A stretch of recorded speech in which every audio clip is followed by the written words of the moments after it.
The 5 a.m. Club. Own Your Morning. Elevate Your Life by Robin Sharma. Performed by Adam Verner, with an introductory message and dedication read by the author.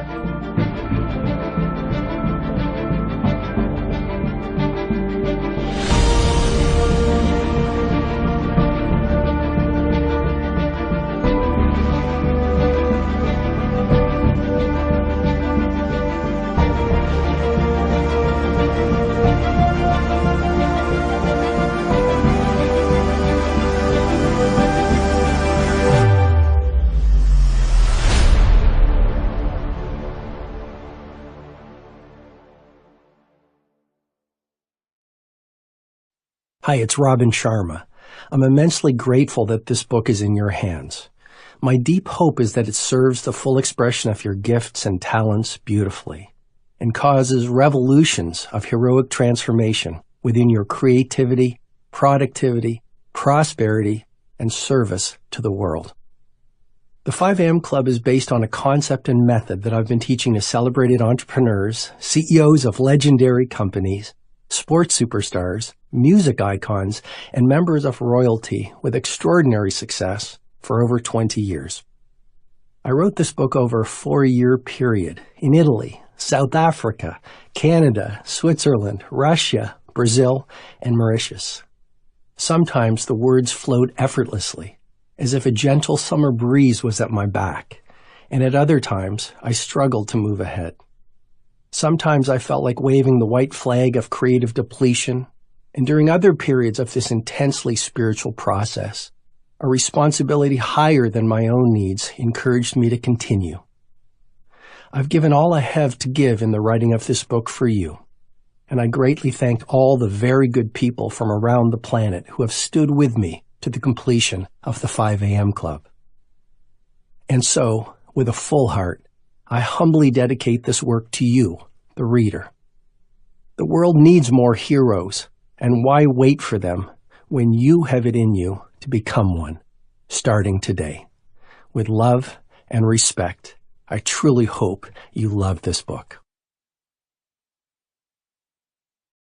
We will have eternity to celebrate the victories, but only a few hours before sunset to win them.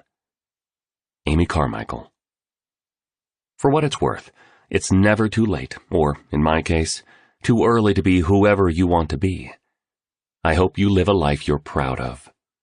If you find that you're not, I hope you have the strength to start all over again. F. Scott Fitzgerald. And those who were seen dancing were thought to be insane by those who could not hear the music. Friedrich Nietzsche. A note before we begin. Don't forget to download the accompanying enhancement PDF from your audiobook provider. It contains formulas, learning models, diagrams, and more, and will be referred to throughout as the enhancement. Chapter 1. The Dangerous Deed. A gun would be too violent. A noose would be too ancient. And a knife blade to the wrist would be too silent.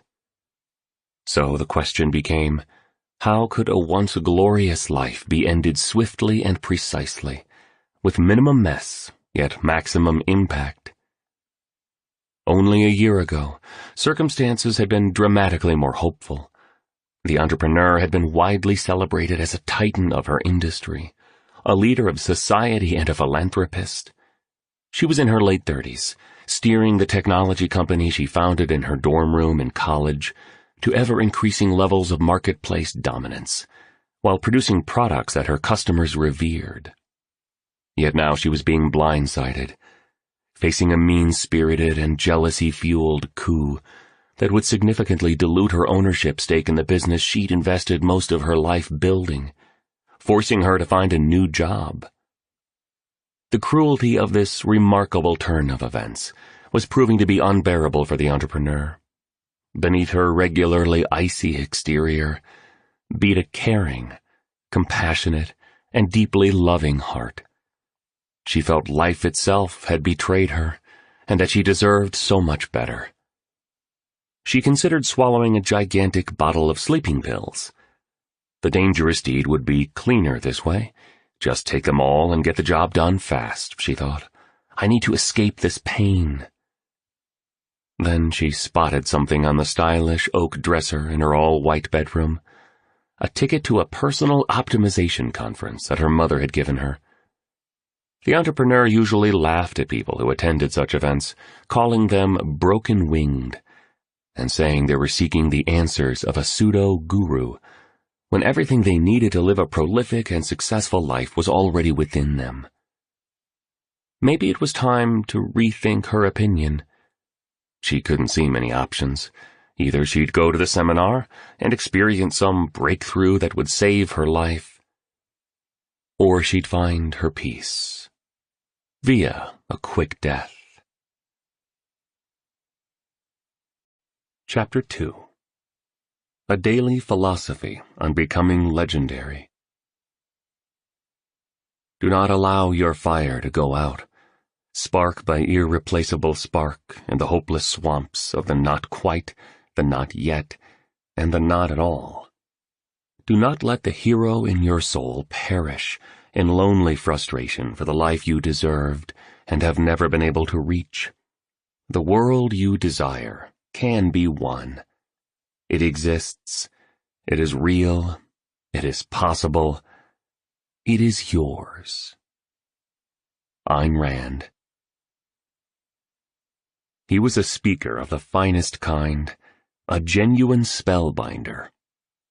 Nearing the end of a fabled career, and now in his 80s, he had become revered throughout the world as a grand master of inspiration, a legend of leadership, and a sincere statesman helping everyday people realize their greatest gifts. In a culture filled with volatility, uncertainty, and insecurity, the Spellbinders' events drew stadium-sized numbers of human beings who longed not only to lead masterful lives filled with creativity, productivity, and prosperity, but also to exist in a way that passionately elevated humanity, so that, at the end, they would feel confident they had left a wonderful legacy and made their mark on the generations that would follow. This man's work was unique.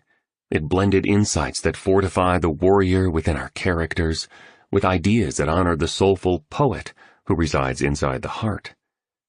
His messaging showed ordinary individuals how to succeed at the highest levels of the business realm, yet reclaim the magic of a life richly lived.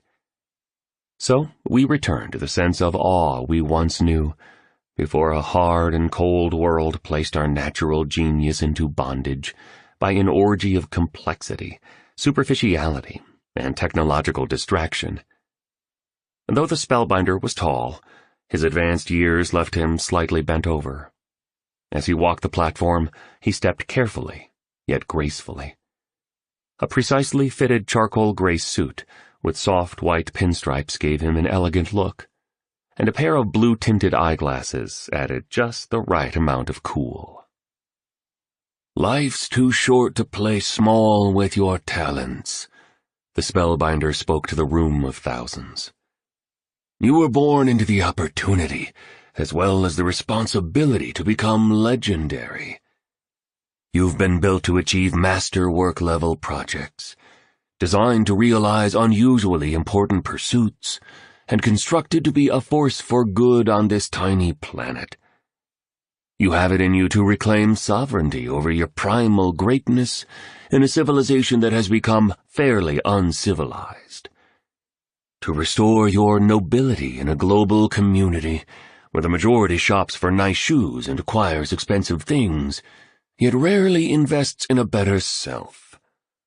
Your personal leadership requires, no, demands, that you stop being a cyber zombie, relentlessly attracted to digital devices, and restructure your life to model mastery, exemplify decency, and relinquish the self-centeredness that keeps good people limited. The great women and men of the world were all givers, not takers. Renounce the common delusion that those who accumulate the most win. Instead, do work that is heroic. that staggers your marketplace by the quality of its originality as well as from the helpfulness it provides. While you do so, my recommendation is that you also create a private life strong in ethics, rich with marvelous beauty, and unyielding when it comes to the protection of your inner peace. This, my friends, is how you soar with the angels and walk alongside the gods. The spellbinder paused. He drew in a gulp of air, as big as a mountain. His breathing grew strained and made a whooshing noise as he inhaled. He looked down at his stylish black boots that had been polished up to a military grade. Those in the front row saw a single tear drizzle down the time-worn yet once handsome face. His gaze remained downward. His silence was thunderous. The spellbinder appeared unsteady. After a series of stressful moments that had some in the audience shifting in their seats, the spellbinder put down the microphone he had been holding in his left hand. With his free hand, he tenderly reached into a pocket of his trousers and pulled out a crisply folded linen handkerchief. He wiped his cheek. Each of you has a call on your lives. Every one of you carries an instinct for excellence within your spirits. No one in this room needs to stay frozen in average and succumb to the mass mediocritization of behavior evident in society, along with the collective deprofessionalization of business so apparent in industry. Limitation is nothing more than a mentality that too many good people practice daily until they believe it's reality. It breaks my heart to see so many potentially powerful human beings stuck in a story about why they can't be extraordinary, professionally and personally. You need to remember that your excuses are seducers, your fears are liars, and your doubts are thieves. Many nodded, a few clapped, then many more applauded. I understand you, I really do, continued the spellbinder. I know you've had some difficult times in your life. We all have. I get that you might be feeling things haven't turned out the way you thought they would when you were a little kid, full of fire, desire, and wonder. You didn't plan on each day looking the same, did you? In a job that might be smothering your soul, dealing with stressful worries and endless responsibilities that stifle your originality and steal your energy, lusting after unimportant pursuits and hungry for the instant fulfillment of trivial desires, often driven by a technology that enslaves us instead of liberating us, living the same week a few thousand times and calling it a life. I need to tell you that too many among us die at 30 and are buried at 80. So I do get you. You hoped things would be different, more interesting, more exciting, more fulfilling, special, and magical. The spellbinder's voice trembled as he spoke these last words. He struggled to breathe for an instant. A look of concern caused his brow to crinkle. He sat down in a cream-colored chair that had been carefully placed at the side of the stage by one of his assistants. And yes, I am aware that there are also many in this room who are currently leading lives you love.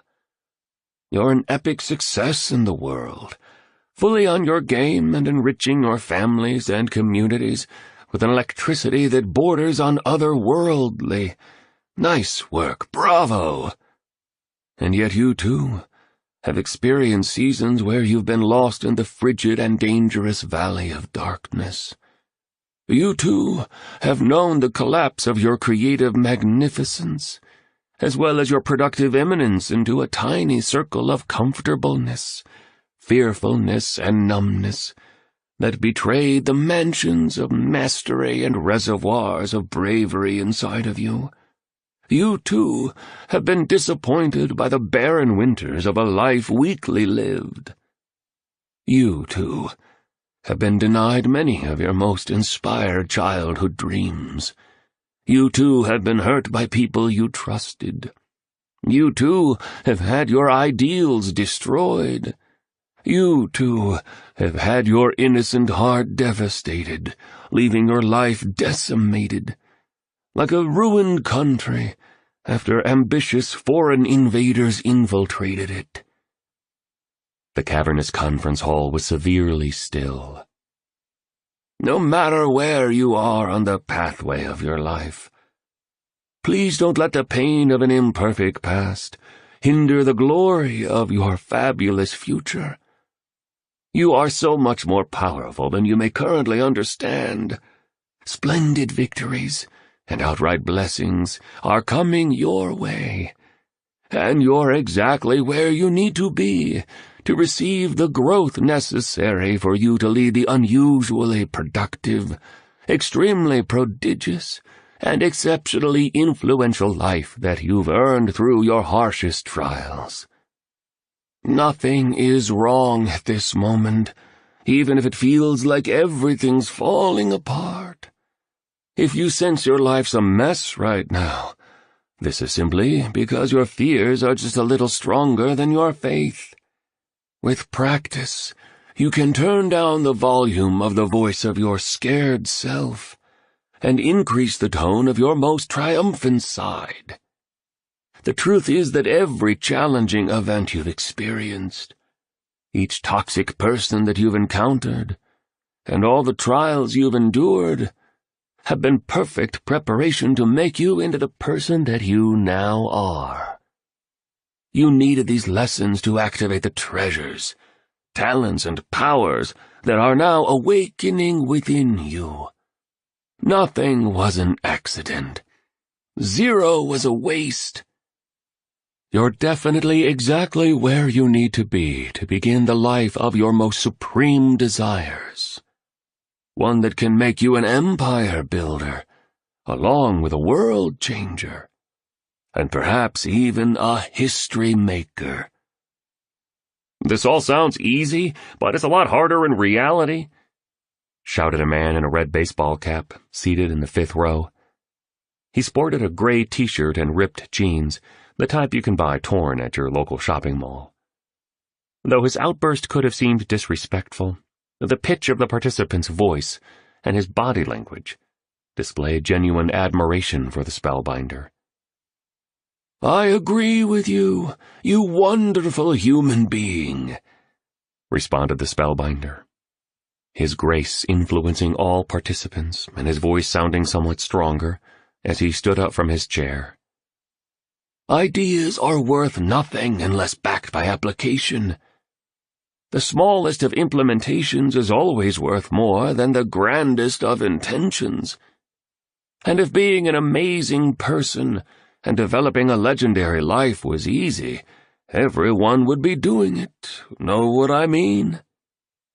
Sure, dude, replied the man in the red cap as he rubbed his lower lip with a finger. Society has sold us a series of mistruths, the spellbinder continued. That pleasure is preferable to the terrifying yet majestic fact that all possibility requires hard work, regular reinvention, and a dedication as deep as the sea to leaving our harbors of safety daily. I believe that the seduction of complacency and an easy life is 100 times more brutal, ultimately, than a life where you go all in and take an unconquerable stand for your brightest dreams. World class begins where your comfort zone ends, is a rule the successful, the influential, and the happiest always remember. The man nodded. Groups of people in the audience were doing the same. From a young age, we are programmed into thinking that moving through life loyal to the values of mastery, ingenuity, and decency should need little effort. And so if the road gets tough and requires some patience, we think we're on the wrong path. commented the spellbinder as he grasped an arm of the wooden chair and folded his thin frame into the seat again.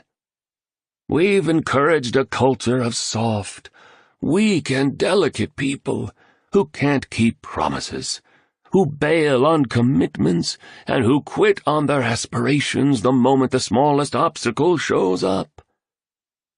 The orator then sighed loudly. "Hard is good. Real greatness and the realization of your inherent genius is meant to be a difficult sport. Only those devoted enough to go to the fiery edges of their highest limits will expand them. And the suffering that happens along the journey of materializing your special powers, strongest abilities, and most inspiring ambitions is one of the largest sources of human satisfaction. A major key to happiness and internal peace is knowing you've done whatever it took to earn your rewards, and passionately invested the effortful audacity to become your best. Jazz legend Miles Davis stretched himself ferociously past the normal his field knew to fully exploit his magnificent potential. Michelangelo sacrificed enormously mentally, emotionally, physically, and spiritually as he produced his awesome art. Rosa Parks, a simple seamstress with outstanding courage, endured blunt humiliation when she was arrested for not giving up her seat on a segregated bus, igniting the civil rights movement. Charles Darwin demonstrated the kind of resolve that virtuosity demands by studying barnacles, yes, barnacles, for 8 long years as he formulated his famed theory of evolution. This kind of dedication to the optimization of expertise would now be labeled as crazy by the majority in our modern world that spends huge amounts of their irreplaceable lifetime watching streams of selfies, the breakfasts of virtual friends, and violent video games, noted the spellbinder, as he peered around the hall as if committed to looking each of the attendees straight in the eye.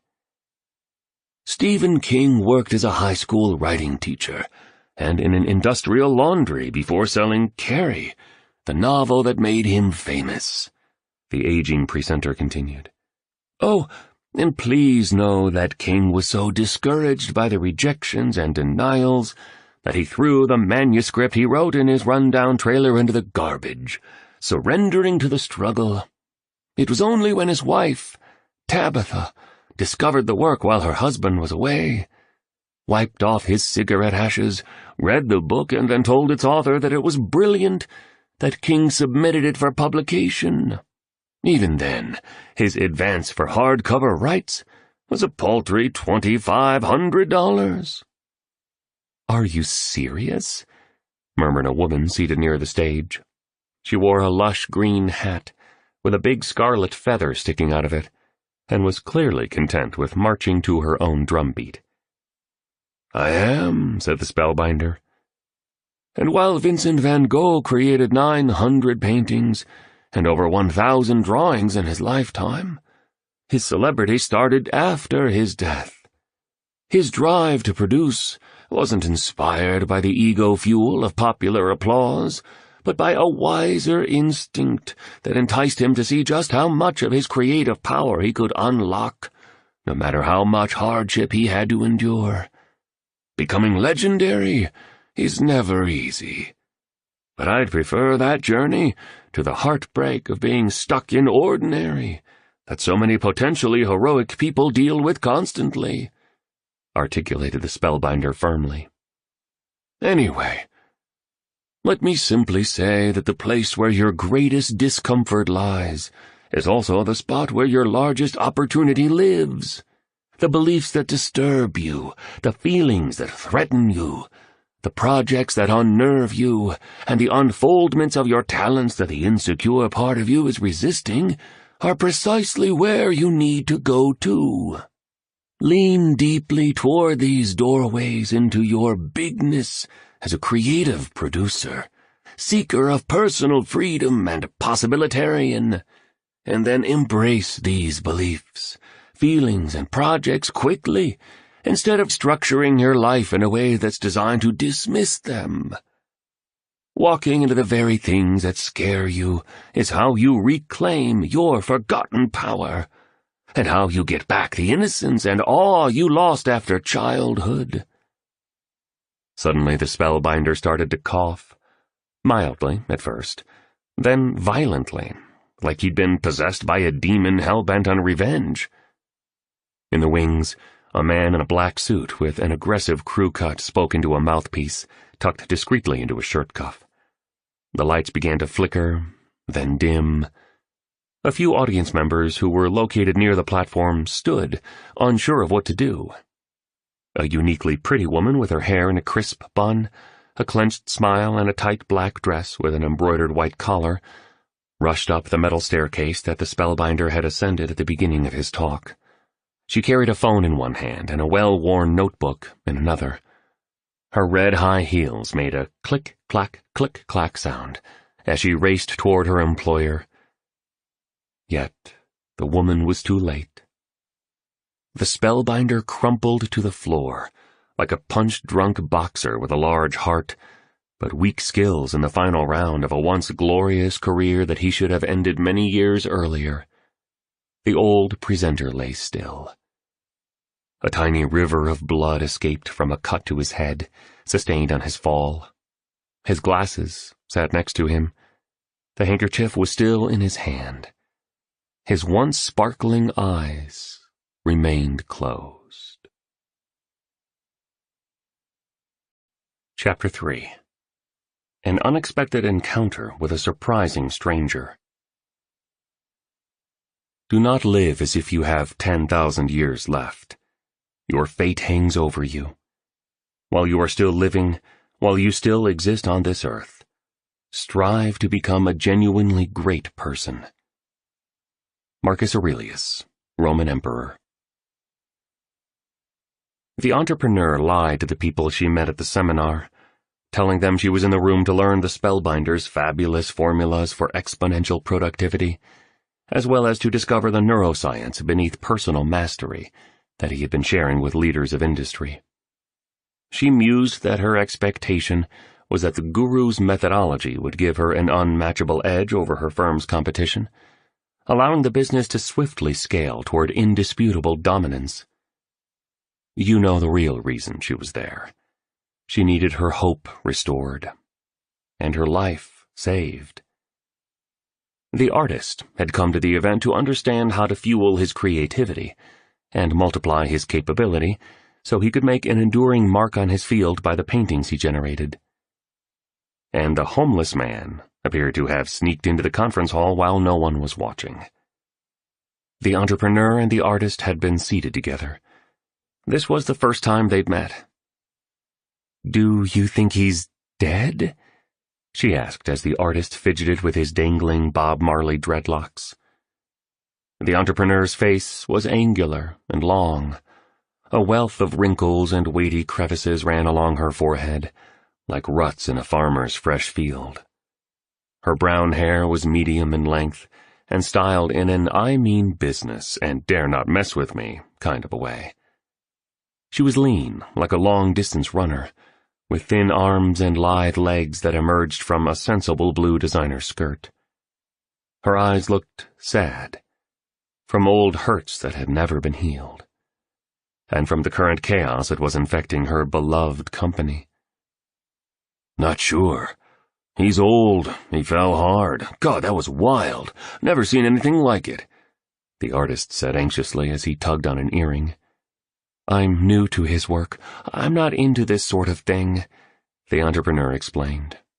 She stayed seated, her arms folded over a cream-colored blouse with a colossal floppy black bow tie perched fashionably at the neckline.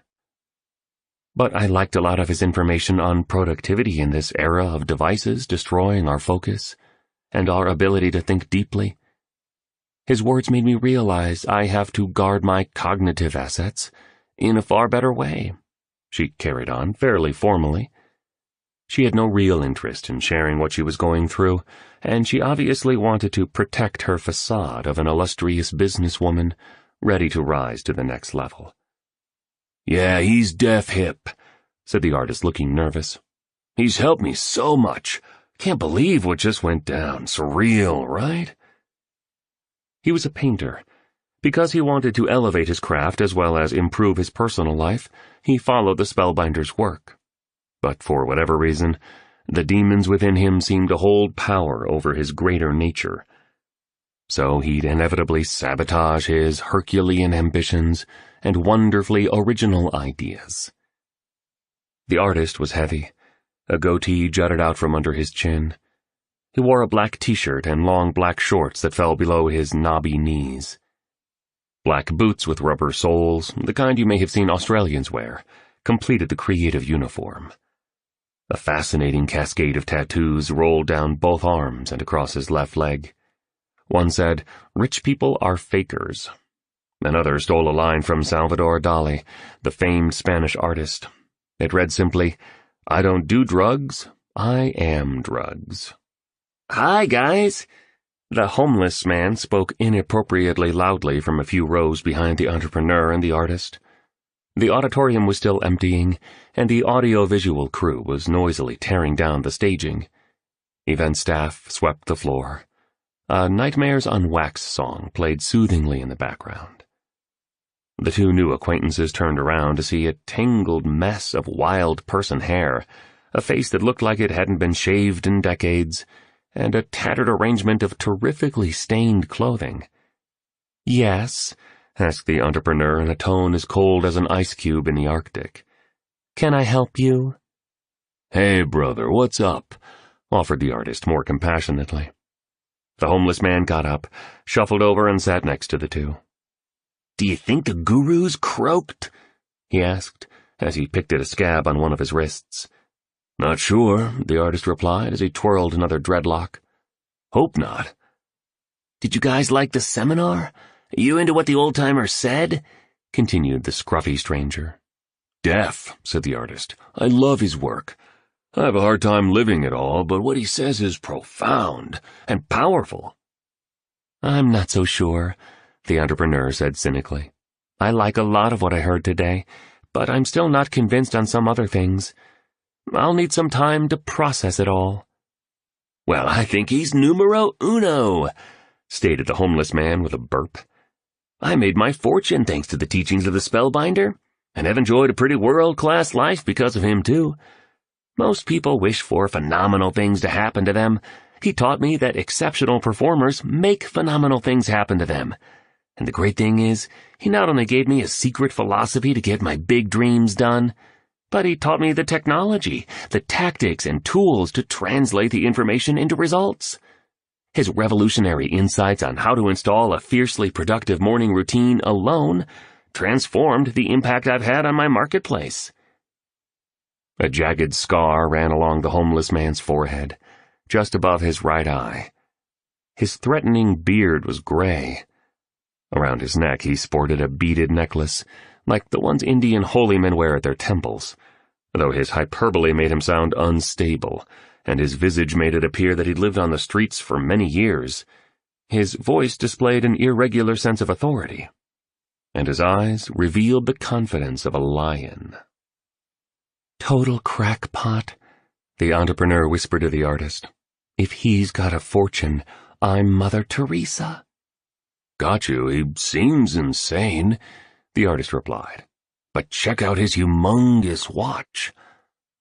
On the left wrist of the homeless man, who seemed to be in his late 60s, was one of those massive timepieces that British hedge fund managers are prone to wear when they go out to dinner in Mayfair. It had a dial the color of a revolver, surrounded by a stainless steel rim, a red needle-thin hour hand, and a sunset orange minute hand. This noteworthy badge of honor was united with a wide black rubber strap, lending a diver-like feel to the whole luxurious look. $100 grand easily, said the entrepreneur discreetly. Some of the people at my shop bought watches like that the day after our IPO. Unfortunately, our share price plummeted, but they kept their damn timepieces. "So what part of the Spellbinder's talk did you cats like best?" the vagabond asked, still scratching his wrist. Was it all the stuff about the psychology of genius that he started out with? Or maybe those incredible models he taught on the productivity hacks of billionaires that he jammed on in the middle? Maybe you were stoked by all the neurobiology that creates top performance?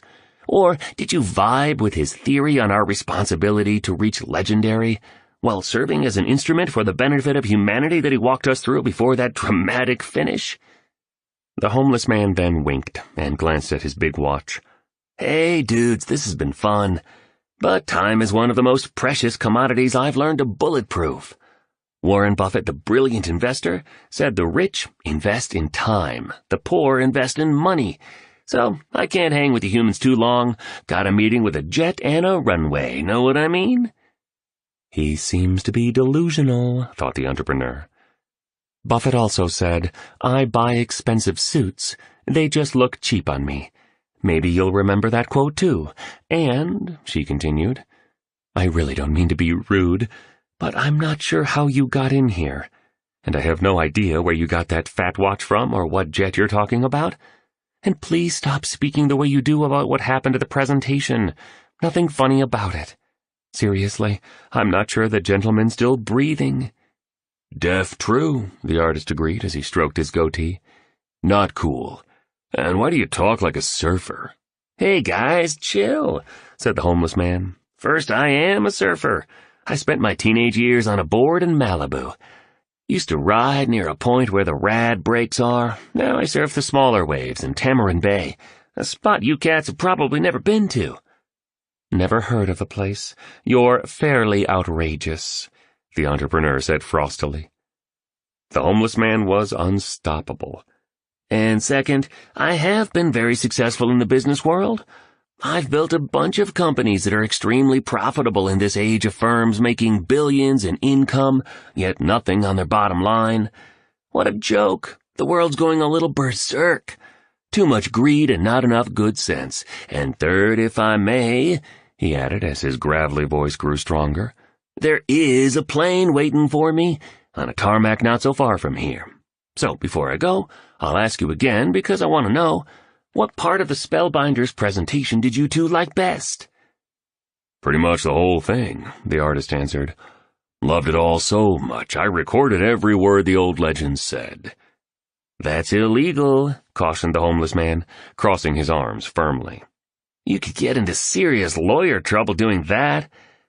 It is against the law, confirmed the entrepreneur. Why would you do that? Because I wanted to. It just felt like it. I do what I want to do. Rules are made for destruction, you know? Picasso said you should learn the rules like a pro, so you can break them like an artist. I need to be myself and not some sheep with no balls, blindly following the flock down a path that leads to nowhere. Most people, especially people with cash, are nothing but a bunch of frauds, declared the artist. It's like the Spellbinder sometimes says, you can fit in, or you can change the world. You don't get to do both. So I recorded the whole thing. Shoot me. And jail would be interesting. I'd probably meet some cool people in there.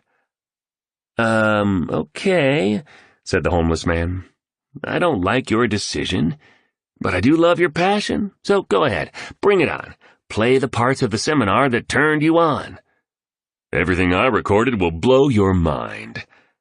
The artist raised his arm to reveal a detailed tattoo of guitar virtuoso Jimi Hendrix. The phrase, when the power of love overcomes the love of power, the world will know peace, appeared over the dead superstar's face. You're about to hear something special, he added. Yes. Go ahead and play the parts you liked, encouraged the entrepreneur as she stood up. She wasn't quite sure why, but ever so slightly, something was beginning to shift deep within her core. Maybe life has been breaking me down, she thought, so I can make some sort of a breakthrough. Being at this event, meeting the artist, hearing the Spellbinder's words, even if she didn't agree with all he said, was giving her the feeling that what she was experiencing at her firm just might be some form of preparation demanded by her greatness. The entrepreneur was still skeptical, but she sensed she was opening and possibly growing. So She promised herself she'd keep following this process instead of retreating. Her former way of existing no longer served her. It was time for a change. The entrepreneur thought about a quote she loved from Theodore Roosevelt. "It's not the critic who counts, not the man who points out how the strong man stumbles, or where the doer of deeds could have done them better.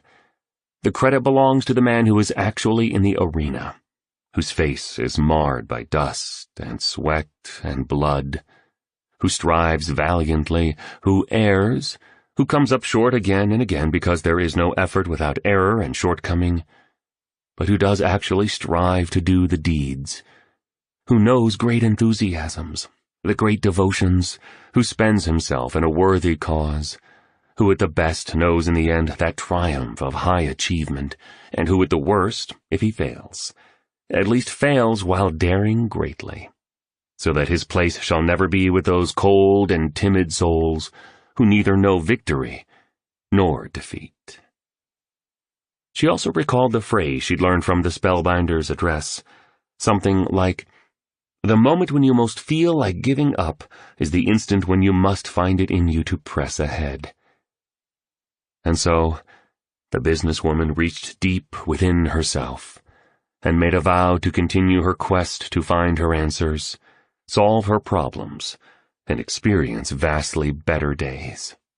Her hope was gradually expanding, and her worries were slowly shrinking, and the small, still voice of her finest self was beginning to whisper that a very special adventure was about to begin.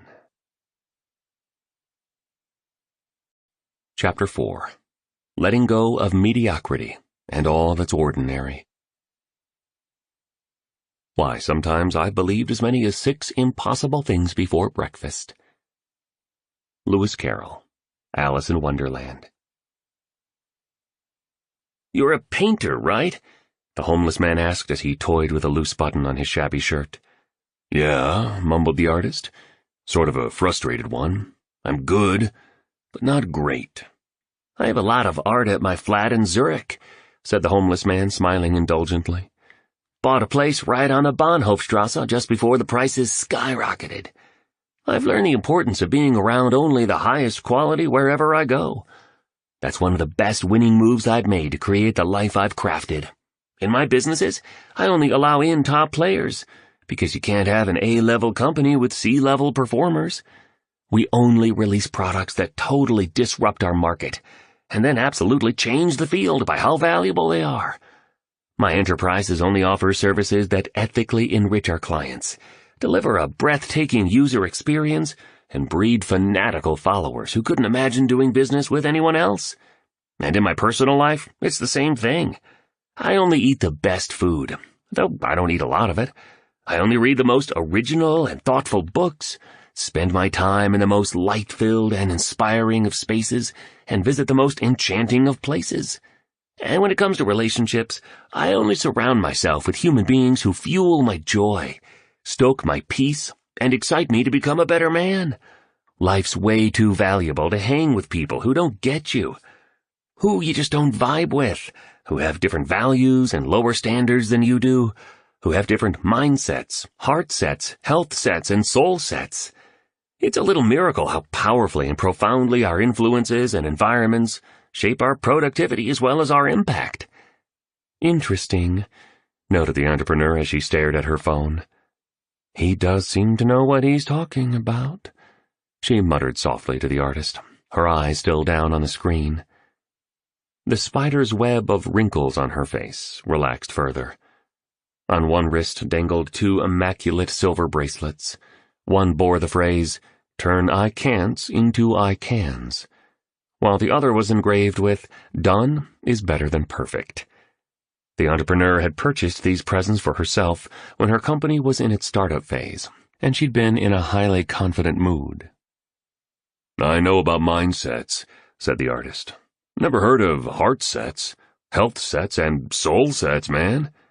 "You will," suggested the homeless man. "And once you do, the way you create, produce, and show up in your world will never be the same. Seriously revolutionary concepts for any empire maker and world builder. and so few business people and other human beings on the planet currently know about them. If they did, every important element of their lives would increase rapidly. For now, I just wanted to keep jamming on my personal commitment to ultra-high quality in everything around me. Your surroundings really do shape your perceptions, your inspirations, and your implementations. Art feeds my soul. Great books battle-proof my hope. Rich conversations magnify my creativity. Wonderful music uplifts my heart. Beautiful sights fortify my spirit, and all it takes is a single morning filled with positivity to deliver a monumental download of inventive ideas that elevate an entire generation, you know? And I need to say that uplifting humankind is the master sport of business that the top 5% play. The real purpose of commerce is not only to make your personal fortune. The true reason to be in the game is to be helpful to society.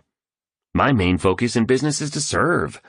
Money, power, and prestige are just the inevitable byproducts that have shown up for me along the way. An old and remarkable friend taught me this way of operating when I was a young man. It totally transformed the state of my prosperity and the magnitude of my private freedom.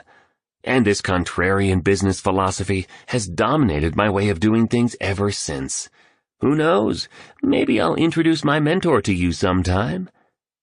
The vagrant paused. He studied his large watch. Next, he closed his eyes and said these words. Own your morning.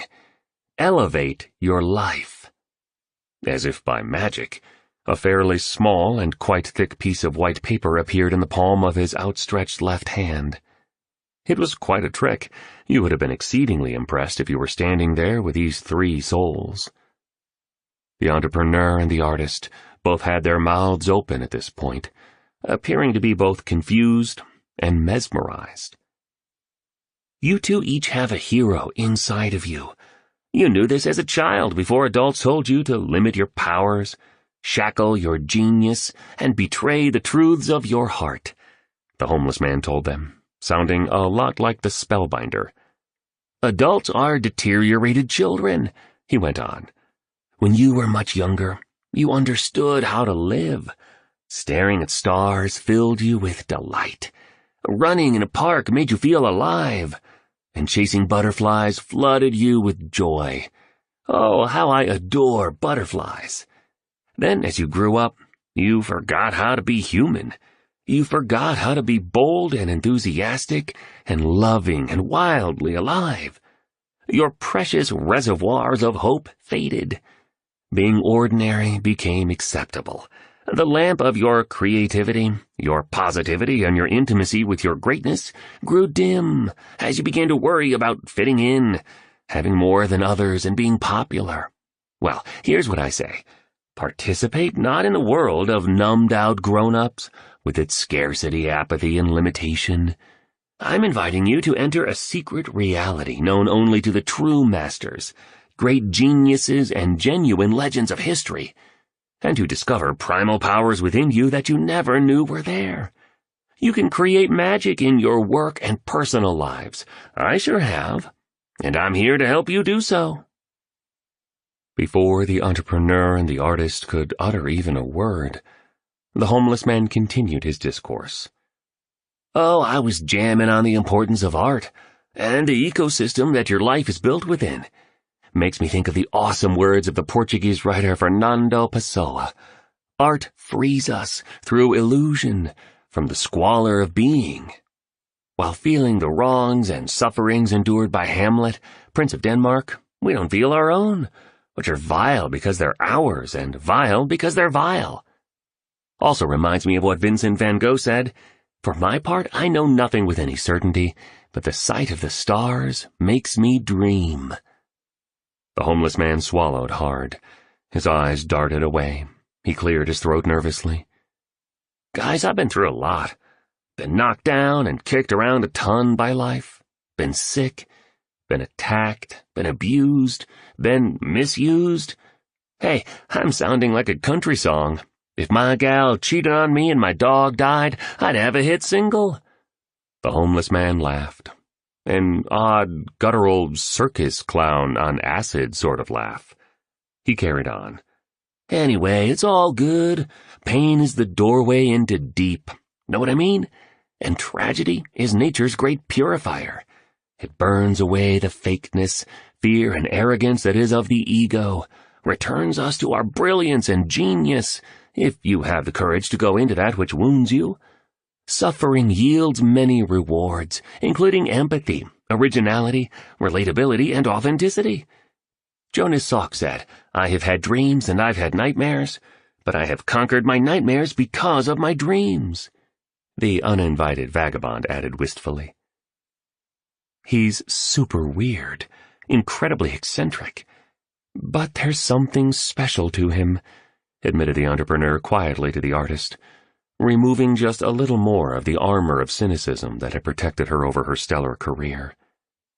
What he just said is exactly what I've needed to hear. I get that he looks like he lives in a cardboard box on the streets, but listen to his words. Sometimes he speaks like a poet. How could he be so articulate? Where did his depth come from? And who is this old friend he says has taught him so much? He also has a warmth that reminds me of my dad. I still miss him. He was my confidant, my top supporter, and my best friend. I think of him every day. Okay, said the artist to the quirky stranger. You asked me what I liked best from the talk. I def liked the part where the spellbinder talked about the Spartan warrior credo that says, one who sweats more in training bleeds less in war. And I liked his line, high victory is made in those early morning hours when no one's watching and while everyone else is sleeping. His teachings on the value of a world-class morning routine were great. The entrepreneur glanced down at her device. I've taken some good notes, but I didn't pick up those gems, she said, as she captured what she had just heard. We only hear what we're ready to hear, observed the homeless man sagely. All learning meets us exactly where we're at, and as we grow greater, we understand better. The voice of the spellbinder suddenly rang out. The homeless man's eyes looked as huge as the Taj Mahal. One could see he was terrifically surprised to hear that famous tone. He spun around, seeking the source. Quickly, all became clear. The artist was playing his illicit recording from the seminar. Here's the part I liked most, to fully answer your question, brother, he stated, staring directly into the eyes of the shabby tramp. In a culture of cyber zombies, addicted to distraction and afflicted with interruption, the wisest way to guarantee that you consistently produce mastery-level results in the most important areas of your professional and personal life is to install a world-class morning routine. Winning starts at your beginning, and your first hours are when heroes are made. Wage a war against weakness and launch a campaign against fearfulness. You truly can get up early, and doing so is a necessity in your awesome pursuit toward legendary. Take excellent care of the front end of your day, and the rest of your day will pretty much take care of itself. Own your morning. Elevate your life.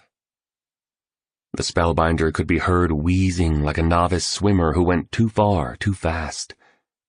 The artist continued presenting his recording, turning up the volume so the sound was blaring. Here's the precious little secret that the titans of industry, the standout performers of artistry, and the ultra-achievers of humanity will never share with you. Gargantuan results are much less about your inherited genetics and far more about your daily habits. And your morning ritual is by far the most essential one to calibrate. And then automate. When we see the icons in action, the forceful seduction sold to us by our civilization is to believe they were always that great, that they were born into their exceptionalism, that they won the fortunate DNA lottery, that their genius was inherited. Yet the truth is that we are watching them in their full blazing glory after years of following a process, one that involved ceaseless hours of practice. When we observe magnificent players in business, sport, science, and the arts, we are observing the earned results of a monomaniacal concentration around a single pursuit, astronomical focus on one skill, intensity of sacrifice applied to one aim, unusual levels of deep preparation and extreme amounts of solid patience. Remember, every professional was once an amateur, and every master started as a beginner. Ordinary people can accomplish extraordinary feats once they've routinized the right habits. "This cat is so solid," said the homeless man. He clapped his dirty hands like a kid at a carnival. He checked his watch yet again. Then he began to shuffle his feet while swaying his hips forward, then backward. His hands were now waving in the air, and he was snapping his fingers, with closed eyes again. Sounds like the early rappers used to make without their boom boxes emerged from his cracked lips. You would have been astonished to watch him in action. "What the hell are you doing?" shouted the artist. "Dancing," replied the homeless man, moving gloriously. "Keep bringing me this beautiful knowledge. Socrates said, 'Education is the kindling of a flame,' and Isaac Asimov wrote, 'Self-education is, I believe, the only kind of education there is.' So keep playing the old guru's words, dude. It's all so gnarly." The artist resumed the recording.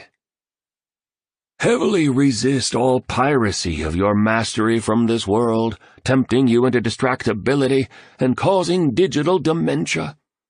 Force your attention back to the Everests of potential aching for fuller expression, and today, release all reasons that feed any stagnation of your strengths. Start being an imaginationalist, one of those rare individuals who leads from the nobility of your future versus via the prison bars of your past. Each of us thirsts for days filled with tiny bursts of the miraculous. Every one of us wishes to own our pure heroism and step into unchained exceptionalism. All human beings alive at this moment have a primitive psychological need to produce masterworks that wow, live daily amidst uncommon awe, and know that we are somehow spending our hours in a way that enriches the lives of others.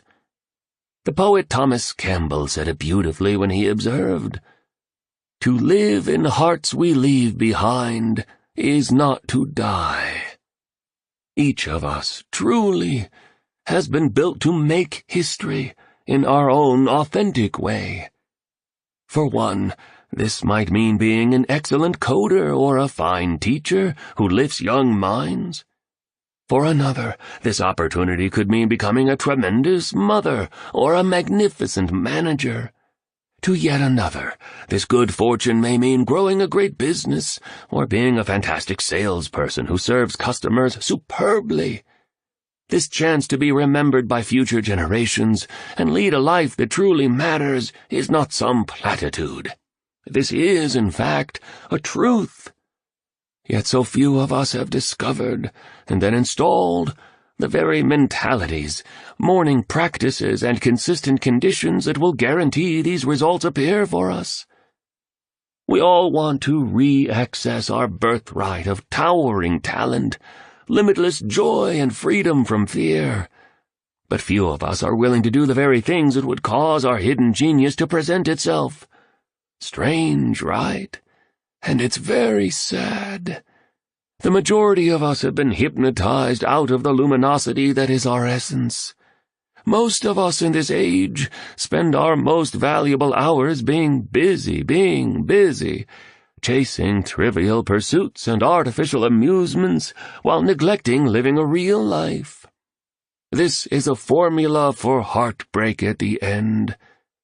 What's the point of spending your best mornings and potentially productive days climbing mountains that you realize were the wrong ones when you are frail and wrinkled? Very sad. That part really resonated with me. interjected the entrepreneur, slightly emotionally. I'm definitely addicted to my technology. Can't stop checking everything. First thing in the morning and last thing at night, it's draining my concentration. I can hardly focus on the important deliverables my team and I have committed to. And all the noise in my life is taking my energy. It all feels so complicated. I just don't feel I have any time for myself anymore. It's fairly overwhelming. All the messages and notifications and ads and diversions. And what the Spellbinder said is also so helpful to me as I raise my standards as a leader. I've sort of hit a wall. My company has grown faster than I ever expected. I've become more successful than I ever imagined. But there are some things causing me a ton of stress. She looked away and crossed her arms again. I can't tell them what I'm really dealing with, thought the entrepreneur. Then she continued, I've had to let go of people I really liked because I've learned people who fit at one stage of a business's life cycle may not work as the firm evolves. That's been hard. They were the right employees for an earlier time, but they don't belong now. And some things are unfolding at my shop that have turned my life upside down. I don't really want to get into it. It's just a very shaky time for me. Well, on your point about elevating your leadership game, responded the homeless man, please remember that the job of the leader is to help disbelievers embrace your vision, the powerless to overcome their weaknesses, and the hopeless to develop faith. And what you said on letting go of employees you liked, but who no longer fit where your business is now at, that's a normal part of growing a business. And it happened because they failed to grow as your enterprise rose. They started coasting. They stopped learning, inventing, and making everything they touched better than they found it. And as a result, they stopped being awesome value incubators for your venture. They likely blamed you, but they did it to themselves, the uninvited stranger indicated, surprising his listeners by the sophistication of his insights on team building and winning in commerce. Exactly, replied the entrepreneur. So we had to leave them behind, since they no longer delivered the results we were paying them for. A lot of nights I wake up at 2 a.m. soaked in steamy sweat. Maybe it's like what F1 racer Mario Andretti said, if everything seems under control, you're not going fast enough. That's how I seem to feel most days. We're blowing past our key performance indicators so quickly, it makes my head spin. New teammates to mentor, new brands to manage, new markets to penetrate, new suppliers to watch, new products to refine, new investors and shareholders to impress, and 1,000 new responsibilities to handle. It really does feel like it's a lot. I have a huge capacity to get big things done, but there's a lot on my shoulders. The entrepreneur tightened her arms and scrunched her forehead together absent-mindedly. Her thin lips pulled together like a sea anemone shutting on sensing a fatal predator, and her eyes suggested she was suffering intensely. And about your point about being addicted to technology, just remember that intelligently used, it advances human progress. Through using technology wisely, our lives become better, our knowledge becomes richer, and our wonderful world becomes smaller. It's the misuse of technology that's ruining people's minds, damaging the productivity, and destroying the very fabric of our society. Your phone is costing you your fortune, if you're playing with it all day long. And what you just said about all the pressure on you, how fantastic. Pressure is a privilege, said tennis legend Billie Jean King. The homeless man shared. You get to grow. And ascending as a person is one of the smartest ways to spend the rest of your life. With every challenge comes the gorgeous opportunity to rise into your next level as a leader, performer, and human being. Obstacles are nothing more than tests designed to measure how seriously you want the rewards that your ambitions seek. They show up to determine how willing you are to improve into the kind of person who can hold that amount of success. Failure's just growth in wolf's clothing. And pretty much nothing else is as important in life as personal expansion, the unfoldment of your potential. Tolstoy wrote, "Everyone thinks of changing the world, but no one thinks of changing himself." become a bigger person, and you'll also automatically become a better leader and a greater producer. And yes, I agree that growth can be scary. But my mentor once taught me that the part of you that clings to fear must experience a sort of crucifixion, so that the portion of you that deserves high honor undergoes a kind of reincarnation. Those are the exact words he shared with me. Freaky and deep, right? Said the hobo, as he rubbed the holy man beads he was wearing. He kept going without waiting for an answer. My special teacher also told me that to find your best self, you must lose your weak self. And that only happens through relentless improvement, continuous reflection, and ongoing self-excavation. If you don't keep rising daily, you'll get stuck in your life for the rest of your life. It makes me consider what the journalist Norman Cousins said. The tragedy of life is not death, but what we let die inside of us while we live. The homeless man raised his raspy voice and observed, My special teacher taught me that once we transform the primary relationship with ourselves, we'll find that our relationships with other people, our work, our income, and our impact transform. Most people can't stand themselves, so they can never be alone and silent. They need to constantly be with other people to escape their feelings of self-hatred over all their wasted potential, missing the wonders and wisdom that solitude and quiet bring. Or they watch TV endlessly, not realizing it's eroding their imagination, as well as bankrupting their bank account. My life feels so complicated. I feel so overwhelmed. I don't have any time for myself, the entrepreneur repeated. Not sure what's happened to my life. Things have just become hard. I understand you, the artist said as he placed an arm over his new friend's shoulder. My intuition tells me that you're going through a lot more than you're sharing, and that's okay. You know, some days life seems so messy that I can't get out of bed. I just lie there, man. I close my eyes and wish the fog in my head would just go away, even for a day. I can't think straight some of the time. And on those days, my heart has no hope in it at all. It sucks. And a lot of people suck too, man. I'm not antisocial. I'm just anti-moron. Too many dumb people around these days, taking stupid fashion pictures of themselves with pouty lips and clothes they can't afford, hanging with people they don't even like. I'd rather live a thoughtful life, a risky life, a real life, an artist's life. Drives me crazy how superficial people have become. The artist then punched one fist into his other hand. Unyielding creases appeared along his jawline, and a blue vein twitched in his thick neck. Sure, I gotcha, said the homeless man. Life isn't easy, people. Tough slog a lot of the time. But like John Lennon said, everything will be okay in the end, and if it's not okay, it's not the end, he offered kindly, spouting yet another quote from what seemed to be an unlimited supply in his brain. The artist softened instantly, smiling in a way that looked almost sweet. He exhaled mightily. He liked what he just heard. And, the vagrant continued, this climb up into the rare air of personal and professional mastery that the three of us have obviously signed up for is not for the weak. Upgrading your life so you know real joy and optimizing your skills so you own your field can be uncomfortable a lot of the time. I need to be honest. But here's one key thing I've learned. The soreness of growth is so much less expensive than the devastating costs of regret. Where'd you learn that? Questioned the artist as he scrawled the words into his notebook. Can't tell you. Yet, the homeless man responded, heightening the mystery of where he discovered much of his insight. The entrepreneur turned away from the artist and jotted down some of her thoughts into her device. The homeless man then reached into a pocket of his hole-ridden plaid shirt and produced a heavily used index card. He held it up like a kindergarten student at show and tell.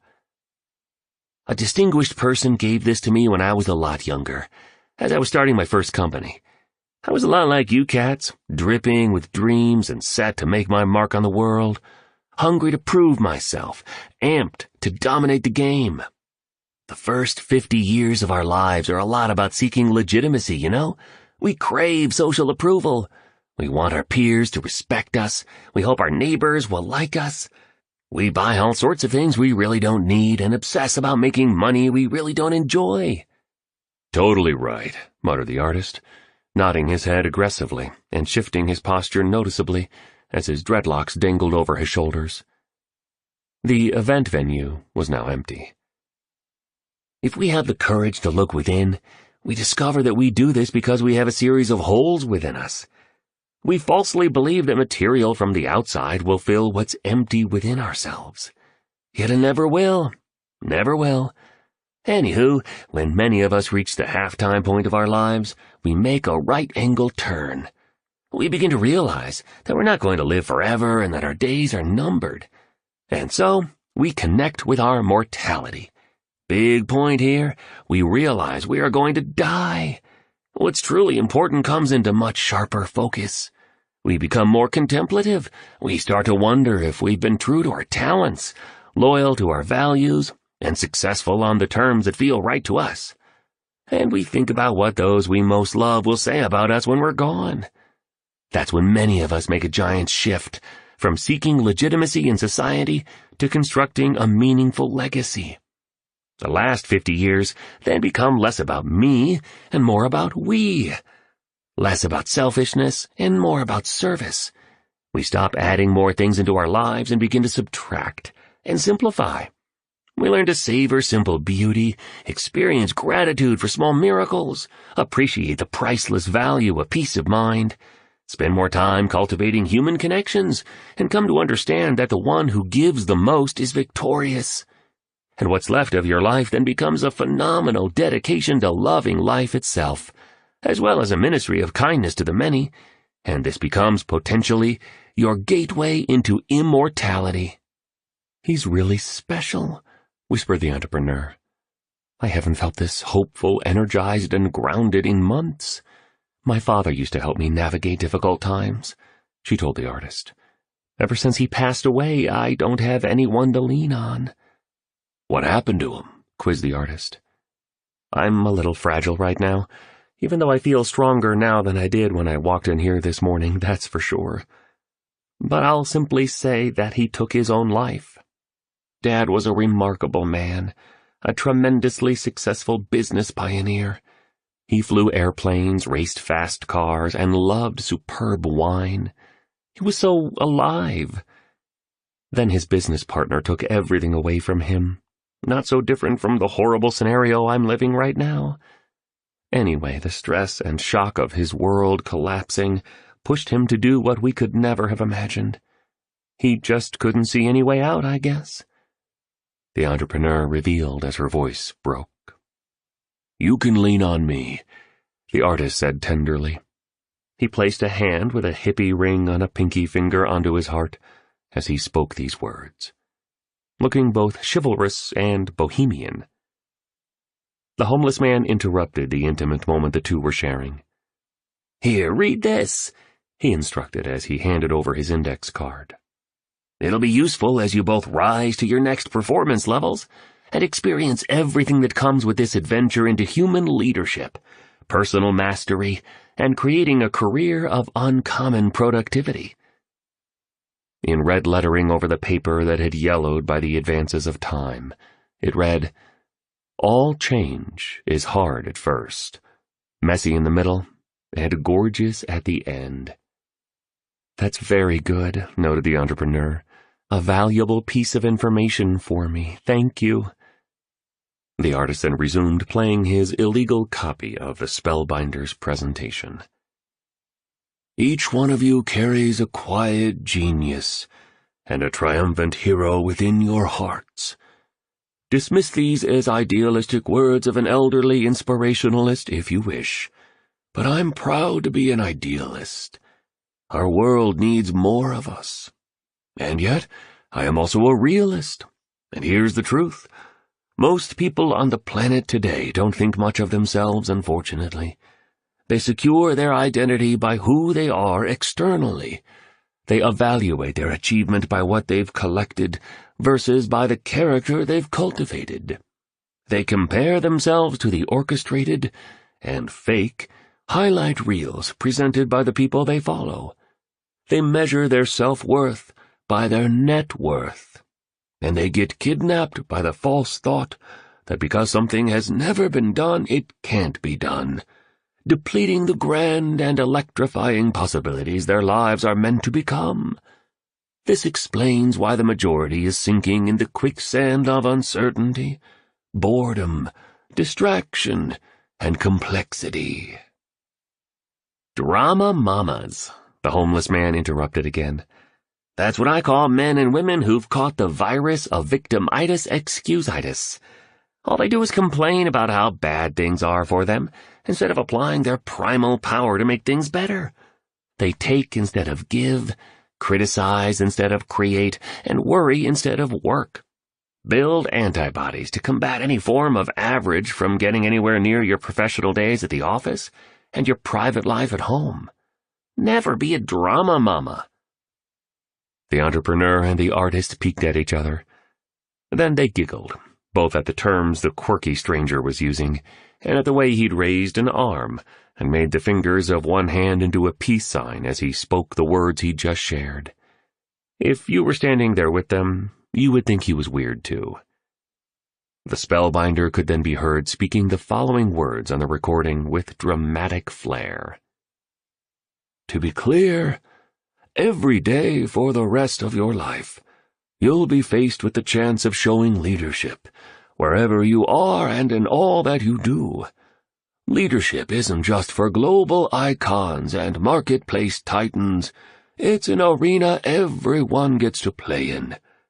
Because leadership is a lot less about having a formal title, a large office, and money in the bank, and a lot more about committing to mastery over all you do, and in who you are.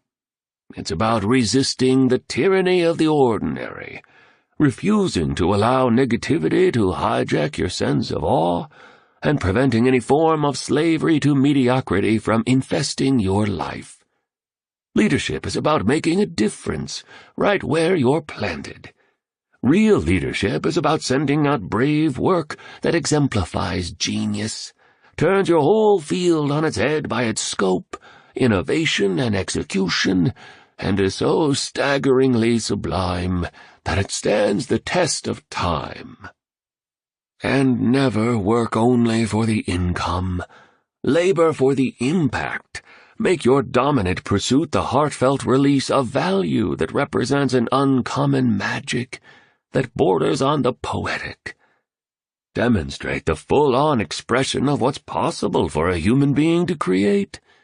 Develop the patience to stick with your dedication to absolute world-class output, even if over a lifetime you only generate a single masterpiece. To achieve this feat alone will have made your life's journey a worthy trek. Be a virtuoso, a standout, an exceptionalist.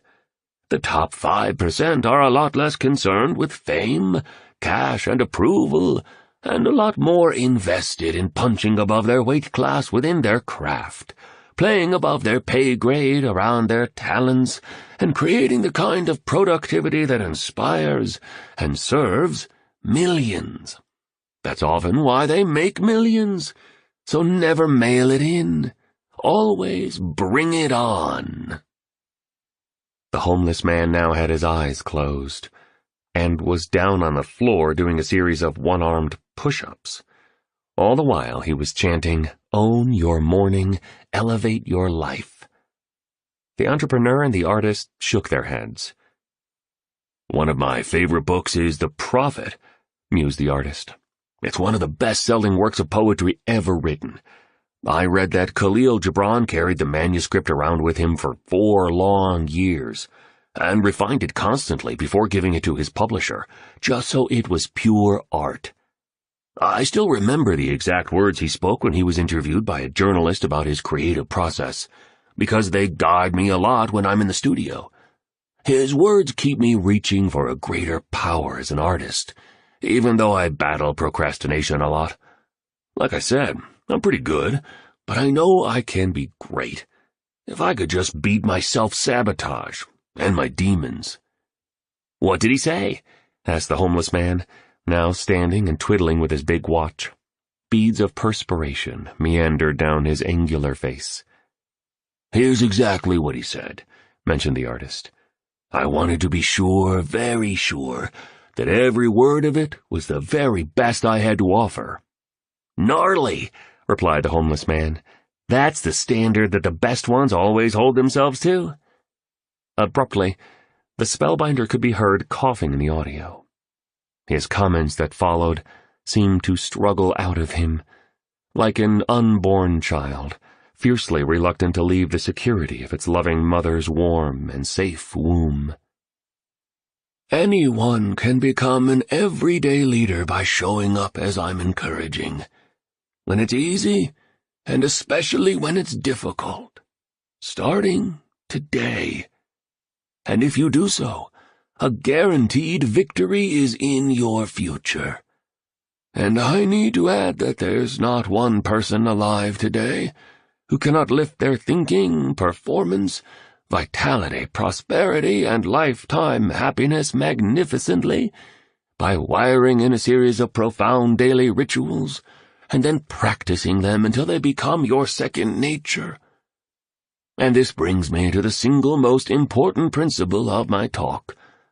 The greatest starting point for winning in your work and making a splendid life is joining what I call the 5 a.m. Club. How can you ever be world-class if you don't carve out some time each morning to make yourself world-class? The entrepreneur was now taking notes with a ferocious intensity not previously seen. The artist's face had a "this makes me feel strong" smile on it. The homeless man burped, then got down to the floor and held a plank, the kind fitness pros at the gym love to do to build a strong core.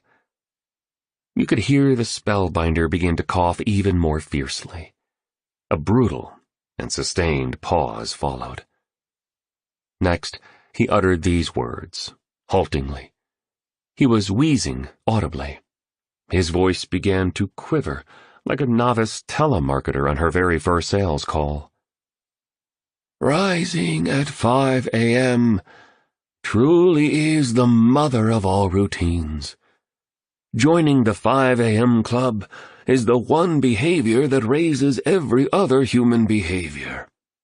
This regimen is the ultimate needle mover to turn you into an undefeatable model of possibility.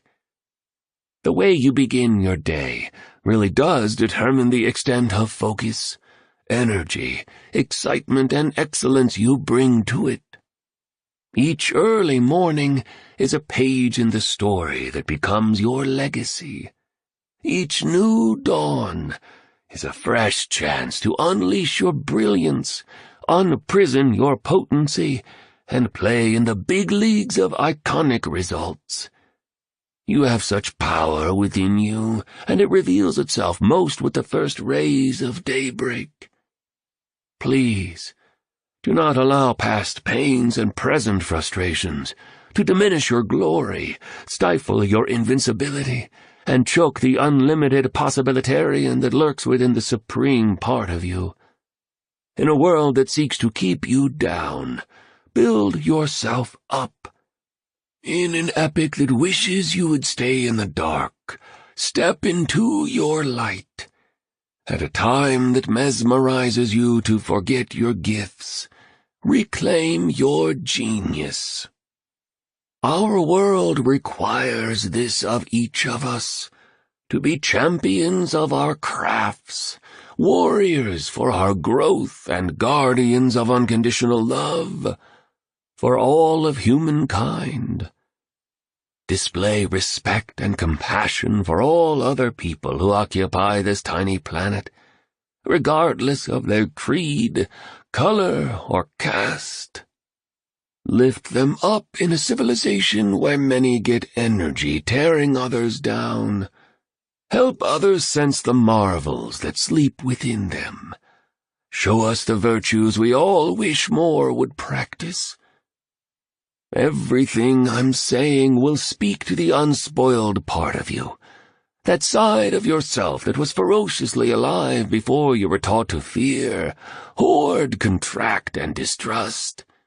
It's your job as a hero of your life, as a creative achiever set to change the culture, and as a citizen of Earth to find this dimension within you. And once done, to spend the rest of your days reconnected with it. Accept this opportunity to human mastery, and I promise you that a synchronicity of success as well as an orchestrated magic well beyond the boundaries of logic will infuse the remainder of your days.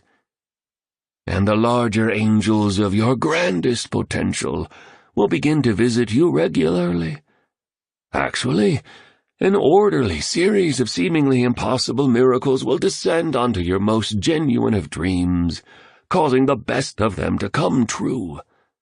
And you will evolve into one of those rare and great spirits who upgrade the whole world by the simple act of walking amongst us. The conference hall was now dark. The entrepreneur let out a sigh the size of Mexico City. The artist was motionless. The homeless man began to cry. He then stood on a chair, raised his arms like a preacher, and boomed these words of Irish playwright George Bernard Shaw.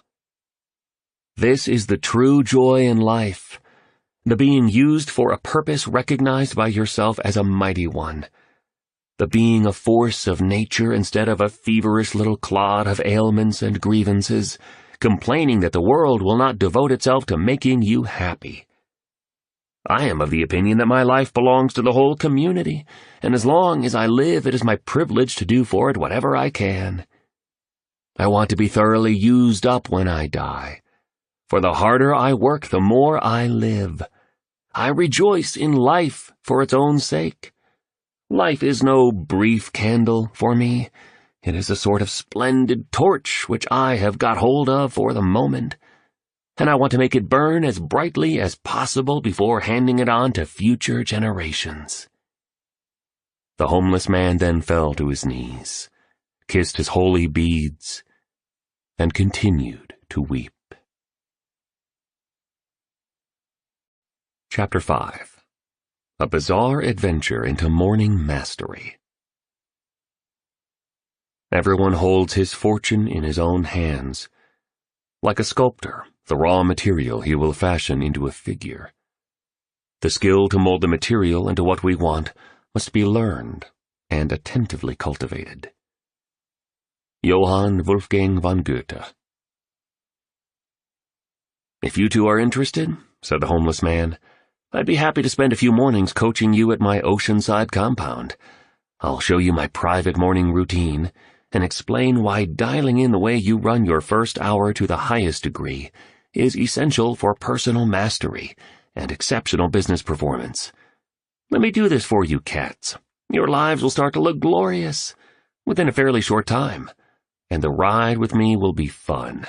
Not always easy, as we heard from the old guy on the stage, but valuable and prolific and beautiful.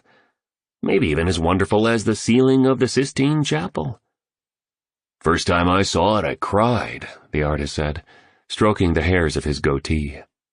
"Michelangelo was a bad dude, and I mean that in a good way," the homeless man offered, as he too played with his beard, which was soiled.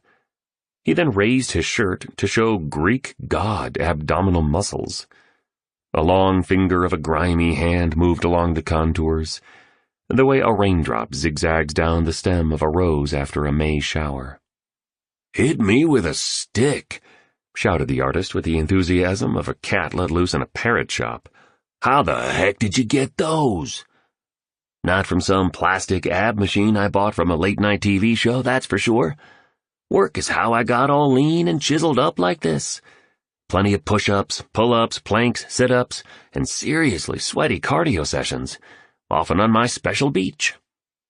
Without allowing for any response from his two listeners, the disheveled drifter kept on speaking. "Commitment, discipline, patience, and work.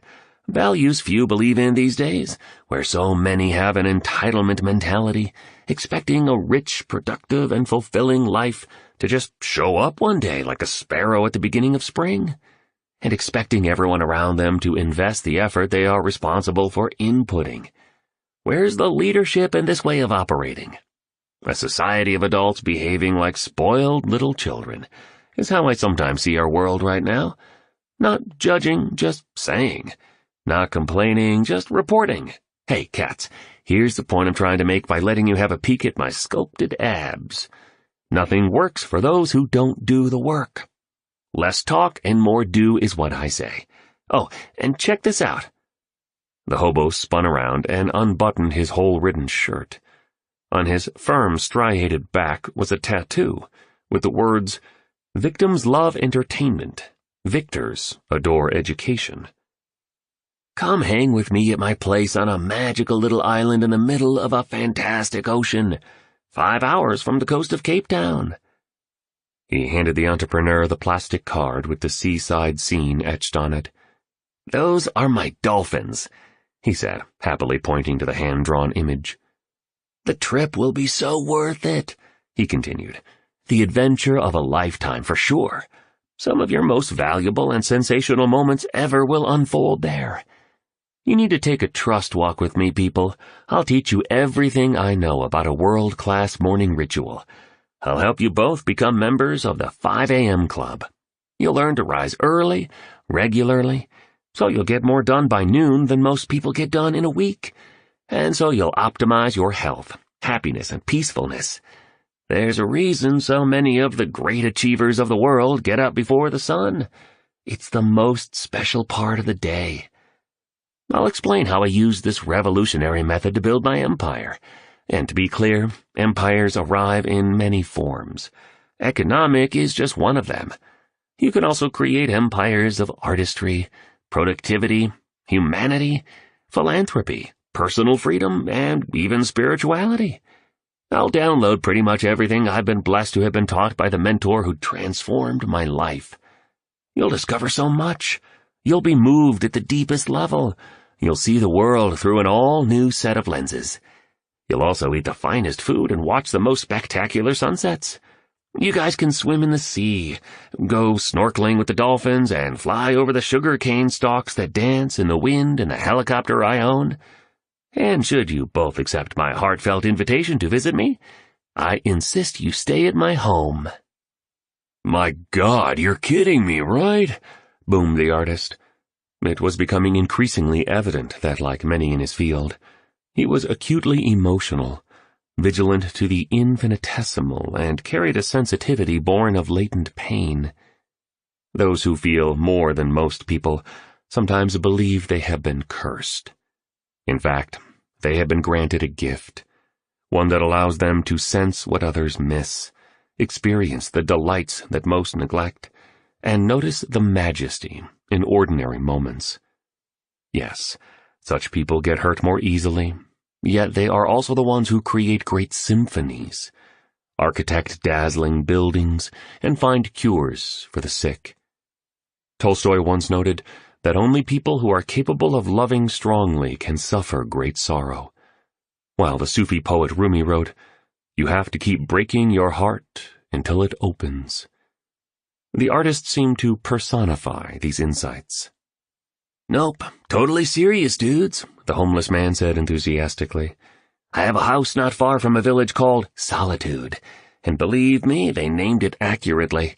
It's only when you get away from the noise and nuisance and be in quiet and tranquility that you remember who and all you're truly meant to be. Just say yes to life, and let's do this. Like the guru on the platform said, a magic will show up for you the more you start exploiting the terrific opportunities that appear along your path. Seemingly by accident. You can't win a game you don't play, right? The reality is that life has got your back, even when it doesn't look like it does. But you need to do your part and go all in when windows of opportunity appear. Oh, and if you come to my home on the island, the only thing I ask is that you stay long enough for me to teach you the philosophy and methodology that my secret advisor shared with me. Joining the 5 a.m. club requires a little time." The homeless man paused before adding, "I'm also going to take care of all your expenses. Everything's covered. I'll even send my private jet to pick you guys up if that's cool." The entrepreneur and the artist glanced at each other, amused, confounded, and entirely uncertain. "Mind if my friend and I have a few moments alone, brother?" requested the artist, notebook still in hand. "No sweat, sure. Take all the time you need. I'll just go back to my seat over there and make some calls to my executive team," mentioned the homeless man as he paced away. "This is absurd. Just asinine," the artist said to the entrepreneur. "I def agree with you that there's something special about him. Maybe even something magical. I know how insane that sounds. And I am fascinated by this mentor he keeps talking about, this teacher who sort of sounds like a modern-day master. I'll admit that this street person has got some great insights, for sure, and he obviously seems to have a lot of experience. But just look at him. Man, the guy looks completely down and out, a complete mess. I don't think he's had a shower in weeks. His clothes are all ripped. He's beyond freaky. And sometimes he talks total crazy talk. We have no idea who he is. This could be dangerous. He could be dangerous." "Yes, definitely super weird. Everything that's happened here today is super weird," confirmed his companion. The entrepreneur's lean face then softened. Her eyes still seemed melancholic, though. "I'm at a place in my life where I need to make some big changes," she confided. "I just can't keep going on like this. I hear what you're saying. I've been suspicious of pretty much everyone and everything ever since I lost my dad when I was 11. A daughter growing up without a father is incredibly scary. To be honest, I still carry a lot of the emotional trauma with me. I think of him every day. I've had some bad, intimate relationships. I've struggled a lot with low self-worth and made some horrible choices in the relationships I've had. About a year ago, I started seeing a therapist who made me aware of why I was behaving the way I was behaving," the entrepreneur continued. "Psychologists call it fatherless daughter syndrome. Deep within, I had a huge fear of abandonment and all the strong insecurities that come with that wound. Yes, this made me extraordinarily tough on the outside, and ruthless in some ways.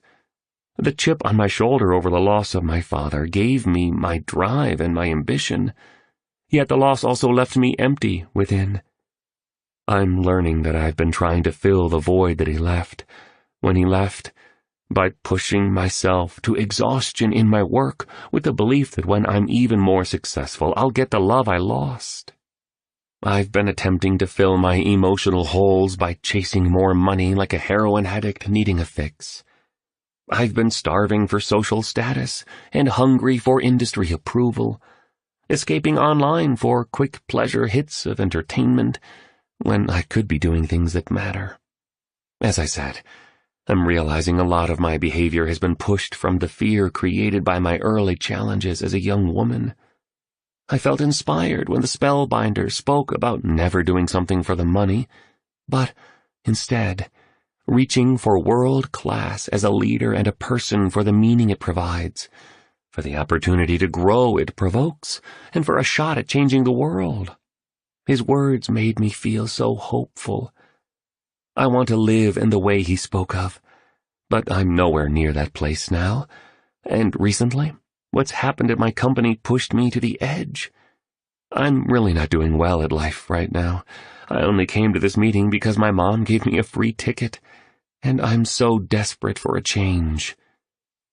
The entrepreneur took a deep breath. "Sorry," she apologized, looking embarrassed. "I hardly know you, so I'm not sure why I'm revealing all this to you. I guess I just feel safe with you. I'm not sure why. I'm so sorry if I'm oversharing." "No problem," said the artist. His body language showed he was engaged. He no longer anxiously played with his goatee and dreadlocks. "We're so honest when we chat with taxi drivers and other people we don't really know, right?" the entrepreneur went on. "All I'm trying to say is that I'm ready for a transformation. And my gut tells me this down-and-out man who wants to teach us how an excellent morning routine can build creative, productive, financial and happiness empires really can help me, and help us. And, she added, remember his watch. I like him, said the artist. He's a character. I love that he expresses himself so poetically sometimes and so passionately at others. He thinks so vividly, and quotes George Bernard Shaw like his life depended on it. Really cool. But I still don't really trust him, the artist expressed as he punched a fist into an open palm again. Probably ripped the watch off some rich idiot. Look, I understand how you're feeling, responded the entrepreneur. A lot of me feels the same way, and you and I just met as well. I'm not sure what it would be like to go on this trip with you. I hope you don't mind me saying that. You seem like such a nice person. A few rough edges, maybe. I think I understand where those come from. But you're good, deep down. I know it. The artist looked mildly pleased. He glanced at the homeless man, who was eating slices of avocado from a plastic bag. I'll have to see if I can arrange my schedule to be away from the office so we can spend time with him, shared the entrepreneur, as she pointed to the homeless man. While he was munching on his snack, he was also talking on a relic of a mobile phone and staring at the ceiling. I'm starting to like the idea of spending some time near a village called Solitude on some tiny island, eating fabulous food and swimming with wild dolphins. I'm beginning to feel this will be a phenomenal adventure. I'm starting to feel more alive again. Well, now that you say it that way, I'm liking the sound of this too, said the artist. I'm beginning to think there's a delicious insanity to all of this. A special opportunity to access a whole new universe of originality. This might be the best thing yet for my art. It makes me think of what the writer Charles Bukowski said. Some people never go crazy. What truly horrible lives they must lead. And the Spellbinder did encourage us to leave the boundaries of our normal lives so we grow into our gifts, talents, and strengths. Some instinct is also telling me to do this. So, if you go, I'll go. Well, you know what? I'll take the leap. It's done. I'm all in. Let's go, pronounced the entrepreneur. All in, agreed the artist. They both stood up and made their way to the homeless man, who was now sitting with his eyes closed. What are you doing now? Quizzed the artist. Intense visualization of all I want to be and the higher order life I wish to create. A Turkish fighter pilot once told me that before every flight, he'd fly before we'd fly. He was suggesting that meticulously rehearsing the way he and his team wanted the mission to unfold in the theater of his imagination set them up to execute that vision of mastery in reality, flawlessly. Your mindset is an enormously potent tool for private greatness, prodigious productivity, and creative victory, along with your heart set, health set, and soul set. I'll teach you all about these remarkable concepts if you accept my invitation. Anywho, back to why I close my eyes. Nearly every morning, I envision my ideal performance for the day ahead. I also reach deep into my emotions, so I feel what it will feel like when I achieve the wins I've planned to accomplish. I lock myself into an extremely confident state, where any form of failure isn't within the realm of possibility. Then I go out and do my finest to live out that perfect day. Interesting. The entrepreneur was fascinated. This is just one of the SOPs I run daily to stay on peak. Good science is confirming that this practice helps me upregulate my genome by turning on genes that were previously asleep. Your DNA isn't your destiny, you know? Not to worry, cats. You'll learn about the breakthrough field of epigenetics when you're on the island. You'll also learn some beautiful neuroscience on multiplying your success in this age of scattered attention, so the weapons of mass distraction don't destroy your amazingness. I'll reveal everything I've discovered about creating projects that are so masterfully done, they endure for generations. You'll hear about fabulous ways to armor plate your mental focus and fireproof your physical energy. You'll discover how the best business people in the world build dominant enterprises, and learn a calibrated system that the most joyful human beings on the planet apply each morning to create a life that borders on the magical. Oh, in case you were wondering, an SOP is a standard operating procedure. It's a term my special advisor used when he'd speak about the daily structures needed to find triumph at the game of life. I assume you two are coming? Yes, we're coming, confirmed the entrepreneur in an upbeat tone. Thank you for your offer. Yeah, thanks, man, added the artist, now looking more composed. Please, the entrepreneur said earnestly, teach us everything you know about creating the morning routine of a high-impact leader and a supremely successful business person. I desperately want to improve my performance and my daily productivity. I'll also need your help to restructure my life. To be honest, I'm feeling more inspired today than I felt in a long time. But I'm not in the best place. Yeah, brother, said the artist. Tell us your secrets for an epic morning routine that helps me become the best painter and man I can become. He waved his notebook in the air as he spoke. Send us your plane, take us to your village, give us some coconuts, let us ride your dolphins, and improve our lives. We're all in. None of what you'll discover will be motivation, noted the scraggly soul with a degree of seriousness he hadn't shown before. All of this will definitely be about transformation, and it will be supported by strong data, the latest research, and immensely practical tactics that have been battle-tested in the tough trenches of industry. Get ready for the greatest adventure you cats will ever experience. Excellent, declared the entrepreneur, as she reached out to shake the weather-beaten stranger's hand. I need to admit that this entire scenario has been extremely odd for both of us, but for whatever reason, we now trust you. And yes, we're totally open to this new experience. You're very kind to do this for us, thank you, blurted out the artist. He looked somewhat surprised by the extent of his graciousness. Awesome, smart decision, guys, came the warm response. Please be outside this conference center tomorrow morning. Bring at least a few days' worth of clothes, that's all. Like I said, I'm stoked to take care of everything else. All expenses are on me. I thank you. Why are you thanking us? Wondered the entrepreneur. The homeless man smiled tenderly and scratched his beard thoughtfully. In his final sermon before he was assassinated, Martin Luther King Jr. said, "Everybody can be great because anybody can serve. You don't have to have a college degree to serve. You don't have to make your subject and verb agree to serve. You don't have to know about Plato and Aristotle to serve. You don't have to know Einstein's theory of relativity to serve. You don't have to know the second theory of thermodynamics and physics to serve. You only need a heart full of grace, a soul generated by love." The tramp wiped a morsel of avocado from the edge of his mouth and then carried on what he was saying.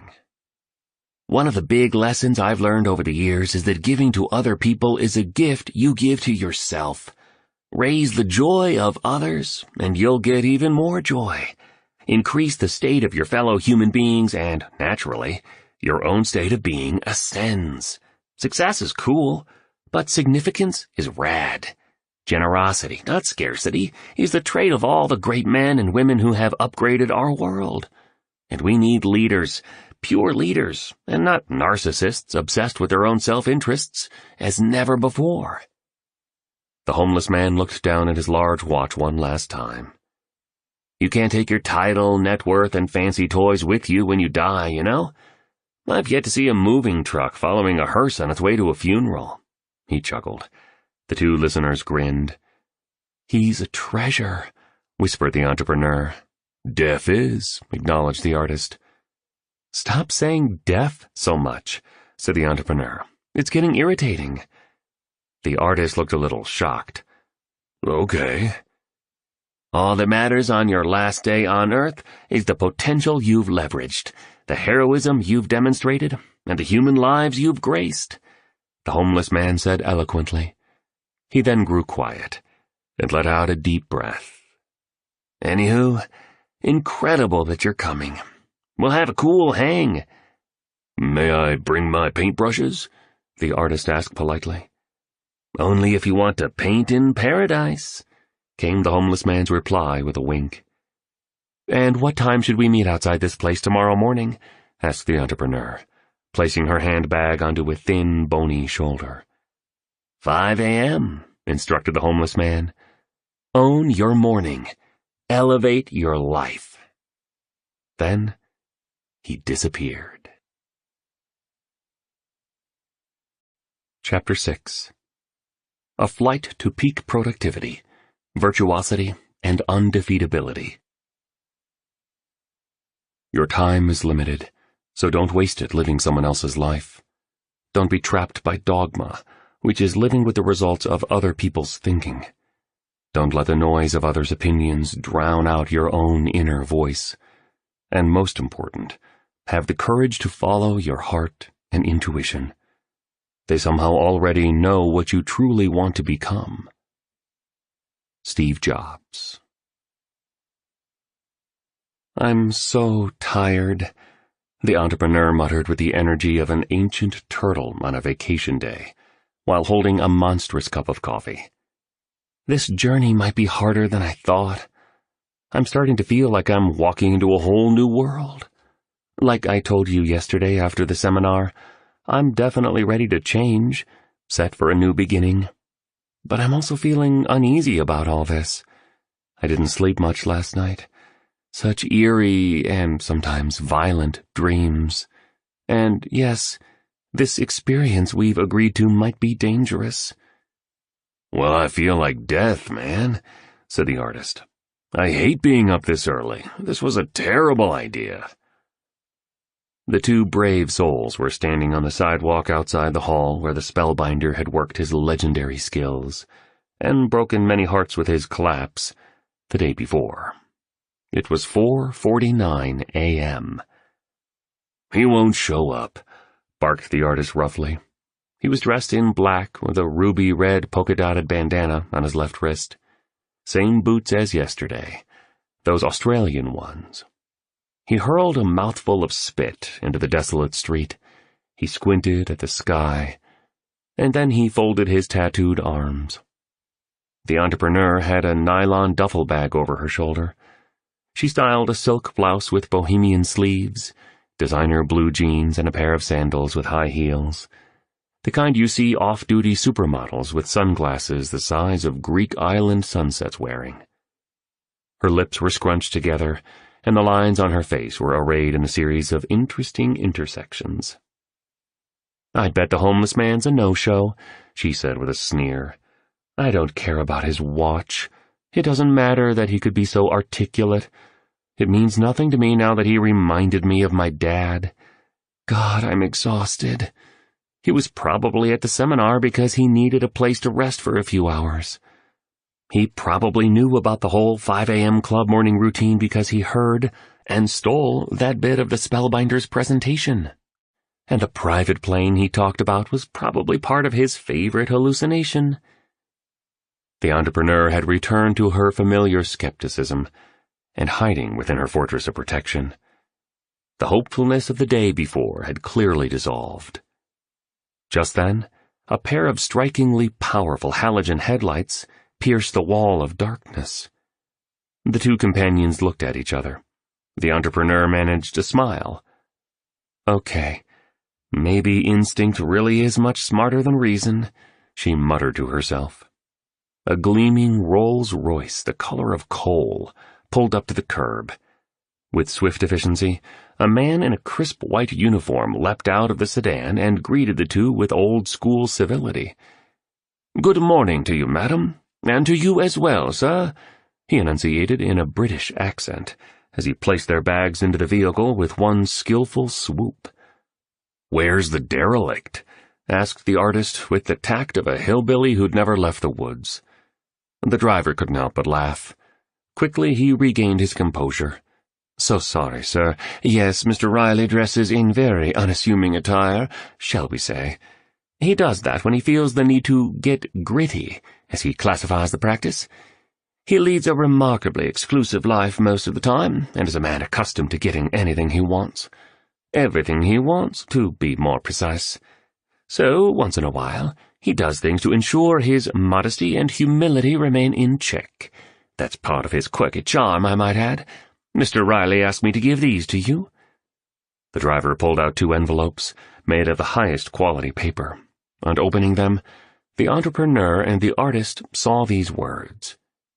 "Hey, cats, hope you're awesome. Didn't mean to spook you both yesterday. I just needed to keep my boots on the ground. Epictetus, one of my favorite philosophers, wrote, 'But neither a bull nor a noble-spirited man comes to be what he is all at once. He must undertake hard winter training, and prepare himself and not propel himself rashly into what is not appropriate to him. Voluntary discomfort, whether by dressing as I did or by fasting once a week, or by sleeping on the floor once a month, keeps me strong, disciplined, and focused on the central few priorities my life's built around. Anywho, have a tremendous flight, and I'll see you in paradise soon. Big hug." The driver continued, "Please remember that appearances can be misleading, and clothing doesn't convey one's character. Yesterday you met a great man. Looks really do not reveal the quality of a person."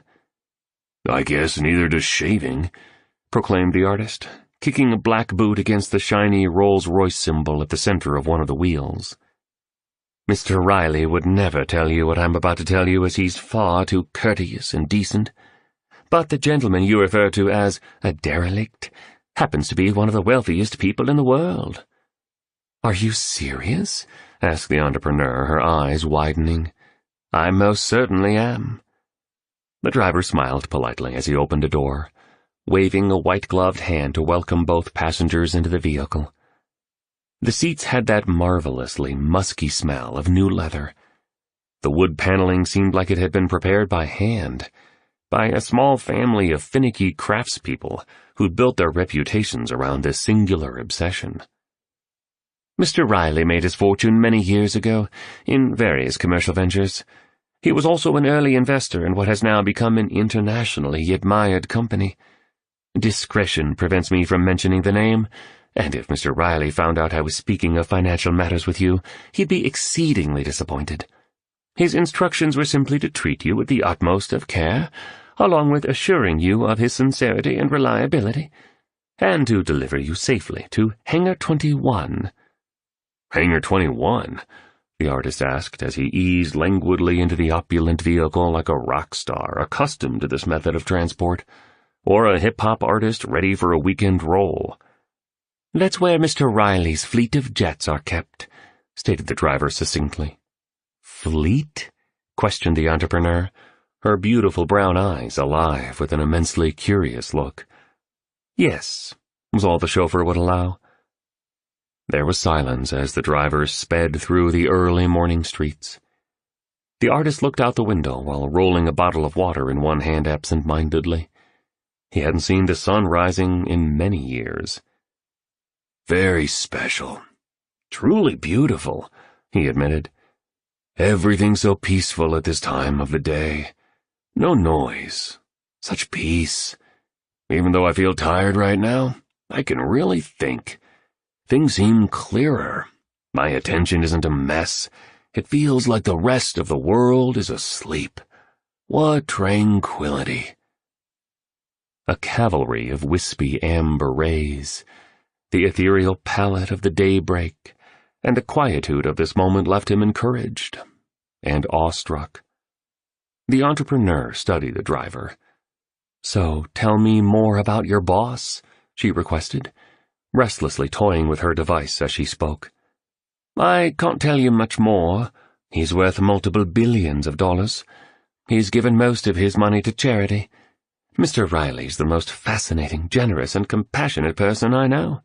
He also has incredible willpower, along with having ironclad values, such as honesty, empathy, integrity, and loyalty.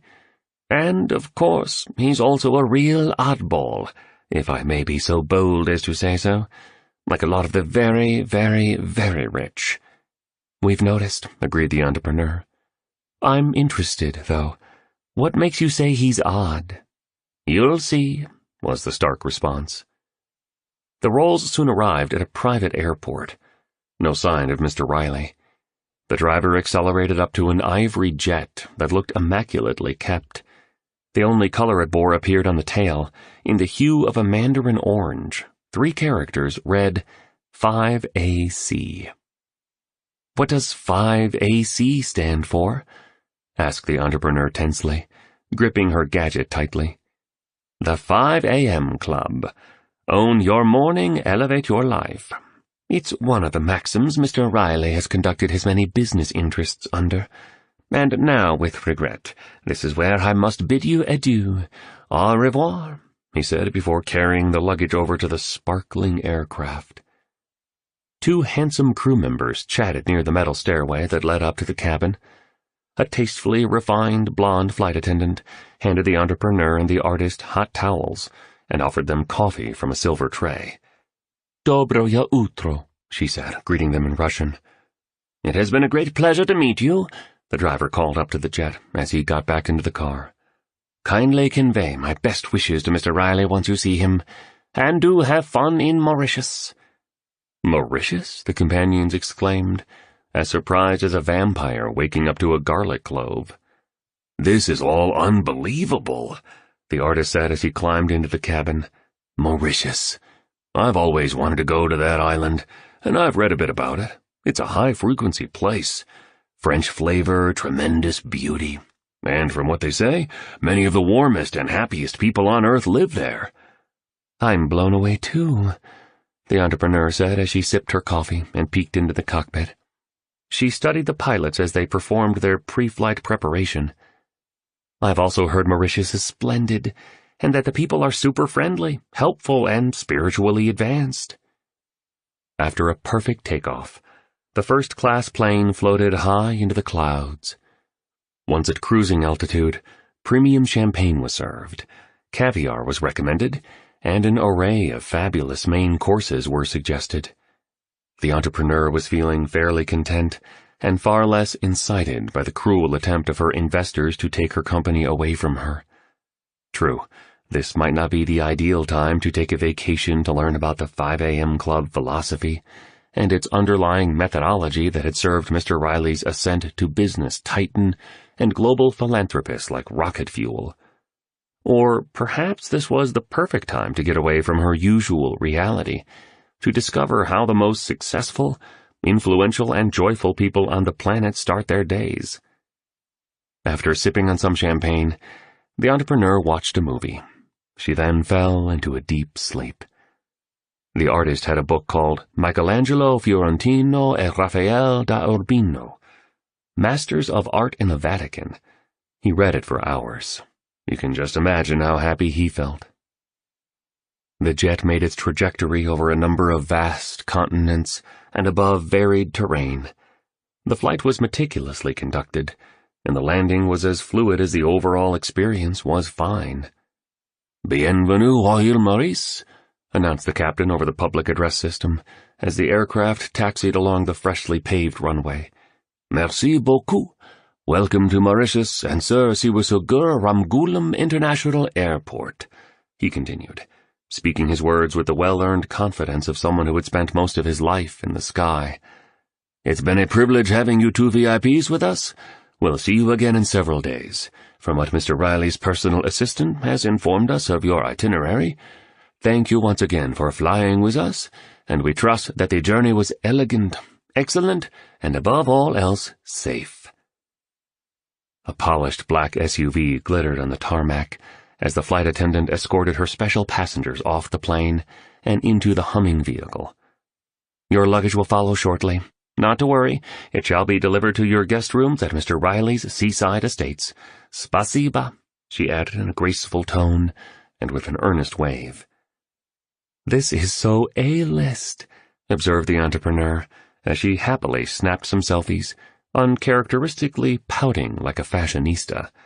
"Deaf," replied the artist as he photobombed her, sticking out his tongue like Albert Einstein did in that famous photo that betrayed his seriousness as a scientist and revealed his undiminished childlike sense of wonder. As the Range Rover rolled along the highway, tall stalks of sugar cane swayed in the fragrant breezes blown by the Indian Ocean. The quiet chauffeur wore a white cap, the kind you see bellmen at five-star hotels wearing, and a well-pressed dark gray uniform that hinted at an understated yet refined professionalism.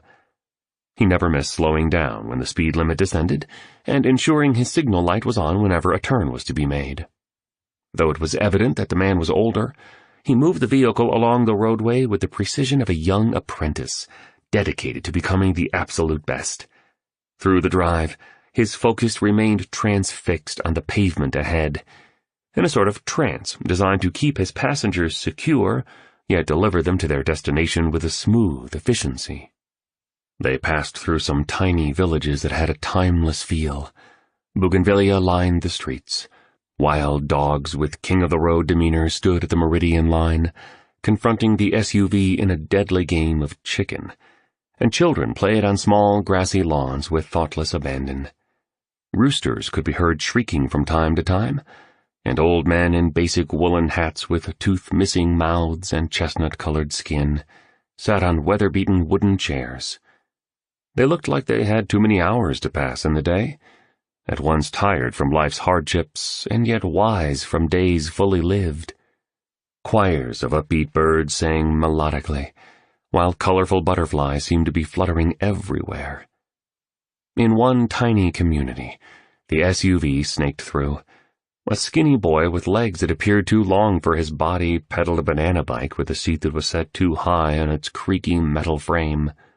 In another, a group of teenaged girls in tank tops, surf shorts and flip-flops shuffled along the narrow but attentively maintained road, following a man in army green cargo shorts wearing a t-shirt that had the #1 flame-grilled chicken printed on the back of it. Everything seemed to move on island time. People looked cheerful. They beamed with a radiant vitality, not so commonly seen in the over-scheduled, machine-dominated, and sometimes soulless lives so many among us are experiencing. The beaches were unspeakably beautiful, the gardens were entirely glorious, and the entire Gongon-looking scene was draped by a series of mountains that looked like they'd been carved by a 16th-century Florentine sculptor. "See that structure up there?" the driver said, breaking his self-imposed silence, and pointing to a rock formation at the top of one of the peaks that resembled a human figure. "That's called Peter Bot. It's the second highest mountain in Mauritius. See the summit up there? It resembles a human head, right?"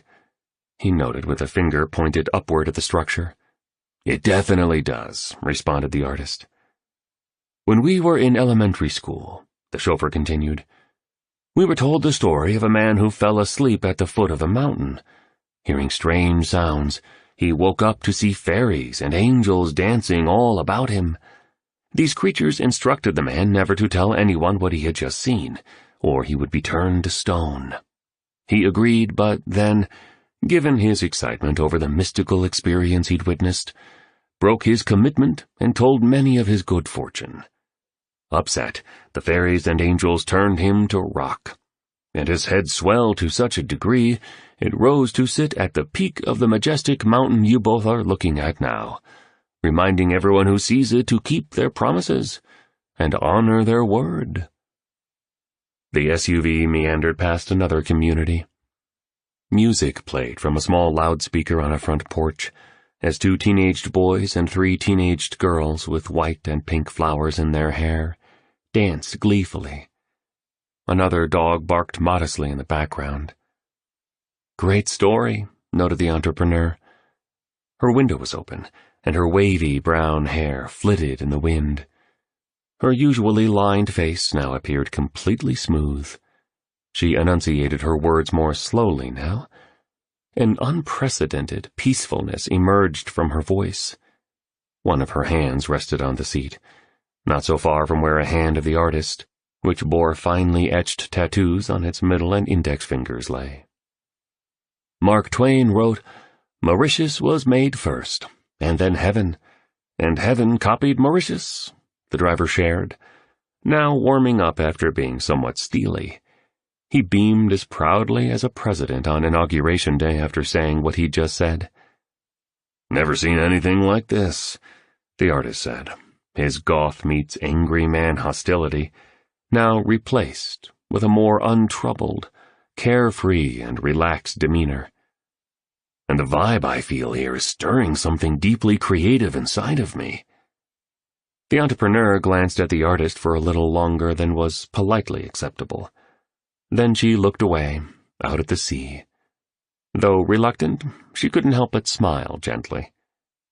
The driver could be heard whispering into the SUV's speakerphone. 5 minutes away. Then he handed each of his passengers a hand-crafted tablet that seemed made of gold. "Please study these," he told them. Engraved finely, in the apparently precious metal, were 5 statements.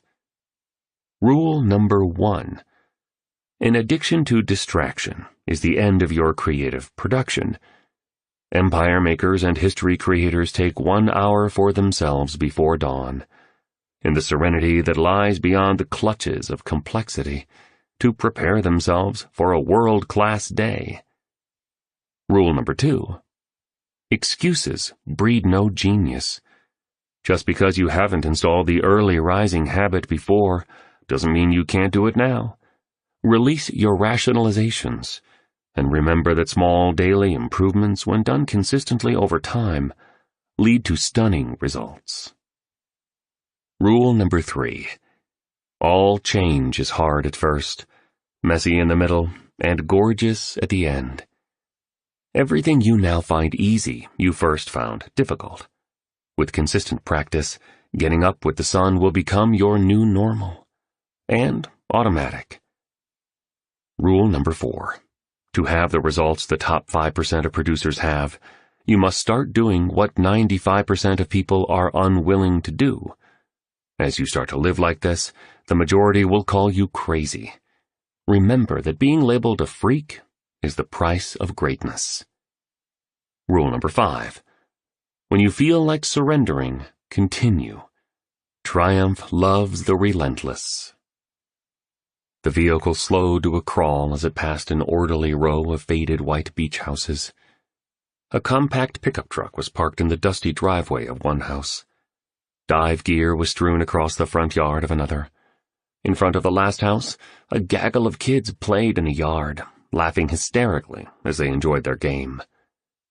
The ocean appeared, both greenish and bluish with foam-topped waves making shashing sounds, before colliding with the sandy shore. The air now smelled a marine life smell, yet sweet like nectar with unexpected cinnamon hints blended into it. On a wide planked dock, a thin line of a man with a Santa Claus beard and rolled-up khakis fished barefoot for his family's dinner. A motorcycle helmet was perched on his old head. The sun was beginning to set, a glamorous sphere of blinding radiance that cast liquid yellow streaks and reflections on the welcoming water that lay before it. Birds still chirped, butterflies still flew. Quite magical, all of this. "We're here," announced the chauffeur into an intercom perched beside a metal fence that seemed to have been erected more to keep wildlife out than to prevent interlopers from getting in. The gate opened, slowly. The SUV rolled down a winding road teeming with bougainvillea, hibiscus, frangipani, and boucle d'orel, the national flower of Mauritius, along the sides. The driver opened his window, inviting in a sea breeze, carrying a swirling scent that also included fresh jasmine, mixed with rich roses. Gardeners in smart gardening attire waved sincere waves. One shouted "Bonjour" as a vehicle sailed by. Another said "Bonjour" as 2 fat doves the size of a trucker's fist hopped along a stone path. The billionaire's house was low-key. The design was of the beachfront chic sort, kind of a Martha's Vineyard cottage meets Swedish farmhouse feel. It was both sensationally beautiful and completely private. A massive veranda at the back of the home extended over the ocean. A muddy mountain bike leaned against a wall. A surfboard rested near the end of the driveway. Massive floor-to-ceiling windows were the only extravagant architectural flourish. More precious flowers were meticulously arranged along a deck, where a trolley supporting hors d'oeuvres, assorted cheeses, and a service of fresh lemon tea with precisely cut slices of ginger waited. Sun-bleached gray steps wound down to a breathtakingly lovely beach, the type seen in the travel magazines the elite crowd liked to read. Amid all this exquisiteness, an isolated figure stood on the milk-colored sand. He made not one movement. Perfect stillness. The man was Eiffel Tower tall, shirtless and bronzed, and sporting a pair of loose shorts with a camouflage pattern. Canary yellow sandals and uber-stylish sunglasses, the kind you might purchase on Via dei Condotti in Rome, completed the surfer Zen meets Soho swagger appearance. He peered out into the sea, remaining still as a star in the big African sky. "There," said the entrepreneur, pointing. "We finally get to see our host, the illustrious Mr. Riley," she noted energetically, picking up her pace as she hustled down the wooden stairs that led to the seashore. "Look at him. He's just hanging out by the water, soaking up those rays and totally loving life. Told you he's special. So happy I trusted my gut and agreed to this wonderful escapade. He's been true to his word. In a world where too many people say things they never do and make promises they fail to keep, he's been super consistent. He's treated us so well. He doesn't even know us, and yet he's really trying to help us. Zero doubt in my mind he's got our backs. Hurry up, will you?" she urged her slow-moving companion as she waved an encouraging hand. "I feel like giving Mr. Riley a giant hug." The artist laughed as a baby gecko jaywalked across a broad plank. He took off his black shirt in the dazzling sunshine, exposing a Buddha-sized belly and man-breasts the size of fleshy mangoes. "Me too. He does walk his preach. Man, I need to get some sun," the painter murmured as he sped up to stay close to the entrepreneur. He breathed hard. As the two guests walked toward the man at the water's edge of this nirvana of an ocean compound, they observed there were no other houses in sight, not even one, just a few wooden fishing boats with paint peeled off from the passage of years moored in the shallow waters near the shore. And aside from the sun-worshipping empire builder in Italian shades, there was no other human being in evidence, anywhere. "Mr. Riley!" shouted the artist, now on the sand, hungrily sucking air into his extraordinarily unfit lungs. The slender figure remained as fixed as a palace guard, awaiting the arrival of the royal motorcade. "Mr. Riley!" echoed the entrepreneur passionately. No response.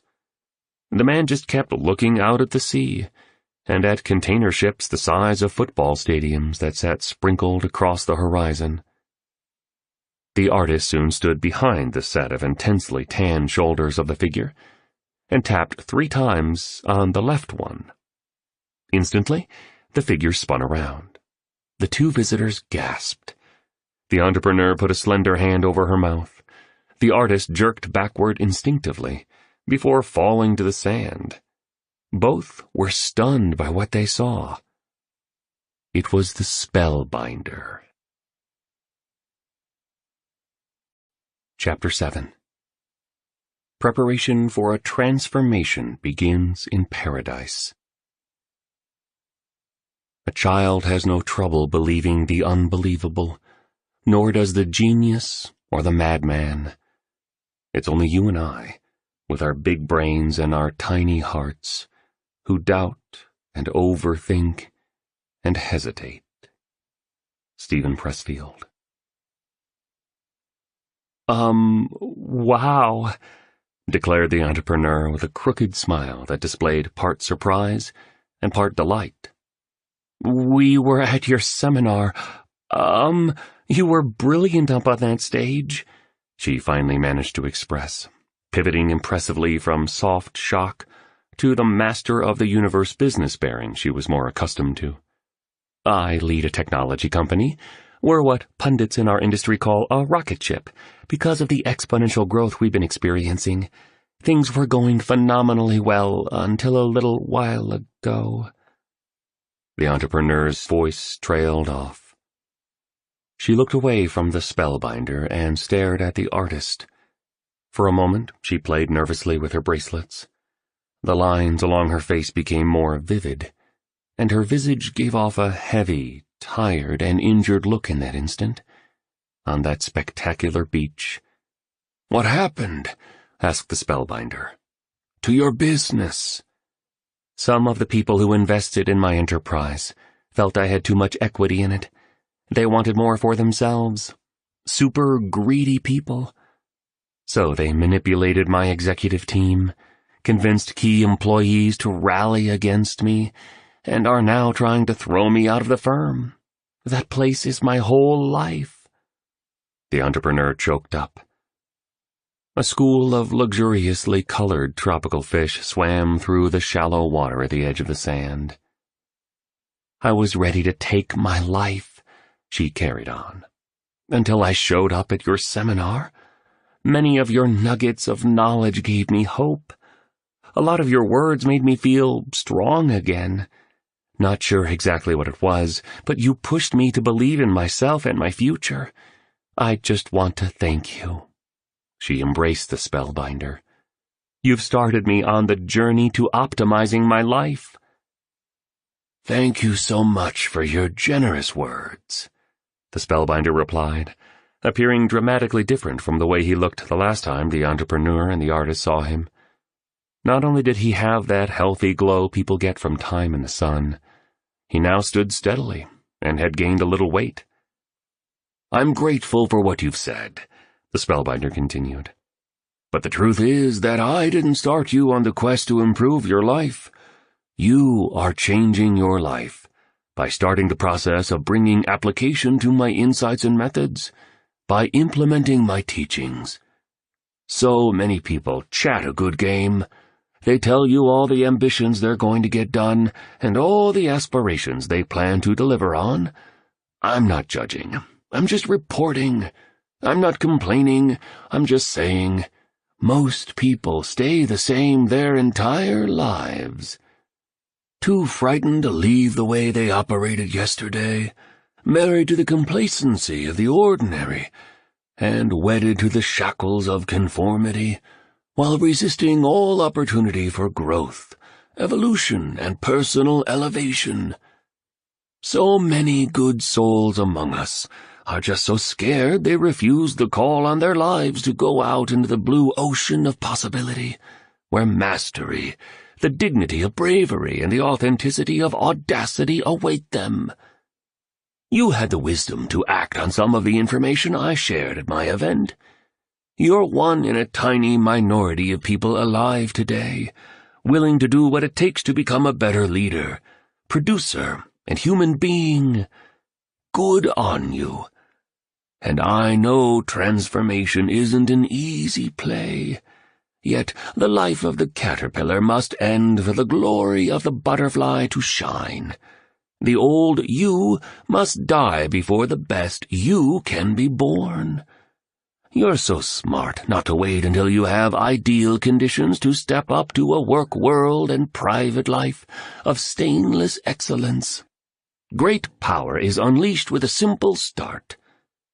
When you begin to close the loop opened by your utmost aspirations by making them real, a secret heroic force within you makes itself known. Nature notices your effortful actions, and then goes ahead and replies to your faithful commitment with a series of unanticipated wins. Your willpower heightens, your confidence climbs, and your brilliance soars. A year from now, you'll be so happy you began today. "Thank you," said the entrepreneur. "I heard a man say he needed to lose weight before he could start running. Imagine that. Lose the weight so he could initiate the running habit. That's like a writer who waits for inspiration to begin the book, or the manager who waits for a promotion to lead the field, or a startup that waits for full funding before launching a status quo disrupting product. The flow of life rewards positive action and punishes hesitation. Anyway, I'm thrilled I could contribute to your rise in some small way. Sounds like you're at a difficult yet exciting time on your personal adventure. Please consider that a bad day for the ego is a great day for the soul, and what your voice of fear claims is a mean season. The light of your wisdom knows is a splendid gift. We thought you were dead, the entrepreneur announced, unfiltered. Thank God you're okay, and I appreciate how humble you are. I believe the humblest is the greatest. Pure leaders are so secure in their own skin, their main mission is the elevation of others. They have such self-respect, joyfulness, and peacefulness within themselves that they don't need to advertise their success to society in a feeble attempt to feel a little better. I should also say, if I may, that there's a big difference between real power and fake power, the spellbinder explained, dropping even deeper into the guru mode that had made him so famous worldwide. Our culture tells us to pursue titles and trinkets, applause and acclaim, money and mansions. All that's fine, it truly is, so long as you don't get brainwashed into defining your worth as a human being by these things. Enjoy them, just don't get attached to them. Have them, just don't base your identity around them. Appreciate them, just don't need them. These are only forms of fake power our civilization programs us to believe we must pursue to be successful and serene. The fact is that should you lose any one of these things, the substitute power you derived from them evaporates, just vanishes in an instant, revealing itself as the illusion it was. Tell us more, please. The entrepreneur was absorbing every word. Real power never comes from anything external, the spellbinder continued. A lot of people with a lot of money aren't very wealthy. Take that line to the bank, stated the spellbinder as he slipped off his bright yellow flip-flops and placed them neatly on the sugary sand. Genuine power, the stuff legends are made of, doesn't arise from who you are outside and what you possess externally.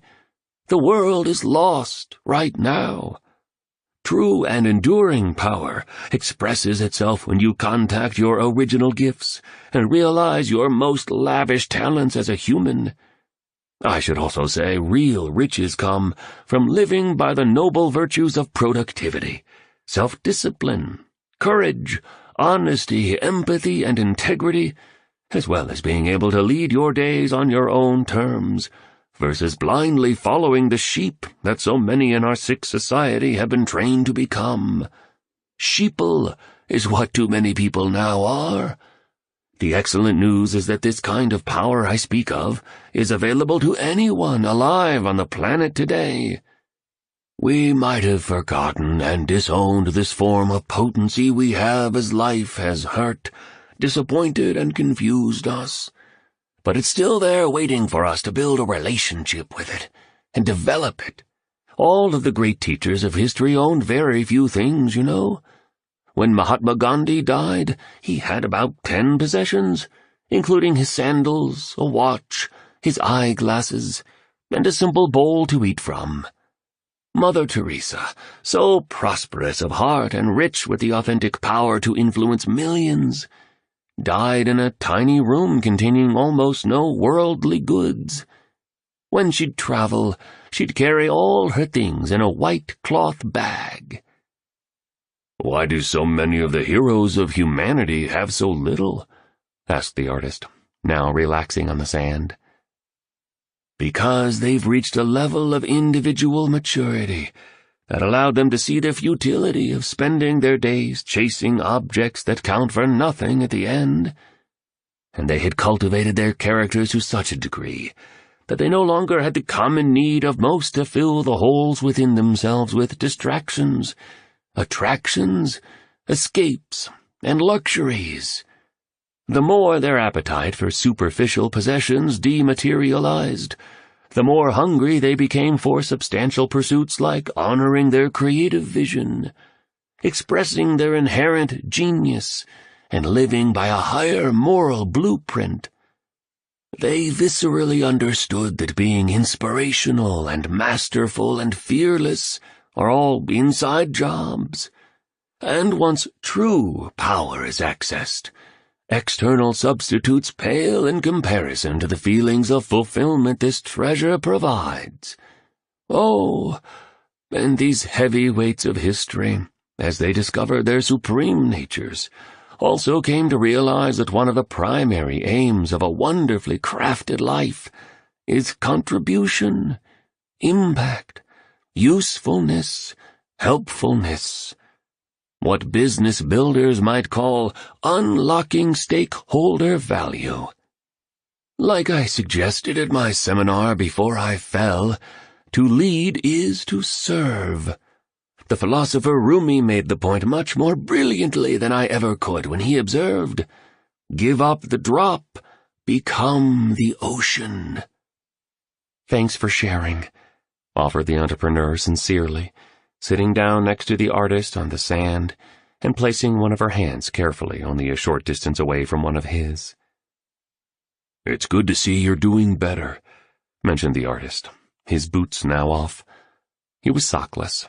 As he basked in the strong rays like a sun-bathing cat, he asked, "What the heck happened to you anyway?" "Exhaustion," confided the spellbinder. "Too many cities, too many airplanes, too many media appearances, too many presentations. I just ground myself down in pursuit of my mission to help people accelerate their leadership, activate their gifts, and become heroes of their lives. I know better." The spellbinder then pulled off his sleek sunglasses and extended a hand to his two students. "It's a great pleasure to meet you both." "You too, brother," the artist replied. "Your work has helped me make it through some tough times." As the artist spoke these words, he spotted a catamaran overflowing with festively dressed tourists, whizzing along in the distance. Another school of fish called capitaines could be observed swimming busily in the clear water. The spellbinders spied them, smiled broadly, and then continued. "You must be wondering why I'm here," he stated. "True," said the entrepreneur, as she took off her shoes and twisted her feet into the white sand alongside her companion. "Well, I've been advising Mr. Riley since he was a 33-year-old man.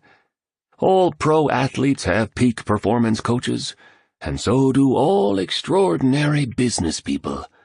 You just can't get to iconic alone. He was starting out when we met, but even then he understood that the more one learns, the more one can achieve. Growth is the real sport that the best play every day. Education truly is inoculation against disruption, and as you become better, you will have better within all arenas of your life. I call this the 2x3 mindset. To double your income and impact, triple your investment in two core areas: your personal mastery and your professional capability." "Love it," the artist said as he scratched his flabby belly. Then he picked at a decrepit toenail. "Mr. Riley understood early on that to rise to world-class, you need world-class support. We've become fantastic friends over the years. We've shared tremendous joys together, like 5-hour-long lunches with palm heart salad, fresh grilled prawns, and excellent French wine here on this private beach of his." The spellbinder stretched his arms into the air. He looked over at the mighty mountains. He remained silent for a few moments. "And we've experienced deep sorrows together as well, like the time my buddy got sick with cancer just after his 50th birthday. He appeared to have everything a man could desire, but without his good health, he realized he had nothing. That one changed him. Health is the crown on the well person's head that only the ill person can see, you know? Or as one tradition says, when we are young we sacrifice our health for wealth, and when we grow old and wise we realize what's most important, and become willing to sacrifice all our wealth for even one day of good health. You never want to be the richest person in the graveyard, you know.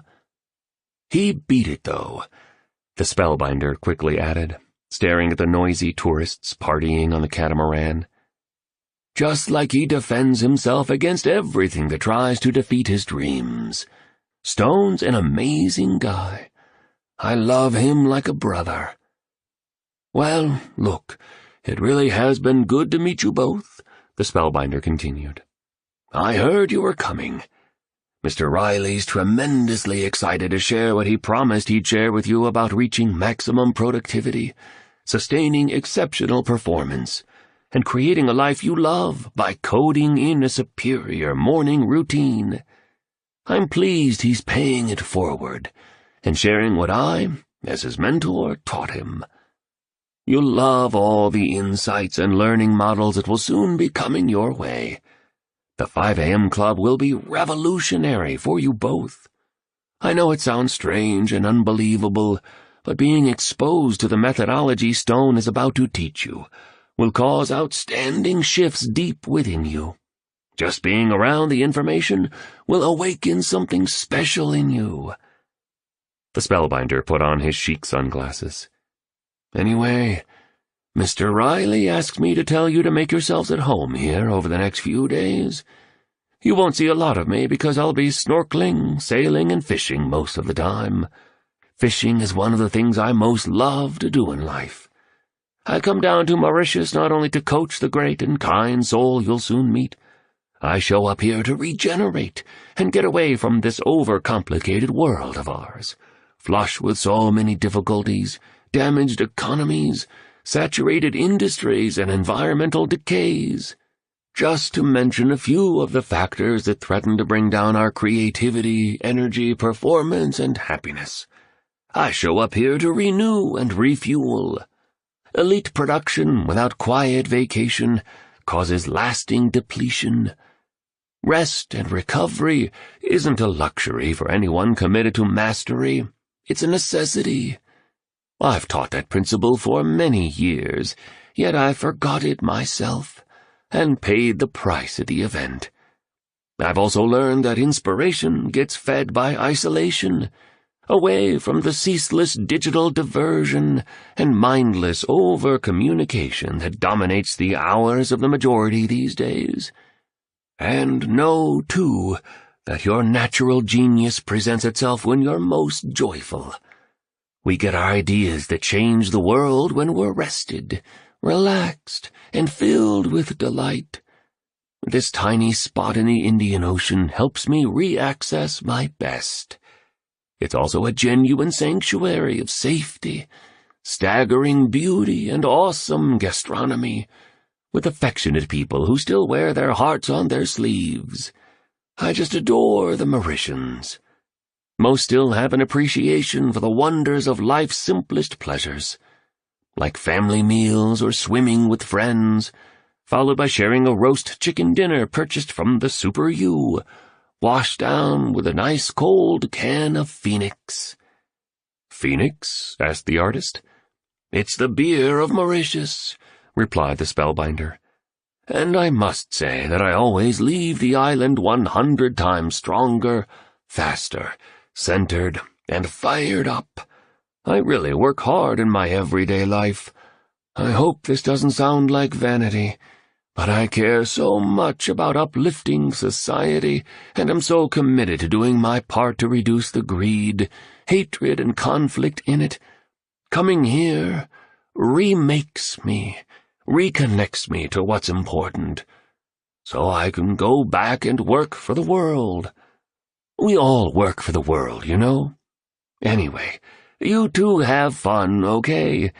And thanks again for coming to my seminar and for your positive words. They mean more to me than you could ever know. Anyone can be a critic. Takes guts to be an encourager. Being a high-impact leader never requires being a disrespectful person. I wish more leaders understood this principle.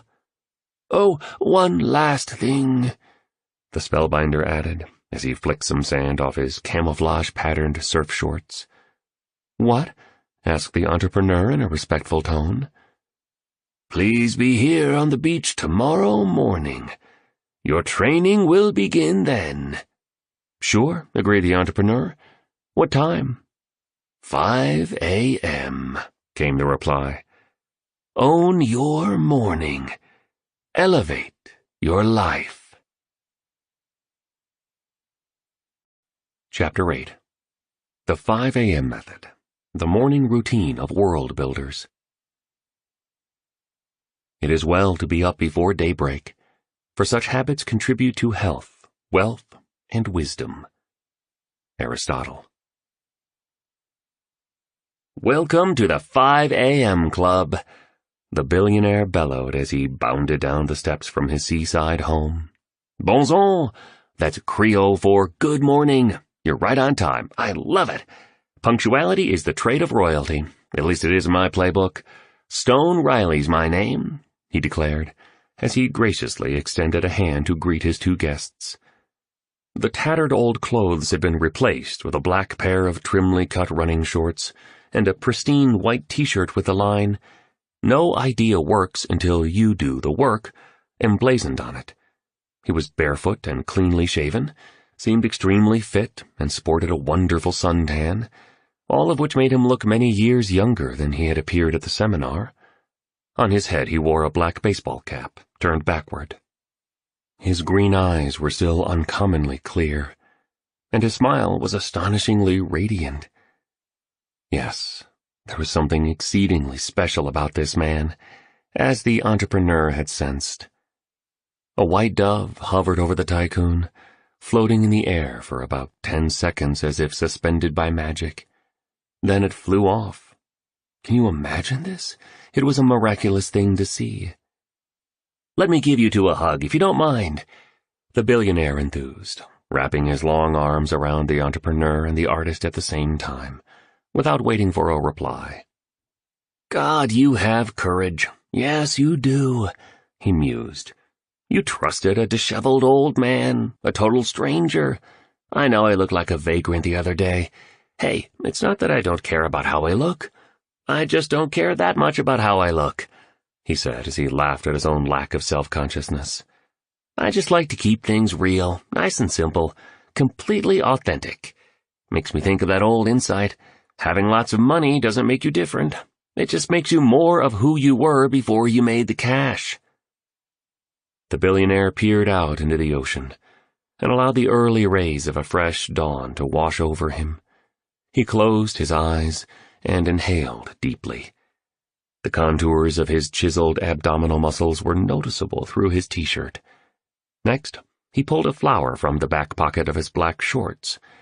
Neither the entrepreneur nor the artist had ever seen a flower like this one, and it wasn't at all damaged from being in the billionaire's pocket. Strange. Flowers are very important to anyone serious about creating magic in their work and private lives, spoke the mogul as he sniffed the petals.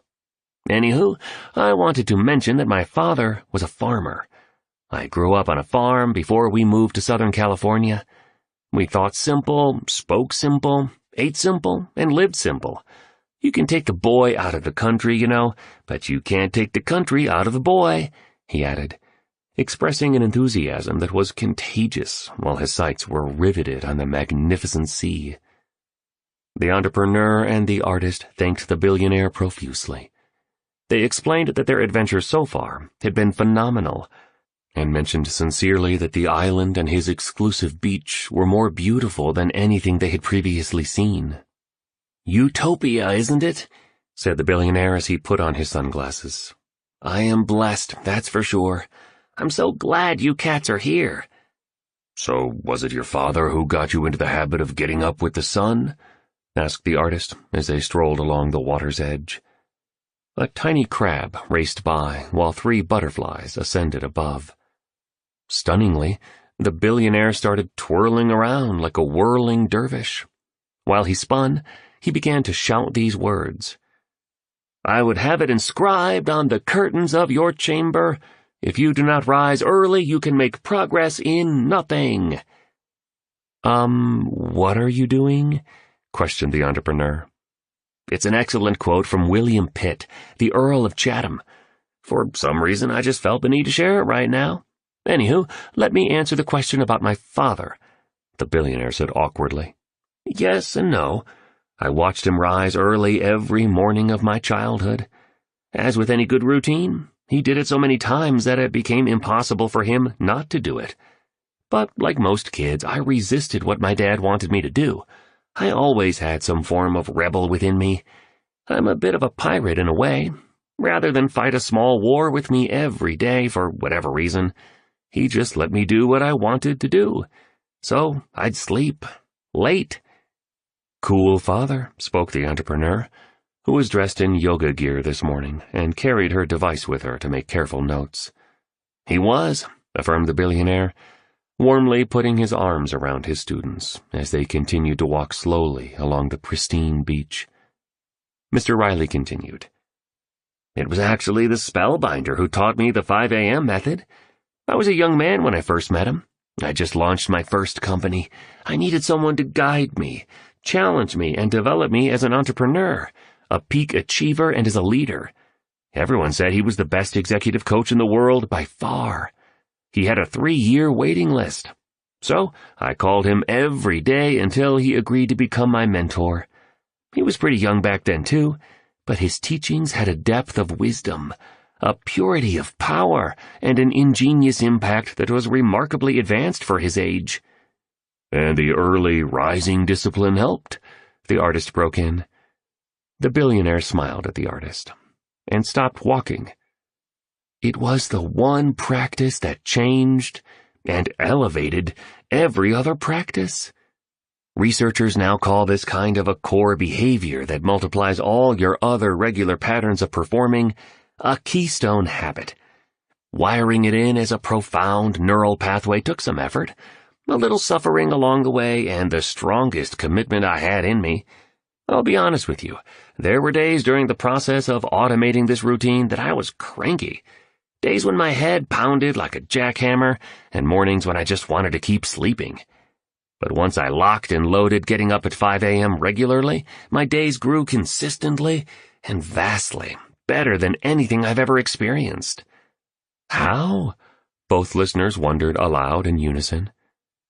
The entrepreneur touched one of her fingers on the artist's arm affectionately, as if to suggest they were together in this experience, that they were now a team, and that she had his best interests at heart. The artist locked his eyes onto hers. A gentle grin emerged. The billionaire went on. "In this time of exponential change, overwhelming distractions, and overflowing schedules, getting up at 5 a.m. and running the morning regime the spellbinder taught me was my antidote to average. No more rushing in my morning. Imagine what that alone does for the quality of your day. Starting your day luxuriating in the quietude only the early morning provides. Beginning your day feeling strong and centered and free. I found that my mind became dramatically more focused as the days progressed.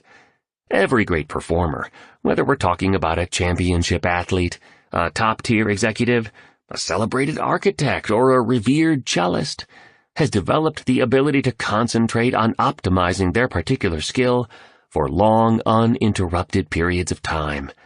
This capability is one of the special factors that allows them to generate such high-quality results. In a world where too many people dilute their cognitive bandwidth and fragment their attention, accepting poor performances and ordinary achievements while leading lives of disappointing mediocrity." "I definitely agree," indicated the artist.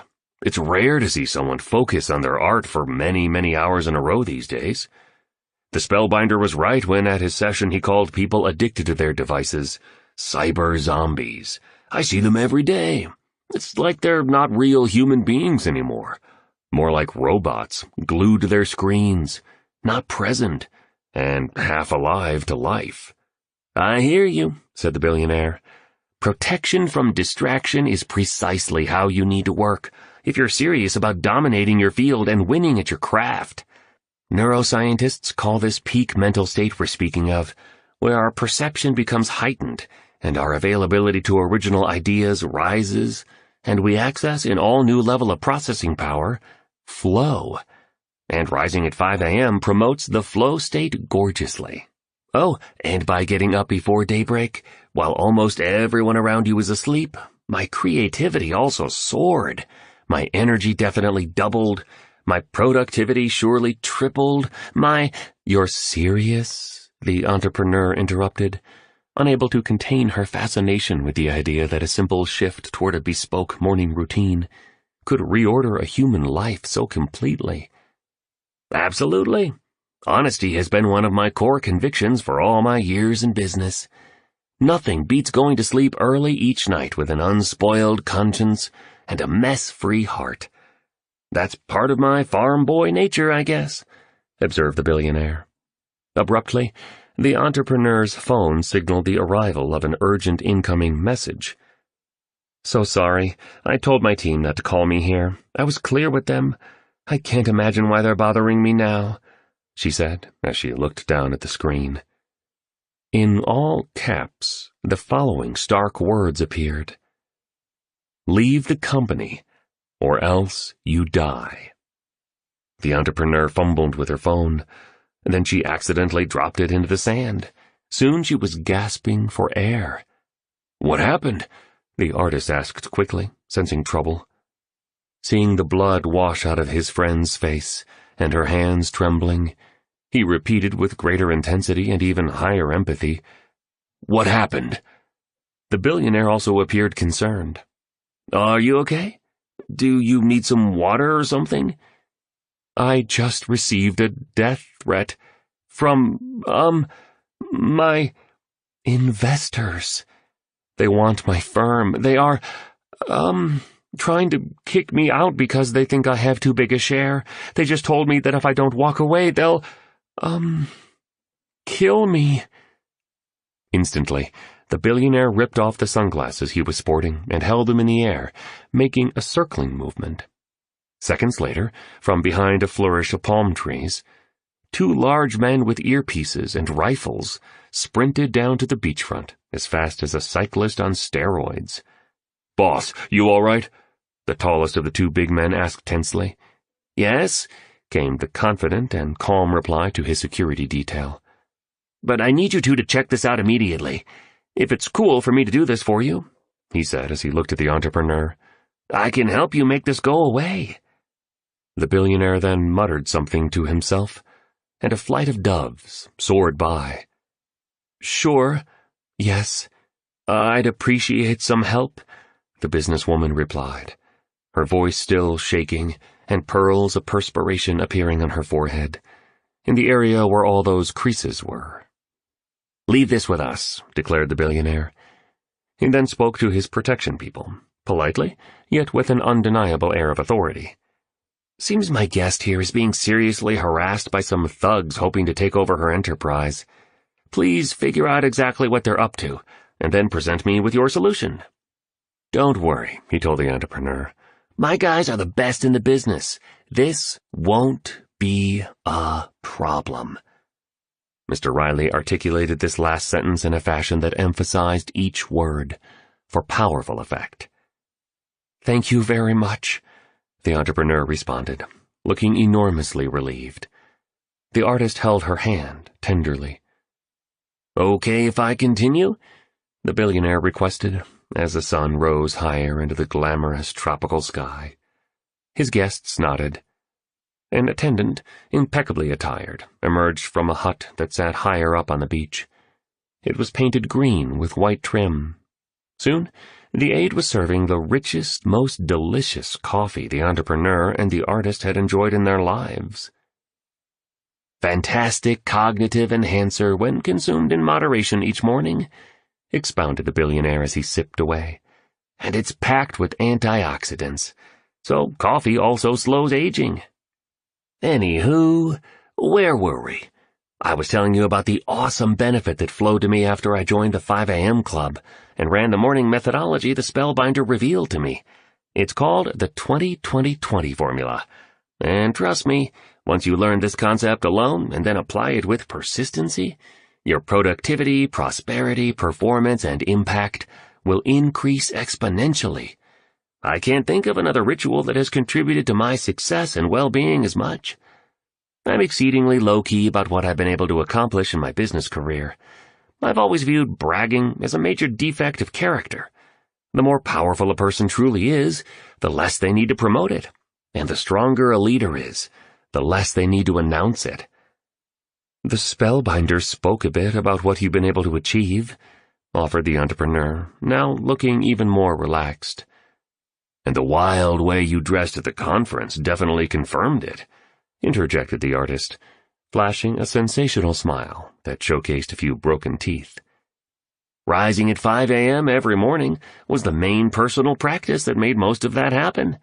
Allowed me to become a visionary thinker. Gave me a reflective space to develop a formidable inner life. The discipline helped me to become ultra-fit, with all the beautiful income advancements as well as lifestyle enhancements that come with superior health. Early rising also made me a pretty amazing leader, and it helped me grow myself into a much better person. Even when the prostate cancer tried to devastate me, it was my morning routine that insulated me. It really was. I'll go into the 20-20-20 formula in an upcoming lesson, so you'll know exactly what to do to get amazing results from the first moment you wake up. You cats won't believe the power and value of the information that's coming. I'm so excited for you two. Welcome to paradise, and welcome to the first day of a substantially better life. The entrepreneur slept more soundly that night in Mauritius than she had in years.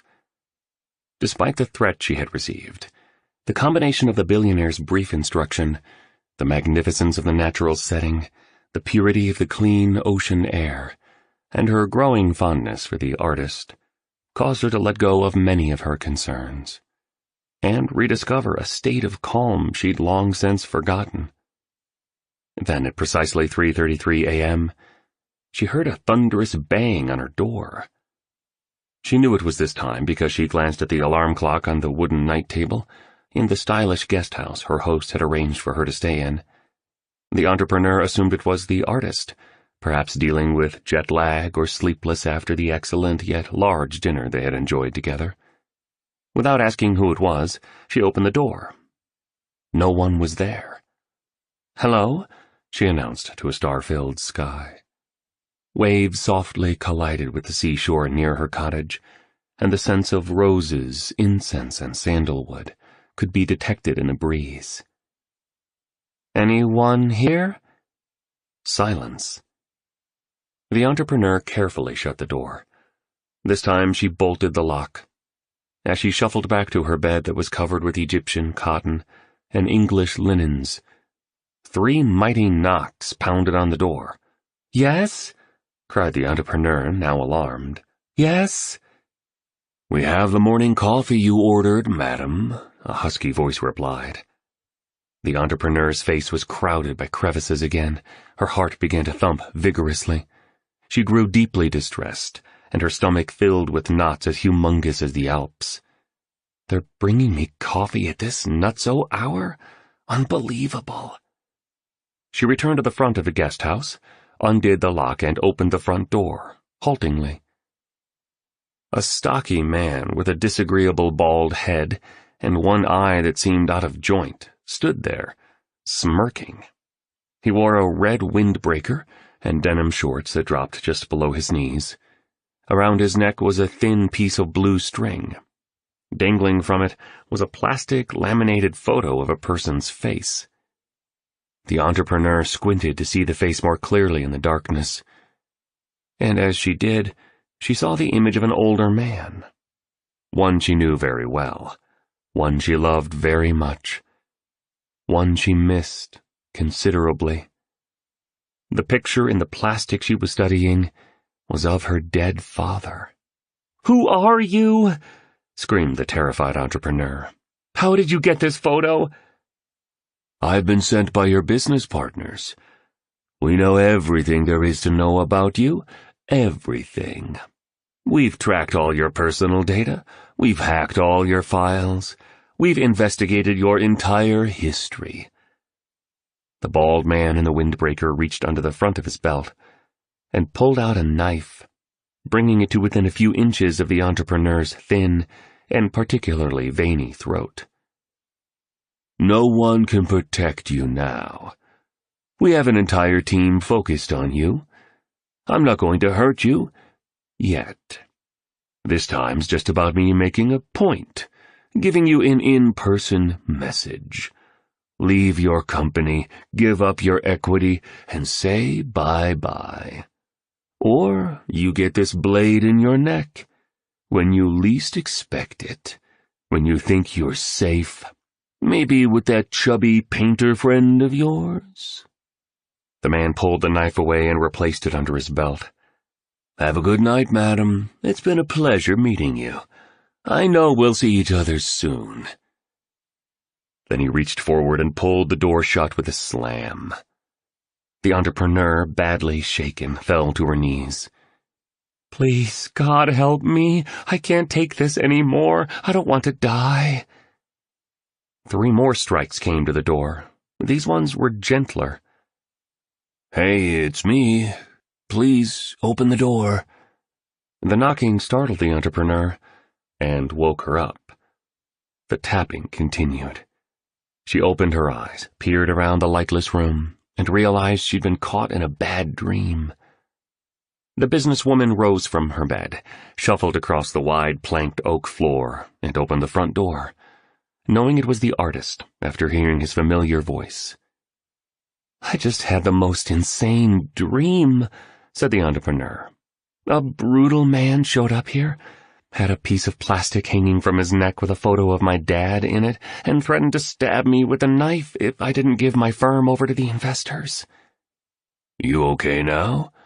the artist asked softly. "I'll be fine." "I had an unusual dream, too," the artist explained. "I couldn't sleep after it. It's got me thinking about so many things. The quality of my art, the depth of my belief system, the foolishness of my excuses, my cynical attitude, my aggressiveness, my self-sabotage and my endless procrastination. I'm analyzing my daily routines, and how I'll spend the rest of my life." "Hey, you sure you're okay?" the artist questioned, realizing he was talking a little too much about himself, and not empathizing with his alarmed companion. "I'm fine. Better now that you're here." "You sure?" "Yes." "I missed you," the artist said. "Do you mind if I tell you more about my dream?" "Go ahead," encouraged the entrepreneur. "Well, I was a little kid, at school, and every day I'd pretend I was 2 things, a giant and a pirate. All day long, I believed I had the strength of a giant and the rule-breaking swagger of a pirate. I told my teachers I was these 2 characters, and at home I told my parents the same thing. My teachers laughed at me and put me down, telling me to be more realistic, to behave more like the other kids, and to stop all my ridiculous dreaming." "What did your parents say? Were they kinder to you?" asked the entrepreneur, now sitting on the sofa with her legs crossed in a yoga posture. "Same as my teachers. They told me I wasn't a giant, and that I definitely was no pirate. They reminded me that I was a little boy, and told me that if I didn't limit my imagination, stifle my creativity, and put an end to my fantasies, they'd punish me. So what happened?" "I did what I was told to do. I caved in. I bought into the attitudes of the adults. I made myself tinier instead of grander, so I'd be a good boy. I suffocated my hopes, gifts, and powers in an effort to conform, like most people do every single day of their lives. I'm starting to realize how much we've been hypnotized away from our brilliance and brainwashed out of our genius. The spellbinder and the billionaire are right." "Tell me more about your dream," the entrepreneur urged. I began to mold myself to the system. I started to become a follower. I no longer believed I was as powerful as a giant and as swashbuckling as a pirate. I sheepwalked with the flock, becoming like everybody else. Eventually, I grew into a man who spent money I didn't have, buying things I didn't need to impress people I didn't like. What a poor way to live. I do some of that behavior too, admitted the entrepreneur. I'm learning so much about myself, thanks to this very weird and hugely useful voyage. I'm starting to realize how superficial I've been, how selfish I am, and how many good things I actually have going for me in my life. Many people in the world couldn't even imagine experiencing all the blessings I have. Got you, said the artist. So in my dream, I became a bookkeeper. I married and had a family. I lived in a subdivision and drove a good car. I had a fairly nice life, a few true friends, work that paid my mortgage, and a salary that handled my bills. But each day looked the same. Gray versus vivid, boring instead of enchanting. As I got older, the children left home to live lives of their own. My body aged, and my energy fell. And, unfortunately, my wife in my dream passed away. As I grew even older, my eyesight began to fail, my hearing began to fade, and my memory became extremely weak.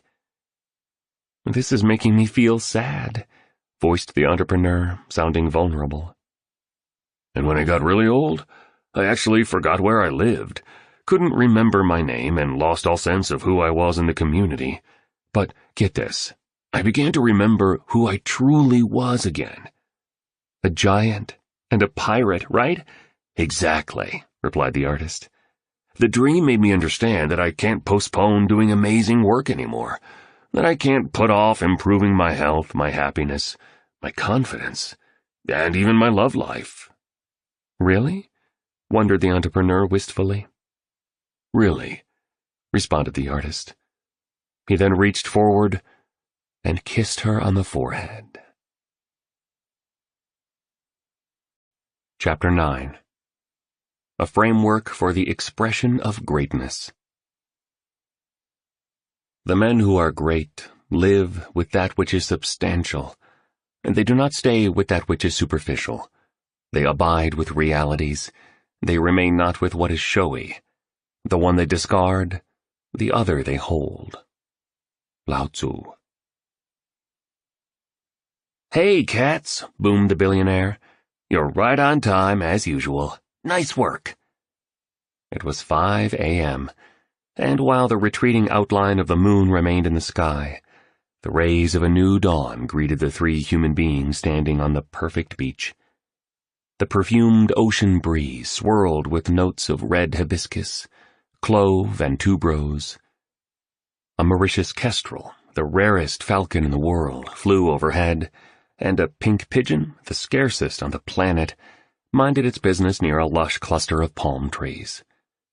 A family of geckos shot by on their way to someplace important, and a giant Aldabra tortoise crawled along a grassy bank above the shore. All this natural splendor elevated the joy and electrified the spirits of the three members of the 5 a.m. club who stood on the sand. The billionaire pointed to a bottle floating in the ocean. As he waved his finger from side to side, the bottle moved from side to side. When he twirled a digit, the bottle in the water swirled with it. And when he lifted a hand slowly, the bottle appeared to rise above the surface of the ocean. Soon the container washed up onto the wet sand, and it became clear that a swatch of silk had been rolled up inside of it. Picture how mysterious all this seemed. A message in a bottle, declared the billionaire happily. He started clapping his hands like a little tyke. He sure was an abnormal and totally wonderful character. This conveniently sets the tone for my mentoring session with you this morning, he added. The industrialist then lifted the vessel, unscrewed the cap, and pulled out the fabric, which had a framework stitched onto it. It's reproduced on the enhancement. It was the 3-step success formula. This is one of the simplest yet gnarliest of the teaching models the spellbinder shared when he started coaching me as a young man," explained the billionaire, using more of his surfer slang. "And it'll provide the context for all the teachings that will follow. So, I really want you both to understand it intimately. At first glance, it seems like a really basic model, but as you integrate it over time, you'll see how profound it is." Mr. Riley then closed his eyes, covered his ears with his hands, and recited these words. "The beginning of transformation is the increase of perception. As you see more, you can materialize more. And once you know better, you can achieve bigger. The great women and men of the world, the ones responsible for the magical symphonies, the beautiful movements, the advancements of science and the progress of technology, started by re-engineering their thinking and reinventing their awareness. In so doing, they entered a secret universe that the majority could not perceive, and this, in turn, allowed them to make the daily choices few choose to make, which automatically delivered the daily results few get to experience." The tycoon reopened his eyes. He raised an index finger to his lips, as if immersed in some splendidly weighty insight. Looking intently at the framework embedded into the silk, he continued. "Heroes, titans, and icons all have a personal trait that average performers just don't show, you know." "Which is?" asked the artist, who was dressed goofily in a muscle shirt and a Speedo swimsuit. "Rigor," replied the billionaire. "The best in the world have depth. Members of the majority often get stuck in a mindset of superficiality in their work. Their whole approach is light. No real preparation, very little contemplation, and then the setting of a towering vision for the desired outcome, along with patiently considering the sequencing of executions that will result in an awesome result. The 95% of performers don't invest painstaking attention to the tiniest of details, and fail to refine the smallest of finishes like the great masters do. For most people, the truth is that it's all about the path of least resistance, getting what they need to get done fast, and just sneaking by, mailing it in instead of bringing it on. The minority of exceptional creative achievers operate under a completely different philosophy." "Tell me," replied the artist, intrigued. "They apply a mentality of granularity instead of a mindset of superficiality. They have encoded depth as a lifetime value and exist under a profound insistence on greatness in all that they do. Exceptionalists fully understand that their creative output, no matter if they are bricklayers or bakers, chief executive officers or dairy farmers, astronauts or cashiers, represents their reputation. The best in any endeavor appreciate the fact that your good name is branded onto every piece of work that you release, and they get that you can't put a price tag on people saying superb things about you." The billionaire rubbed the bottle. Then he held it up and viewed the last evidence of the disappearing moon through its glass, before continuing his discourse. "But it goes deeper than social approval," the industrialist indicated. "The grade of work you offer to the world reflects the strength of the respect you have for yourself. Those with unfathomable personal esteem wouldn't dare send out anything average. It would diminish them too much. If you want to lead your field," Mr. Riley went on, "become a performer and person of depth," he reinforced. "Commit to being a highly unusual human being instead of one of those timid souls who behave like everyone else, living a sloppy life instead of a magnificent one, a derivative life instead of an original one." "Profound," the artist contributed, showing great exuberance while taking off his muscle shirt to get some sun. "In their work, the maestros of mastery are extraordinarily thoughtful. They think precisely about what they are doing. They hold their labor to the highest of standards and sweat the smallest of strokes, like master sculptor Gian Lorenzo Bernini did as he crafted Fontana dei Quattro Fiumi, Fountain of the Four Rivers, his masterpiece that sits gloriously in the center of Piazza Navona in Rome. Such producers are meticulous and craft at near flawless, and as obvious as this sounds, they just really, really, really care." But people have a lot to do in their days. These days, interjected the entrepreneur.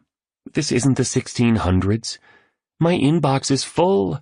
My schedule is packed. I have back-to-back meetings most days. I need to do pitches. I feel like I can never keep up with all that's coming at me. Shooting for mastery isn't easy. I understand, the billionaire replied kindly. Less is more, you know? You're attempting too much. Geniuses understand that it's smarter to create one masterwork than 1,000 ordinary pieces. One of the reasons I love being around the finest art is that the belief systems, emotional inspiration, and ways of working of those great virtuosos rub off on me. And I can tell you with absolute certainty, these epic performers inhabited an entirely different universe than most people in business and society populate today, as I've suggested. Just then, a brilliantly colored butterfly perched on the very tip of Stone Riley's left ear. He smiled and said, Hey, little buddy, nice to see you again. The magnate then added, When you deconstruct how the superstars, virtuosos, and geniuses achieved what they did, you'll realize that it was their heightened awareness of the opportunities for daily greatness that inspired them to make the better daily choices that yielded better daily results. Mr. Riley pointed to the learning model. That's the power of self-education, he went on. As you become aware of new ideas, you'll grow as a producer and as a person. As you escalate your personal and professional development, the level at which you implement and execute around your gorgeous ambitions will rise. And, of course, as your ability to make your dreams and visions into reality increases, you'll be rewarded with greater income and higher impact. The magnate spoke as he tapped a finger onto step 3 of the diagram. This is why agreeing to this training with me was such a smart move, and this is what this framework here is designed to teach you. The billionaire scratched his lean abs and inhaled a deep breath of ocean air. And may I say that because of the way the remarkable ones saw the world and how they behaved when it came to their crafts, and because they showed up in their lives so very differently from the way the mass of humanity operates, they were called kooks, misfits, weirdos. They weren't, exclaimed the billionaire exuberantly. They just played at a much higher level, in rare air. They brought rigor to what they did. They'd spend weeks, months, sometimes years getting the finishing touches perfect. They forced themselves to stay with the work when they felt alone or scared or bored. They persisted in the translation of their heroic visions into everyday reality when they were misunderstood, ridiculed, and even attacked.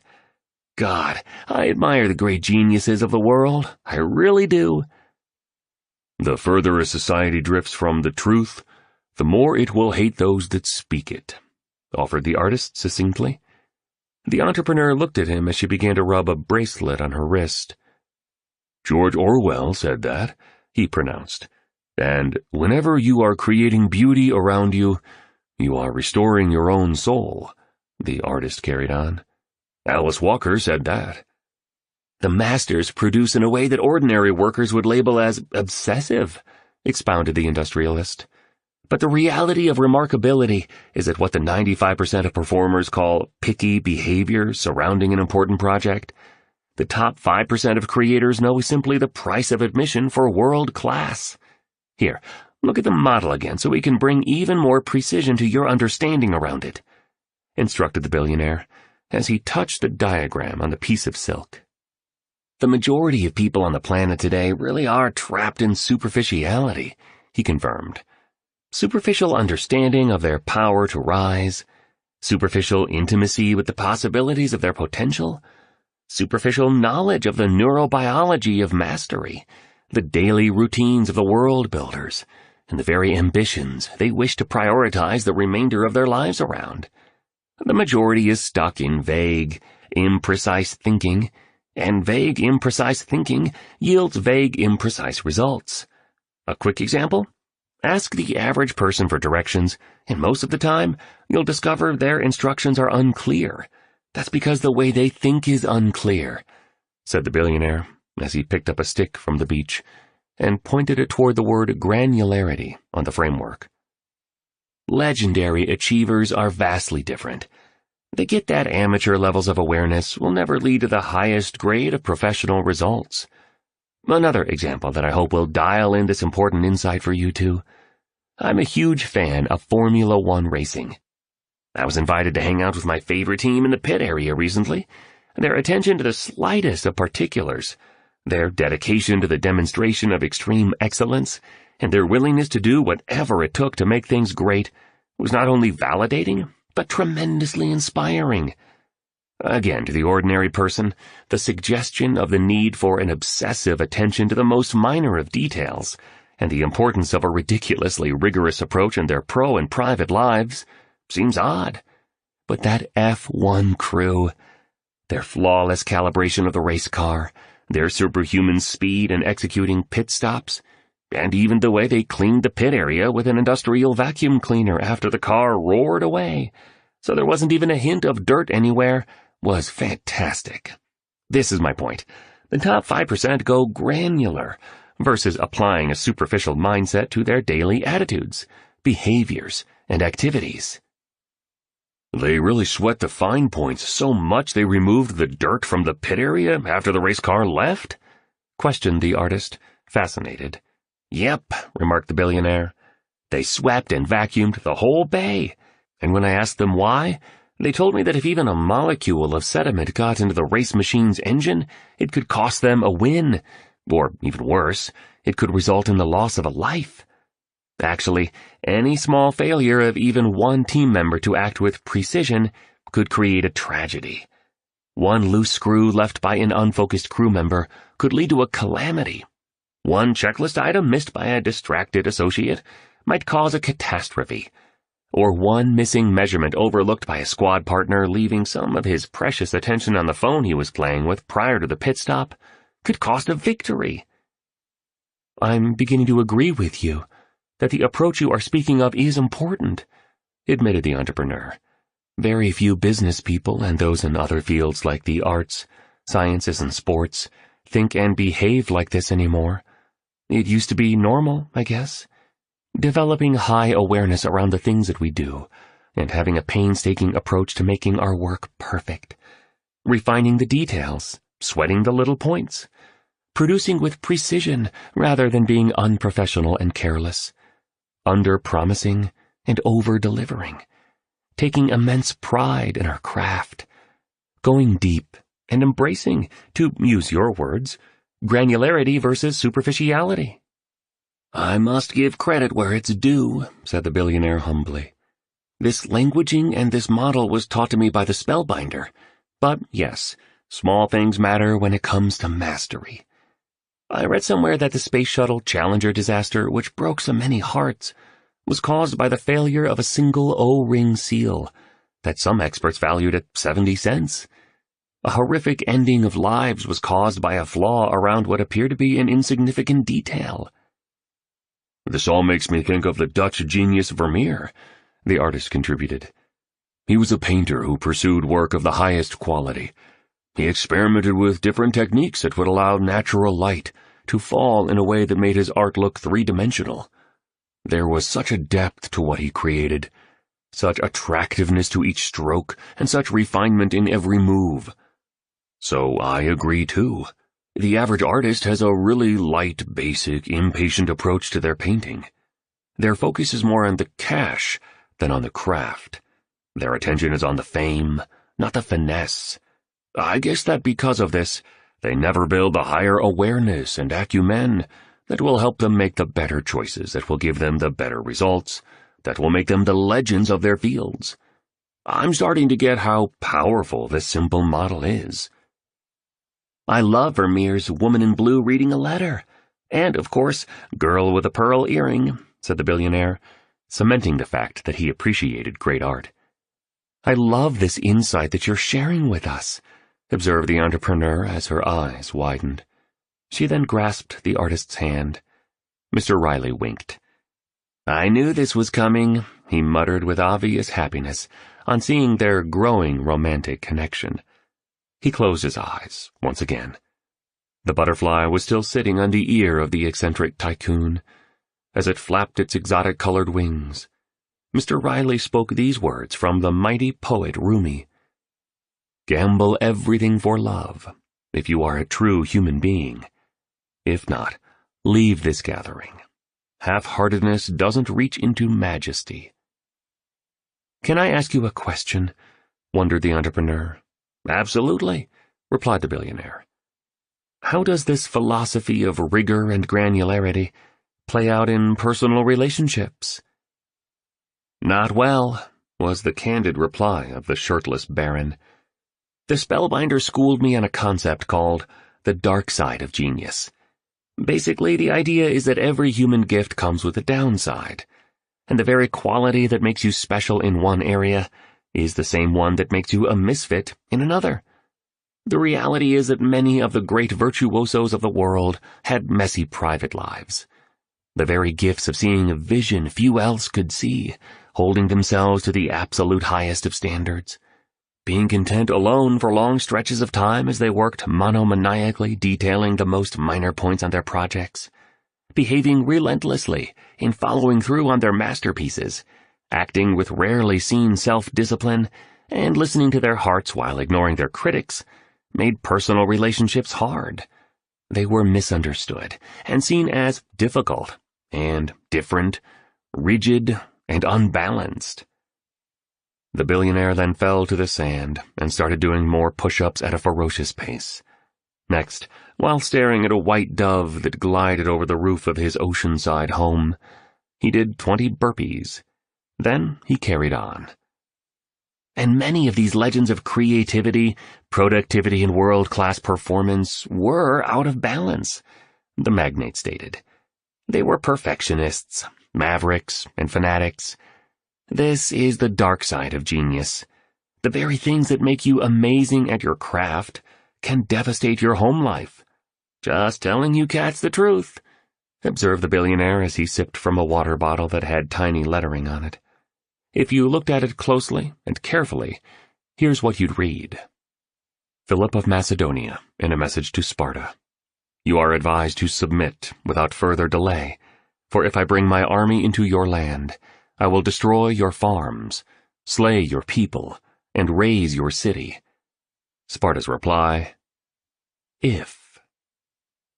But just because your gifts have downsides to them, doesn't mean you shouldn't express them, expounded the billionaire energetically. You just need to develop awareness around where they can lead you into trouble in your personal life, and then manage those traps. And this brings me beautifully back to this morning's learning model that really does set the stage for everything you'll learn about the transformational value of the 5 a.m. Club, and how to lock it in as an enduring habit. The industrialist bent down, picked up a sea-worn stick, and touched it to the silk swatch. Please always remember the core maxim for elite performance, that this framework for personal greatness has been built around. With better daily awareness, you can make better daily choices, and with better daily choices, you'll start seeing better daily results. The spellbinder calls this the 3-step success formula. See, with better awareness of your natural ability to achieve great things, for example, or on how installing the 5 a.m. method into your morning routine will upgrade your productivity, you'll rise from the community of superficiality that currently dominates the earth up into the society of granularity.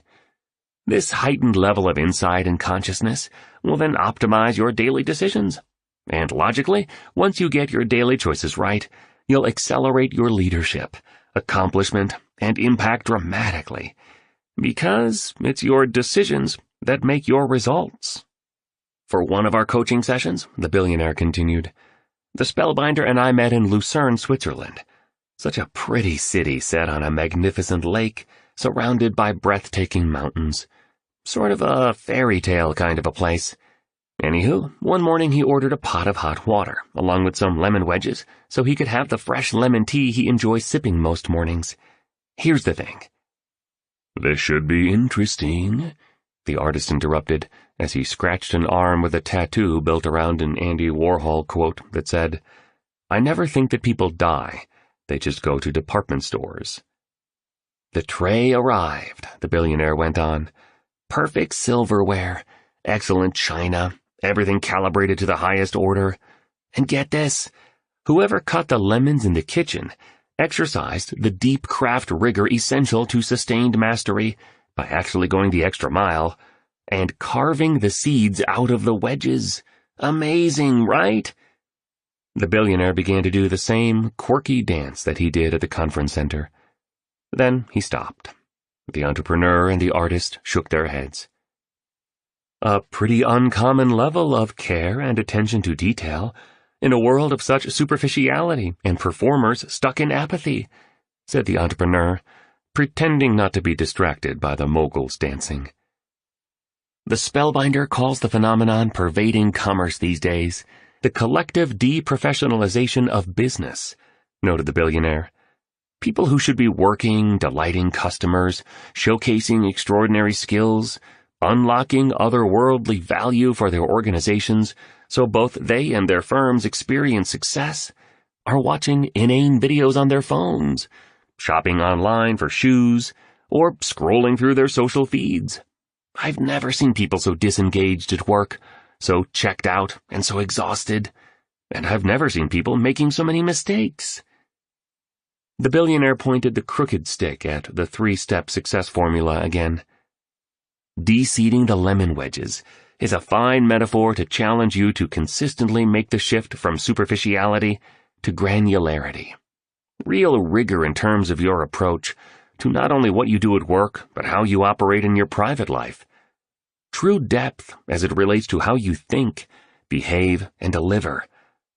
Healthy perfectionism and an unyielding quest to be the best that you are capable of becoming is what I'm suggesting to you two good folks here on this awesome beach. This will give you what the spellbinder calls a GCA, gargantuan competitive advantage. It's never been so easy to own the sport and business today, because so few performers are doing the things required to reach industry dominance. Mastery is a rarity, and people who play at a brilliant level are a scarcity.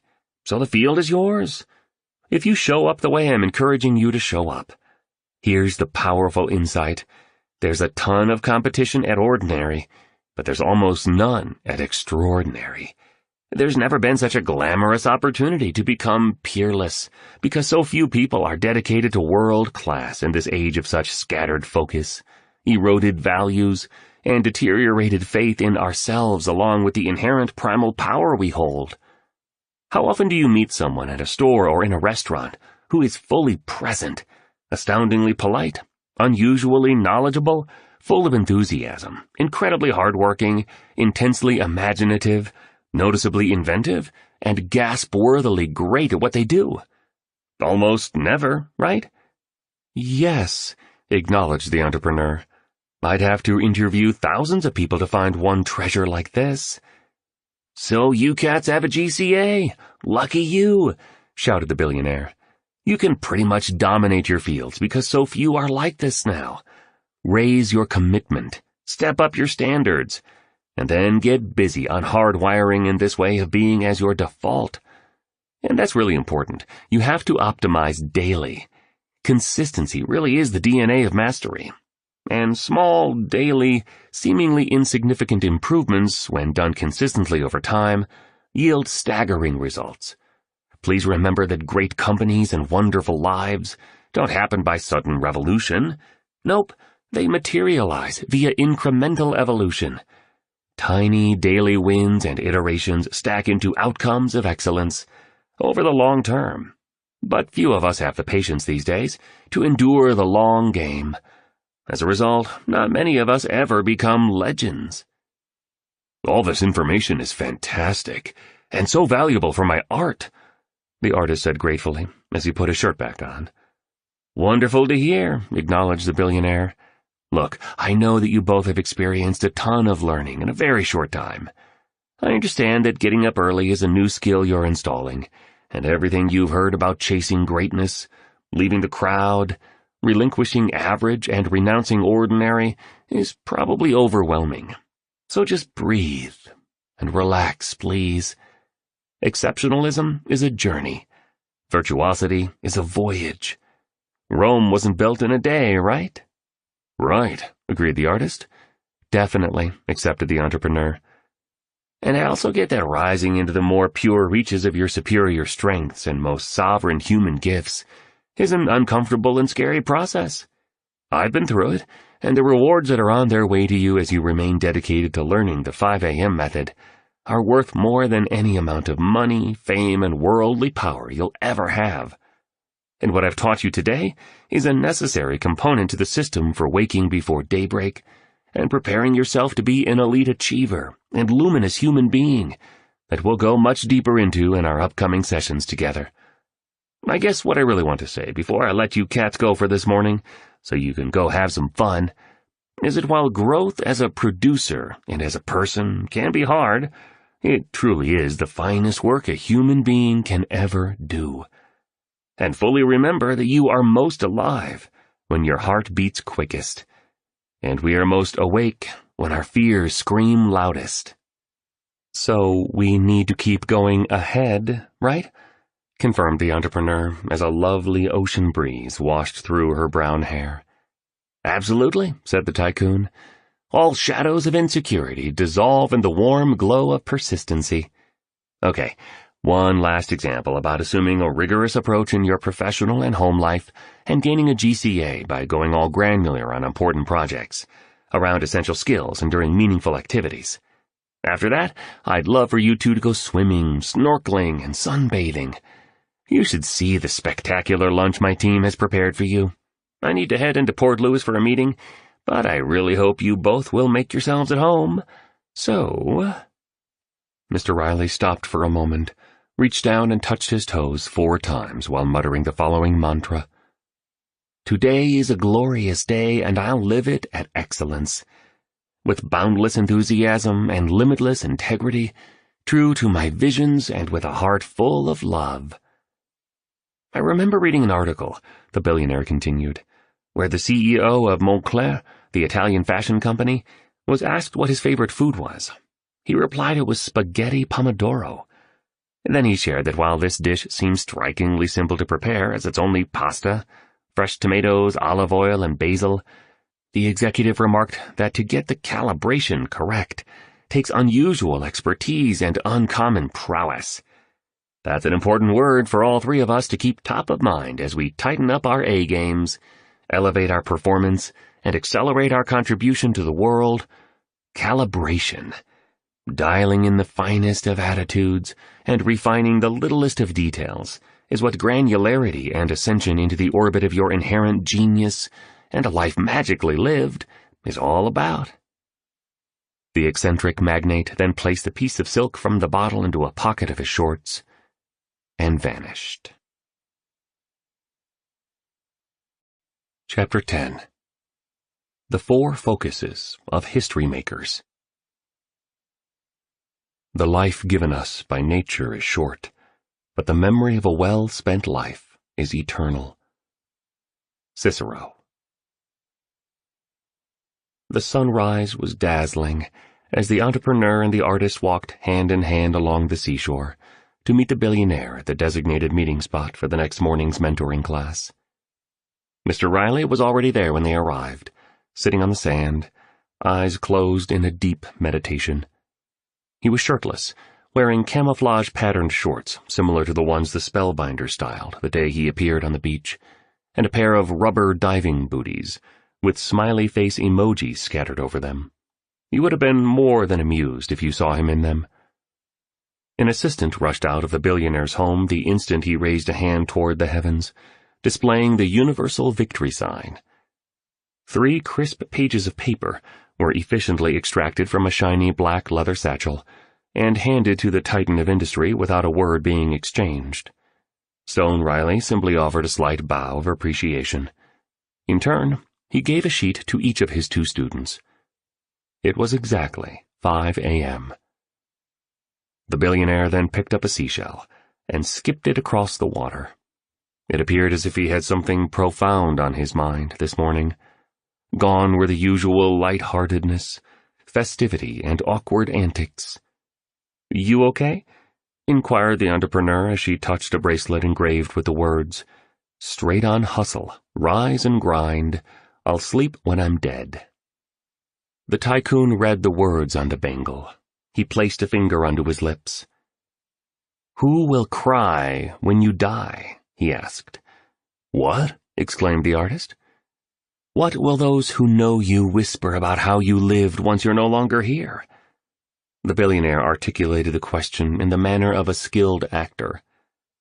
"You live as if you were destined to live forever. No thought of your frailty ever enters your head.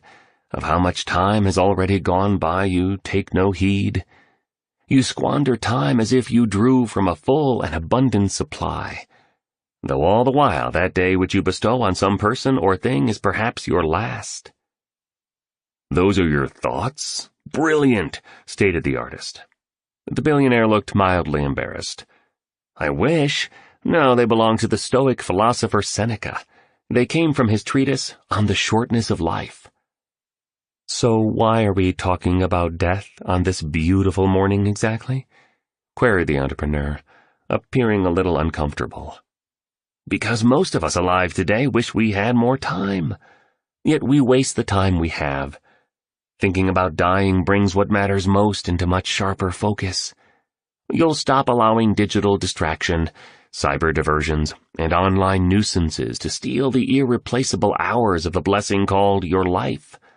You never get your days back, you know," said the billionaire in a friendly but firm fashion. "I reread Chasing Daylight yesterday after my meeting in town. It's the true story of high-powered CEO Eugene O'Kelly, who was informed he had only a few months left to live when his doctor discovered he had 3 brain tumors." "So what did he do?" asked the artist softly. "He organized his last days with the same commitment to orderliness he ran his business life by. O'Kelly tried to make up for the school concerts he'd missed, the family outings he'd passed up, and the friendships he'd forgotten. In one part of the book, he shared how he'd ask a friend out for a walk in nature, and that this was sometimes not only the final time we would take such a leisurely walk together, but also the first time." "Sad," was the contribution of the entrepreneur as she nervously played with her bracelet. The worry lines on her forehead reappeared in full blazing glory. "Then last night I watched The Diving Bell and the Butterfly, one of my favorite movies," the billionaire continued. "It's also a true story, about a man who was also atop the world, an editor-in-chief of French Elle magazine. Jean-Dominique Bauby had it all, and then suffered a stroke that left him unable to move any muscle in his body, except for his left eyelid. The condition's called locked-in syndrome. His mind still worked perfectly, but it was as if his body was encased in a diving bell, totally paralyzed." "Sad," said the artist, echoing his companion. "Get this," added Mr. Riley. "His rehabilitation therapists taught him a communication method called silent alphabet, which allowed him to form letters of words by blinking. And with their help, he wrote a book about his experience and the essential meaning of life. It took him 200,000 blinks, but he completed the book." "I have nothing to complain about," the entrepreneur said quietly. "He passed away shortly after the book was published," the billionaire kept on. "But the point I'm trying to offer with all this is that life is very, very fragile. There are people who will wake up today, take a shower, put on their clothes, drink their coffee, eat their oatmeal, and then be killed in a motor vehicle collision on their way to the office. That's just life happening. So, my advice to you two special human beings is not to put off doing whatever it takes to express your natural genius. Live in a way that feels true to you, and pay attention to the small miracles every day brings." "I hear you," commented the artist, as he tugged a dreadlock and fidgeted with the Panama hat he'd chosen to wear for this morning's coaching session. "I do too," stated the entrepreneur somberly. "Enjoy every sandwich," added the artist. "Very wise insight," said Mr. Riley. "It's not mine," the artist replied sheepishly. "They're the words of songwriter Warren Zevon. He spoke them after he discovered he was terminally ill." Be grateful for every moment. Don't be timid when it comes to your ambitions. Stop wasting time on insanely trivial things. and make it a priority to reclaim the creativity, fire, and potential that is dormant within you. It's so important to do so. Why do you think Plato encouraged us to know thyself? He understood intimately that we have vast reservoirs of ability that absolutely must be accessed and then applied in order for us to lead energetic, joyful, peaceful, and meaningful lives. To neglect this hidden force inside of us is to create a breeding ground for the pain of potential unused, the frustration of fearlessness unembraced, and the lethargy of mastery unexplored. A kite surfer whizzed by, and a school of crown squirrelfish sailed through the water that was as clear as Abe Lincoln's conscience. This brings us beautifully to what I wanted to walk you through this morning. Please look carefully at your sheet of paper, the billionaire instructed. The learning model the two students saw, the 4 focuses of history makers, is reproduced on the enhancement. History maker focus number 1, capitalization IQ. The mogul explained the concept of capitalization, developed by eminent psychologist James Flynn. The valuable insight he conceived is that what makes a legendary performer so good isn't the amount of natural talent they are born into, but the extent of that potential they actualize and capitalize. Many of the finest athletes in the world, Mr. Riley observed, had less innate skill than their competition. But it was their exceptional dedication, commitment, and drive to maximize whatever strengths they had that made them iconic. It's not the size of the dog in the fight, it's the size of the fight and the dog in sight, declared the billionaire as he rubbed his chiseled abdominals absent-mindedly and put on a new pair of sunglasses, the kind you'd see on a surfer in Southern California. The spellbinder taught me early on that by joining the 5 a.m. club, I'd have a gorgeous window of opportunity every morning to cultivate my highest assets, take some time for myself, and do the preparation needed for me to make each day a tiny gem. He helped me understand that successful people use their mornings well, and that by rising before daybreak, I'd win a primary victory that would set me up for a triumphant day. I never seem to have any me time, interjected the entrepreneur. My schedule's always so full, she repeated. I'd love to have a block in the morning to recharge my batteries and do some things that would make me a happier and better person. Exactly, remarked the billionaire. So many of us lead time-starved lives. We absolutely need to have at least an hour first thing in the morning to refuel, grow and become healthier, more peaceful people. Getting up at 5 a.m. and then running the 20-20-20 formula, which you'll soon learn, will give you an extraordinary head start on your days. You'll be able to concentrate on high-value activities instead of letting your day control you. You'll experience energy you never knew you had. The joyfulness you'll reclaim will blow you away, and your sense of personal freedom will totally soar. Mr. Riley then turned around to display a temporary tattoo on his muscled back. It bore a quote by French philosopher Albert Camus that read, "The only way to deal with an unfree world is to become so absolutely free that your very existence is an act of rebellion." Below these words, on the industrialist's back, was an image of a phoenix rising from the flames. "I so need this," the entrepreneur said. "I know my productivity, gratefulness, and calmness would improve so much if I had some personal time every morning before it all gets so hectic." "Me too," said the artist. "An hour to myself every morning to reflect and prepare would be a game-changer for my heart and for my life." The spellbinder taught me early on that investing 60 minutes in developing my best self and my greatest skills during what he called the victory hour would transform the way the rest of my life unfolded mentally, emotionally, physically, and spiritually. He promised it would give me one of those gargantuan competitive advantages we discussed yesterday, and lead to the formation of absolute empires of creativity, money, joy, and helpfulness to humanity. And I need to say he was completely right. Anywho, chirped the billionaire, back to the concept of capitalization and the importance of intelligently exploiting whatever primal gifts you've been given. Too many among us have bought into the collective hypnosis that those with extraordinary skill are cut from a different cloth and have been divinely blessed by the gods of exceptional talent. But that just ain't so, observed the billionaire, a wisp of his farm boy manner emerging. Dedication and discipline beats brilliance and giftedness every day of the week, and A players don't get lucky, they make lucky.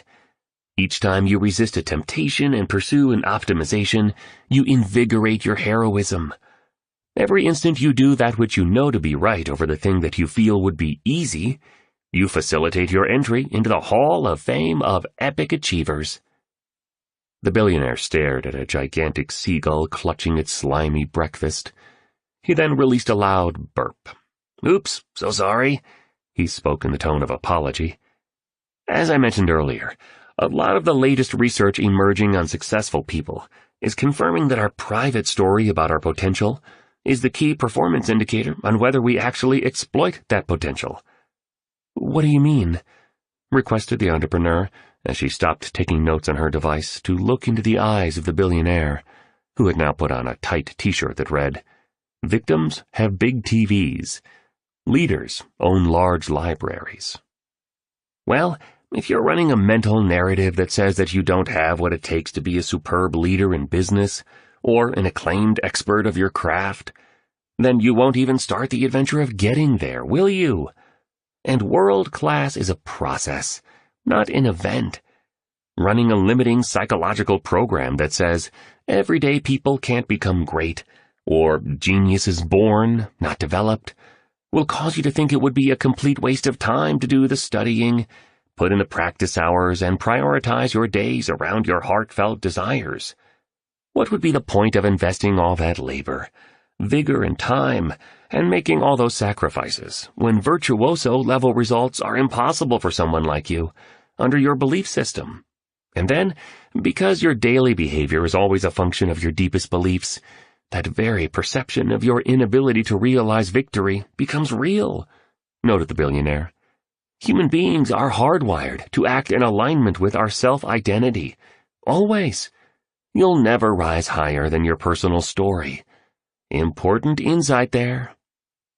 He then peered out into the ocean at a small fishing boat with a net strewn across the end of it. A fisherman in a red shirt was smoking a cigarette as he navigated the vessel away from some dangerous coral reef. The billionaire mumbled another mantra to himself. "I am grateful, and I am forgiving. I am giving. My life is beautiful, creative, productive, prosperous, and magical." Then he continued the discussion around capitalization. "The positive psychologists call the way we embrace a story about who we are and what we can achieve, and then behave in a way that makes that fantasy actually come true, the self-fulfilling prophecy. We subconsciously adopt a thinking pattern by learning it from the people who most influence us at an early age. Our parents, our teachers, and our friends. Then we act according to it. And since what we do creates the results we see, this generally faulty personal story becomes a reality of our very own causing. Amazing, right? But that's how most of us operate through the best years of our lives. The world is a mirror, and we get from life not what we want, but that which we are."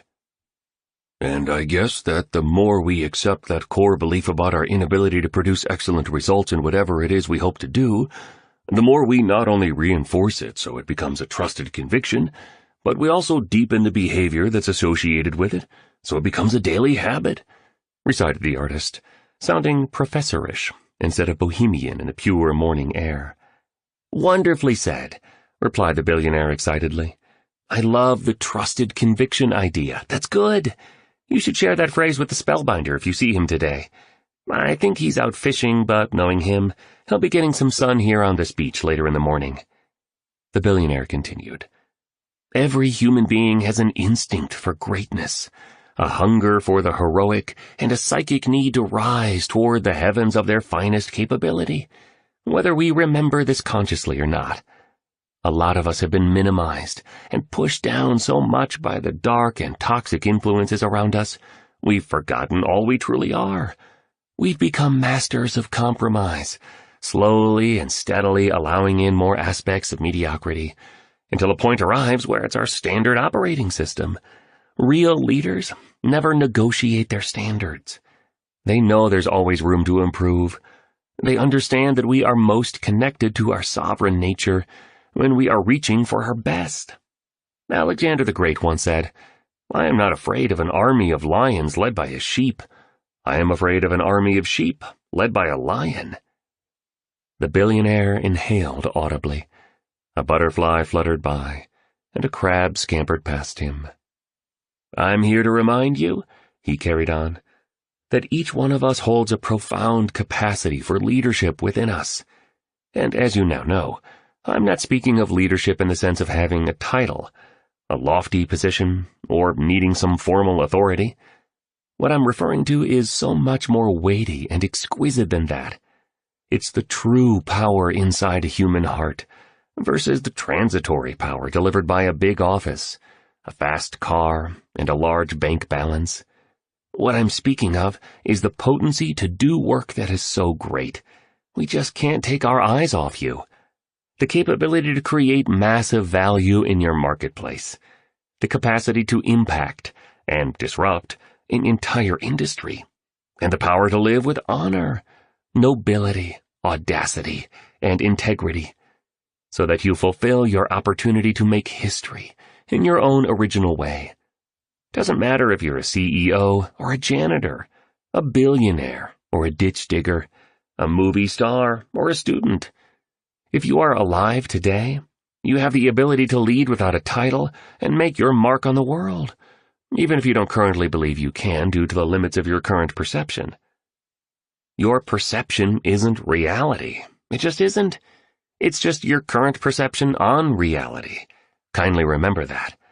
It's simply the lens you happen to be looking at reality through at this moment of your ascent toward world class. Makes me think of the words of the German philosopher Arthur Schopenhauer, who wrote, "Most people take the limits of their vision to be the limits of the world. A few do not. Join them." So there's a large difference between reality and our perception of reality, right? Inquired the entrepreneur. It seems from what you're saying that it's almost as if we see the world through a filter that's made up of all our personal programming. And we run the program so much, we get brainwashed into believing that the way we are seeing the world is real, right? You've got me rethinking the way I see everything now, she admitted, as the skin on her forehead scrunched together like a rose contracting in the cold. I'm beginning to question so much, she went on. Why I started my business in the first place, why social status is so important to me, why I have such urges to eat in the sleekest restaurants, live in the best neighborhoods, and drive the most stylish cars. I think part of the reason I've been so crushed by the takeover attempt at my company is because I get my identity as a human being from being the founder. Honestly, I've been so busy driving my career, I haven't stopped for gas in terms of really thinking things through and living intentionally. And it's like the 3-step success formula you taught us yesterday.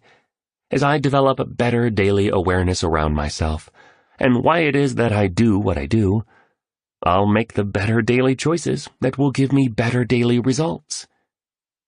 The entrepreneur was unstoppable. I have no clue what my authentic values are, what I want to represent as a leader, why I'm building what I'm building, what really makes me happy, and how I want to be remembered when I'm no longer here. The story of that CEO and the stroke of that editor really spoke to me. Life really is super fragile. And, now that I'm speaking so openly, I think I've been spending many days chasing the wrong things, stuck in the noise of complexity instead of hearing the signal of those top value pursuits in my career and in my private life that would really make a difference. And I think about the past a lot, what happened to me in my childhood. I also haven't had any time for any friendships.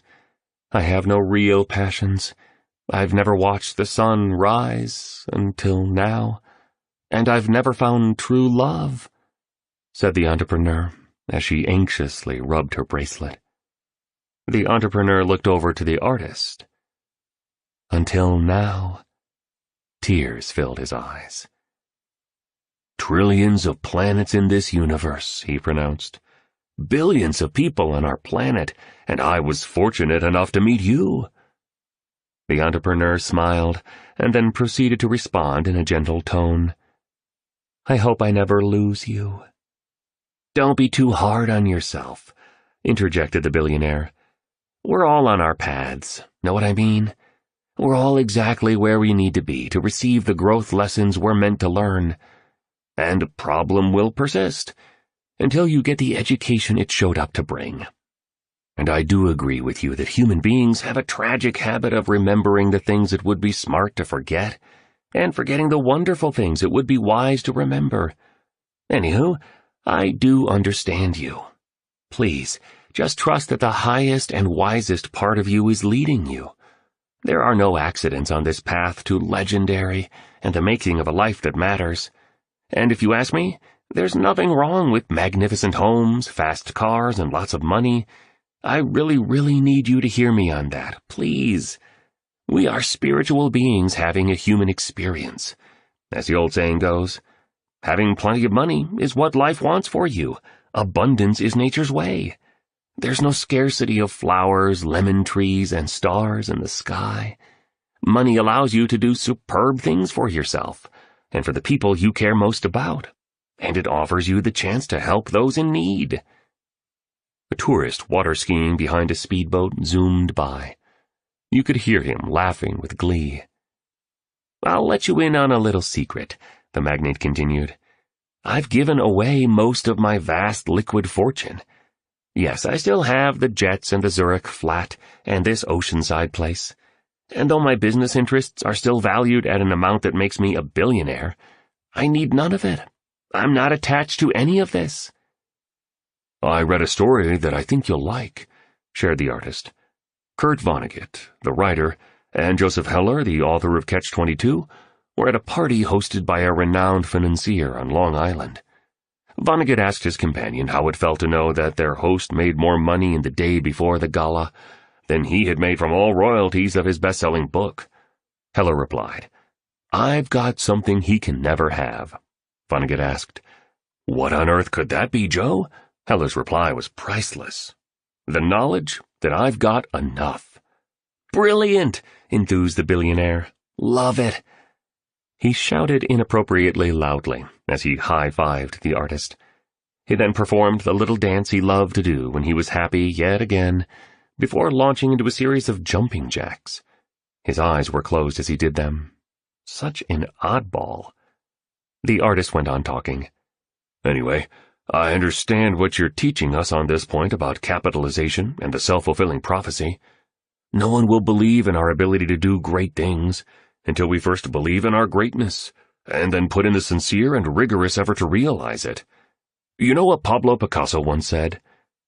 Tell us, please, implored the entrepreneur, her stance showing that she was very open in this instant. Picasso announced, My mother said to me, if you are a soldier, you will become a general. If you are a monk, you will become the Pope. Instead, I was a painter, and became Picasso. Gnarly, man, the billionaire remarked. Now that's faith and confidence in one's potential. The billionaire ran a fist along his tanned chin, looking down at the white sand for a moment. And it's not only our parents who are responsible for the limited programs most people are running through their minds during the finest hours of their greatest days. Like I suggested, many well-meaning yet unaware teachers reinforce the idea that the heroic geniuses of the arts, sciences, sports, and humanities are special, and that we need to accept that we are ordinary, incapable of producing towering work that leaves people breathless by its excellence and generating a life that is matchless. And then we have the association of our friends and relentless messaging of the media supporting the same facts. Essentially, it all becomes this consistent hypnotization where, without us even knowing it, the once blazing fire of genius within us grows dimmer, and the once passionate voices of possibility get quieter. We minimize our abilities and begin a lifelong process of playing small with our powers and constructing prisons around our strengths. We stop behaving as leaders, creative producers, and possibilitarians, and we start acting as victims. Disappointing what happens to so many good people, and most of us can't see this brainwashing away from our best selves happening, reflected the entrepreneur. Yep, responded the billionaire. Even worse, the potential unexpressed turns to pain. I need to emphasize. What do you mean by that? Wondered the artist, turning his eyes away and shifting his posture somewhat nervously. Maybe I'm sabotaging creating art as original and exceptional as the great masters did, because I've avoided capitalizing on my potential for so long that I'm hurting deep inside, the artist thought to himself. Well, our noblest selves know the truth. Each of us are built to do astonishing things with our human gifts and materialize astounding feats with our productive talents. The word astonish is actually derived from the Latin word extenuare, which means to leave someone thunderstruck. Every single person alive today carries the capacity deep within their hearts and spirits to do this. The more we decrease the volume of our unhealthy narrative, which neurobiologically speaking is a creation of our limbic system, the more we will hear this sublime call on ourselves to rise up to the blatant expression of our greatest genius. This is true whether you're a supervisor within a large organization, a programmer in a small cubicle, a teacher in a school, or a chef in a restaurant. You absolutely have the capacity to lift your work to the level of artistry and have an impact for the betterment of humanity. And yet we resign our lives to apathy because of this faulty perception of who we truly are and what we can really accomplish, staying violently stuck in half-alive lives. And here's the really big idea. As we betray our true power, a part of us starts to die, noted the billionaire. Dramatic insight, acknowledged the artist. I seriously need to make some massive changes.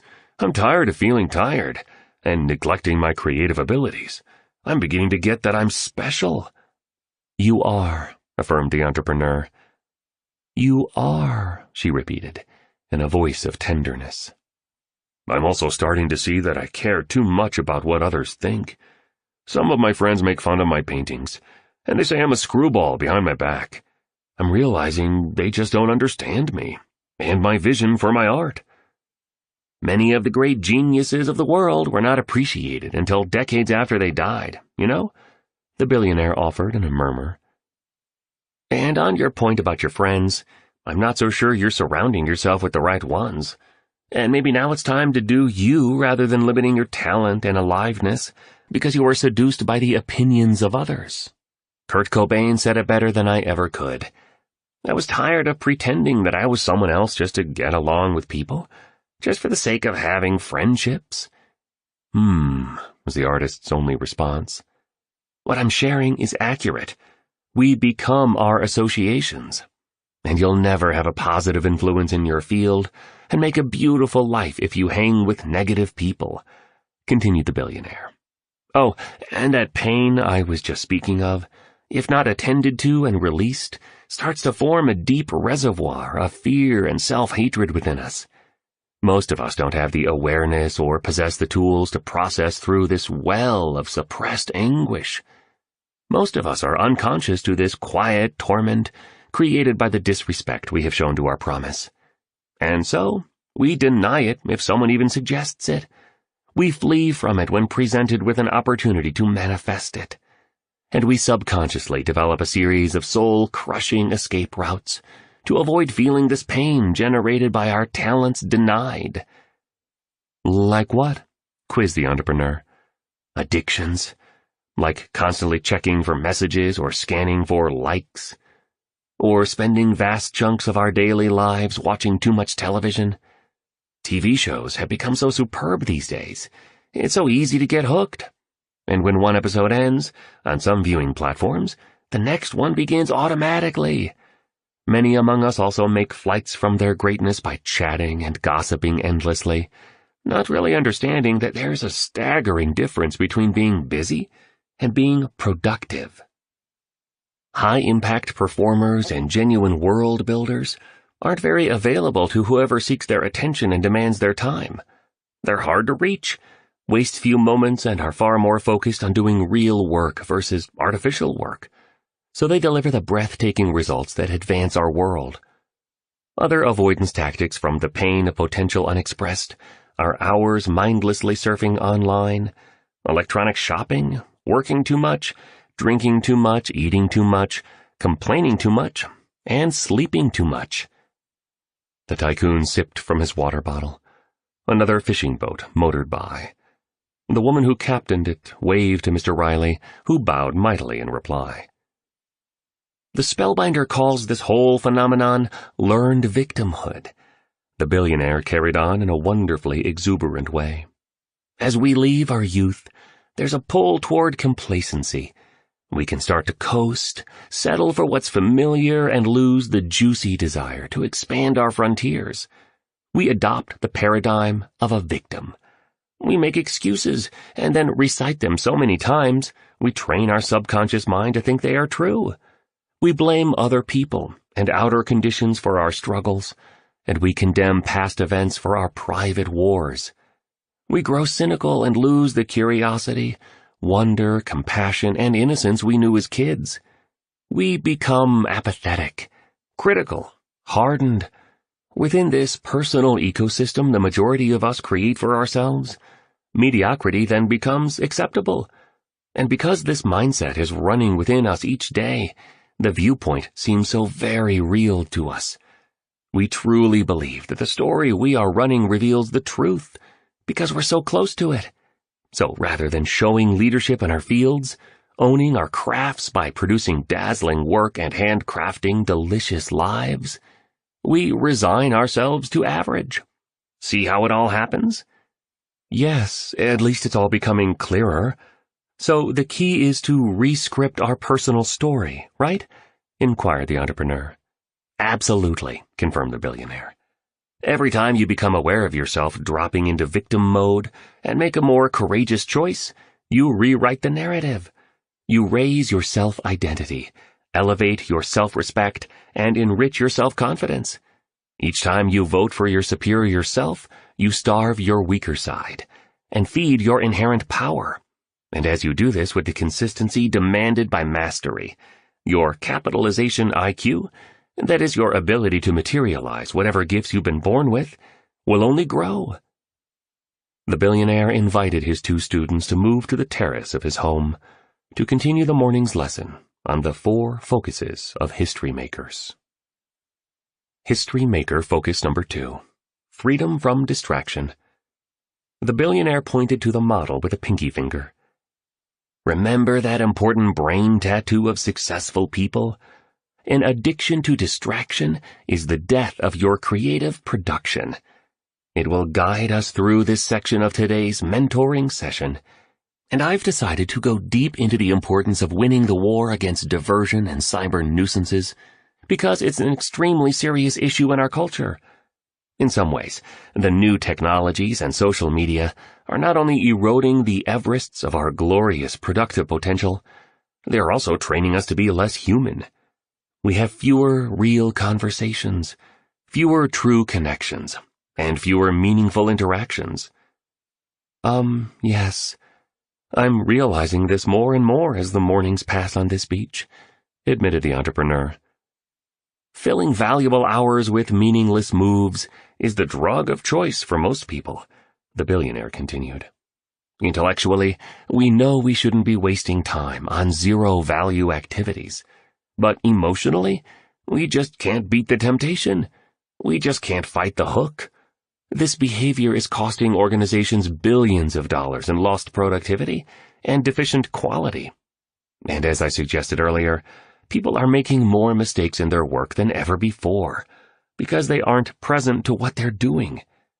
Their precious concentration has been hijacked by a foolish use of technology, and their priceless focus has been kidnapped, costing them their chance to create their best work and calibrate their finest lives. The stillness and quietude that only the day's earliest hours provide was still evident. The industrialist paused. He scanned the entire scene, gazing at the flowers neatly ordered around his home, then at the cargo ships on the horizon that looked like they hadn't moved, and finally at the ocean.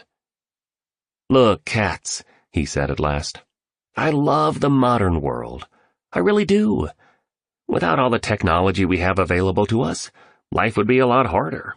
My businesses wouldn't be as successful as they are. I wouldn't be as efficient as I am, and I possibly wouldn't be here with you two."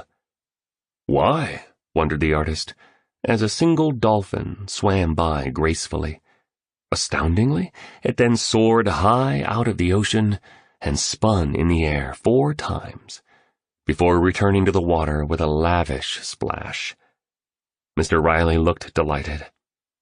"I'm so happy I discovered how to become a magnet for miracles," he whispered to himself. "And I can't wait to teach these good folks how to do the same for themselves." He then kept on with his discourse. "All the innovations in healthcare tech saved my life when I was sick," the billionaire explained. "Anywho, technology well used is a phenomenal thing. It's all the silly ways people apply it now that really concerns me. So many potentially outstanding people are suffering from broken focus syndrome because they filled their professional and personal lives with so many gadgets, interruptions, and cyber noise. If you're in the sport of winning, please model all of the great masters of history and strip away all the layers of complexity from your days. Simplify, streamline everything. Become a purist. Less really is more. Concentrate on just a few work projects so you make them amazing, versus diluting your attention on too many. And socially, have fewer friends but go deep with them so the relationship is rich. Accept fewer invitations, major in fewer leisure activities, and study, then master a smaller number of books versus skimming many. An intense concentration only on what matters most is how the pros realize victory. Simplify, simplify, simplify. Stop managing your time and start managing your focus," added the billionaire. "Now there's a principle for greatness in this overstimulated society we live in." "Thanks to your teaching so far," said the artist, "I now understand that being busy doesn't mean you're being productive. I've also come to see that when I work on a new painting, the closer I get to great art, the more some darker part of me wants to get me distracted so that I avoid doing something mind-blowing. It happens fairly often now that I think about it. I'll get nearer to fantastic work, and I then begin to break my work routine. I'll go online and just surf. I'll sleep later and watch entire seasons of my favorite shows, or play video games with my virtual friends all night. Sometimes, I'll just drink too much cheap red wine." "The closer you get to your genius, the more you'll face the sabotage of your fears," agreed the billionaire powerfully. "You'll become scared of leaving the majority and having to deal with the byproducts of mastery, like being different from most people, jealousy from competitors, and the pressure to make your next project even better. As you rise toward virtuosity, you'll become anxious about failure, threatened by a concern of not being good enough, and insecure about blazing new paths. So your amygdala, an almond-shaped mass of gray matter in the brain that detects fear, gets all fired up, and you begin to tear down the productivity you've built up. We all have a subconscious saboteur that lurks within our weakest selves, you know? The good news is that once you become aware of this condition, I can make the better daily choices that will give me better daily results," the artist interrupted, with all the energy of a puppy seeing its owner after a long day alone. "Exactly," said the billionaire. "Once you are aware of the fact that as you near your highest talents and most luminous gifts, the scared side of you will rear its ugly head and try to mess up the masterpieces you've been creating by pursuing every distraction and escape route possible to avoid finishing. You can manage that self-destructive behavior. You can step outside of it. You can disempower it, simply by watching its attempts to denounce your mastery." "Really profound insights here," contributed the entrepreneur. This explains so much about why I'm limiting my productivity, performance, and influence at my company. I'll set an important target. I get the team enrolled in it. We sequence the key deliverables. Then I get distracted. I'll say yes to another opportunity that adds more complexity to our business. I'll fill my days with useless meetings with people who love to hear the sound of their own voice. I'll check my notifications obsessively and watch breaking news reports religiously. This morning it's become super clear how I'm totally sabotaging my effectiveness. It's also pretty obvious that I am addicted to the digital nonsense you're speaking about. I'll be honest, I haven't gotten over some of my exes because it's so easy to watch their lives on social media. I'm understanding now that a lot of the hours I could be super creative, I trade for online recreation.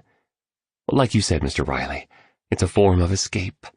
I can't seem to stop shopping on my devices. It's just too easy. And it makes me feel happy for a few minutes. I'm getting why Steve Jobs didn't give his kids the very things he sold to the world. He understood how addictive they could be if improperly used, and how they could make us less human and less alive. The billionaire raised a hand. Another assistant sprinted from the beach hut up to the now sun-soaked terrace. He wore a crisp white shirt, charcoal gray sailing shorts, and well-cared-for black leather sandals. "Here you are, sir," the young man said with a French accent, as he handed the mogul a tray with mysterious markings on it. In the center was a model of the human brain. "Merci beaucoup, Pierre. Now, let's explore the neuroscience of self-sabotage, so you cats can understand it better, and then beat it. Remember, each of us has what the spellbinder calls the ancient brain. This is made up of the limbic system, a set of brain structures that sit on both sides of the thalamus, right under the cerebrum. The amygdala that I mentioned a few moments ago is part of this. This basic and lower-functioning brain served to keep us safe thousands of years ago in a primitive world of relentless threats like starvation, temperature extremes, warring tribes, and saber-toothed tigers. It functions to do one main thing: maintain a steady state while warning us against dangers so we survive and propagate our species. With me so far? Asked the billionaire politely. Understood. The entrepreneur and the artist responded in unison, as a housekeeper served fresh lemon tea with some chunks of ginger in it. Excellent. One of the fascinating traits of our ancient brain is its negativity bias. To keep us safe, it's far less interested in what's positive in our environment, and significantly more invested in letting us know what's bad. This brain's default is to hunt for danger, the billionaire continued happily. So back when life was much more brutal, we could respond swiftly and stay alive. That mechanism served our ancestors exceedingly well. But in today's world, most of us don't face death daily. The reality is that the ordinary person lives a higher quality life than most members of royalty did, even just a few hundred years ago. Please think about this blessing. The tycoon slurped some tea. And yet, because of this built-in negativity bias within our ancient brains, we're constantly scanning for breaches against our security. We're in hyper-vigilance mode, mostly anxious and uptight, even when everything's going great. Fascinating, right? Explains a lot of why we think the way we do, noted the entrepreneur as she too enjoyed the tea. Now I see why I always seem to feel I've never achieved enough, even though I've accomplished more than anyone I know. The entrepreneur carried on. I have such a successful business, a robust net worth, and before my investors got greedy, a fairly wonderful life. Yet despite everything I have, my brain seems to always focus on what I'm missing, where I don't have enough, and how I'm falling short of expectations around winning. Drives me crazy. I hardly feel any peace. Ever. The entrepreneur crossed her arms. The artist blew her a kiss as his dreadlocks dangled in the fragrant breeze. Theodore Roosevelt said something I think it's important you hear, expounded the billionaire. What did he say? Inquired the entrepreneur, her arms clenched tightly. Comparison is the thief of joy, responded the billionaire. Someone will always have more fortune, fame, and stuff than you do. Think about my earlier point about detachment and embracing the wisdom of knowing when enough is enough. Yes, I remember, said the entrepreneur courteously. More and more of this hunger you have comes from deeper feelings of scarcity, and a lot of this is stemming from the workings of your ancient brain. It's scanning your environment, and the negativity bias is being activated, preventing you from enjoying all the good you have. Okay, said the billionaire, let's go even more granular. As time advanced, our brains evolved, and the prefrontal cortex developed. This is the part of our brain responsible for higher thinking. Neuroscientists consider it the crown jewel of advanced reasoning. The spellbinder calls it the mastery brain. But here's the thing. As we begin to dream bigger, learn quicker, and raise our levels of creativity, productivity, and performance, the ancient brain and the mastery brain began a conflict. They went to war. The primitive brain senses our growth, knows we're leaving our safe harbor of the known, and gets fired up because we're leaving our traditional ways of being. It senses the threat, even though the threat is essential to our personal ascension and professional advancement. We absolutely must venture into those unexplored places where possibility lives, to become more intimate with our primal genius and to become all we are meant to be. Knowing we have higher reaches of talent and courage left to visit floods a human heart with immense excitement. This knowledge is one of the vast treasures that make life worth living. The celebrated psychologist Abraham Maslow once stated, "If you plan on being anything less than who you are capable of being, you will probably be unhappy all the days of your life." But the amygdala kicks into high gear as we exit what's familiar and try something new. The vagus nerve gets provoked, the fear hormone cortisol gets released, and we begin to destroy the very intentions and implementations that our mastery brain so intelligently wants us to realize.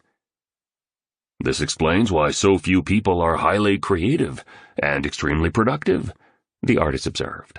As we leave our comfort zones, the ancient brain gets triggered. As we raise our expertise and lift our influence, it gets frightened by the change. Exactly, applauded Mr. Riley. Then cortisol is released, our perception narrows, our breathing grows shallow, and we drop into fight or flight mode. Actually, the three options of fear are flight, fight, or freeze. The artist added, "Our higher thinking wants us to grow, evolve, do more masterful work, lead better lives, and inspire the world," continued the artist. But there's a battle of our brains going on, and the ancient, lower, more primitive brain inside all of us wants to stop our evolution. Exactly, said the billionaire as he fist-bumped the painter.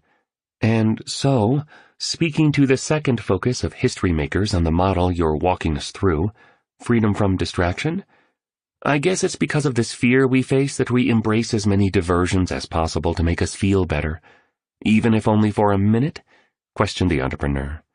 Truth, confirmed the billionaire, and to escape the discomfort that comes with us becoming more intimate with our inherent genius. This is such a big piece for me. The artist couldn't contain his enthusiasm. You've just walked us through why our culture is so addicted to distractions, and why the majority don't experience their greatness. And I guess that's why creative and productive people are the real warriors of our society.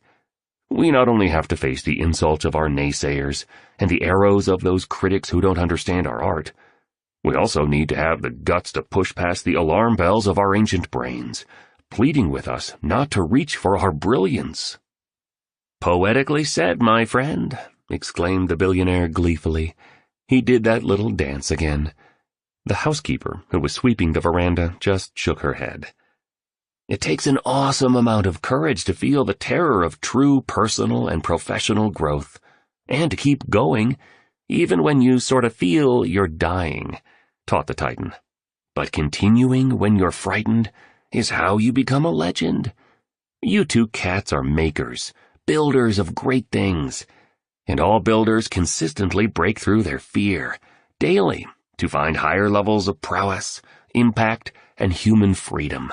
Oh, and the fantastic reward you'll receive as you fully express your strengths and gifts isn't only the product of your heroic efforts, it's who you'll become by advancing through the fire of your fears and the heat of your trials along the process to mastery.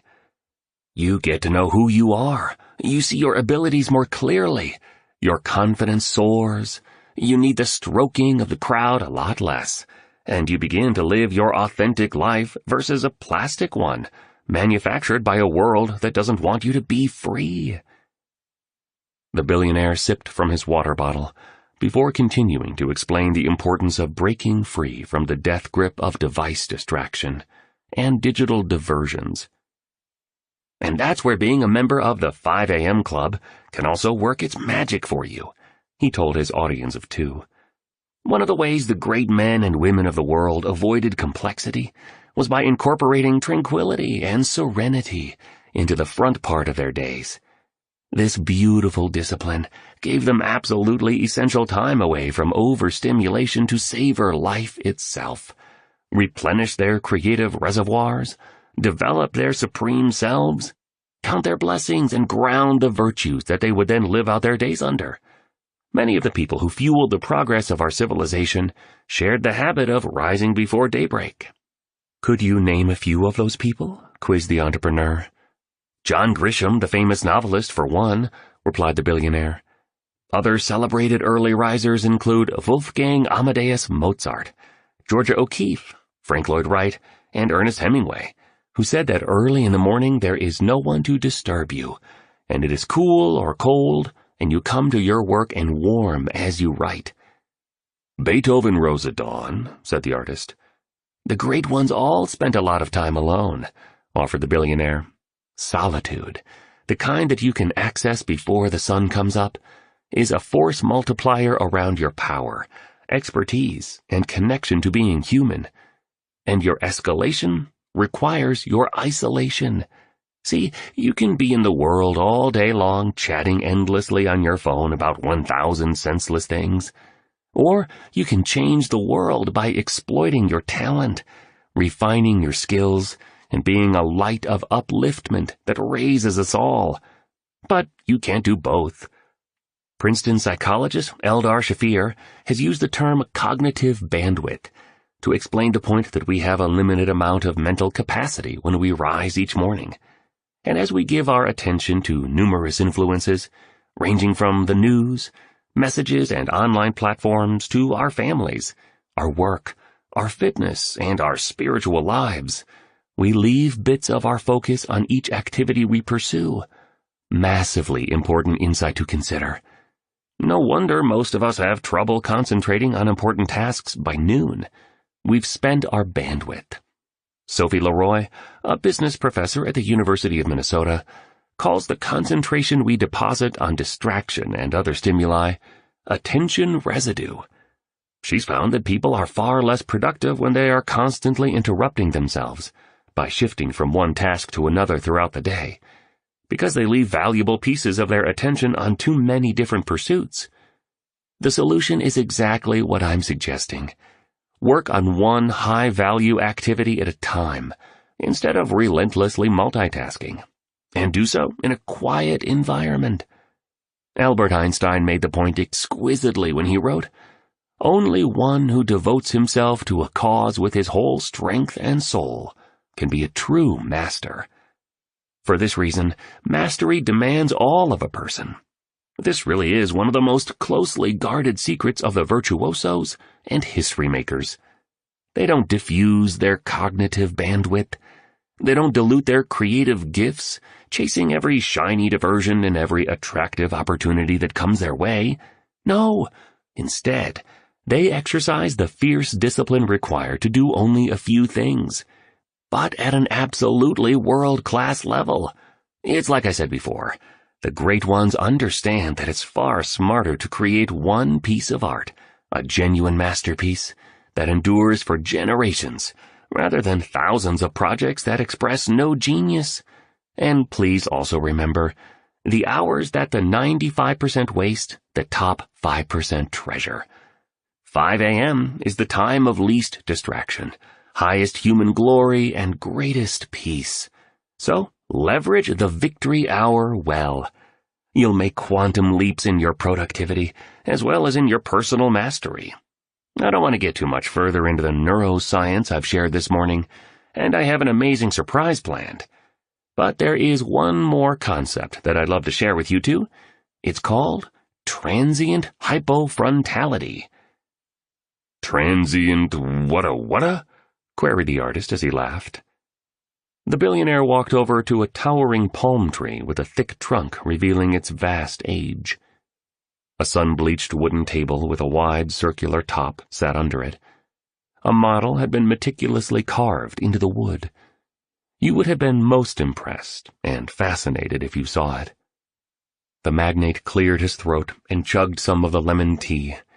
After a few seconds, he began to gargle. Yes, gargle. Then he carried on his discourse. When you're up early and all alone, away from the overstimulation and noise, your attention isn't being fragmented by technology, meetings, and other forces that can limit maximum productivity, mused the billionaire. And so the prefrontal cortex, that part of your brain responsible for rational thinking, as well as constant worrying, actually shuts off for a short time. Lovely information, right? That's the transient part of transient hypofrontality. It happens only temporarily. Your nonstop analyzing, ruminating, and stressful overthinking stops. You pause from trying to figure everything out and being so concerned about things that will probably never happen. Your brain waves actually shift from their usual beta to alpha, and sometimes even down into theta state. The solitude, silence, and stillness of daybreak also triggers the production of neurotransmitters like dopamine, the inspirational fuel that serves superproducers so well, and serotonin, the beautiful pleasure drug of the brain. Automatically and naturally, you enter what I described earlier as the flow state. Mr. Riley waved his left hand over the diagram on the table. Entitled The Secret of Morning Genius, it is reproduced on the enhancement. The flow state is the peak mindset that all exceptionalists like top violinists, iconic athletes, elite chefs, brilliant scientists, empire-building entrepreneurs, and legendary leaders inhabit when they produce their finest product, the industrialist added enthusiastically. When you give yourself the gift of some morning peace away from your busyness, the hardwired capacity of every human brain to access the realm of pure genius becomes activated. The excellent news for you two cats is that with the right moves, you can habituate this state of awesome performance so it shows up with absolute predictability. Transient hypofrontality, a very helpful model, declared the entrepreneur as she gingerly placed her phone into her shorts. The entire world would transform if people knew this information, pronounced the artist. They should be teaching all this to kids in schools, the entrepreneur suggested. So true, agreed the billionaire. But again, I need to give all the credit for this philosophy I'm sharing with you, and the transformational methodology that I'll soon walk you through so you implement all this potent information to the spellbinder. He's been my greatest teacher, and with zero doubt, the finest human being I know. Ingenuity without integrity isn't so impressive to me. Unusual accomplishment free of uncommon compassion is senseless. And yes, if every person on the planet was educated in this material, and then they had the commitment to apply it, the entire world would be advanced. Because each of us would own and then live our latent power to realize extraordinary results and rise into completely glorious people. History Maker Focus Number 3. Personal Mastery Practice. The billionaire walked his two students past the expansive terrace that offered delightful views of the ocean, around to the front of his house. A black SUV shimmered in the driveway as the rays of the morning sun washed over it. "Where are we going?" asked the entrepreneur. Well, I promised you both at that dramatic meeting we had at the conference that you would swim with the dolphins if you came to visit me in Mauritius. So, I'm delivering on my promise. We're going to the western part of the island, to a small seaside village called Fliconflac. 2 young and delightful dudes are waiting there for us. They're skilled at finding where the dolphins are. Get ready to be blown away by what you're about to experience, my friends. This will be unforgettable for you. The SUV was soon veering through the charming pocket-sized towns that surrounded the compound of the industrialist, and rolling onto a perfectly kept highway. The billionaire sat in the front with his driver, asking about his children, his latest fascinations, and his aspirations for the future. Throughout the journey, Mr. Riley would ask a thoughtful question, then lean back and listen carefully. One could see he was a man of towering depth, with a mammoth heart. As the vehicle eased up to a lovely harbor, graced by a sandy beach, a few white cottages, a quaint fish restaurant, and many aging boats moored in the water, a rooster proudly sang his morning anthem, and the miraculous sight of a double rainbow unfolded across the magnificent blue sky. 2 young fishermen greeted the billionaire with hugs. The group then set off into the vast Indian Ocean, searching for a school of dolphins they could swim and play with. The song "Strength of a Woman" by Jamaican singer Shaggy blasted from an inexpensive speaker roughly installed into the side of the boat with gray duct tape. The spray coming off the motorboat as it struck the waves soaked the faces of the billionaire, the entrepreneur, and the artist, making them giggle like children dancing in puddles left after the rain. After a few attempts, dolphins were spotted swimming jubilantly in a small cove surrounded by soaring cliffs, the kind you'd see along the Pacific Coast Highway in California. The way those creatures rejoiced as they glided through the ocean would make you feel as if there were 1,000 of them in that little inlet, but there were only about 11 or so. The billionaire threw on a diving mask and quickly slipped into the water from a platform at the back of the motorboat. "Come on, cats," he said excitedly. "Let's go." The entrepreneur went in next, her eyes alive and her heart beating with an elation she hadn't accessed since her youth. Her breathing sounded shallow and rapid through her snorkel. It sounded like whoosh, whoosh. The artist followed, doing a belly flop off the end of the boat.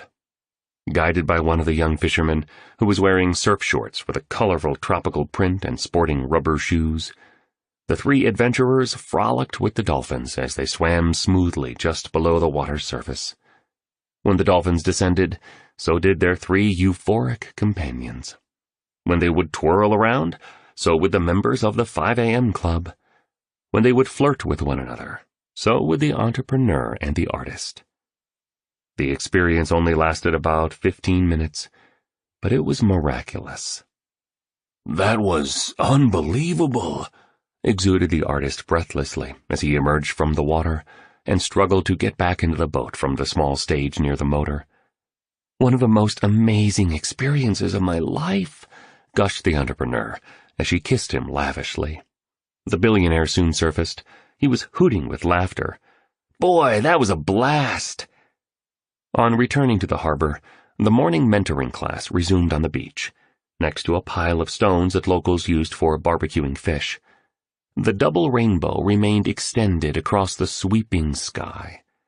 The billionaire lifted a hand toward the heavens. 4 white doves appeared abruptly, out of nowhere. Then a cluster of pink and yellowish butterflies sailed by. "Good," announced the tycoon as he stared at them. After letting out a few throaty coughs that also seemed to come out of nowhere, he proceeded to point to the 3rd area of the 4 focuses of history makers model he'd been walking his 2 students through on this particular day. It had personal mastery practice printed on it. "What are we talking about here?"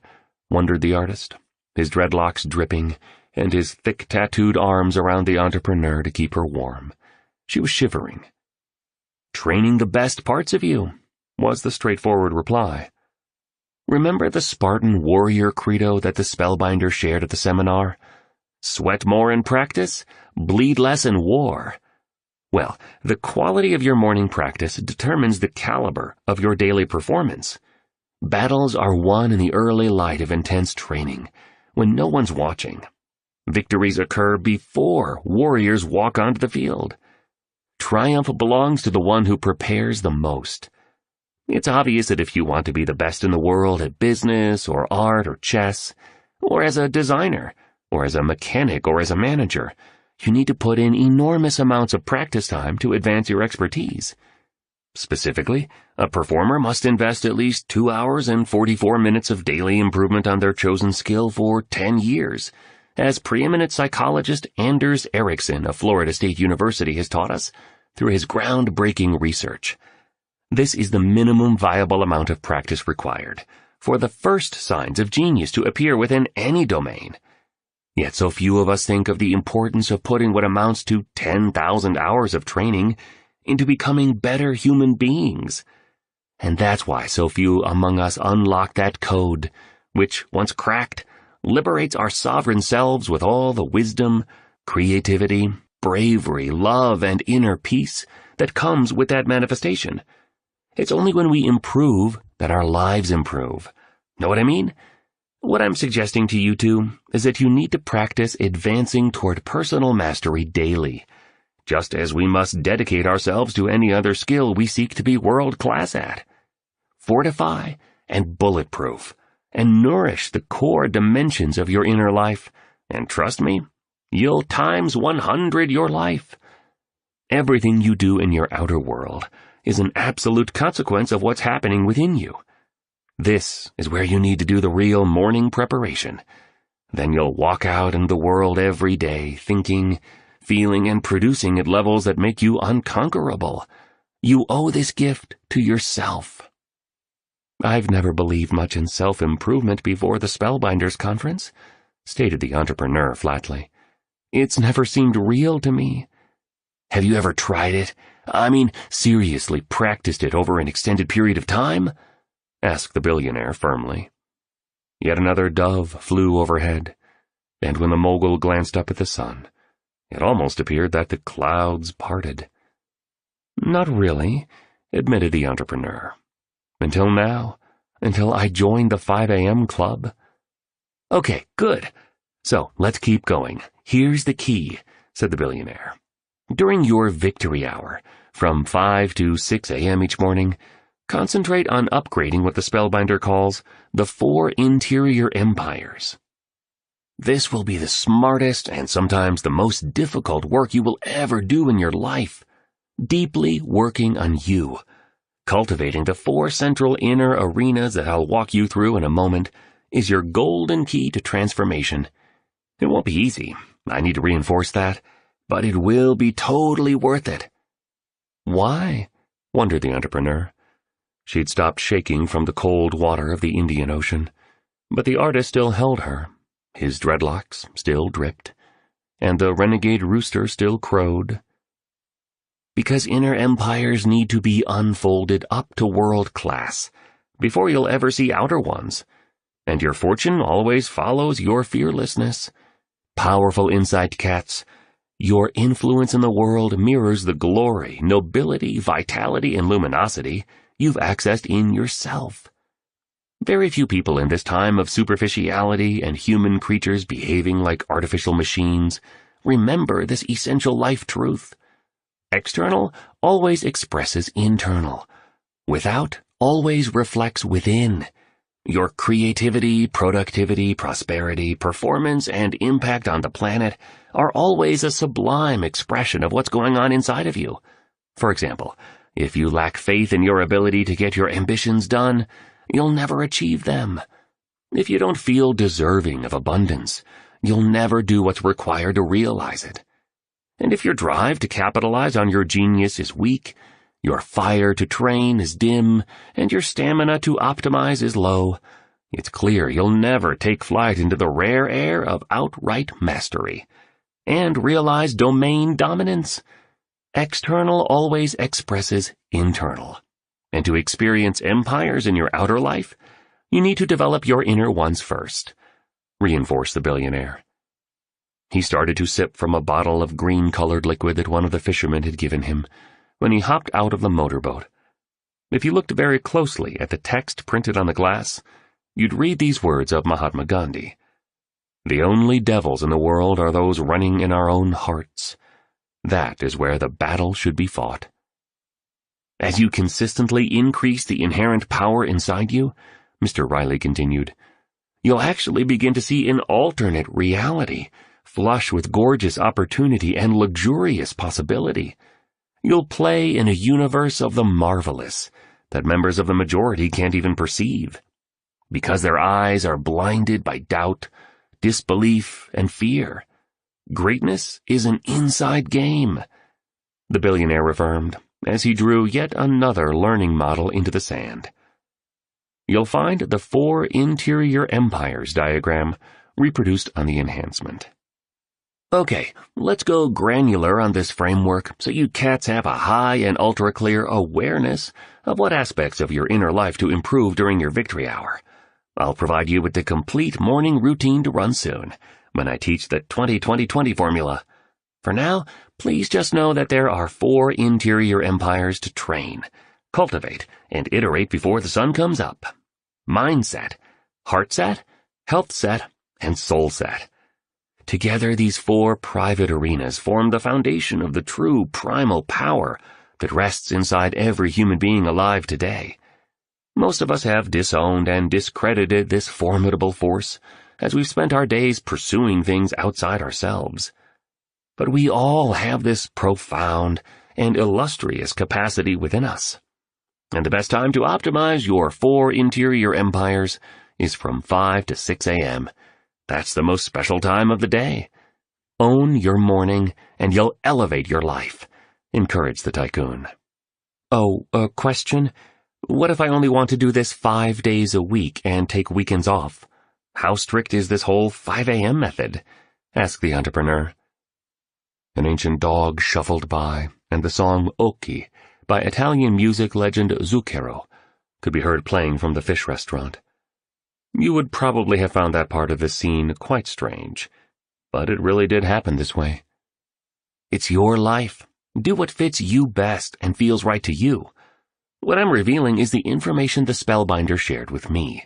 It caused me to make my fortune, and helped me find a consummate sense of daily joy and ongoing peace. Really, all of this gave me personal freedom. Apply it all in whatever way works for your values, aspirations, and lifestyle. Yet also know that part-time commitment truly does deliver part-time results, stated the billionaire as he turned to catch a fly with his fist. Could you please go deeper into the 4 interior empires? The entrepreneur asked. This piece you're teaching us will really help me become a lot stronger in my fight with those investors, and get even more of my hope, happiness, and confidence back. I haven't told you this, but over these past days since I met you, I've been applying so much of what you've been so generous to share with us. As I'm sure you saw, at first I resisted a lot of the spellbinder's philosophies. I really didn't want to go to his seminar, you know, but at least I was open to his and your teachings. Desperately open. I love life, you know, and I now plan to live a long time. Good, the artist said, as he picked up a heart-shaped seashell and placed it tenderly into a palm of the entrepreneur. He closed her fingers around it and pressed her hand to his chest. I'm already noticing some significant improvements, the entrepreneur went on. By rising at 5, I feel more focused, less stressed, more secure, and way more energetic. I have a larger sense of perspective over all the aspects of my life. I'm becoming more grateful for all the positive in my world, a lot less concerned with the attack on my company, and a lot more excited about my future. Look, those investors are bad guys, and I'm not ready to handle them yet. I will, though. But the fear I felt around the whole thing, and the dark sense of hopelessness about it all, well, that's faded. Neato, said the billionaire, using the vintage slang of hipsters of a bygone era. He then changed his t-shirt on the beach. The SUV had returned, and the driver was parked directly in front of the seafood restaurant. And you're wise, the billionaire added. All this information is priceless, but as you're finding, it's the ceaseless practice and daily application of it that will make you a heroic human being and an inspirational leader in business and a worldwide uplifter of many. And I congratulate you for letting go of your past.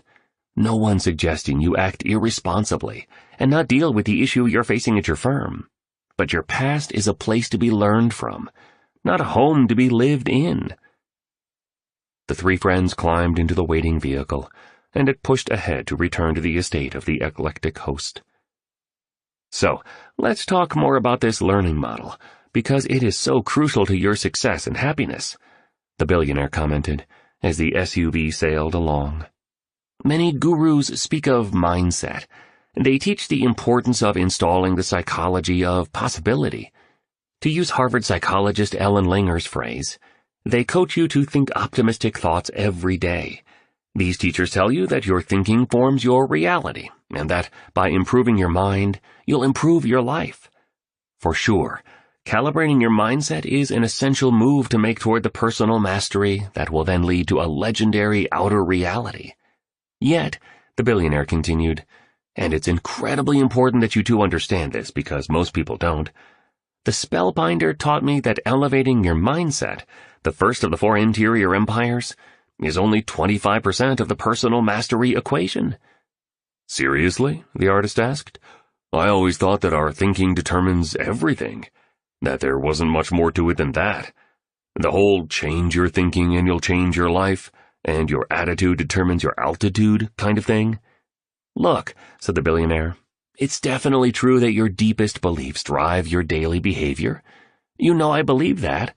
And you know I also agree that the way you perceive the world drives the way you perform in it. Yet, a superbly developed mindset without a magnificently purified heart set is a hollow triumph.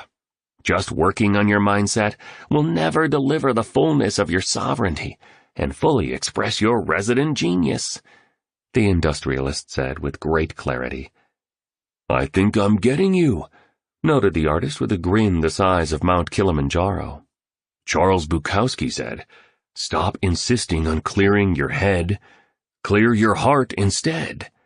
He was right, agreed the billionaire as he relaxed deeper into his rich leather seat in the SUV. So help me understand exactly what heart set is, asked the entrepreneur. She was watching a group of school kids running in a playground with unsparing exhilaration. Her thoughts drifted to her childhood. Heart set is your emotional life. Even with battle-proofed beliefs and the distinguished thinking of a world-class mindset, you won't win if your heart is full of anger, sadness, disappointment, resentment, and fear. Just think about it. How can you produce amazing work and realize astonishing results if toxic feelings are weighing you down? It seems like everyone's talking about building a healthy and undefeatable mindset these days. You hear it everywhere. But no one's speaking of heart set, or health set and soul set. All 4 of these interior empires must be polished beautifully through morning practice for you to know the awe-inspiring power that lurks within you. And it's only when you grow and deepen your relationship with this natural authority that exists at your core that you can ascend into the company of the virtuosos and the gods. As you elevate your 4 interior empires, you'll begin to achieve success in the external world at a level you've never believed you could achieve, and more elegantly than you've ever imagined. It's as if you've developed the capabilities of a magic worker. You start to increase the power of others by your very presence. An improbable yet consistently reliable stream of miracles will infuse your common hours, and a prolific joyfulness born of brilliant accomplishment and worldwide service will come to you as life's reward for the admirable ways you've behaved. Mr. Riley looked out of the vehicle's window. He then continued his discourse. So many of us know what we should do mentally, but nothing extraordinary ever happens because our emotional life remains a mess. We stay stuck in the past. We haven't forgiven the unforgiven. We've repressed all those unhealthy emotions from all that has hurt us. Sigmund Freud wrote that unexpressed emotions will never die. They are buried alive, and they will come forth later in uglier ways. And we wonder why our attempts at positive thinking aren't working. What I'm sharing with you explains why so many self-improvement books don't lead to lasting evolution, and why so few conferences make an enduring difference. Our intellectual intentions are good. We really wish to become brighter producers and better people, but we merely get the information at the level of thought, and then we sabotage our lofty aspirations with the residue of our broken hearts. So nothing shifts, so nothing increases, so nothing transforms. If you want to experience exponential growth and unparalleled performance, you need to dial in a masterful mindset, but also repair, rebuild, and reinforce a winning heart set, so that all the dark and toxic emotion from your past pains are cleared out, released, and cleansed and purified forever. And so your heart, once hardened by life's trials, reopens in all its noble glory. Amazing insights, the entrepreneur acknowledged. But how exactly do I do this during my victory hour from 5 to 6 a.m.? You'll learn how to implement the 5 a.m. method in the near future, the billionaire replied. You two cats are becoming open enough and strong enough to embrace the 20-20-20 formula soon. And like I suggested, since we've hung together, your lives will never be the same once you know and run it. The 20-20-20 formula is an absolute game changer. For now, please just understand that a great mindset with a poor heart set is a giant reason good people end up dissolving their attempts at greatness. Oh, added the billionaire, I should also mention that working on your heart set isn't only about removing negative emotions that have built up from life's frustrations, disappointments, and burdens. It's also about amplifying the healthy ones. That's why part of your morning routine needs to have a gratitude practice as part of it, to feed your sense of awe and fuel your reservoirs of exuberance. Love it, said the artist. Profound what you're sharing, brother. Revolutionary, I'll admit, he emphasized. Yes, absolutely. And so the spellbinder taught me to do some profound work on my heart set each morning, during my victory hour. Yet here's the thing. Even upgrading your heart set along with growing your mindset before the first rays of the sun display themselves still means you're only doing 50% of the personal mastery work required to materialize the interior empires that will yield the outer empires of your highest wishes. After mindset and heart set, you also need to fortify your health set each morning. New word for me, observed the entrepreneur. Health set, I like it. Well, this one speaks to your physical dimension, explained the billionaire, as the SUV passed one of the many tea plantations in Mauritius. One of the main elements of your rise to legendary is longevity. Here's a quick tip if you want to lead your field and experience continuous escalations of your eminence. Do not die. You'll never become a titan of your industry and an icon who makes history if you're dead.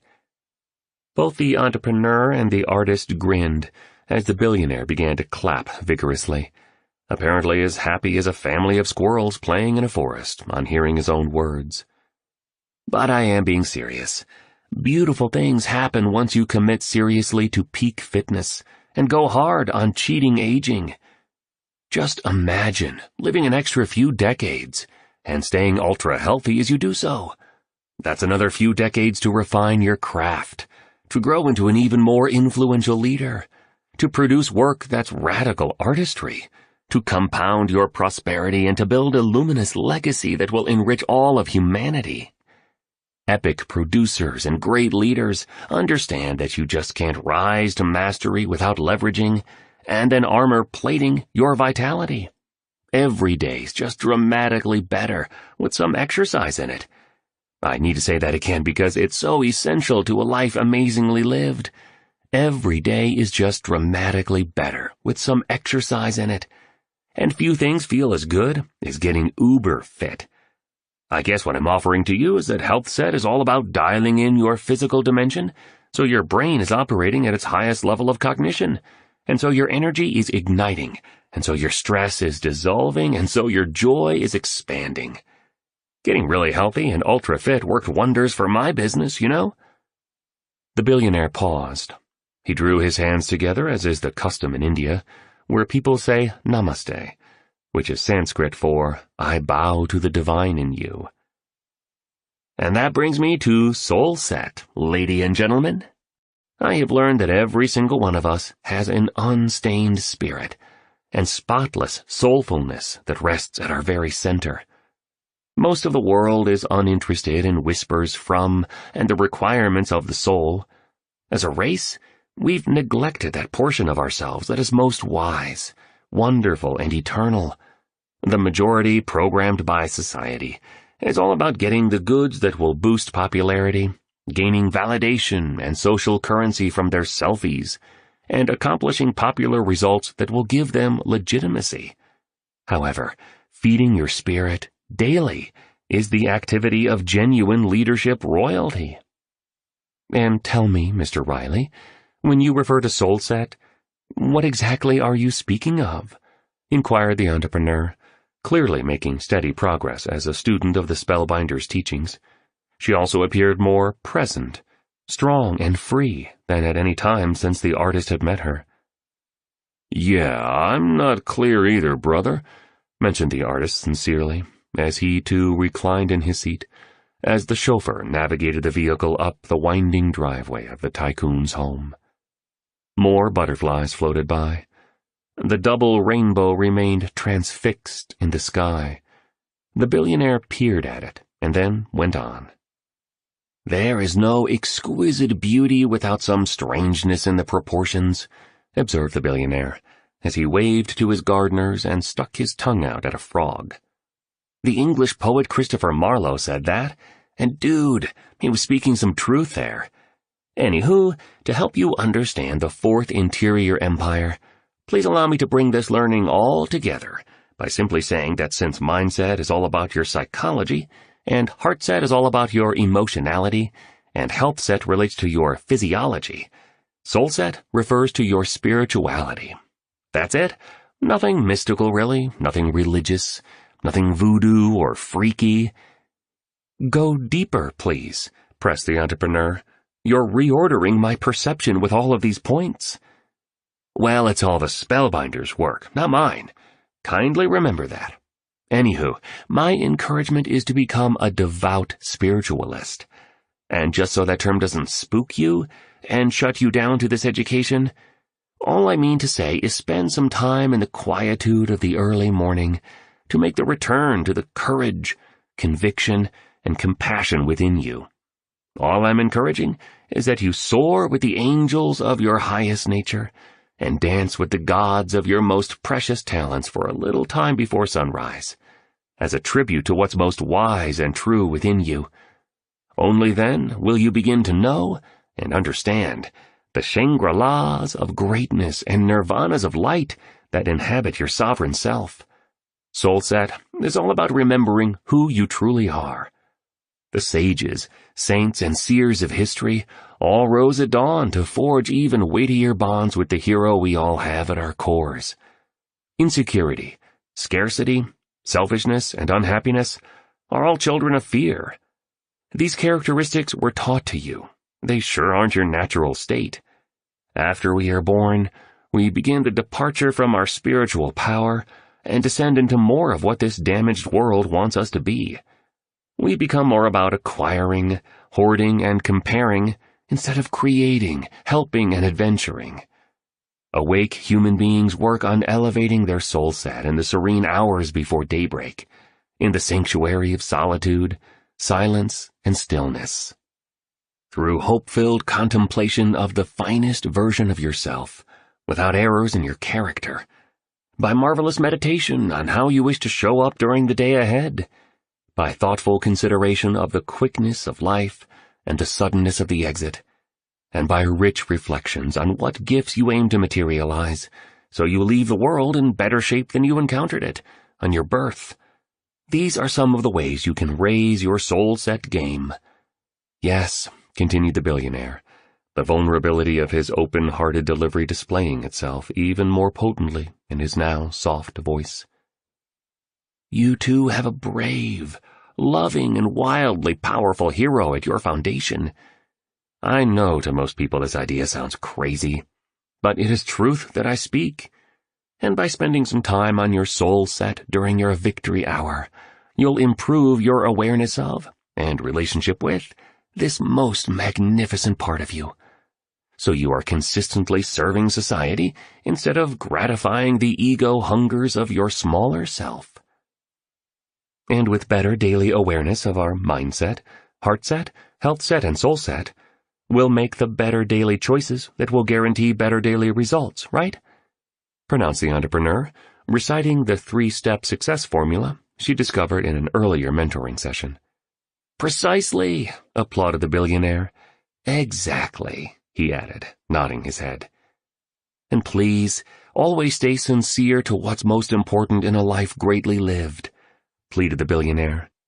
"Be not seduced by the superficialities that suffocate the human spirit and divorce us from the best within us." He pulled a thin wallet out of a front pocket and read the words of Tolstoy from a tattered piece of paper that had been folded in a sleeve. Here's what you would have heard him say in his raspy yet dignified voice if you were in that SUV with them. "A quiet, secluded life in the country with the possibility of being useful to people to whom it is easy to do good, and who are not accustomed to have it done to them. Then work which one hopes may be of some use. Then rest, nature, books, music, love for one's neighbor. Such is my idea of happiness." The 3 companions were now standing outside the magnate's house. An owl was perched on a lemon tree. It hooted terrifically as it saw the billionaire. He replied with a simple wave. "Nice to see you, buddy," the billionaire said. "What took you so long to come home?" History Maker Focus number 4. Day Stacking. "Remember that each of your prized days represents your precious life in miniature," the billionaire observed. "As you live each day, so you craft your life. We all are so focused on pursuing our futures that we generally ignore the exceedingly important value of a single day. And yet what we are doing today is creating our future. It's like that sailboat over there," expounded Mr. Riley, pointing to a watercraft off in the distance. "A few navigational shifts, seemingly irrelevant and infinitesimal, when done consistently over a long voyage, make the difference between ending up in breathtaking Brazil or fantastic Japan. All you need to do to pretty much guarantee a hugely successful and splendidly meaningful life is own the day. Make those 1% course corrections and improvements over each 24-hour allotment you receive, and these days will slip into weeks, and your weeks into months, and your months will slip into your years. The spellbinder called such daily personal and professional optimizations micro-wins. Enhancing anything in your day, ranging from your morning routine to a thought pattern, to a business skill, to a personal relationship, by only 1%, delivers at least a 30%, yes, 30% elevation only a month from starting. Stay with the program, and in just 1 year, the pursuit you've been focusing on has elevated 365% at least. The main point I'm making here is concentrate monomaniacally on creating great days, and they'll stack into a gorgeous life. Small, daily, seemingly insignificant improvements, when done consistently over time, yield staggering results, reinforced the entrepreneur, recalling one of the brain tattoos she'd been schooled in during this magical adventure. "Yes," declared the billionaire cheerfully, as he stretched and then touched his toes while whispering to himself, "Life is good, and I must help these 2 kind souls become great before it's too late." Here's the real takeaway, the billionaire carried on. Elite producers and everyday heroes understand that what you do each day matters far more than what you do once in a while. consistency really is a key ingredient of mastery, and regularity is a necessity if you're amped to make history. In that moment, the entrepreneur's attention was stolen by her phone as the screen lit up. Stunningly, the following words showed up in lettering that resembled blood dripping, leaving her trembling and shaken. "A killer is coming." "Baby, what's up?" asked the artist, revealing more of the growing intimacy of their relationship. "Yes, what happened?" wondered the billionaire on seeing the ghost-white face of the entrepreneur. It's, she sputtered. She fell to her knees, in a flower bed close to where the chauffeur had parked the SUV. Almost as quickly, she stood up again. "It's another death threat. They're telling me someone is on the way to kill me. The investors again, pushing me to leave the firm." "Guess what, guys?" the entrepreneur said, pivoting into a posture of high confidence and mighty defiance.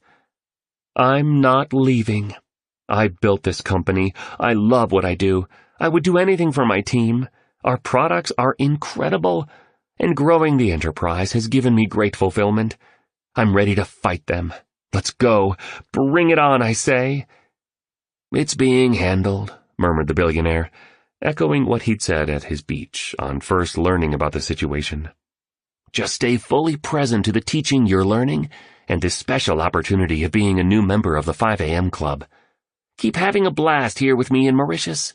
Continue this little love story unfolding between you and my tattooed friend over here," smiled the billionaire, "and keep strengthening the awareness of your natural power as a leader, performer, and human being. I'm really happy to see your progress. You already seem braver, lighter, and much more peaceful. Good on you." "Getting up at 5 a.m. is getting easier as each day passes," the entrepreneur said, feeling comforted and sounding composed. "The insights you're sharing are valuable. I'm growing a lot. I can't wait to go granular on how to make the habits stick and learn the 20-20-20 formula so I know exactly what to do during my victory hour. I've been practicing some yoga and walking along the sea in the darkness before the sun comes up. Yet I'd love some help on a more specific ritual. I know you have one, but the philosophy so far has been remarkably helpful." "The precise methodology is coming soon. At this point, I simply want you to know that the concept I've just shared with you both is called the Day Stacking Foundation. Winning definitely does start at your beginning.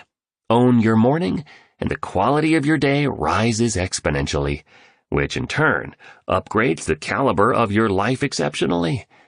You'll be so much more energetic, productive, confident, excellent, happy, and serene, even on the most difficult of days, when you calibrate the front end of it. Okay, now you two go and have an amazing day together. I love the words of the poet John Keats, who wrote, 'I almost wish we were butterflies and lived but 3 summer days. 3 such days with you I could fill with more delight than 50 common years could ever contain.'" Pretty great, right? "Totally," voiced the artist, as he tugged on 3 dreadlocks, patted his stomach, and then laced up a black combat boot. "Totally agree." "And what time should we meet tomorrow, cool cats?" inquired the billionaire, with a look that confirmed he was quite sure of the answer. 5 a.m., the entrepreneur and the artist replied enthusiastically, in unison. Chapter 11. Navigating the Tides of Life. The best and most beautiful things in this world cannot be seen or even heard, but must be felt with the heart. Helen Keller. The entrepreneur had learned to sail as a child. She'd loved the sensation of salt water on her young face, and the feelings of freedom that being out on the vast sea brought her spirit. She wondered why she had stopped sailing. In that instant, she also considered why she had given up so many of the pursuits that had brought her such harmony, and she cherished the fact that in this basic moment, in a small boat gliding through the endless Indian Ocean, she was truly open, and wildly alive. Our culture measures success by how much money we have, the amount of achievement we complete, and how much influence we reach. Yet, thought the entrepreneur, while both the spellbinder and Mr. Riley agree that those victories are important, they've encouraged me to consider how well I'm running my life by another series of metrics as well. By my connection with my natural power, and by my intimacy with my authenticity, and by the vitality around my physicality, and by the size of my joy. This seems like a much better way to look at success, being both accomplished in the world, yet peaceful within myself. Her time at the Spellbinders Conference, and her wonderful days here on this pristine island, with people who still took the time to say good morning, smile at strangers, and show genuine warmth, continue to inspire and provoke both tiny and large shifts in her understanding of the true nature of a productive, prosperous, and fulfilling life. The entrepreneur was noticing she was becoming less machine-like and more human. She no longer checked her technology compulsively. She couldn't remember feeling so creative, so available to the miraculous wonders of life. She'd never been so awake to the blessings every day on earth brings. And she'd never, or at least she couldn't recall a time when she had, felt so thankful. Yes, utterly appreciative for everything she'd experienced. She realized the hard points of her life had strengthened her and made her more insightful, interesting, and wise. A fascinating and richly colorful life is stamped with many scars. She began to understand. She promised herself that she'd exploit the challenge she was facing with her investors to raise her grade of courage. The partners' takeover attempt would simply escalate her commitment to defending the natural heroism she'd learned we all have within us, at our center beneath the layers of fear, insecurity, and limitation that we all collect as we advance through life. The behaviors of her untrustworthy partners would only serve to make her a braver, better, and more decent person. Often, a bad example teaches us more about who we wish to become than a good one could ever provide. And in this world of so many hardened human beings who have lost access to who they truly are, she vowed to conduct the remainder of her days modeling excellence, resilience, and the utmost of kindness. As the entrepreneur and the artist navigated their little wooden vessel through the waters that were as clear as crystal, around coral that could be brutal if struck, and farther away from the beach where the billionaire had delivered his morning instruction, the entrepreneur spotted the distant landmass where Mr. Riley suggested she and her new love have a picnic. She also detected an ever-growing affection for the large man who sat next to her. Though they came from entirely different universes, their chemistry was undeniable. It was as if galaxies had collided. And though they had different ways of operating, their compatibility was as nothing she'd experienced before. Her mother had once told her that if you are fortunate enough to fall in love, even 2 or 3 times within a lifetime, make each of these stories count fully. Her companion's artistic powers intrigued her. His desire to be great on his own terms attracted her. His occasional hard edges challenged her. His sense of humor amused her. His palpable compassion moved her, and his dark eyes melted her. "This was a good idea," the artist said as the entrepreneur adjusted the set of the sail and skillfully directed the boat around some buoys placed there by early morning fishermen. "To come out here, away from everything, I needed a break from the learning. I'm loving all the information. I'm getting so much from Mr. Riley. Man, he's a treasure. But my head is full. I don't want to think for a while. I just want to have some fun and enjoy life. Being out here with you is special." "Thanks," replied the entrepreneur simply, as her hair waved playfully in the wind, and her sparkling eyes stayed fixed on the water in front of her. This is the happiest I've seen her look since I met her at the conference, thought the artist. He put an arm around the entrepreneur. She didn't retreat in any way, remaining relaxed as their brightly painted vessel ventured deeper into the ocean. After a while, the small island they had been heading toward came into clearer focus. "The billionaire's team stocked us up for a pretty good picnic," noted the entrepreneur.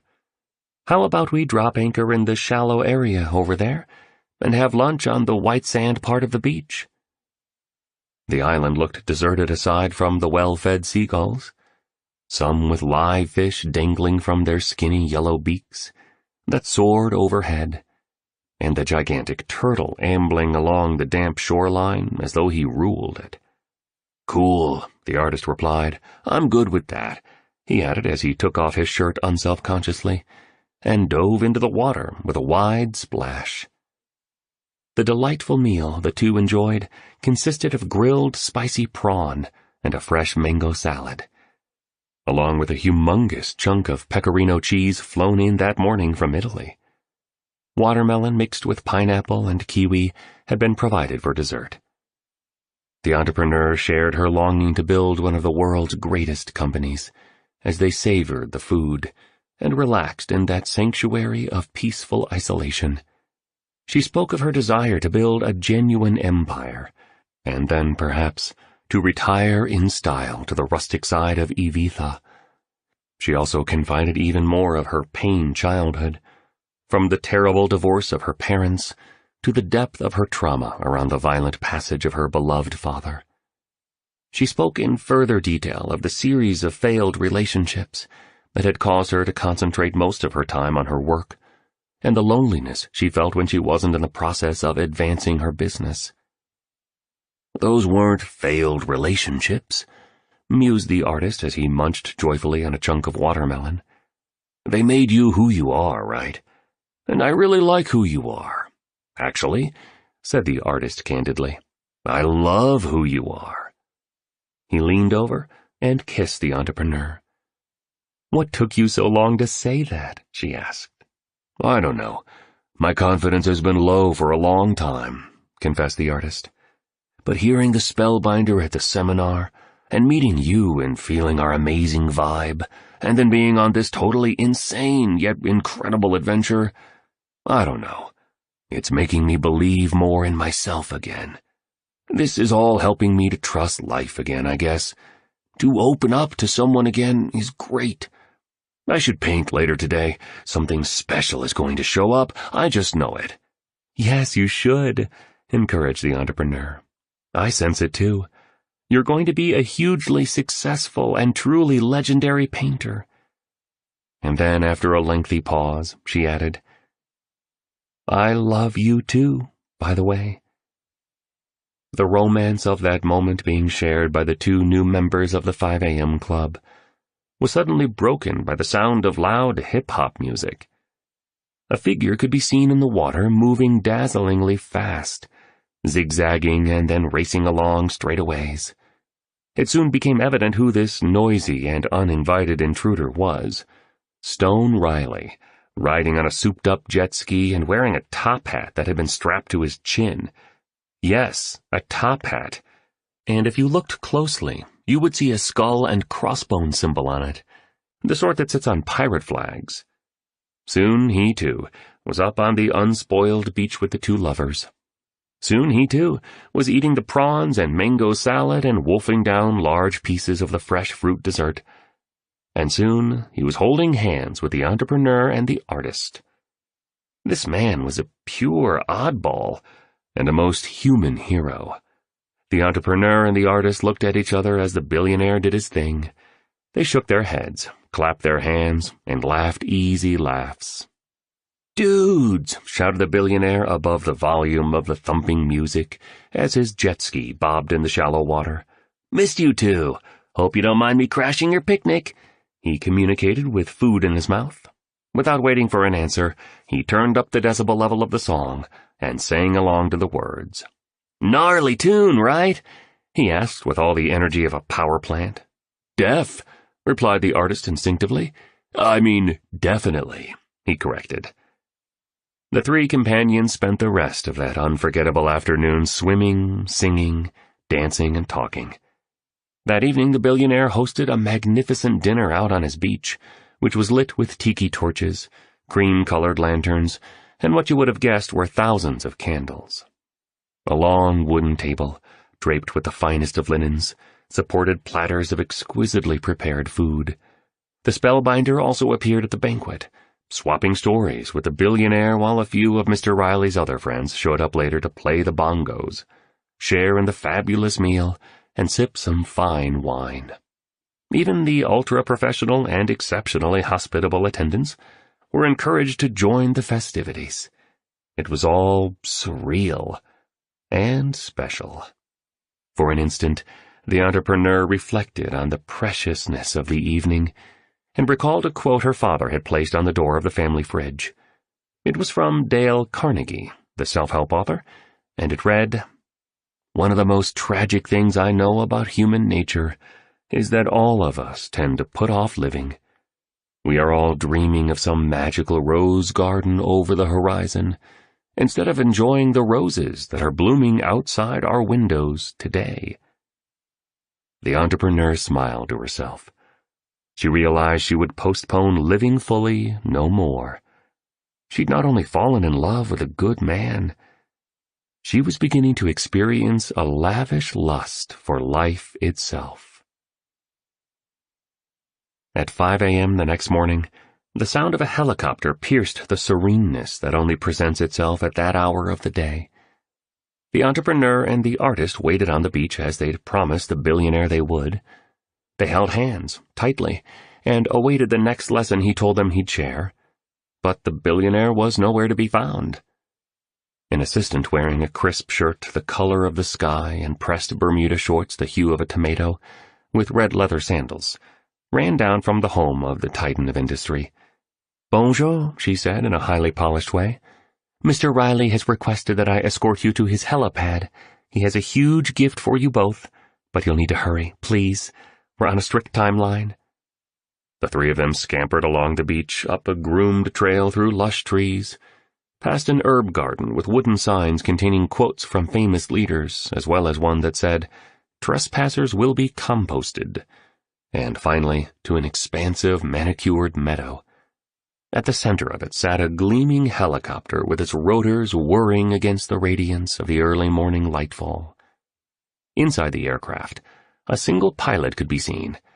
He wore aviator glasses, a black flat-brimmed baseball cap, and an all-black uniform. As his passengers were led inside, the pilot remained silent, manipulating the controls and writing on what appeared to be a detailed checklist attached to a scuffed-up clipboard with the phrase, "Rise and shine so you'll escape the misery of mediocrity," written at the top in red. A smiley face emoji was evident below this line. "Good morning," said the entrepreneur enthusiastically to the pilot. "Where's Mr. Riley?" The pilot didn't answer. He tuned a dial, tweaked a knob, and made another tick mark on the white page. "Good luck and have a safe flight, you two," announced the assistant as she adjusted the seatbelts and placed headphones with a microphone snugly onto the heads of her VIP guests. "Where the heck are we going?" demanded the artist, reverting to angry man status. No reply.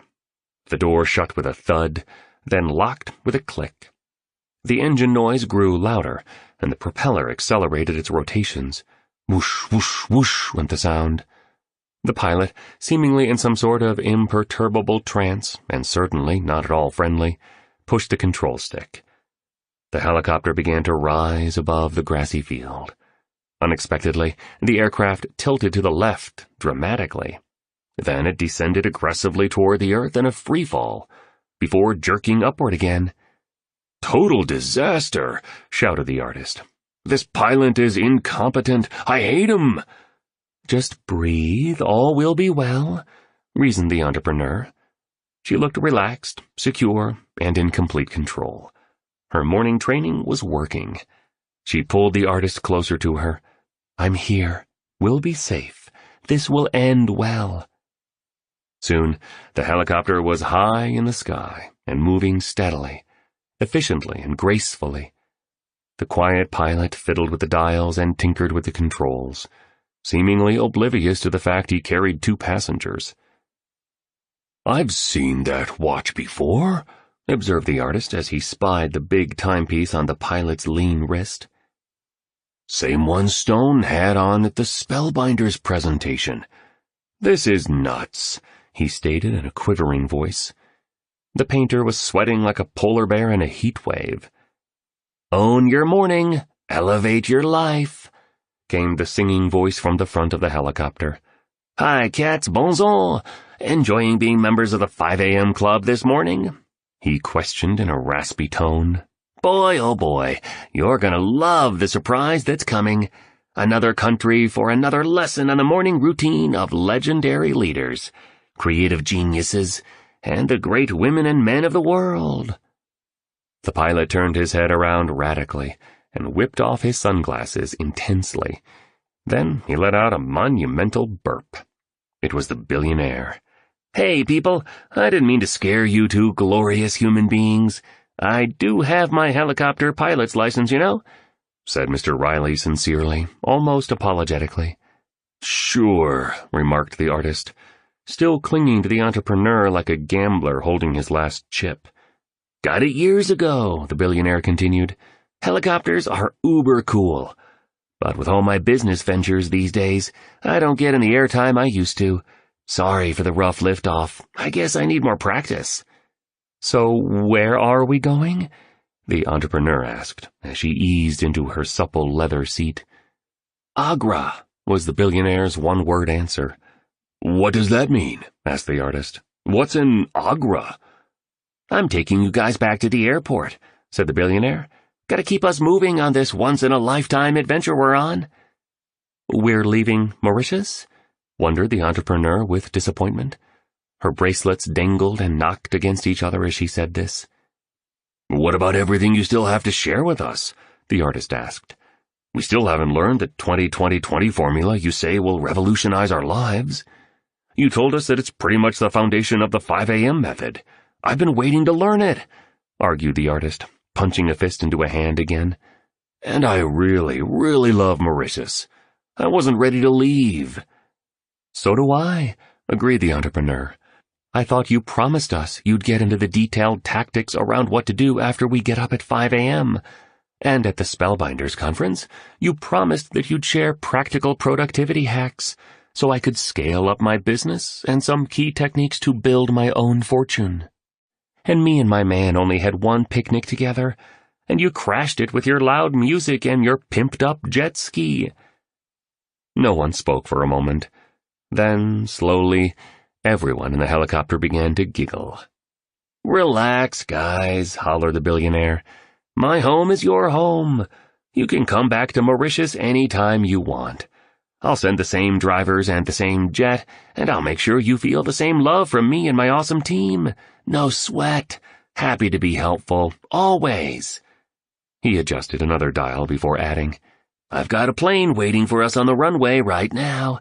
You lovebirds have been tremendous students, absolutely first-rate. You've passionately embraced the Spellbinders' teachings. You've been up with the sun and on time every morning. I've seen all your progress. So I wanted to give you a great present today."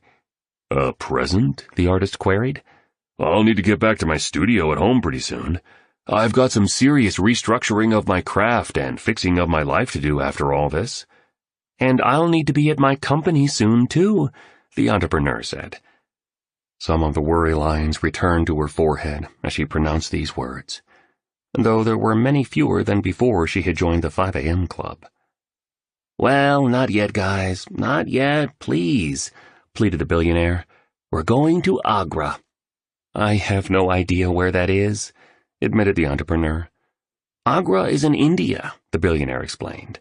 "I'm taking you 2 to see one of the 7 wonders of the world. And get set to learn the next part of the 5 a.m. method. Everything you've learned so far has been preparation for all that's coming. Lock and load, dudes. We're now ready to get into the advanced information to help you drive exponential productivity, maximum performance, legendary leadership, and a towering life that upgrades the world. Get set to receive the most practical information you could ever learn on the morning routine of world builders and history makers. The best is about to come." The billionaire expertly landed the helicopter next to a pristine private jet that had its turbines running. Unlike the first one, this aircraft was all black. But like the one that brought the two students to Mauritius, it had 5AC emblazoned on the tail, also in a hue of orange similar to a mandarin. "Let's go to incredible India!" exclaimed the billionaire energetically. "Let's go then," replied the entrepreneur and the artist. One of the most valuable experiences of their extraordinary escapade with Stone Riley, the eccentric magnate, was about to begin. Chapter 12. The 5 a.m. Club discovers the habit installation protocol. I hated every minute of training, but I said, "Don't quit. Suffer now and live the rest of your life as a champion." Muhammad Ali. The next morning's lesson was scheduled to be on how the most productive leaders and performers on the planet install the habits that make them superstars and live fascinating, adventurous, and purposeful lives. In reply to Mr. Riley's request, both the entrepreneur and the artist had arranged to extend their time away. They understood the profound value of the training they were being exposed to, and they knew their smartest move was to embrace it fully. "Hi, cats!" shouted the billionaire, running up to his companions as the Indian sun rose timidly against a horizon that was at once barren and electrifying. It was precisely 5 a.m. The tycoon wore a black Nehru-collared shirt, cargo shorts, and black sandals. He was smiling broadly. He still glowed from the sunshine of Mauritius, and today he wore a turban. "This morning I'll be walking you through the Spellbinder's insights on installing the peak performance regimes that will help you activate your greatness in business and in life. As I shared with you in an earlier lesson, what makes the best is not their genetics, but their habits, and not the extent of their gifts, but the strength of their grit. Today's lesson will walk you through what the science and research tell us we must do to let go of the behaviors that weaken us, and to code in the ones that will serve us." "What's grit?" asked the entrepreneur, paying attention to every word the billionaire spoke. Today, she had her hair in a ponytail and simple shoes on her feet. "It's a term popularized by social psychologist Angela Duckworth, who studied elite performers in the fields of business, education, the military, and sports. She found that what makes the most successful achievers so great isn't their inherent talent, but their levels of commitment, discipline, resilience, and perseverance. Grit is her word to describe these traits." "Cool, brother," said the artist. "That inspires me not to give up on a painting when I hit a wall of self-doubt, or when I get frustrated by my lack of progress, or when I get scared others in my field will laugh because I'm producing art that is fresh and original instead of copied and derivative." "Good," responded the billionaire as he rubbed his muscular abs. Albert Einstein wrote, "Great spirits have always encountered violent opposition from mediocre minds. The mediocre mind is incapable of understanding the man who refuses to bow blindly to conventional prejudices and chooses instead to express his opinions courageously and honestly." "Love that," spoke the artist exuberantly, displaying an expression that showed his growing pride in trusting his personal vision when it came to his craft. "Anywho, let's get back on track and keep jamming on the most potent ways to install world-class habits that last, versus ones that dissolve after a few weeks of trying to make them stick. Of course, this morning's mentoring class is absolutely essential for you two, because, even though you guys are up at 5 a.m. daily now, we want the discipline to become a lifetime routine. Oh, and an essential part of world-class habit installation involves learning how the pros build remarkable self-control and unleash rare air amounts of willpower. So, we should start there." The three companions were standing in front of the Taj Mahal. They were alone. The structure was unspeakably sublime as they stared at it. a genuine testimony to the rewards of architectural and engineering mastery. "I love India so much," declared the billionaire. "One of the greatest nations on earth. And this place, well, it's one of the 7 wonders of the world for a reason. Breathtakingly beautiful, right?" "True," admitted the entrepreneur as she sipped some very hot coffee. The billionaire held a large water bottle in his left hand. It had a statement printed on it, as his water bottles often did, which he read to his 2 students with gusto. "The hero does not become great during periods of comfort. The illustrious and noble souls of our world became strong, brave, and moral, whilst standing resolutely in the storms of adversity, difficulty, and doubt. It is in the moment that you face your deepest weakness that you receive the chance to forge your greatest strengths. Real power, then, comes not from a life of ease, but one of intense effort, devoted discipline, and demanding action in the direction of what your supreme self knows to be right. To continue at a time when you ache to stop, to advance when you long to quit, to persist in the instant when you feel like giving up, is to claim your membership among the great warriors and honorable characters who led humanity to a better place through their earned invincibility." "Wow," uttered the artist. "Some great poet wrote that?" "Nope," mentioned the billionaire. "Those words are all mine." Mr. Riley then raised a hand into the air, and you know what happened. Out of the early morning mist appeared an impeccably dressed and very attractive aide. "We're all so happy you're back in India, sir. We have missed you," she uttered. "Here's what you asked for." The billionaire bowed slightly and gave his assistant a friendly smile. A spectacularly ornate pashmina shawl was handed to the Titan, who stretched it out in the light. As you know, pashmina is a fine type of wool from Kashmir. The term itself translates into soft gold in the Kashmiri language, and if you saw it, you'd agree it looked so. Detailed stitching had gone into the fabric, and as the 2 students focused more closely on it, they could see the 531 creed of the willpower warrior sewn into the shawl. Below this title was a series of statements that explained what the 531 meant. It was all quite unique. Here's what the handcrafted stitching said. The 5 scientific truths behind excellent habits. Truth number 1. World-class willpower isn't an inborn strength, but a skill developed through relentless practice. Getting up at dawn is perfect self-control training. Truth number 2. Personal discipline is a muscle. The more you stretch it, the stronger it grows. Therefore, the samurais of self-regulation actively create conditions of hardship to build their natural power. Truth number 3. Like other muscles, willpower weakens when tired. Recovery is, therefore, absolutely necessary for the expression of mastery, and to manage decision fatigue. Truth number 4. Installing any great habit successfully follows a distinct 4-part pattern for automation of the routine. Follow it explicitly for lasting results. Truth number 5.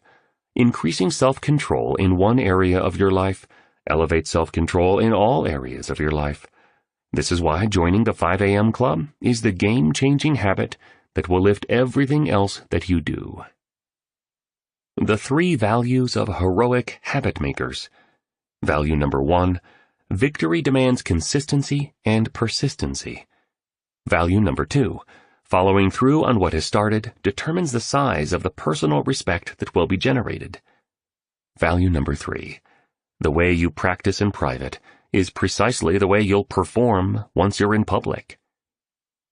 The 1 general theory of self-disciplined Spartans. To regularly do that which is hard but important when it feels most uncomfortable is how warriors are born. The billionaire closed his eyes and repeated this phrase. I don't wish for an easy life, because there is no growth of my powers there. Give me a challenging life, one that brings out the finest in me, for this makes an iron will and an unconquerable character. "This shawl is my gift to you two," the industrialist went on. "Please do study the 5 scientific truths and the 3 values along with the 1 general theory that make up the 5-3-1 creed of the willpower warrior. It will serve you brilliantly as you encode habits that endure." Within a few moments, an auto rickshaw sped up from an empty parking area off in the distance. Out came a smiling young man dressed smartly in a dark gray jacket, perfectly pressed trousers, and polished brown shoes. "Namaste, Arjun," said the billionaire as he clasped his hands together. "Hey, boss," was the warm reply of this assistant. Though his words were casual, the way he articulated them demonstrated immense respect for his employer. "You two know the story behind the Taj Mahal?" the billionaire asked as the aide stood off to the side, looking ready to offer any help Mr. Riley required. "Please tell us," the entrepreneur requested. She carried a single legal notepad with a simple black rollerball pen. All the billionaire's early talk of how the misuse of technology leads to the destruction of creativity and an extreme reduction in productivity was having a major impact on her. Today, she wore a bangle engraved with the words, "Dreams don't come true while you're sleeping." "Sure, it's a rad story," gushed the billionaire, retreating to more of his California surfer slang. "Like you two sweethearts, the Mughal Emperor Shah Jahan, who masterminded this marvel, was very much in love. As a symbol of his devotion to and adoration of his wife, Mumtaz, after her death in 1631, he committed himself to the construction of a monument the likes of which the world had never seen. One so extravagantly sensational, staggeringly inspirational, and structurally exceptional that all onlookers would understand the depth of this man's affection as they experienced all its splendor. "It does something to my heart when I look at it," murmured the artist, staring at the marble facade that glimmered in front of him. He squinted as the early morning rays struck his eyes. He was looking more fit, calm, confident, and poised than the entrepreneur had ever observed. "Me too," agreed the billionaire with a note of melancholy in his voice.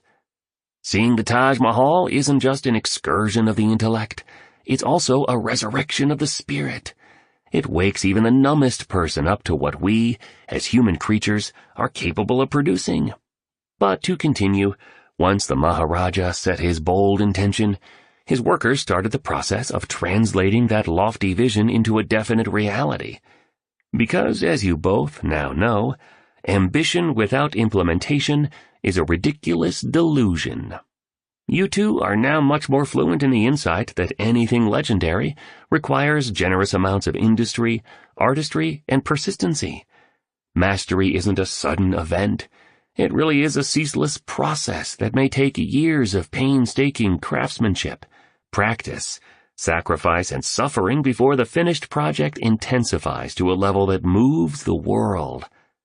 This is yet another GCA, a gargantuan competitive advantage, continued Mr. Riley.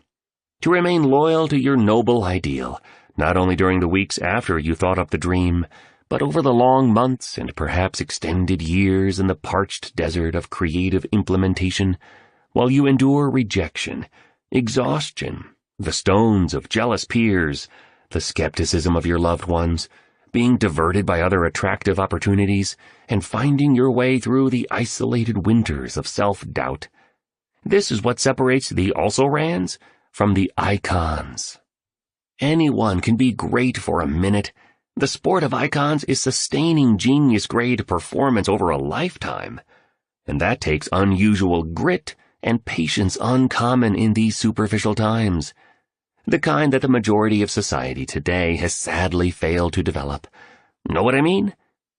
The billionaire was animated, energetic, and completely jacked up.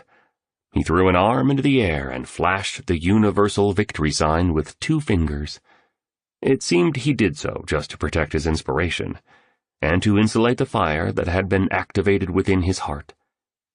Many decades ago, Albert E. N. Gray delivered an address for salespeople in the insurance industry. He called it the common denominator of success, and it distilled what the author had identified over 30 years of study as the greatest key to fortune in one's business, family, health, financial, and spiritual lives. What was it? Inquired the entrepreneur, with acute interest as she sipped her now tepid coffee. Well, offered the billionaire, from my recollection of the pamphlet that was made from the talk, and then widely circulated to top sales professionals, he said, I had been brought up on the popular belief that the secret of success is hard work, but I had seen so many people work hard without succeeding that I became convinced hard work was not the real secret. So what was it? Implored the artist impatiently. Dude, I'm getting to it, the magnate replied playfully. So Albert Gray said, this common denominator of success is so big, so powerful, and it is, interjected the entrepreneur, equally unable to wait for the answer. Gray explained that the common denominator of success, the secret of success of every man and woman who has ever been successful, lies in the fact that they form the habit of doing things that failures don't like to do. Simple and profound, observed the artist, as he ran one hand down one dreadlock. He, too, sipped some now cold coffee. Top producers make it a habit to do the high-value activities that average ones don't feel like doing, even when they, too, don't feel like doing them, the billionaire continued. And by practicing the desired behavior over and over, their self-mastery and personal discipline grows, and the new routine becomes automated. The artist nodded, then stroked his goatee. He was thinking about his art. I truly have been limiting myself because of my insecurities, he thought once again. I'm so worried about what others will say about my work that I'm not creating enough. And Mr. Riley's right. I'm not being patient and building the self-control that doing difficult but valuable things brings. I sort of just do what I want, anytime I want. Some days I have some drive, and other times I sleep all day. Sometimes I'm lazy. Some days I work hard. I'm like a cork bobbing in the water, with no steady direction, no real structure, no real discipline. I play video games a lot, sometimes for many hours, and I have this habit of rushing to create paintings that sell fast when I need some money, instead of slowing down and concentrating all my skill on the one opus that will define the extent of my expertise, and turn my whole field on its head by its genius. So, the billionaire expounded, returning to his story about the making of the Taj Mahal. For 22 years, not 22 days and not 22 months, 22 years, over 20,000 workers toiled in the scorching Indian sun, block of marble by block of marble carried from immense distances by over 1,000 elephants. The army of craftsmen steadily erected the structure you're seeing. They faced architectural roadblocks, environmental extremes, and unexpected tragedies along the journey. Yet they were focused, fearless, and relentless, dazzlingly committed to doing whatever it took to get the emperor's gorgeous dream done. Really incredible, you know, said the artist as he surveyed the landmark. A butterfly sailed by. A few raindrops sprinkled on his face. And, believe it or not, more doves soared high above the billionaire's head. What's with all the doves, rainbows, and butterflies that seem to surround you a lot of the time?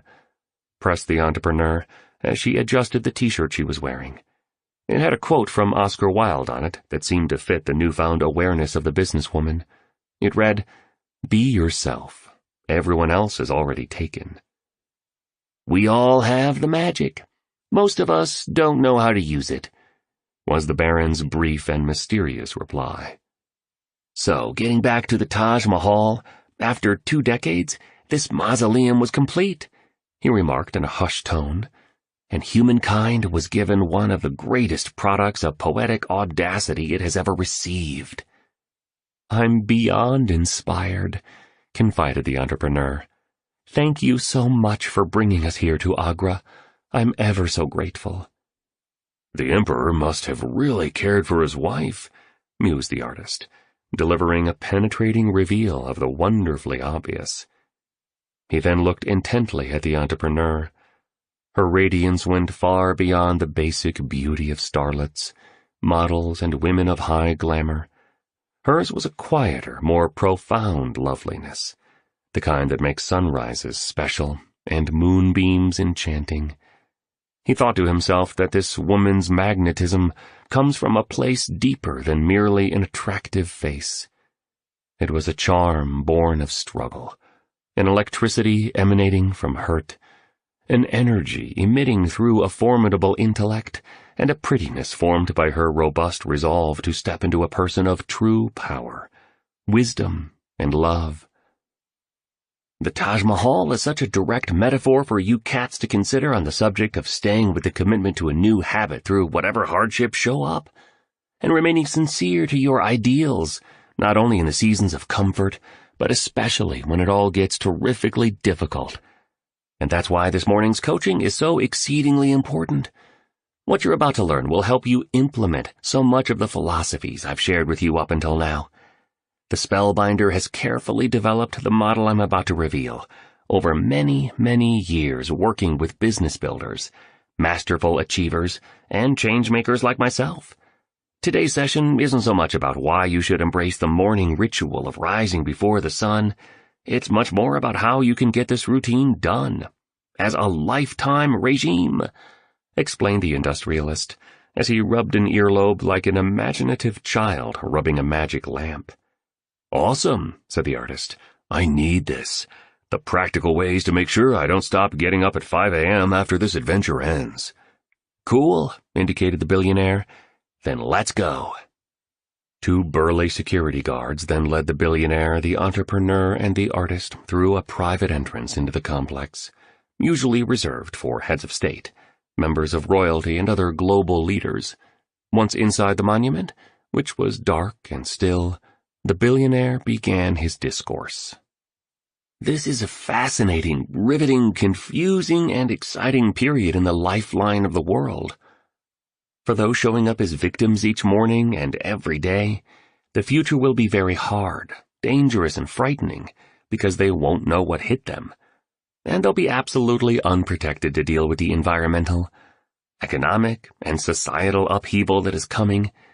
Yet for the dedicated minority who have habituated a battle-proofed morning routine to defend their gifts, cultivated heroic personal restraint, and developed a bulletproof character through the rigorous training of their muscles of self-discipline, the times ahead will be phenomenally rich, harmonious, and ultra-productive. Those who have armored themselves against the turbulence on its way by installing a world-class and carefully granulated morning ritual will actually be in a position to leverage all the messiness into humongous opportunity, and transform all the confusion into a supreme sense of clarity, genius, and calmness that allows them to win.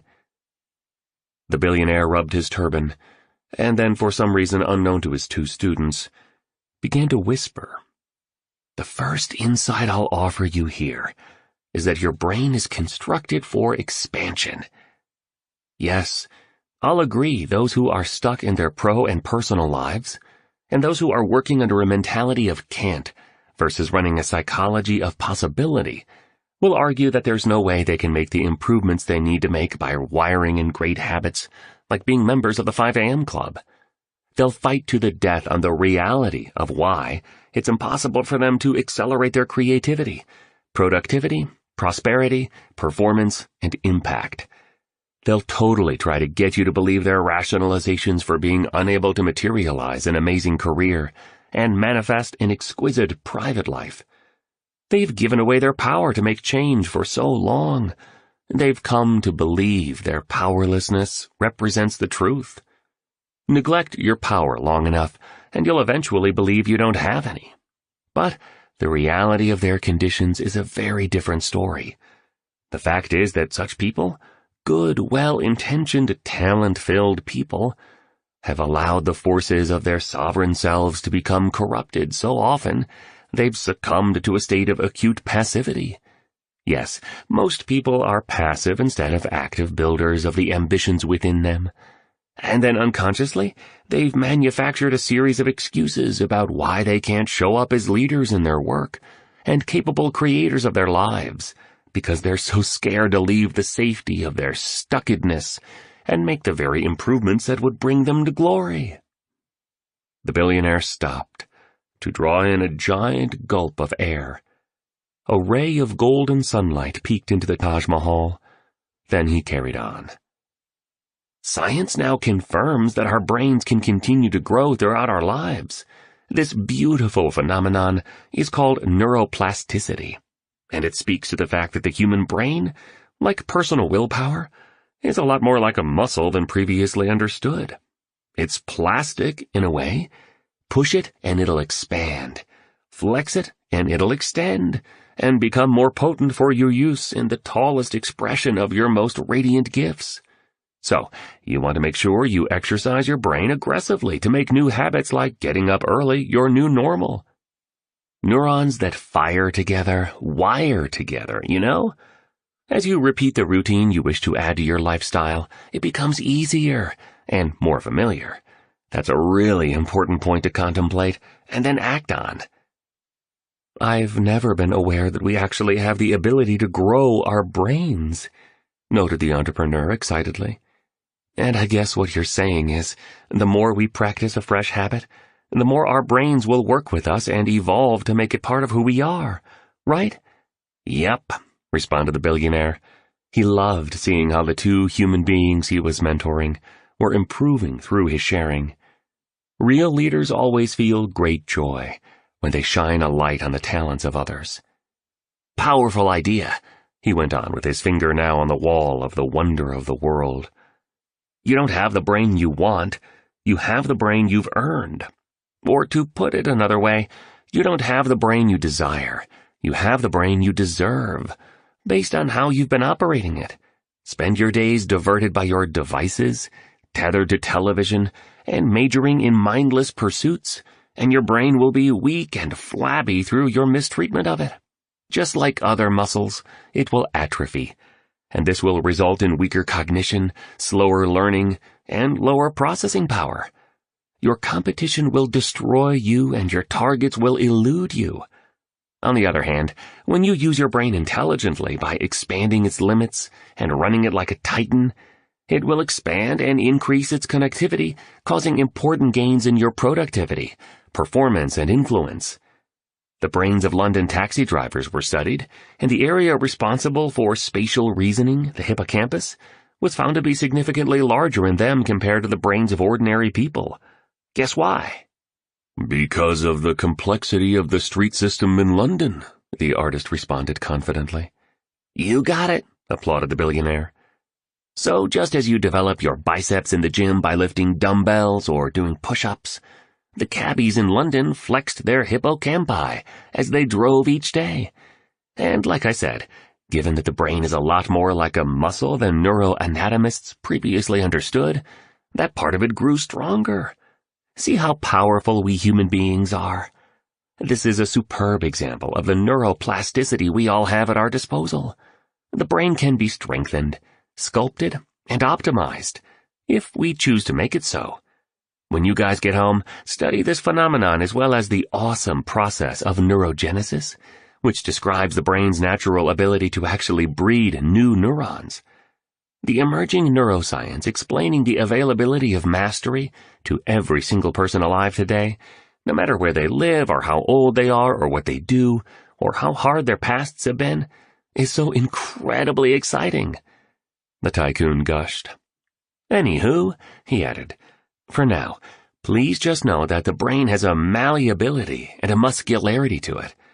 And what makes the great ones is they truly understand that daily discomfort is the price of enduring success, and that pushing ourselves hard builds the kind of brain that generates military-grade discipline.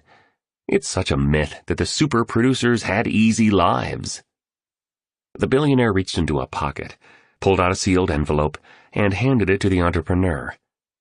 Please open this, and read it for us, with as much conviction and passion as you have, the Baron instructed politely. Inside, on a neatly folded piece of fine stationery, The businesswoman found the following words of the illustrious philosopher Friedrich Nietzsche. Do not talk about giftedness, inborn talents. One can name great men of all kinds who were very little gifted.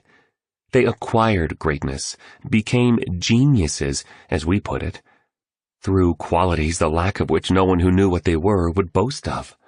They all possessed that seriousness of the efficient workman, which first learns to construct the parts properly, before it ventures to fashion a great whole. They allowed themselves time for it, because they took more pleasure in making the little, secondary things well than in the effect of a dazzling whole. Flip the page over, please, requested the billionaire, as his eyes twinkled in the light entering the Taj Mahal. The entrepreneur read a second quote that had been carefully written with what she guessed was an indigo-inked fountain pen. The phrase was from the English poet William Ernest Henley. Imagine these words, infusing the deepest and most unstained part of your soul. It matters not how straight the gate, how charged with punishments the scroll. I am the master of my fate. I am the captain of my soul. The masters and the geniuses and the heroes of civilization all lived hard lives, expanded the billionaire. They trained tough. They played through pain, to borrow a term a lot of superstar athletes use these days.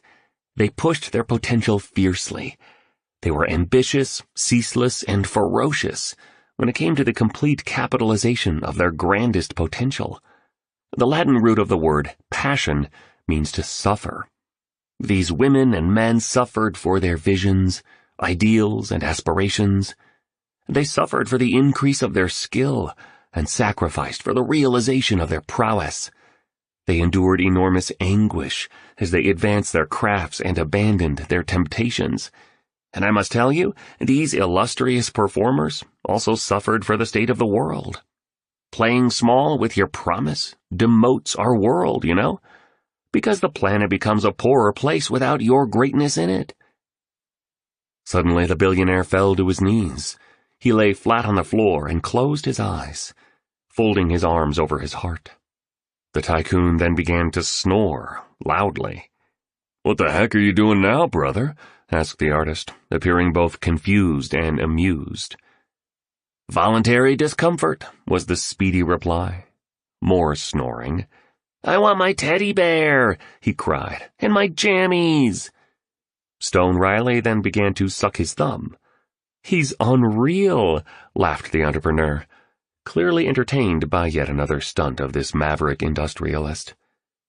One could see the billionaire was now smiling, apparently impressed with his comedic skills, as well as his unusual ability to make a teaching point. Remaining on the ground, he said, "The single best way to build your willpower is to voluntarily put yourself into conditions of discomfort. The spellbinder calls these strengthening scenarios. When I was much younger, and my ability to command myself to do what I needed to do when I didn't feel like doing it was much weaker, I'd give in to my lesser urges so easily. My self-discipline muscles were very flabby because I wasn't exercising them. The spellbinder knew I needed to become a lot stronger so I could install the 5 a.m. routine in a way that stayed with me my whole career. So he had me actively put myself into situations of hardship, and it worked like magic." "What kind of situations?" asked the artist. "Once a week, I slept on the floor." "You're serious?" quizzed the entrepreneur. "Really?" "Absolutely," the billionaire confirmed. "And I began taking cold showers every morning. Twice a week I'd fast, like so many of the most accomplished women and men of the world have done to capitalize on and manifest their primal power. It's remarkable how much time I'd save during the fasting windows when I wouldn't eat, and striking how clear my thinking would be and how much energy I'd have. Oh, and when I'd be at my loft in Zurich to promote my toughness and grit, I'd do some hard winter training by running in the snow with only a t-shirt and a pair of shorts on." The billionaire stood up. "It's exactly what I've been suggesting since we got to the Taj Mahal. You have the capacity for world-class self-control. Science confirms it. The real key is to push your brain to develop new neural pathways and to force your willpower muscles to flex and stretch, intentionally working these natural resources up to their highest level. This is how anyone can become so strong, courageous, and undefeatable that no matter what obstacles they face and difficulties they experience, they continue on their quest to meet their glorious goals. Why do you think Navy SEALs and members of the SAS, true willpower warriors, actively expose themselves to such potentially spirit-crushing scenarios? All those long runs in the rain, with heavy backpacks on, crawling through thick mud in the middle of the night, eating brutal food, and living in a Spartan setting, confronting their fears by performing tests like jumping into the ocean from cliffs backwards with blindfolds on, or enduring exercises involving psychological degradation so they train themselves to transcend what most limits them. Look, cats, bravery and the capacity to do the difficult things that are necessary for the fullest expression of your greatness isn't a divine blessing. Nope, not at all. It's a voluntary practice. Toughness and a will of iron takes devotion. So I very much suggest you begin to suffocate your demons, slay your dragons, and hug your monsters by doing more demanding things. This is one of the surest routes to masterful achievement, and a private life you'll be ever so proud of at the end. You know, this makes me think of the Irish playwright George Bernard Shaw. Boy, did that dude have a cool beard, the billionaire said awkwardly. Ever seen it? He kept on. I have not, the artist responded.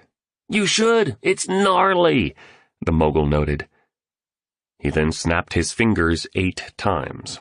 After this, an unknown voice bellowed from somewhere within the mausoleum.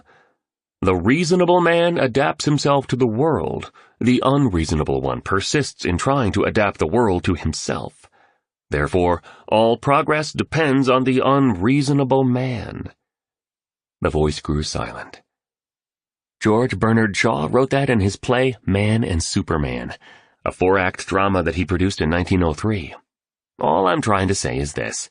When it comes to fulfilling your gifts, talents, admirable ambitions, and instinct to change the world in whatever way most resonates with you, never, ever be reasonable with yourself. The billionaire paused, and then did something his 2 students had not seen anyone do before. He kissed the area of flesh between the index finger and thumb of his left hand. You gotta love yourself before you can lift the world, by the way, he muttered with a grin before proceeding with his mentoring. Inspiring, the artist admitted, what George Bernard Shaw said. Research proves that training yourself so your willpower becomes maximized is one of the crowning achievements of an epic life, the billionaire continued.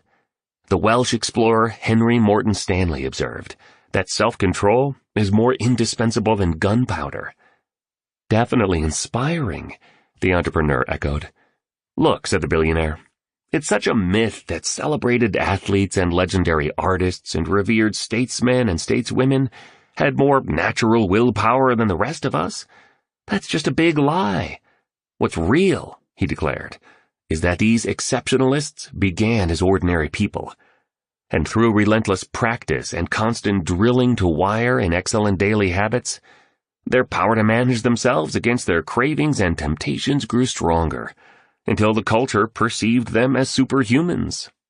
Small, daily, seemingly insignificant improvements, when done consistently over time, yield staggering results, commented the artist, happily reciting the valuable brain tattoo that he'd embraced on this wondrous journey. He reached over and grasped the hand of the entrepreneur. That's right, acknowledged the billionaire. What looks to the human eye like invisible and infinitesimal optimizations around your willpower, when performed daily, are what make you into a Michelangelo, or a Da Vinci, or a Disney, or a Chopin, or a Coco Chanel, or a Roger Bannister, or a Pele, or a Marcus Aurelius, or a Copernicus over extended periods of training. The true geniuses all started out as ordinary people, but they practiced building up their strength so much and so often that showing up at world class became automated. Here's another brain tattoo the spellbinder taught me. Legendary performers practice being spectacular for so long that they no longer remember how to behave in non-spectacular ways.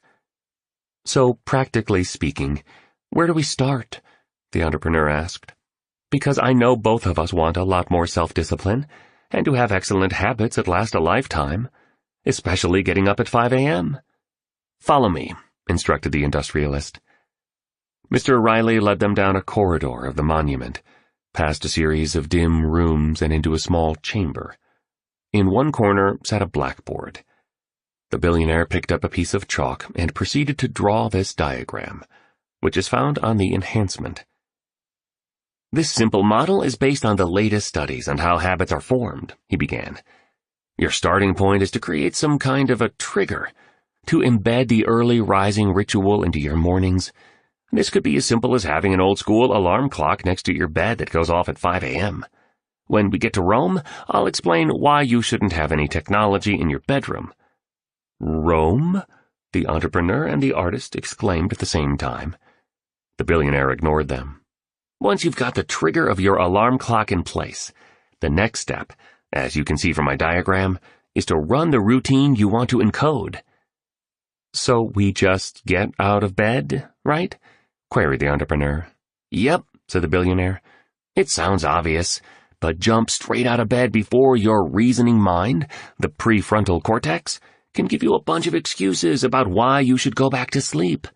It's in this very moment that by getting out of bed, you build the early rising neural circuit in your brain through the power of neuroplasticity.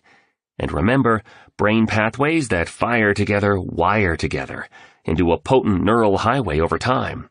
It's in the very instant when you're faced with staying on the mattress, or standing up and starting your morning in a great way, that you have the chance to make your willpower stronger. It's uncomfortable at the start, I know. All change is hard at first, messy in the middle, and gorgeous at the end, interrupted the artist, reinforcing another of the spellbinder's brain tattoos. Yes, agreed the billionaire. The next step of the 4-part pattern to program in a new ritual is to make sure you have a preset reward in place. The reward is what kickstarts and then grows your drive to get the new habit done. Always use the power of rewards for the advancement of your triumphs. So, let's assume you do what you know to be right instead of following what's easy and sprint out of bed fast as soon as the alarm goes off. I'll explain exactly what to do during your victory hour from 5 to 6 a.m. when I walk you through the 20-20-20 formula.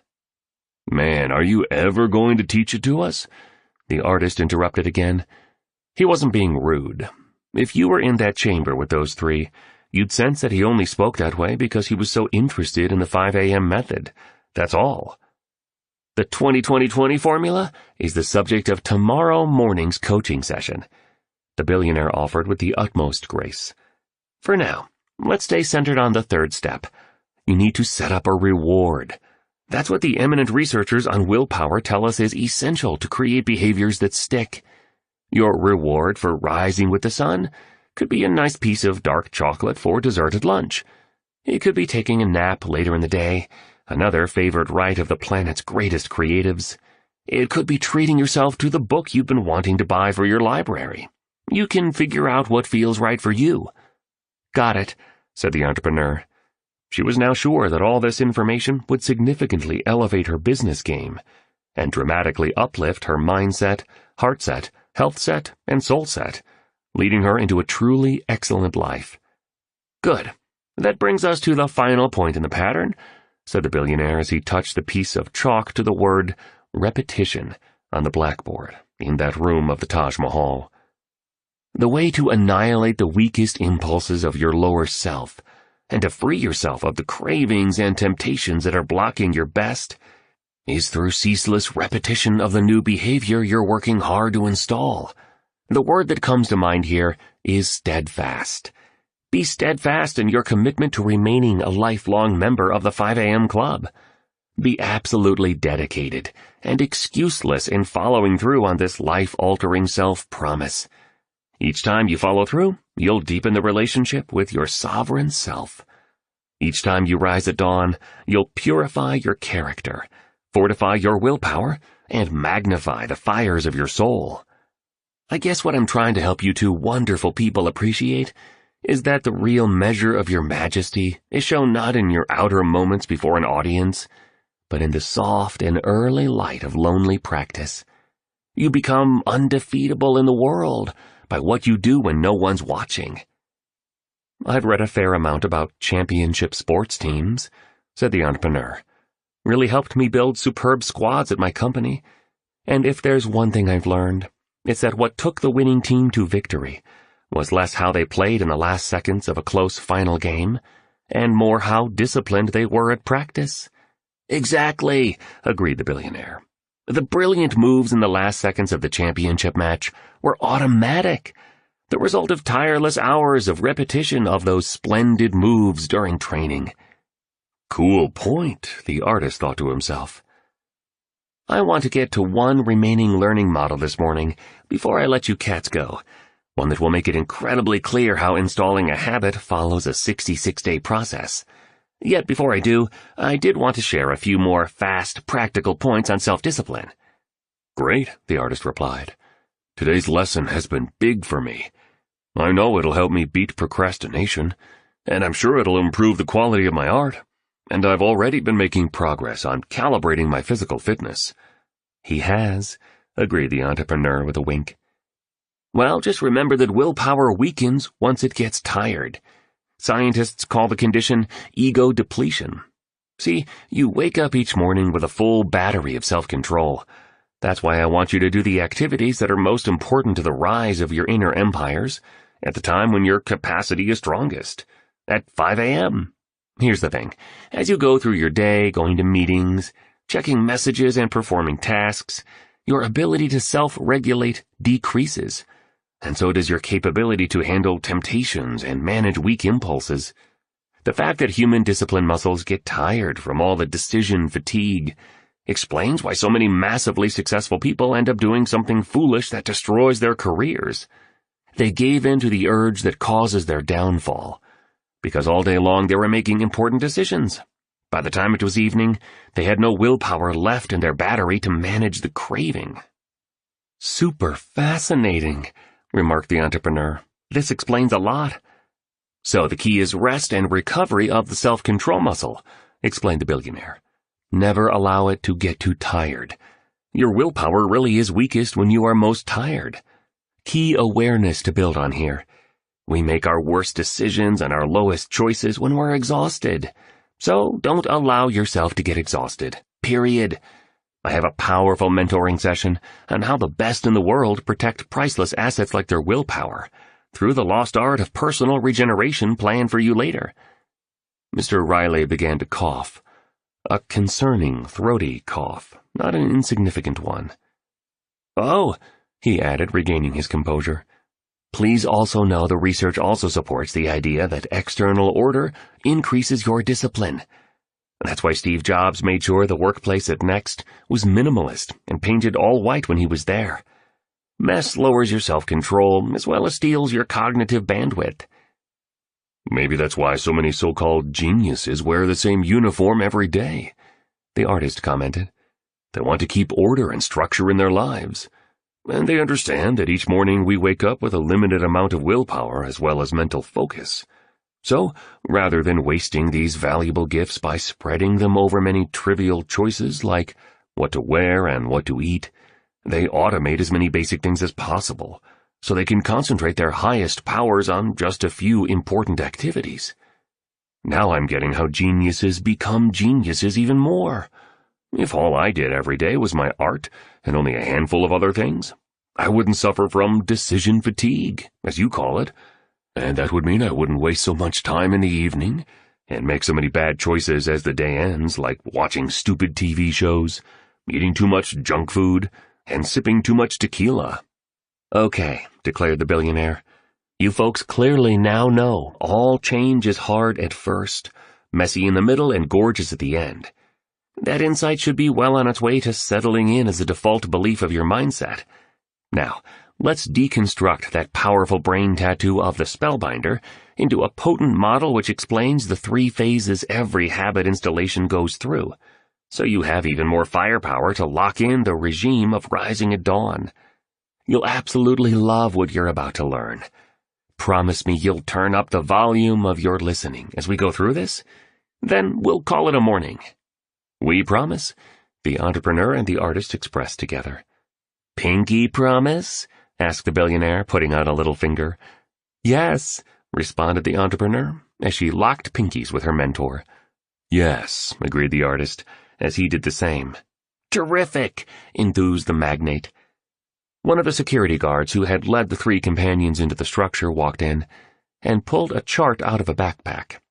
He shone his flashlight onto it, so all could see what had been printed on it. The teaching framework that came into view, the Habit Installation Protocol, is found on the enhancement. On the coding of any new habit, you'll move through an initial period of destruction, said Mr. Riley, as he pointed to the first phase on the diagram. Keep at it, and you'll definitely move ahead into the second stage of the process, where new neural pathways are formed and the real installation begins. This is the messy middle. Finally, as you stick with your practice of making any fresh routine your normal way of being, you'll arrive at the final and wonderful stage, integration. The whole exercise takes approximately 66 days, according to the research data of University College London.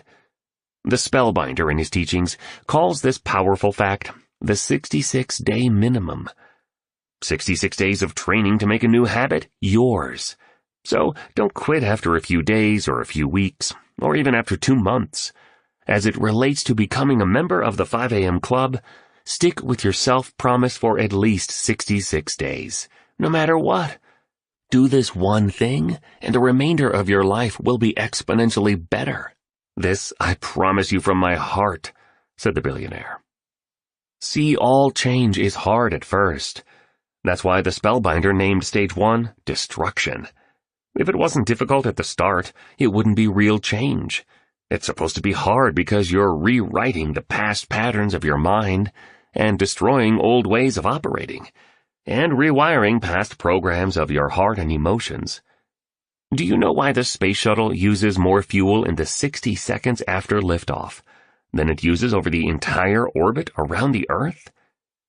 It needs to overcome the powerful forces of gravity after it takes off, the artist answered confidently. Exactly, the billionaire affirmed. It requires a large amount of fuel to overcome those initial forces and reach escape velocity. But once it does, momentum kicks in, and the craft just goes. The first phase of creating any new habit, the destruction stage, is precisely like this. You need to overcome your deeply ingrained habits, dominant rituals, and traditional states of performance. You need to rise above your own forces of gravity until your escape velocity kicks in. It's so challenging at the beginning. I'm not going to lie to you. You both have done very well getting up at 5 a.m. over the mornings you've been with me. But you will hit a wall over these first 22 days while you're in Phase 1. Nothing wrong, just part of the habit installation process anyone seeking peak productivity and a richer life must go through. For most people ready to get up before daybreak, each day of this first phase is a hardship. They feel like giving up. They complain that rising early just isn't for them, that they're not built for this routine, and that it's just not worth the pain. My advice is simple. Continue at all costs. Persistency sits at the threshold of mastery. The things that feel hardest are also the ones that are most valuable. Keep remembering that doing difficult things that are very important was how the highest achievers and greatest heroes of our civilization embraced their power. Please also remember this rule. When faced with a choice, always choose the one that pushes you the most, increases your growth, and promotes the unfoldment of your gifts, talents, and personal prowess. So when you feel like quitting, persevere. You'll get to the next stage soon. And understand the negative thoughts, cranky emotions, and strong desires to surrender are a normal part of the process of hardwiring any new regime. The first 22 days are supposed to feel like a mild form of torture. Because Stage 1 is all about the destruction of old ways of being. so that new ones can be set up, right? The entrepreneur asked. Precisely, the billionaire confirmed. And just because you couldn't do something before doesn't mean you can't do it now, he added while nodding in an encouraging way. I need to repeat what I said, so you absolutely lock it in. If it wasn't hard initially, it wouldn't be real and valuable change. Society has programmed us to think that because it's difficult at first, something bad is happening. That we should stop what we're doing and return to the safe house of our former normal. Zero growth and evolution toward legendary in that mode of operating? Zero. So true, agreed the entrepreneur. Everyone I know repeats the familiar every day. Okay, maybe not everyone, but definitely most people. Same thoughts, same behaviors, and the same moves. The truth is not that they can't change, said Mr. Riley. It's just that they didn't make the commitment to improve and then stay with the process long enough for their neurobiology as well as their psychology, physiology, emotionality, and spirituality to work its natural wonders. Everything you now find easy, you once found hard, you know?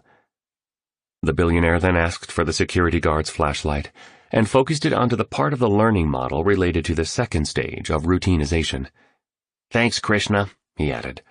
See here, all change is messy in the middle. Stage 2 is called installation, because it's like you're going through an interior renovation of sorts. Former foundations need to be torn down so that much better ones can be put up. This stage will make you feel confused, stressed out, and frustrated. You'll feel like quitting even more, and dismissing your decision to join the 5 a.m. club as a terrible one. You'll long to go back to staying in your warm bed and counting more sheep. Just know and trust that all is good, very good, actually. And though you can't see it, you're advancing even further into habituation of making the early rising routine yours for the rest of your life. Things are about to get easier. They really are. You're just going through the second stage of the procedure, and it only feels messy. And it only looks chaotic. The reality is you're growing beautifully and closing in on a whole new grade of performing. In all disorder, there is a secret order, said famed psychologist Carl Jung. So, when you're wiring in this priceless new morning routine, the entire structure of your brain really is in upheaval as you manufacture new neural pathways. Your whole system really is being restructured. You're honestly in seriously unfamiliar territory. Sprouting green shoots, going blue ocean, conquering new territories of self-potential and accessing higher universes of human optimization. Cortisol, the fear hormone, is elevated at this time, so you'll feel scared a lot of the time. All that's happening within your brain is consuming huge reserves of energy. So you'll be exhausted often at stage 2 of habit installation. The ancient sages, seers, and philosophers called such a profound personal transformation the dark night of the soul. What was once a caterpillar is messily, yet almost magically, becoming a butterfly. The mystics wrote of deep and real change as a journey involving a series of little deaths. The old you must die, so a better you can be reborn. The Spellbinder says that for you to upgrade to greatness, you must undergo an annihilation of your weakness. Dramatic words, I'll admit, but the guru speaks truthfully. In stage 2, sometimes you might even feel like everything's falling apart. But actually all is coming together. Even better. Your human perception is often not reality, as you've learned. It's just you seeing the world through a lens. The fact is that the illusion of safety is always so much more deadly than your rise toward personal mastery. Stay in stage 2 of the process for around 22 days. And just know that unfathomable rewards are coming. I love all that you just said, interjected the artist. I'll install the early rising ritual for the rest of my life, even if it kills me trying, he promised to himself.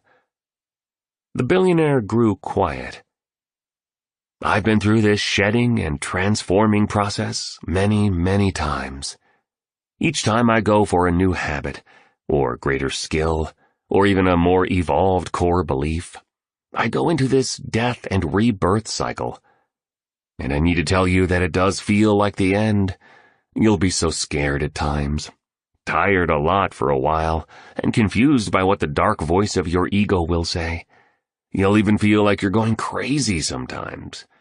That's why so few people do this work, and why so few reach the rare air of epic performance and make a worldwide impact on the culture. It's a sport only for outright warriors. It requires enormous courage, immense conviction, and uncommon strength of character. You have all this in you. Just resolve to apply it. As I said, with practice and patience, it'll all get easier, and eventually automatic. "Okay, cats," spoke the billionaire, as he clapped his hands together like an encouraging football coach. "I know you're getting this beautifully, so let's keep jamming. Stick with the process of new habit installation through the breakdown of old patterns, which happens in stage 1, then continue through the formation of new circuitry in your brain, which happens through neuroplasticity and the manufacturing of better pathways in your emotional core in stage 2. Do that, and you'll most certainly reach stage 3, the final part of your ascension, integration. Remember, all change is hard at first, messy in the middle, and gorgeous at the end." The billionaire paused, smiled gently, and then touched his toes. He kissed the flesh between his fingers again. Then he went on. "This final stage is when it all comes together," he explained, "and you get to experience the benefits of your fantastic commitment to being a lifetime member of the 5 a.m. Club. You're nearing the end of the roughly 66-day period required for a human brain and being to encode a routine. So, now it's success time. You've advanced through the initial disruption, you've made it through the dangerousness and chaos of the middle phase, and you've come out the other side stronger, more skilled, and with greater intimacy of your most supreme and invincible nature. You're now the next version of your greatest self, able to bring on a bigger game, influence more people by the glorious power of your example, and be more useful to the world because you've owned more of your primal heroism. All your hard work, sacrifice and suffering, careful consistency and brilliant bravery come together in this stage as the new habit you've been working on integrates at a psychological, emotional, physical, and spiritual level, and becomes your new normal." "Normal?" wondered the artist. "Life gets easy?" The billionaire suddenly fell to the marble floor of the Taj Mahal and started doing more push-ups. He looked sort of like a boxer training for the main event. "What the heck are you doing now?" questioned the entrepreneur, amused. "He's crazier than I ever imagined," she thought. "I do love him." The primary purpose of life is growth, to be continuously pushing yourself to materialize more of your potential. My daily push-ups not only keep me in a state of continual optimization toward world class, it's also a tremendous way to keep myself feeling young, happy, and alive. Boredom kills the human spirit. The industrialist stood up. For the A player, the top of one mountain is the bottom of the next. The installation of one great new habit brings on the outstanding opportunity to begin the next. I do 1,000 push-ups a day, you know? Superb exercise, one of the best. So simple, keeps me lean and chiseled, good for my core, and the exercise also recruits my glutes, the billionaire said with an awkward expression. But doing 1,000 push-ups a day is also a ritual to remind me to keep going, keep expanding, keep elevating my mindset, heart set, health set, and soul set, and escalating my rise to my best. Honestly, I'm not afraid of failing. That's just part of learning to fly. I'm just horrified of not growing. Got you, the entrepreneur said, scribbling frantically on her notepad. The billionaire then moved an index finger across the teaching model and rested it at the area that said, the automaticity point. The exciting fact is that once you arrive at the automaticity point, you no longer need any willpower to get up at 5 a.m. The new regime's implementation into your human operating system is complete. Awakening before dawn becomes second nature, and easy.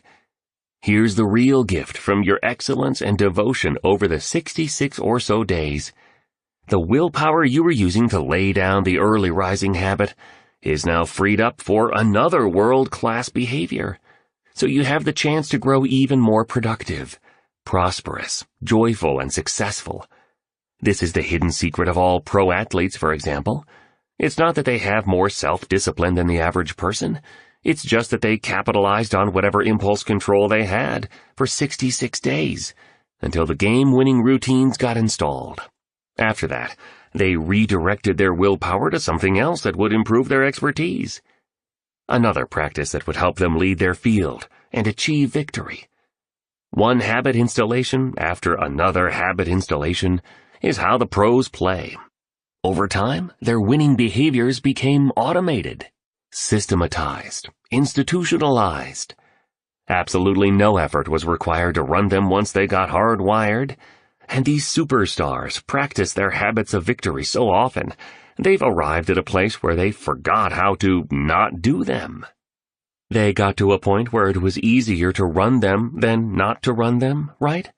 Commented the entrepreneur. Absolutely correct, responded the billionaire. The artist was excited. So valuable to me personally and to my work as a painter. And so I completely understand this process fully. Each of the 3 stages, destruction, installation, and integration, takes about 22 days, right? Right. And at around the 66-day mark, it locks in as an automatic routine. That's the automaticity point, because habits take around 9 weeks to implement. Don't stop getting up at 5 a.m. after a week. Don't give up when it gets messy in the middle of the process. Stay relentless through the entire exercise, through all its trials and challenges, just like Shah Jahan did as he and his workers constructed the Taj Mahal, building it into one of the wonders of the world. Awesome takes patience, and genius takes time. Stay true in your dedication to carving out an hour for yourself as the sun rises, and while the majority sleeps, to develop your 4 interior empires that will set you up to realize all the outer ones that your big hearts long to actualize. Do not neglect the call on you to deploy your fullest talents, magnify your spectacular strengths, multiply your happiness, and discover a paradise of peace within you that no outer event can ever reduce. This, my friends, is how you become undefeatable, unbreakable, and a true master of your domain, as well as a wonder of the world in your own unique way. Love it, beamed the entrepreneur. Bravo, totally helpful. Explains why so few people have the habits necessary to achieve mastery. They just don't stay with their initial commitment long enough for it to work. They could, but they don't. Yep, agreed the billionaire. That's why information and education, learning and growing are so vitally important. The majority just don't know this life-changing model and the practical insights that I've revealed to you around it. And because they don't know, they can't apply. And knowledge unimplemented leaves potential undercapitalized. We're all built for triumph in whatever way we choose to define it. Sadly, most of us have never been schooled in the philosophy and methodology that the Spellbinder taught to me. The same teaching I'm now paying forward to you. You just need to make sure you tell as many people as possible about the Spellbinder's work. Please. This way, we can help people leave the darkness of apathy, mediocrity, and scarcity, and find their inherent power to do astonishing things with the rest of their lives. God, we need to make this world a better, healthier, safer, and more loving place. For sure, the entrepreneur and the artist promised together. The entrepreneur then stopped to take in the unforgettable nature of the scene that enveloped her. She was standing next to a man she'd unexpectedly fallen in love with over a bizarre, beautiful, and marvelous adventure. She was standing inside one of the 7 wonders of the world, located in India, a nation she'd always longed to visit for the breathtaking sights, exotic delights, and the country's extraordinarily special citizens. She paused to consider what had unfolded back in her usual world. The manipulations, the thievery, the disloyalties, and the treachery. In that moment, she laughed. Not some forced laugh that so many of us hear at business meetings where good people in quiet fear, wear social masks in an effort to fit in, appear powerful and look cool. No, this was the palpable joy of a person who just discovered some of the true treasures of a life wisely lived. The entrepreneur, in that instant, realized how blessed she was. The takeover attempt would resolve itself, since life always has a way of working things out for the best. Sure, she'd learned not to repress the natural feelings of anger, disappointment, and sometimes sadness that were arising within her from time to time when she'd think about the situation.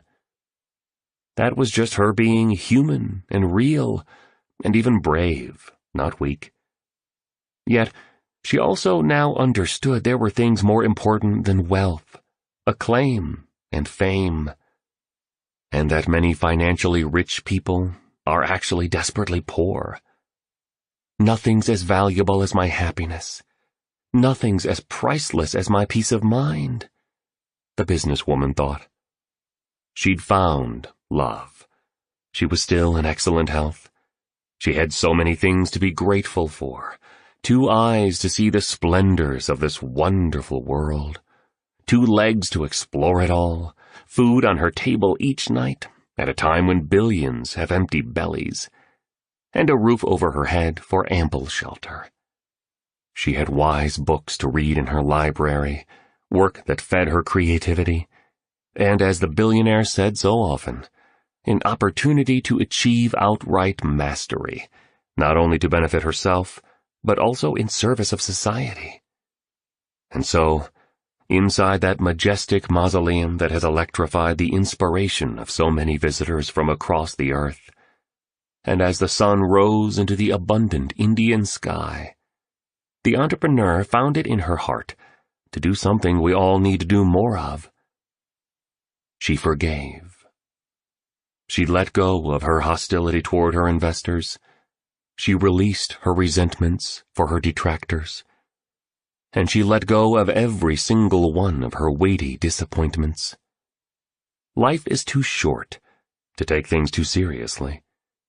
And at the end of her life, what would matter most would not be whether those venture capitalists had ownership of her enterprise, but who she became as a human being, and the quality of the craft she produced, and how many people she helped, and how much she laughed, and how well she lived.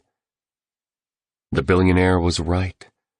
Every human being does the best they can do based on the level of consciousness they are currently at, and on the grade of true power they can command. And if her investors had known better, they would have done better. These people generated pain and suffering for her, because at a deep and subconscious level, they are in pain, and because they are suffering. Those who hurt others silently loathe themselves. Yes, this sort of higher way of seeing things is not so common in our civilization. But maybe that's why our world is filled with so many wars, so much danger, and so much hatred.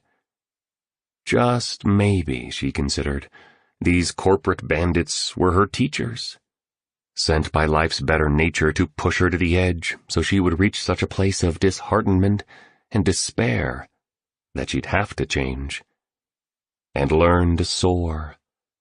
Just maybe all she'd experienced was, as the billionaire taught, precious preparation for who she needed to become to fulfill the potential of her most luminous gifts and realize the promise of her most high destiny in a way that benefited humanity. And, perhaps, it's when we face losing everything that we come to know our grandest selves. This strange, quirky, and most genuine mentor in front of her, Mr. Stone Riley, was pouring his heart out, explaining how the simple yet not initially easy daily discipline of joining the 5 a.m. club could, and indeed would, transform the productivity, prosperity, and well-being of any person who applied the method. He'd kept each of the lofty vows he had made at their bizarre first encounter, at the Spellbinders' mesmerizing conference. He'd shown himself to be a titan, not only of industry, but also of integrity and decency. We need more of his kind, she thought. Women and men who are pure leaders. People who influence not through the strength of a large title and by the threat of a big position, but via the power of their characters, the nobility of their expertise, the compassion in their hearts, and by their unusual dedication to leaving everyone they meet better than they found them. Leaders run less by the selfish addictions of the ego, and more by the selfless dictates of our greater wisdom. The entrepreneur remembered the words of the poet Maya Angelou. My wish for you is that you continue to be who you are, to astonish a mean world with your acts of kindness. The instructions of Mother Teresa also entered the mind of the entrepreneur in that instant. If everyone would only clean their own doorstep, the whole world would be clean. And so, on that very special early morning, inside one of the splendid monuments of the world, she not only forgave, she made a pact with herself, understanding as never before, that optimizing oneself is the best way to improve the state of the world, and that developing the genius within was the fastest way to uplift her relationship with everything externally. The entrepreneur forged an agreement. She made herself a promise not only to never again consider taking her own life. She also pledged that every day, for the remainder of her days, she'd rise at 5 a.m. and give herself the gift of that victory hour free from all trivial diversions, unimportant stimulations, and unnecessary complications, so that she could continue calibrating her mindset, purifying her heart set, fortifying her health set, and escalating her soul set. She would demand this of herself no matter what excuses and rationalizations the weaker and scared part of her personality would argue for, because she deserved to experience her greatness, and because she hoped to be one of the heroes that we all are waiting for. Anywho, the billionaire shouted, inappropriately loudly, 3 final and ultra-practical tactics to help you lock in new habits. I've spent a lot of time on this subject because it's so absolutely essential to your success. I'll quickly walk you through 3 techniques that research confirms will help the 5 a.m. club morning routine stick. Then we're out of here. He pulled out the flashlight and focused its rays on the ceiling of the chamber. The following brain tattoos slowly appeared. Number 1, to make a habit last, never install it alone. Number 2, the teacher learns the most. Number 3, when you most feel like quitting is the time you must continue advancing. The billionaire smiled again. Pretty simple instructions, right? Profoundly simple, because they're simply profound. The first point will remind you that rituals run deepest when performed in a group. That's why being a member of the 5 a.m. club is so potent. You're not installing this morning routine alone. We're all in this together. And my sincere wish is that, when you cats get home, you bring as many people as you can. People who are ready to rise early so they can do world-class work and craft phenomenal lives into the club. Support groups have long been a proven way to make improvements that last. So, leverage this concept brilliantly, please. The billionaire coughed. Then he rubbed his chest, as if he were in pain. He pretended no one noticed, and advanced the dialogue. The second point will remind you to actually teach the philosophy and methodology you've been learning from me. As you do so, your own understanding of the material will deepen even more superbly. In many ways, educating others on all I've shared will be a gift you provide to yourself." "I've never looked at it that way," observed the entrepreneur. "It's truth," informed the billionaire. "And the final line you see on the ceiling is the most important. Remember that persistency is necessary for all forms of mastery.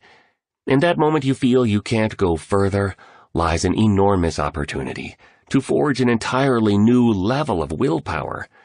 When you feel you can't continue, progress a little longer. Your self-discipline muscle will be amplified considerably, and the degree of your self-respect will increase vastly. And few things are as essential to exponential productivity, leading your field and the creation of a life you adore, as raising the appreciation you have for yourself."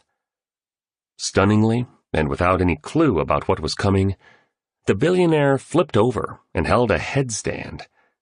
With eyes closed, he recited a phrase from Gerald Sykes, the writer and philosopher, that went like this: "Any solid achievement must of necessity take years of humble apprenticeship and estrangement from most of society.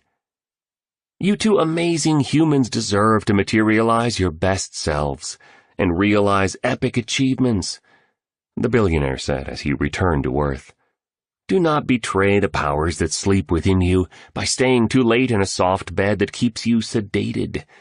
The great men and women of the world became so not because they lounged glamorously under the covers, but because they set sublime ambitions that they then proceeded to do, even as the majority called them crazy. World class takes time and commitment and sacrifice and patience, like the Taj Mahal shows us, and heroism never occurs in a single season. Encode the 5 a.m. habit, stay with the process indefinitely, and move ahead when you most feel like stopping. Doing so will make you a legend, and seal your fate as someone who is worthy of worldwide influence." Stone Riley then stood up, hugged his two students, and disappeared down a marble passageway. Chapter 13. The 5 a.m. Club learns the 20-20-20 formula. Early in the morning, when you are reluctant in your laziness to get up, let this thought be at hand: I am rising to do the work of a human being. Marcus Aurelius, Roman Emperor. Rome is in my veins. Its energy courses through my blood, and its unique type of magic resets my spirit, thought the billionaire as his jet taxied along the tarmac of that city's private airport. The song Magnolia by Italian music group Negrita pulsed through the speakers of the aircraft as the tycoon swayed his taut shoulders to the beat. The fierce pride, fantastic passions, and glorious hearts of the Romans inspire me so much, he affirmed to himself. The way the light falls on Trinità dei Monti, the church that crowns the Spanish steps, never fails to lift my soul, and often brings tears into my eyes. The exquisite food, including the mozzarella di bufala, cacio e pepe, amatriciana, and carbonara, along with the fire-cooked abbacchio, feeds my desire to maximize the enjoyment of my life. And the painstakingly handcrafted architecture in this open-air museum of a city, where I love to walk in the rain, speaks to both the warrior as well as the poet within me, the magnate reflected, as his jet neared the gate. The billionaire had spent many of the finest years of his fantastic, though far from perfect life in Rome, staying at an apartment in the historical center on Via Vittoria. Zurich and his other homes were the places he'd go mostly to work on projects and manage his global commercial pursuits. But Rome, well, Rome was to fuel his sense of awe and to nourish his appetite for joy. Inhaling the fragrance of gardenias at springtime and taking long treks past the temple that sits at the lake in the park called Villa Borghese were two of his favorite things in life. Rising at 5 a.m., before Rome's dense traffic could stifle some of its magnificence, and riding his mountain bike past the Trevi Fountain, up to Monti and by the Colosseum, and finally over to Piazza Navona, to just sit and embrace the marvelousness of the church in that exalted square, reminded him of the brilliance that only early morning brings. Much more than his wealth, such experiences made him feel prosperous and alive. You should know that the greatest love of his life hailed from Rome. The billionaire met her in an English bookstore just off Via dei Condori, the fabulous street where Italy's iconic fashion houses have their flagship stores. Though he was in his late 30s, the Titan was still a bachelor at that first encounter, something of a playboy and a man known for his taste in the finer pleasures of the world. He still remembered the book he sought her help to find. Jonathan Livingston Seagull by Richard Bach, that wonderfully transformational novel about a seagull who knew he was made to fly higher than the flock and embarked on an unforgettable journey to make that inner knowing real. Vanessa put her hands on a copy quickly, was exceedingly polite, yet frustratingly aloof, and then moved on to help another customer. It took the billionaire over a year of visiting that cramped bookshop with books arranged on old wooden shelves that lined the time-worn walls for this young woman to agree to have dinner with him. The billionaire's quest was driven by her under-the-radar kind of beauty, her ardent intelligence, her bohemian personal style, and her awkward laugh that made him feel as happy as a family of bees in a huge honeypot. They were married in the enchanting seaside town of Monopoli, in the southern Italian region of Puglia. What a special day that was, the Baron mused wistfully. The music that rang through the main square as we all danced with wild abandon, under the melting glow of a full moon. The farm-fresh burrata cheese, the orecchiette pasta made by the chef's grandmother, the townspeople joining the lively party, displaying their boundless Italian hospitality by bringing bottles of homemade Negramaro and Primitivo wine as wedding gifts. The whole experience still touched him considerably. The billionaire's relationship with Vanessa had been both sensational and volatile, as in many epic love stories. Sometimes, often, actually, intense romantic connection raises deep-rooted pain. With that special person, we finally feel safe to take off our social armor and show our truest selves. And so, they get to see us in the fullness of our wonder, passion, and light. Yet that also brings intense glimpses of the shadow side we all have, the side that develops from the hurts we've had as we've lived. In The Prophet, Khalil Gibran wrote, "When love beckons to you, follow him, though his ways are hard and steep. Though the sword hidden among his pinions may wound you, though his voice may shatter your dreams as the north wind lays waste the garden. All these things shall love do unto you, so that you may know the secrets of your heart."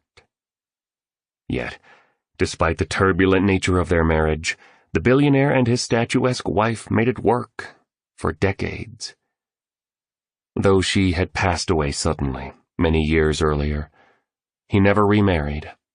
He wouldn't allow himself to fall in love again, preferring to concentrate on growing his business empire, expanding his philanthropic pursuits, and enjoying the genuinely lovely life he'd earned alone. The mogul took out his wallet and slowly removed a creased photograph of Vanessa. He stared at it, transfixed by the image. Then he started coughing again, vigorously. "You okay, boss?" inquired one of the pilots from the cockpit. The billionaire remained silent, looking at the photo. The entrepreneur and the artist had flown to Rome a few days earlier and had been mesmerized by the sights, splendor, and rarities of the eternal city. With hands locked together, taking in the energy and beauty of Rome, they traversed the cobblestone streets previously walked by great builders and noble emperors. Today was the day they had waited a long time for. This morning, they'd learn the 20-20-20 formula that rested at the core of the 5 a.m. method. The two students would be taught with granularity precisely what to do within the victory hour, that window of opportunity that runs between 5 and 6 a.m., so they'd consistently enjoy amazing days. Today they would discover, in intimate detail, how to use their mornings well to create a world-class existence. As requested by the billionaire, the two stood at the very top of the Spanish Steps. It was precisely 5 a.m. If you stood on the platform under the obelisk that's there and looked down to the steps beneath it, you'd see the exact spot where the mentor and his two students met on this morning. The first rays of the Roman sun kissed Trinità dei Monti as the lovers looked out over this city of such culture. The early Romans were remarkable for the grandeur of their visions, for the scale of their buildings, and for their otherworldly ability to construct monuments that betrayed engineering reality. The two of them could see St. Peter's Basilica and the tomb of Emperor Augustus, as well as the 7 hills that were so central to the protection of the empire, that began as a tiny village on the banks of the Tiber River, and grew to what now included 40 different countries, spanning Europe, Asia, and Africa. The air was fragrant with a blend of floral notes and smokiness, as if a fire were burning in the far distance. "Buongiorno!" cried a voice amid the tranquility. "Own your morning, elevate your life!" The billionaire shouted with the kind of enthusiasm you'd hear from Roman soldiers on achieving a crucial victory. Mr. Riley walked into the first embers of the lightfall, smiling a man in a magic of life type of smile. He had chosen to wear a pair of chic Italian sunglasses for this all-important coaching session. He also wore an Italian windbreaker over a black t-shirt with the initials SPQR emblazoned on it, black sweatpants, and orange running shoes. "Tutto bene?" he asked cheerfully. "We're good," said the entrepreneur, happily understanding a few words of Italian. "Really good," offered the artist. "Big day, cats. Today's lesson to be taught to you by me, your cheese-gulping, tonarelli pasta-gobbling mentor, is all about the 20-20-20 formula. We're finally here. We're finally ready to calibrate your morning routine, so you both materialize your promise for genius and lead a life of limitless joyfulness. You'll so love what you're about to hear. The rest of your life will never be the same," the illustrious industrialist declared. As the sun slowly ascended, for the first time a tattoo could be seen on the back of the billionaire's left hand. It had numbers on it. They simply read 20-20-20. The rays of light congregated over his head to give the appearance of a halo. The entire scene was ethereal. You would have been impressed. "Is that new?" wondered the artist, showing a clear curiosity. "Didn't notice it before." "Yep," responded the tycoon. "I had someone in Trastevere do it for me last night. Cool, right?" spoke the billionaire, appearing as innocent as a newborn. "Sort of," pronounced the artist as he let out a monstrous yawn, then sipped from a takeaway cup of coffee. "Great coffee here in Italy," he added. "Well, the tattoo is temporary," admitted the billionaire. "I got it because today's the 20-20-20 formula day. It really is one of the most important of all our training days together. I feel blessed to be here with you two. I'm starting to feel we're family now. And to be back in Rome is so incredibly special. I stopped coming here after my wife, Vanessa, passed away. Just hurt too much to be here without her," he confessed, before looking away. Stone Riley then dug into a pocket of his sweatpants and pulled out a wishbone. He carefully placed the object on one of the steps that had a series of mysterious drawings on it. The billionaire asked his two guests to make a wish, before instructing them to pull it apart as a sign of good luck. "I brought this to our session this morning not only to create even more great vibes for you cats," continued the billionaire. "I also want you both to remember that a wishbone without a backbone doesn't really get you very far," he explained.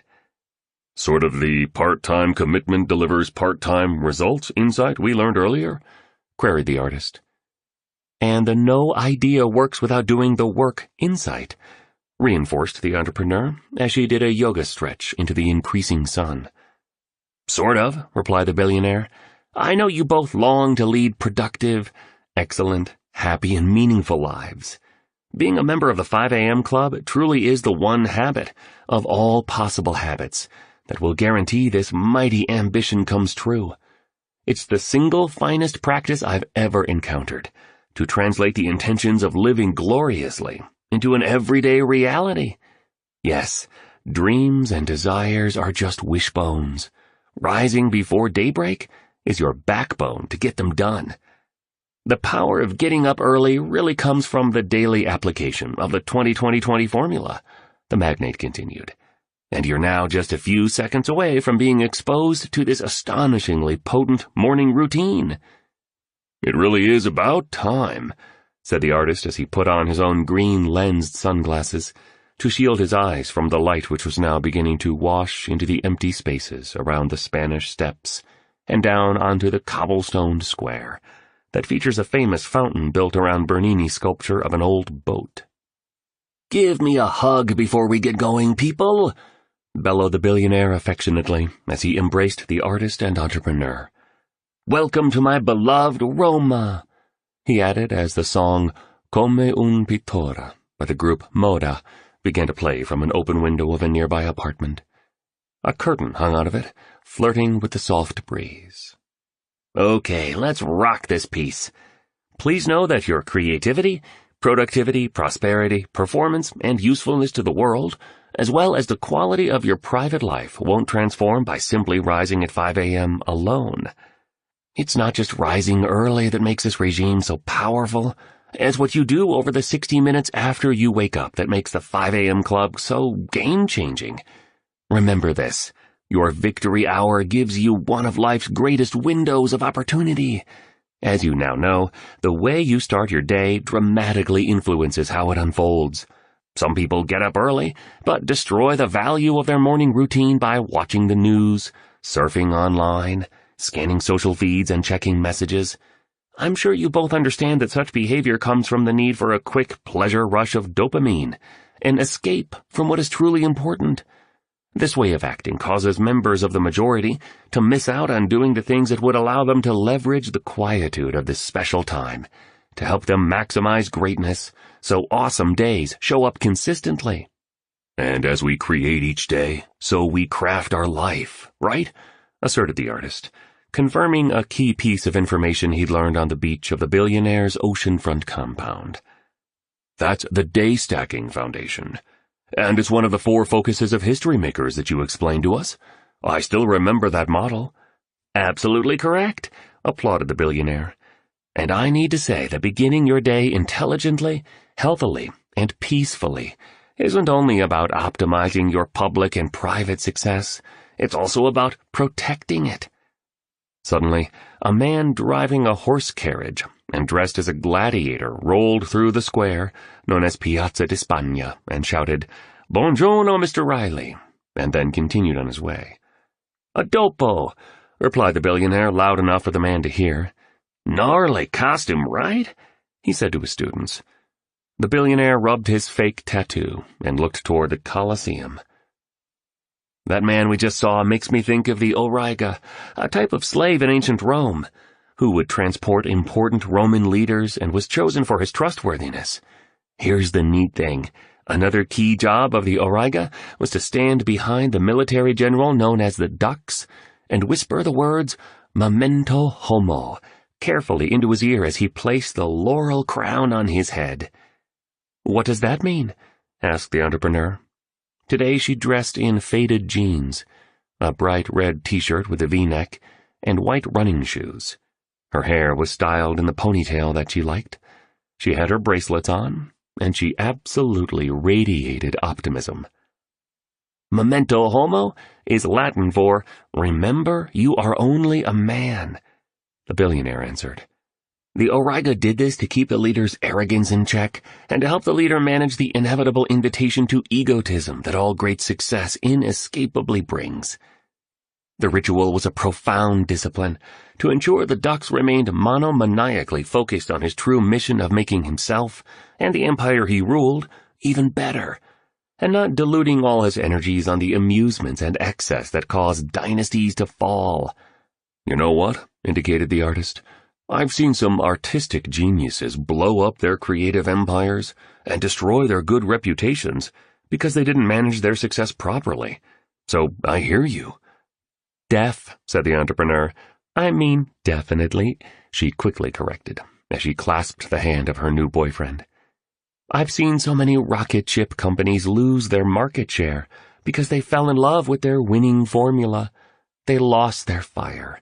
They got bloated and cocky.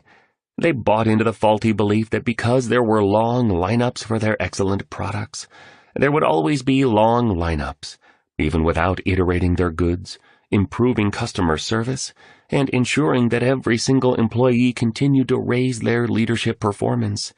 So, I hear you too, Mr. Riley."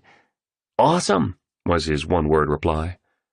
"As you apply the 20-20-20 formula, always remember to keep improving the way you run it each morning. Stay hungry. Keep a white belt mentality around it, because nothing fails like success. Once you experience how transformational the practice is, it'll be easy to start coasting, and maybe even neglecting a few steps of the process." The billionaire touched an index finger down to one of the steps. He closed his eyes and quietly recited these words.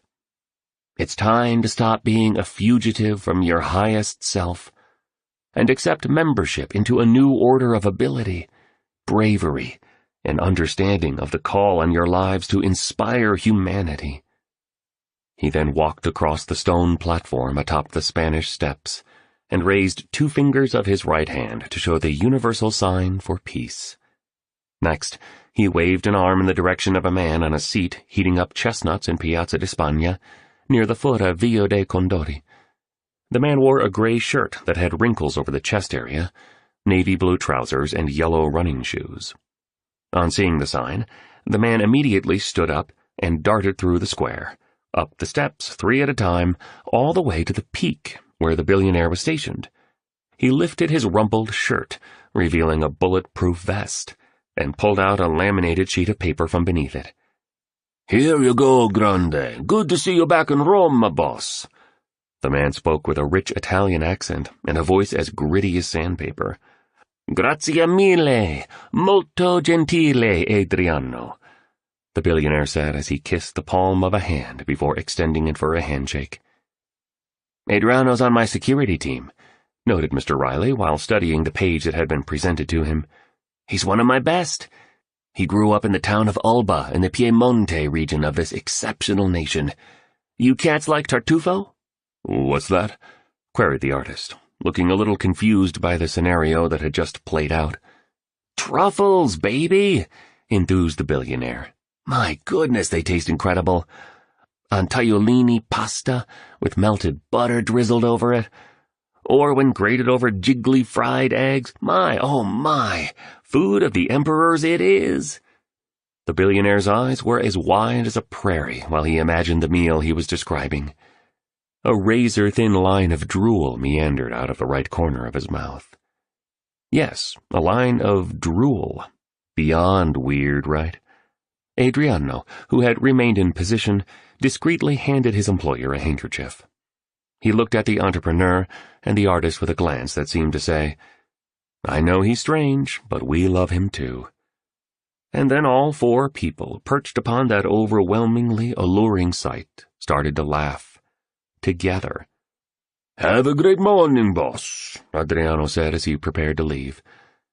"I'll meet you in Testaccio this evening. Thank you so much for inviting me to eat with you tonight. Are we eating cacio e pepe as usual?" "Si," confirmed the billionaire. "A presto." "Alba is where white truffles come from," explained the billionaire. "Specially trained dogs sniff them out. Or pigs. Maybe in the future, I'll take you guys on a truffle hunt with me. I promise you it'll be unforgettable." Anywho, have a look at this fantastic learning model. The Spellbinder actually deconstructed the Victory Hour and the 20-20-20 formula for us. 0 questions about how to run your morning routine now. No room for excuses. It's all laid out for you. Just run the play, and you'll own your day. Procrastination is an act of self-hatred, you know. Really? Asked the artist. Absolutely.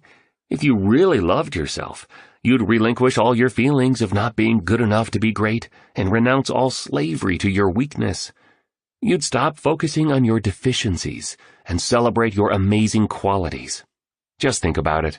There's no person on the planet today who has the unique stack of gifts that you have. Actually, in all of history, there's never been even one person exactly like you. And there never will be. Yes, you're that special. That's an indisputable fact. So embrace the full force of your lavish talent, luminous strengths, and breathtaking powers. Let go of the destructive habit of breaking the commitments you make to yourself. Failing to keep self-promises is one of the reasons so many of us don't love ourselves. Not following through on what we tell ourselves we'll do so destroys our sense of personal worth and dissolves our self-esteem. Keep behaving like that, and the unconscious part of you will begin to believe you're not worth anything. And remember the psychological phenomenon known as the self-fulfilling prophecy I walked you through earlier. We always perform in a way that is aligned with the way we see ourselves. And so, our thinking creates our results. And the less we value ourselves and our powers, he went on, the less power we have access to. The billionaire watched a group of butterflies fly by before continuing. That's just the way it all works. So, my suggestion is that you stop putting things off, flex those willpower muscles we talked about inside the Taj Mahal, and make the remainder of your life an exercise in audacity, a testimony to exceptional productivity, and a rare expression of unstained beauty. Honor all you truly are by living your genius instead of loathing yourself by denying your specialness. Procrastination is an act of self-hatred, the billionaire repeated. So really go all in on installing the 20-20-20 formula as the core way of managing your morning. The billionaire showed the framework to the entrepreneur and the artist. You'll find it reproduced on the enhancement. As you can see from this learning model, there are 3 20-minute pockets to install, and then practice to mastery level. The first 20-minute pocket of the 20-20-20 formula requires that you move. Simply put, doing some sweaty exercise first thing every morning will revolutionize the quality of your days. The second pocket encourages you to reflect for 20 minutes. This segment is designed to help you re-access your natural power, boost self-awareness, dissolve your stress, fuel your happiness, and restore your inner peace in an era of acute overstimulation and excessive activity. And you'll round out this 60-minute victory hour of personal fortification with 20 minutes centered around ensuring that you grow.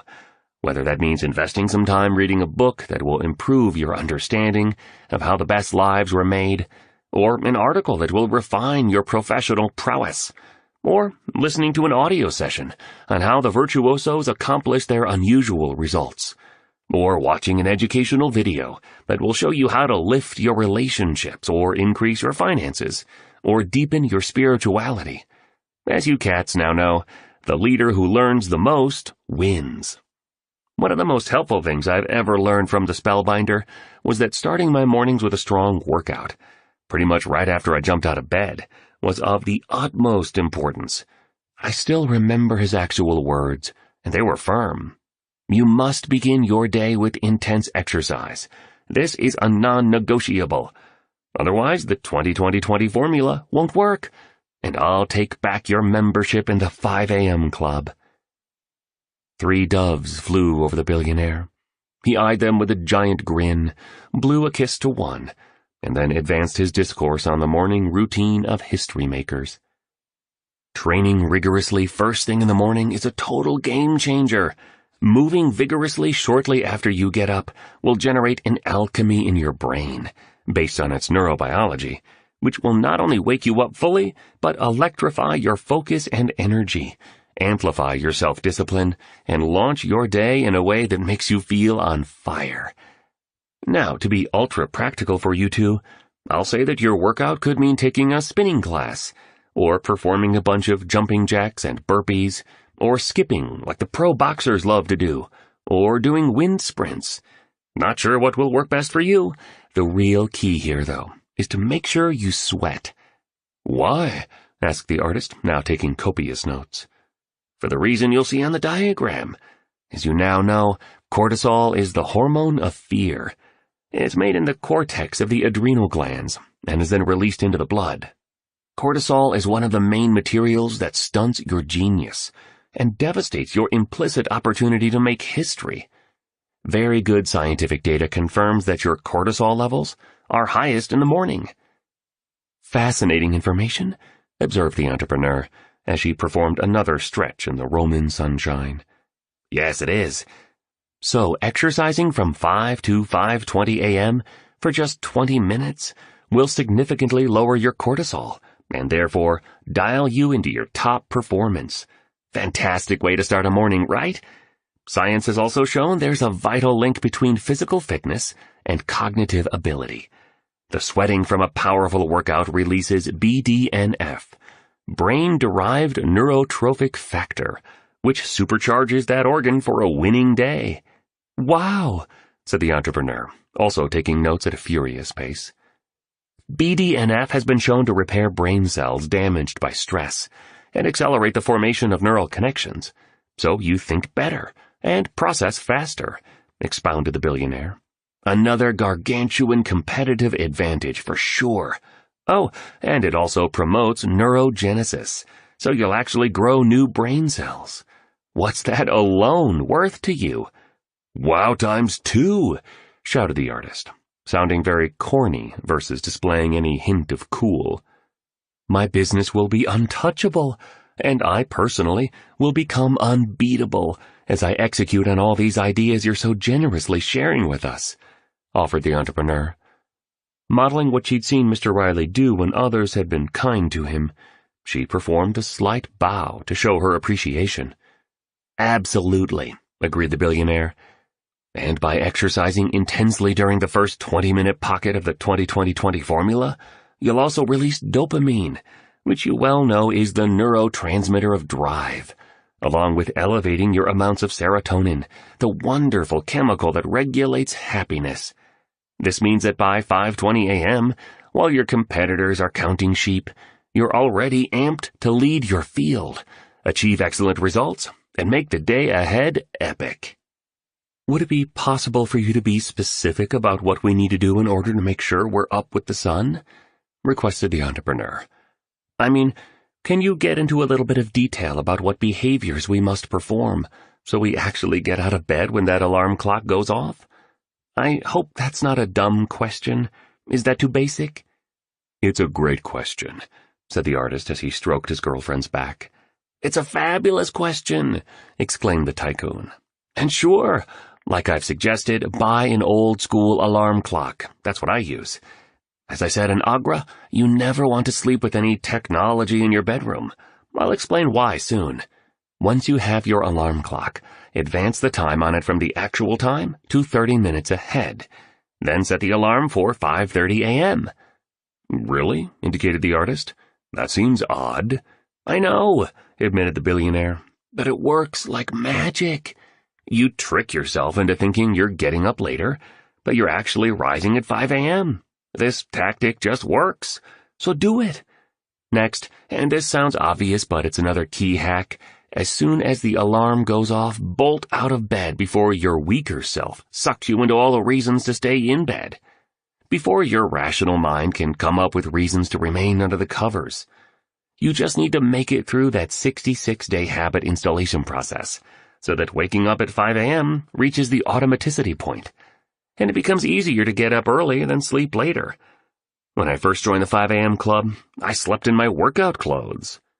Mr. Riley looked slightly embarrassed. Then more doves and butterflies passed by, and a wisp of rainbow could be seen spreading across the Spanish steps. "You're kidding me, brother, right?" laughed the artist as he twirled a dreadlock. "You really slept in your exercise gear?" "I did," admitted the billionaire. "And my running shoes were laid out right next to my bed. I did whatever it took to eliminate the death grip that common excuses could have over me." The entrepreneur was nodding. She appeared stronger and happier as each day passed. "Anyway, let me keep jamming on the point about exercising first thing in your morning. By working out intensely, you'll stimulate that natural pharmacy of mastery, which will make you feel fundamentally different than when you first woke up. The way you feel when you first wake up really isn't the way you'll feel only 20 minutes later at 5:20 a.m. when you run this strategy to bulletproof your neurobiology and battleproof your physiology. Please remember that. Obviously, the sweaty movement also transforms your psychology over time. Even if you're usually a non-morning person and grumpy at the beginning of your day, you'll change. The whole neurons that fire together, wire together thing. You'll feel the confidence every leader without a title needs. You'll have the focus to stay on task for hours and hours, so you get your most brilliant work done. And you'll feel much calmer. See, the boost in norepinephrine that fierce morning activity generates not only improves your attention, it leaves you feeling significantly more serene.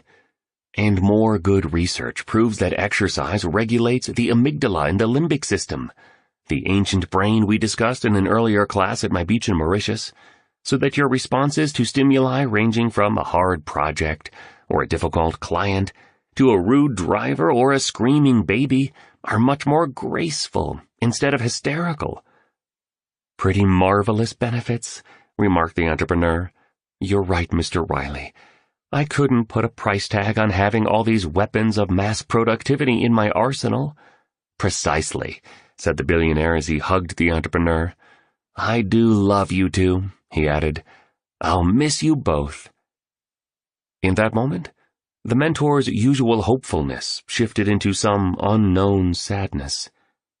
"Our time together is coming to an end. Maybe we'll meet again. I really hope so.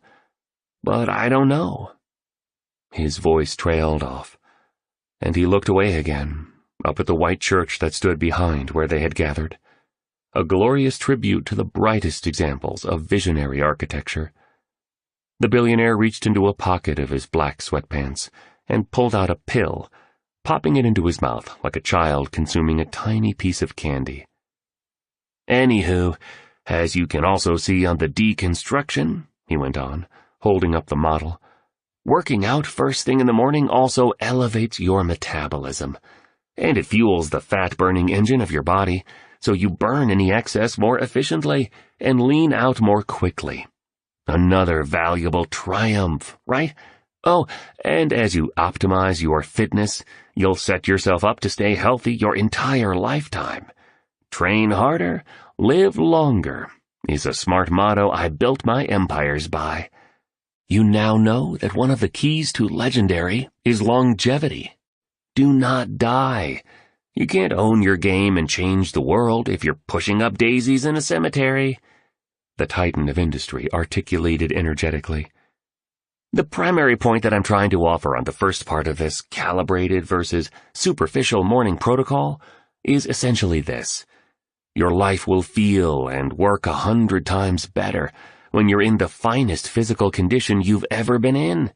Sweaty exercise as your first move after rising with the sun really is a total life changer. Period. So, do whatever it takes to code in this habit. Whatever it takes, cats." "Can I ask you another question, Mr. Riley?" the entrepreneur asked politely. "Go for it," said the billionaire.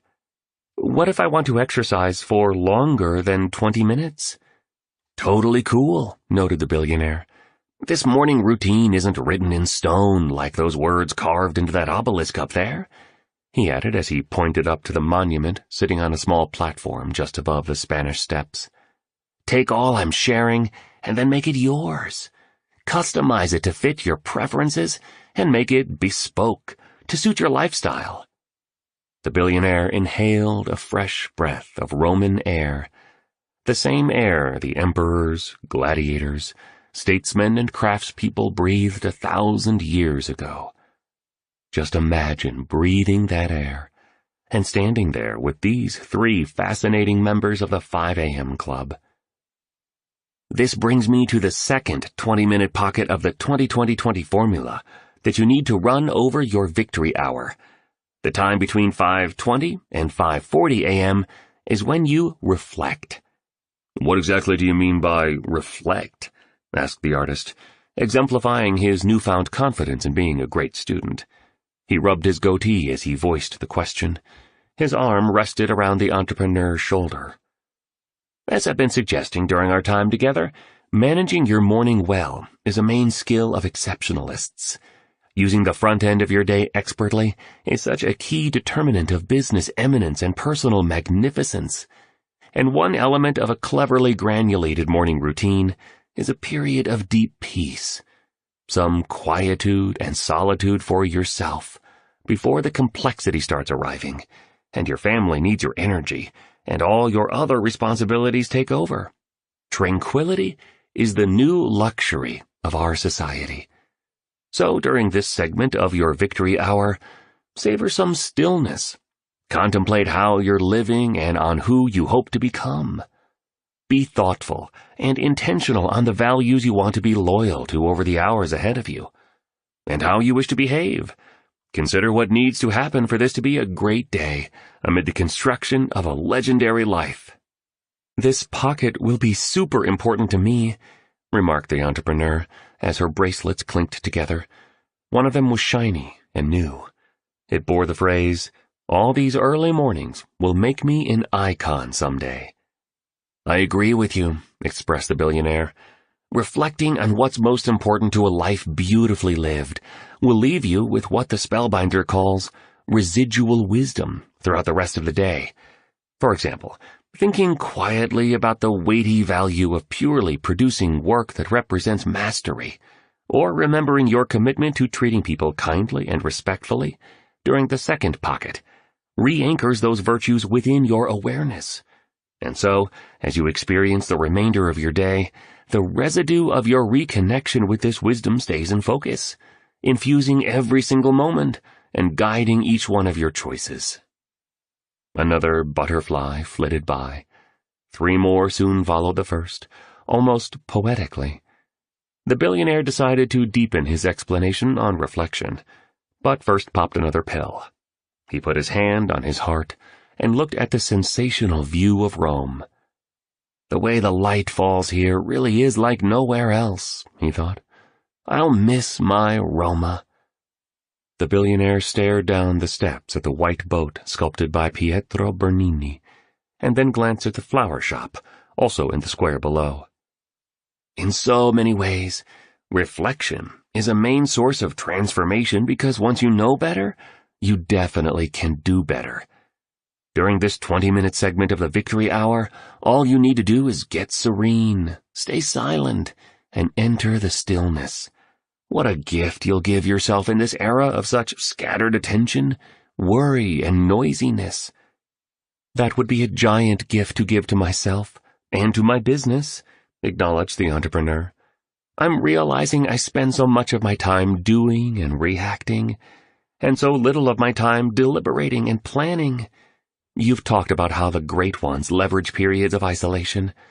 I've read that many famous geniuses had a habit of sitting in solitude for hours with nothing more than a pad of paper and a pen, for capturing the insights that would start flashing across the screen of their imaginations." "Yes," commented the billionaire. "Developing a tremendous imagination is a highly important portal into a celebrated fortune. One of the things that makes the historic sites here in Rome so special is the sheer size of the structures. What vision and confidence the Romans who created them must have had, and what skill to have turned the ideas into something real. My point is that every single one of the sensational edifices in the Eternal City is the product of the imagination of a human being, properly used.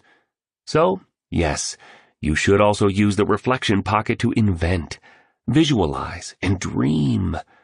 20 years from now, a quote I think comes from Mark Twain says, "You will be more disappointed by the things you didn't do than by the ones you did do. So throw off the bowlines, sail away from the safe harbor, catch the trade winds in your sails, explore, dream, discover.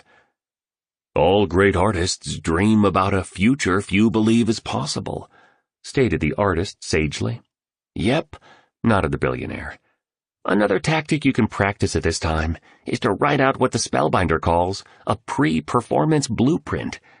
This is simply a written statement of your ideal day ahead.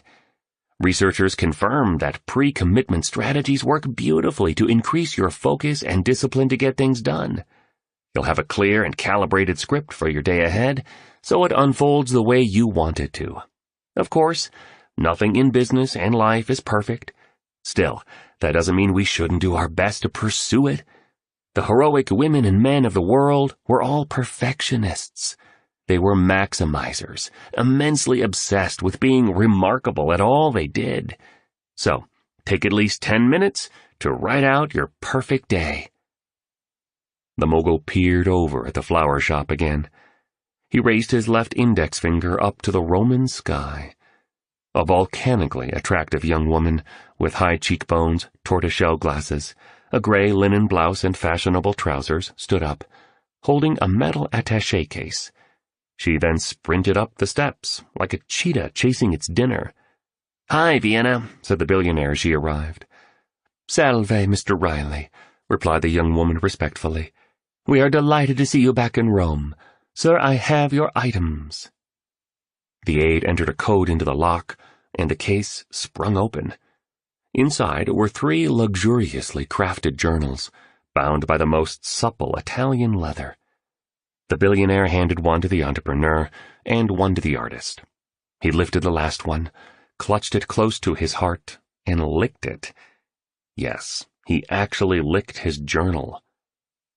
"When we're at the magical vineyards of South Africa, I'll explain why I just ran my tongue over my diary," the billionaire enthused with ever-increasing mystery. "South Africa?" quizzed the artist loudly. "When are we going?" "Magical vineyards?" queried the entrepreneur. The billionaire ignored them both. "You're good, Vienna," spoke the billionaire to his assistant. "Really good. Ci vediamo dopo," he added, as she walked down the ancient steps and hopped onto the back of a black scooter that had been waiting for her before it raced away.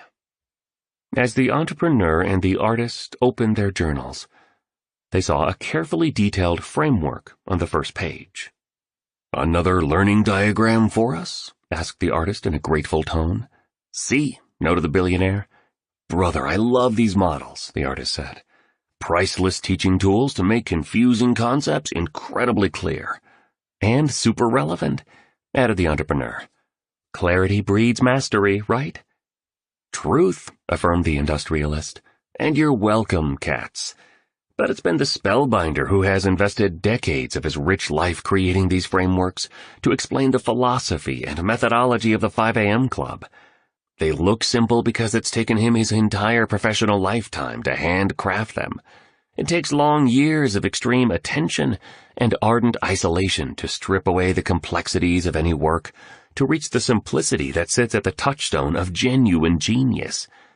It's like when an amateur looks at a masterpiece. It looks simple because he doesn't comprehend the expertise of the master in taking away all that was unnecessary. Removing the non-essentials to produce the gem takes years of dedication and decades of devotion. Making things look simple to the untrained eye is the mark of a maestro. The learning model in the lavish leather journals is reproduced on the enhancement, just so you have a clear sense of what the 3 companions saw on that sunny morning in Rome. "Let me get to the point of these gifts my assistant brought us," the billionaire continued. "During the reflection pocket of the 20-20-20 formula, another absolutely winning move is to write in a journal. And so I had these made for you by an Italian craftsperson. Hope they work wonders for you." The magnate looked down Via dei Condori. Street cleaners were hard at work. Tourists were strolling along the avenue, taking selfies and buying trinkets from street vendors. "The spellbinder loves hanging with me here in Roma. If we're lucky, we'll see him later this morning. I know he went running at daybreak along the river to Prati before heading off to a fishing excursion at a place a few hours from here. Oh, by the way, he formalized writing in a journal for at least a few of the minutes between 5:20 and 5:40 a.m. with the term daily diaries. The key when you do this is just to write. Don't think too much. Simply download your commitments for the hours ahead, record your precious ambitions, and activate your gratitude by listing what's good in your life right now. Please also use your journal as a place to process through any frustrations, disappointments, and resentments in your heart so you let them go. It's miraculous how you'll release toxic emotions and low energy from your system when you write down your suppressed hurts, freeing up maximum creativity, premium vitality, and unmatchable performance. A super way to fireproof and fortify my heart set, right? Said the entrepreneur. Yahoo! Applauded the billionaire, who then placed a finger upon the learning model on the first page of his journal. Here are some of the rewards you'll receive when you invest 10 or perhaps the entire 20 minutes of pocket number 2 of your victory hour in writing your daily diaries. And to repeat, so I reinforce, I suggest you don't write only the positive elements of your current life, but also those aspects of your experience that are causing discomfort and pain. Because the quickest way out of hard emotions is to have the wisdom and courage to go straight into them, feel them to heal them, name them to let go of them, put a written voice to the dark energy of life's burdens to dissolve them.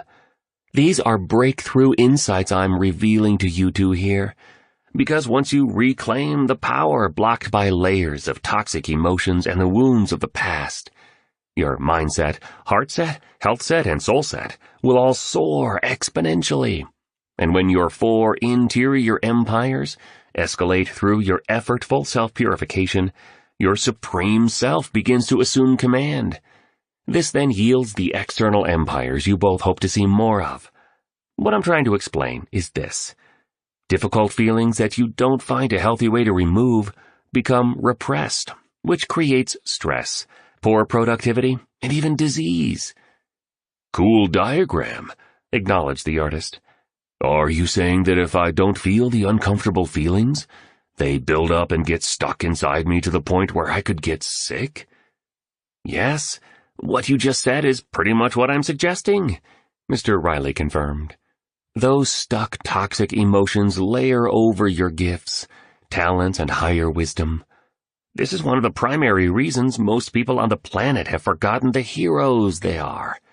When we avoid feeling, we lose access to our most powerful selves and forget the truths of life, that each of us can accomplish astounding things and produce astonishing works and realize radiant health and know true love and live a magical life and be helpful to many. I speak fact here. But most of us have so much fear, pain, anger, and sorrow built up over our real selves. We have no sense of the opportunities that sit right in front of us. All that dark energy blinds us from seeing them and blocks our access to our primal genius. The great people of history had this access. Today, the majority have lost it. A magical life? Stated the entrepreneur. You keep speaking of magic. Sounds a little far out, a little granola. Yes, a magical life, responded the billionaire firmly but politely. I'll explain how you enter the magic available to all of us when we get to South Africa. Once you learn what I'll teach you in the vineyard there, your ability to manifest more money, better health, greater joyfulness, and deeper inner peace will grow dramatically. But I can't share anything about how to live in the magic yet. I'm not allowed to, commented the billionaire mysteriously. You need to feel a wound to heal a hurt, the billionaire continued with precision. I've endured a lot of suffering in my life. Business defeats, personal losses, physical failures. I'm actually going through something right now that's creating sorrow in my heart. The billionaire's high-spirited demeanor suddenly began to fade. For an instant, he looked older. He hunched over, and his breathing grew labored. But then he recovered. "Anywho, the good news," he said energetically as he raised both arms high into the Roman air, "is that I'm not carrying much past pain in my wonderful present and into my fantastic future. I used the daily diary practice during the reflect pocket of the 20-20-20 formula to move through and release it all. This skill alone is one of the reasons I'm so full of wonder, gratefulness, and peacefulness most of the time, and how I've been able to achieve so much. Living in the past steals so much energy from most people, you know? This is a massive explanation for why most people are so unproductive. The Spellbinder's the only person I've ever met who made the link between poor performance and emotional turbulence. But think about it. It's totally true. So imagine what doing your daily diaries each morning will do for your accomplishment and the success of your business, especially as you navigate what you're going through." The billionaire spoke with palpable empathy as he placed one lean arm around the entrepreneur and the other over the shoulder of her new boyfriend. "And for your art," he added, turning to the artist. "And carrying past pain is so exhausting," the artist agreed. "We all get defeated, and sometimes nearly devastated by life." The billionaire kept on with his discourse. "I also encourage you to find at least a few moments during the second pocket, between 5:20 and 5:40 a.m., to meditate. The Spellbinder taught me how to do so, and it has profoundly helped my concentration, my confidence, my performance, and the calm that I feel while running a sophisticated business portfolio. And calm performers are the highest achievers. There's nothing crackerjack about meditation, so get over any biases you might have around the skill and go ahead and lock it in. It's simply one of the world's best ways to strengthen your focus, preserve your natural power, and insulate your inner peace. There's a lot of wonderful science confirming the value of a regular meditation ritual, so even if you want to dismiss the method, the data says it works phenomenally as a human optimization habit. Current research proves that regular meditation helps lower levels of cortisol, thus lowering your stress. It's also a strong way to grow the relationship you have with yourself. You need to make more time for you, to scale your fluency and intimacy with your higher nature, to reconnect with your best part, that side of you that understands the impossible as mostly the untried, and that knows of your hidden reservoirs of luminosity, audacity, and love. That portion of you that still can see the greatness in others, even when they behave badly, and that models positivity in the world, even when such virtues are not replied to you. Yes, go into this 20-moment sanctuary of silence and stillness each morning, and remember all you truly are. Truth speaks in the solitude of the day's earliest light, and then carry this breathtaking knowledge with you through the remaining hours of the gift we call a day." The billionaire fell to the ground and did a series of rapid push-ups. Then a plank pose followed. You're now very familiar with this quirky tycoon's bizarre maneuvers. "I need to get onto the third pocket of the 20-20-20 formula so we can wrap up today's mentoring session. I've got a series of meetings set up for later, and then I'm off to a splendid dinner with Adriano, the Spellbinder, and a few other old friends," the billionaire said cheerfully.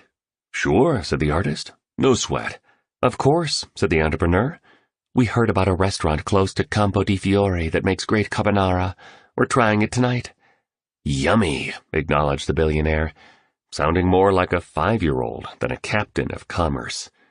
He then continued his discussion on the morning routine of empire builders, super achievers, and the saviors of our civilization. Suddenly the billionaire clutched his stomach, wincing in pain. "You okay, Mr. Riley?" the entrepreneur asked as she rushed toward her mentor. "Absolutely," he replied, pretending everything was fine. "Let's keep moving. I'm totally committed to making sure you learn everything that was taught to me about the 5 a.m. club before I leave you. Please, just make sure you share the Spellbinder's teachings with as many people as you can. You'll be improving the world as you do. I might not be able to," he said as his voice trailed off. "Okay," the industrialist carried on. "Let's keep going. Pocket 3 of the 20-20-20 formula is designed to help you grow daily. Remember the 2x3x mindset? To double your income and impact, triple your investment in 2 primary areas: your personal mastery and your professional capability. So 5:40 to 6 a.m., the final segment of the Victory Hour, is when you deepen your base of knowledge, increase your acumen, improve your expertise, and outlearn your competition." Leonardo da Vinci said, "One can have no smaller or greater mastery than mastery of oneself," said the artist. "I love you even more today," the entrepreneur said. "Well, I adore you more every day," he replied with a grin. "Oh, brother," laughed the billionaire, "I'm caught in a love fest, right here on the Spanish Steps." He closed his eyes and recited these words of Stoic philosophy by Seneca, the Roman statesman. "Each day acquire something that will fortify you against poverty, against death, indeed against other misfortunes as well, and after you have run over many thoughts, select one to be thoroughly digested that day." The billionaire opened his eyes and stated simply, "Leadership on the outside begins within." He added, "During the final pocket, from 5:40 to 6 a.m. of the 20-20-20 formula, work on becoming more valuable to your industry as well as to society. See, you don't receive success and influence only because of what you want. You attract it into your life based on who you are, as a person and as a producer. Private desire without personal development is like dreaming of having a gorgeous garden, but not planting any seeds. We magnetize ourselves to excellent rewards by raising the value of ourselves. I made my fortune from this idea. As I improved, my capacity to improve the lives of more people improved through the elevated quality of my service. As I made myself more knowledgeable, I became more valuable to the fields in which I conducted my businesses, which lifted my income and my impact. Here's a concept fairly foreign in today's age. Read a book. Study the lives of the greatest men and women of the past by consuming their autobiographies during the Grow Pocket. Learn about the latest advancements in psychology. Devour works on innovation and communication, productivity and leadership, prosperity and history, and watch documentaries on how the best do what they do and grew into who they are. Listen to audiobooks on personal mastery, creativity, and business building. One of the traits all my billionaire friends and I have in common is we absolutely love to learn.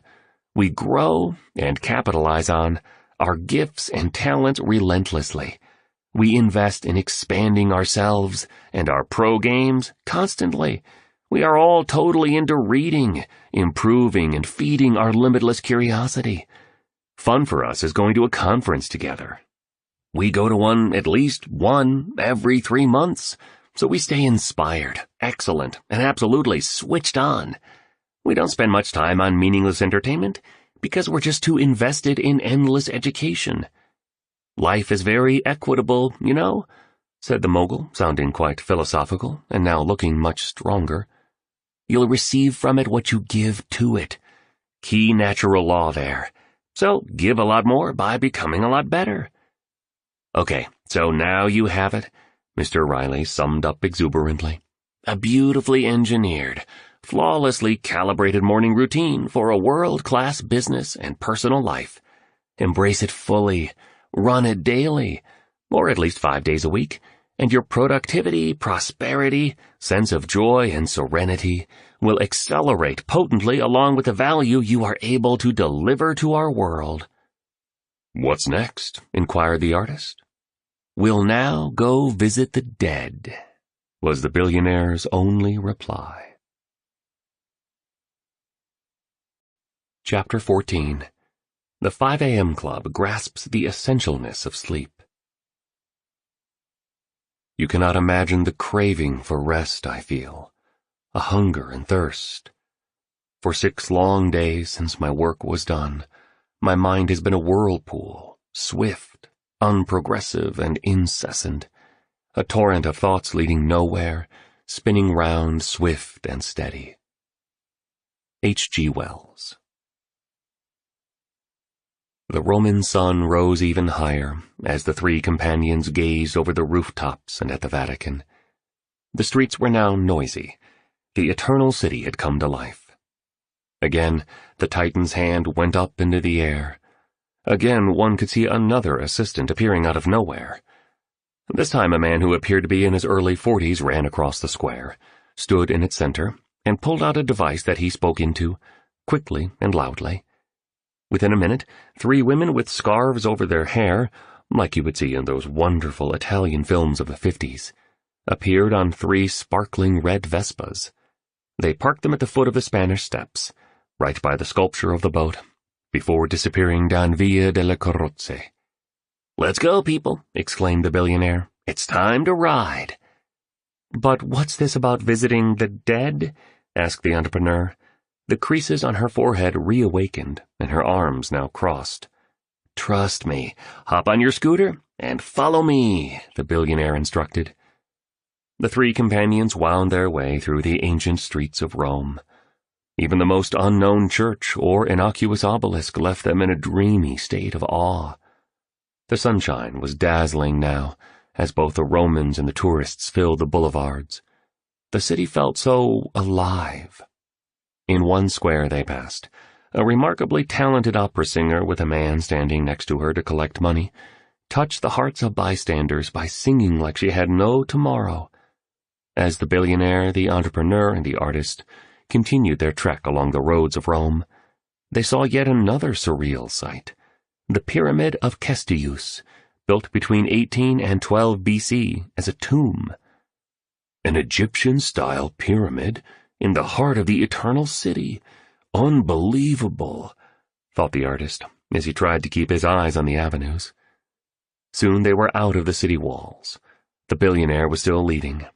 The entrepreneur noticed, for the first time all morning, that the back of his t-shirt carried the wise words of Benjamin Franklin, one of the founding fathers of the United States, who said, "The early morning has gold in its mouth." And on the back of his helmet was printed lettering that read, "Rise first, die last." This man is a marvel, she thought, one of a kind. The entrepreneur knew this sensational adventure would soon be coming to an end, but she hoped Mr. Riley would remain in her life. She not only had grown to admire him, she felt she needed him. They rode for a while, and then the billionaire motioned that they should stop on an eerily desolate side street. After they parked the scooters without saying a word, he beckoned his students to follow him, past a stone bust of the great Roman military general Julius Caesar, down a series of stairs and into a dark and dusty tunnel. "Where the heck are we?" asked the artist. Beads of sweat had formed on the delicate skin under his eyes. Imagine you were right there with these three human beings, and just picture how the artist looked at this moment. "We're in the catacombs," announced the billionaire. "This is where the ancient Romans buried their dead. All these subterranean passageways are burial grounds, cemeteries, that date from the 2nd to the 5th century. "And why are we here?" questioned the entrepreneur. "I brought you to this crypt to make a point," stated the billionaire in his usual warm tone. At that instant, the sound of footsteps could be heard, coming from the end of the tunnel. The artist glanced at the entrepreneur, eyes wide open. The billionaire didn't say a word. The footsteps could be heard growing closer and more forceful. "I don't have a good feeling," commented the entrepreneur. The footsteps continued as the hazy light of a candle struck a decrepit wall of the catacomb. Then the whole place went quiet. A lone figure slowly emerged, holding a tall candle and with a hood over his head, the kind monks wear. No words were exchanged. It was all extremely mysterious. The intruder stood before the three friends. The candle was raised higher and moved in 4 circular motions. Then the hood came off.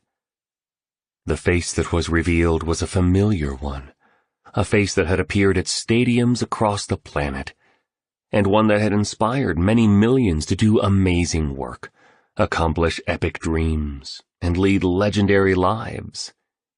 It was the Spellbinder.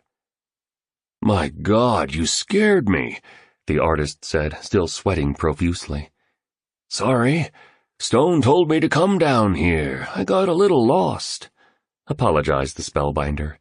"Extraordinary place, these catacombs. It's a little creepy in here, though," he added, looking healthy, happy, and relaxed. "Hey, buddy," declared the billionaire as he hugged his advisor and best friend. "Thanks for showing up." "Of course," the Spellbinder replied. "Well, let me get straight to the insights you wanted me to share with these two. You know I always come to play," he added with a low five, like you see pro basketball players giving teammates after making a successful free throw.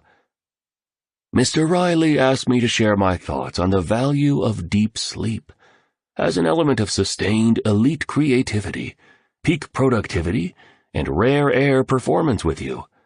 And he told me he wanted to do it down here, because not only are the inhabitants of this crypt in an endless slumber, but science now confirms that one of the primary ways we bring on an early death is by not sleeping enough." "Really?" asked the entrepreneur, folding her arms once again. The light from the candle disclosed a simple silver engagement ring on a finger. "No, you guys didn't," gushed the billionaire, glee emanating from his raspy voice. He did a quick, quirky dance move he hadn't done before. "We did," the entrepreneur and the artist responded together. "And you're both invited to our wedding. It'll be small but special," the artist added. "You're welcome to have the ceremony on my beach in Mauritius," offered the billionaire. "Heck, I'll treat you two cats by handling all costs. For you both, and for your families, and for all of your friends. The whole thing's all on me. It's the least I can do for you two new members of the 5 a.m. club. You trusted a crazy-looking old man.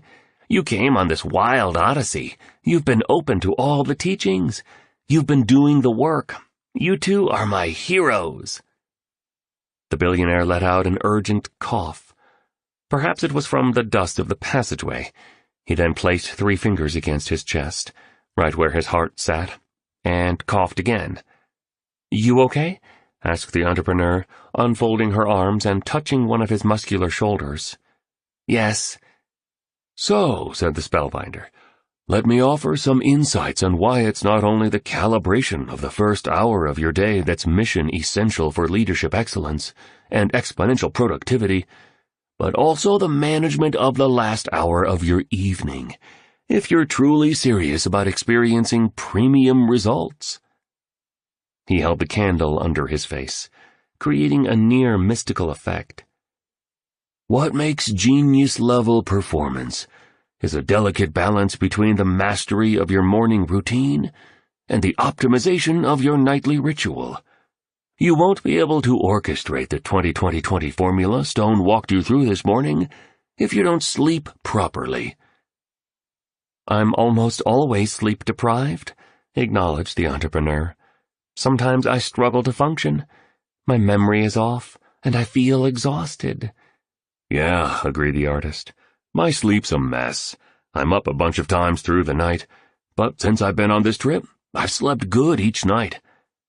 "That's great to hear, because we're in the midst of a ferocious global sleep recession," vocalized the Spellbinder, clearly articulating the dramatic languaging he'd become internationally known for.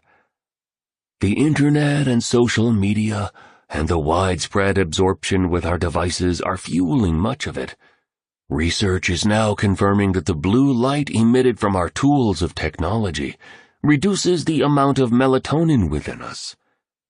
Melatonin is the chemical that informs your body that it needs to get sleep.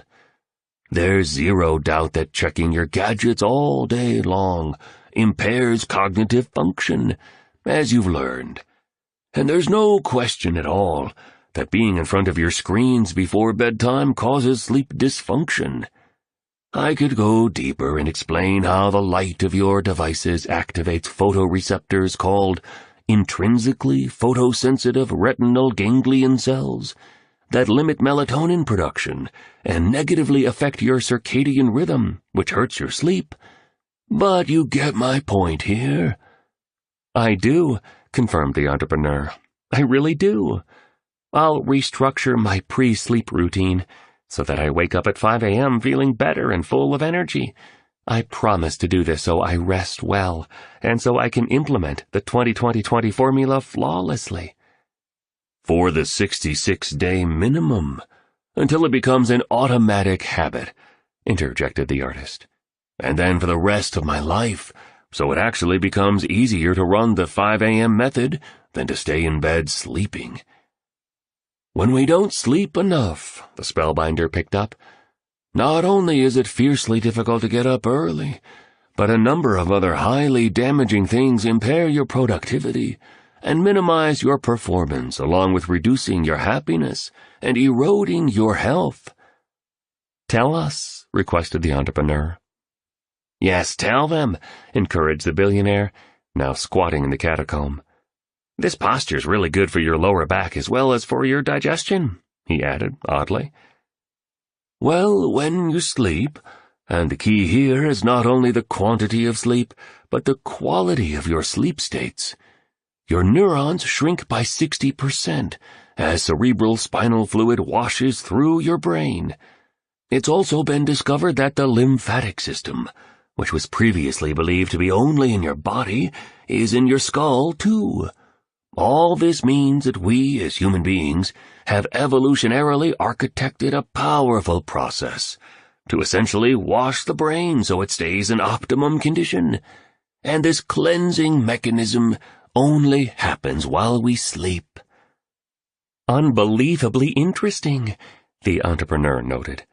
Tell them about HGH, implored the billionaire. Sure, said the spellbinder. HGH, human growth hormone, is produced in the pituitary gland of the brain and is important for healthy tissues in your body, a strong functioning metabolism, and a long lifespan. Increased levels of HGH raise your moods, cognition, energy levels, and lean muscle mass, while reducing your cravings through the regulation of leptin and ghrelin. Here's the main point. While HGH is released through exercise, which is part of the reason pocket number 1 of the 20-20-20 formula is such a game-changer, 75% of HGH production happens when you sleep. And here's the real key. To maximize the process of the brain being washed properly and HGH being produced excellently, so you expand your creativity, productivity, vitality, and longevity, you need 5 complete 90-minute sleep cycles. That's what the scientific studies are now confirming. That's 7.5 hours of sleep each night. You also should know that research proves that it's not only sleep deprivation that kills. Oversleep, 9 or more hours, also has been shown to shorten life. Do you have a learning model for us that explains all this, so our awareness gets super clear and calibrated versus vague and lame? Asked the artist. Good job, Stone. You taught them the 3-step success formula, applauded the spellbinder. The billionaire, still near to the dirty floor of the crypt, nodded, then he burped. Yes, I do have a framework for you, confirmed the spellbinder. I've deconstructed my own evening routine that has helped me consistently sleep wonderfully over all these years. The spellbinder then pulled out a flashlight that had been hidden in his robe. He unscrewed the top portion, revealing a secret compartment in the tube. From it, he extracted 2 thin scrolls, handing one to the entrepreneur and the other to the artist. The diagram showing the pre-sleep ritual is found on the enhancement. I don't know how to thank you, the entrepreneur said. Both of you, she indicated, looking over to the billionaire, who was now doing sit-ups in the candlelight while whispering, "Great fortune and weighty wisdom keep coming my way. I'm always a leader, never a victim. A lion, not a sheep. I love my life and am making it even better every day. And the more people I help, the more happy I am." "I second my beloved's gratitude," commented the artist. He reached over and lovingly stroked the entrepreneur's hair. If the world knew and applied the philosophies and methodologies of the 5 a.m. Club, every human being alive would transform, the entrepreneur reinforced. And I now get that awakening with the sun isn't at all about getting by on less sleep.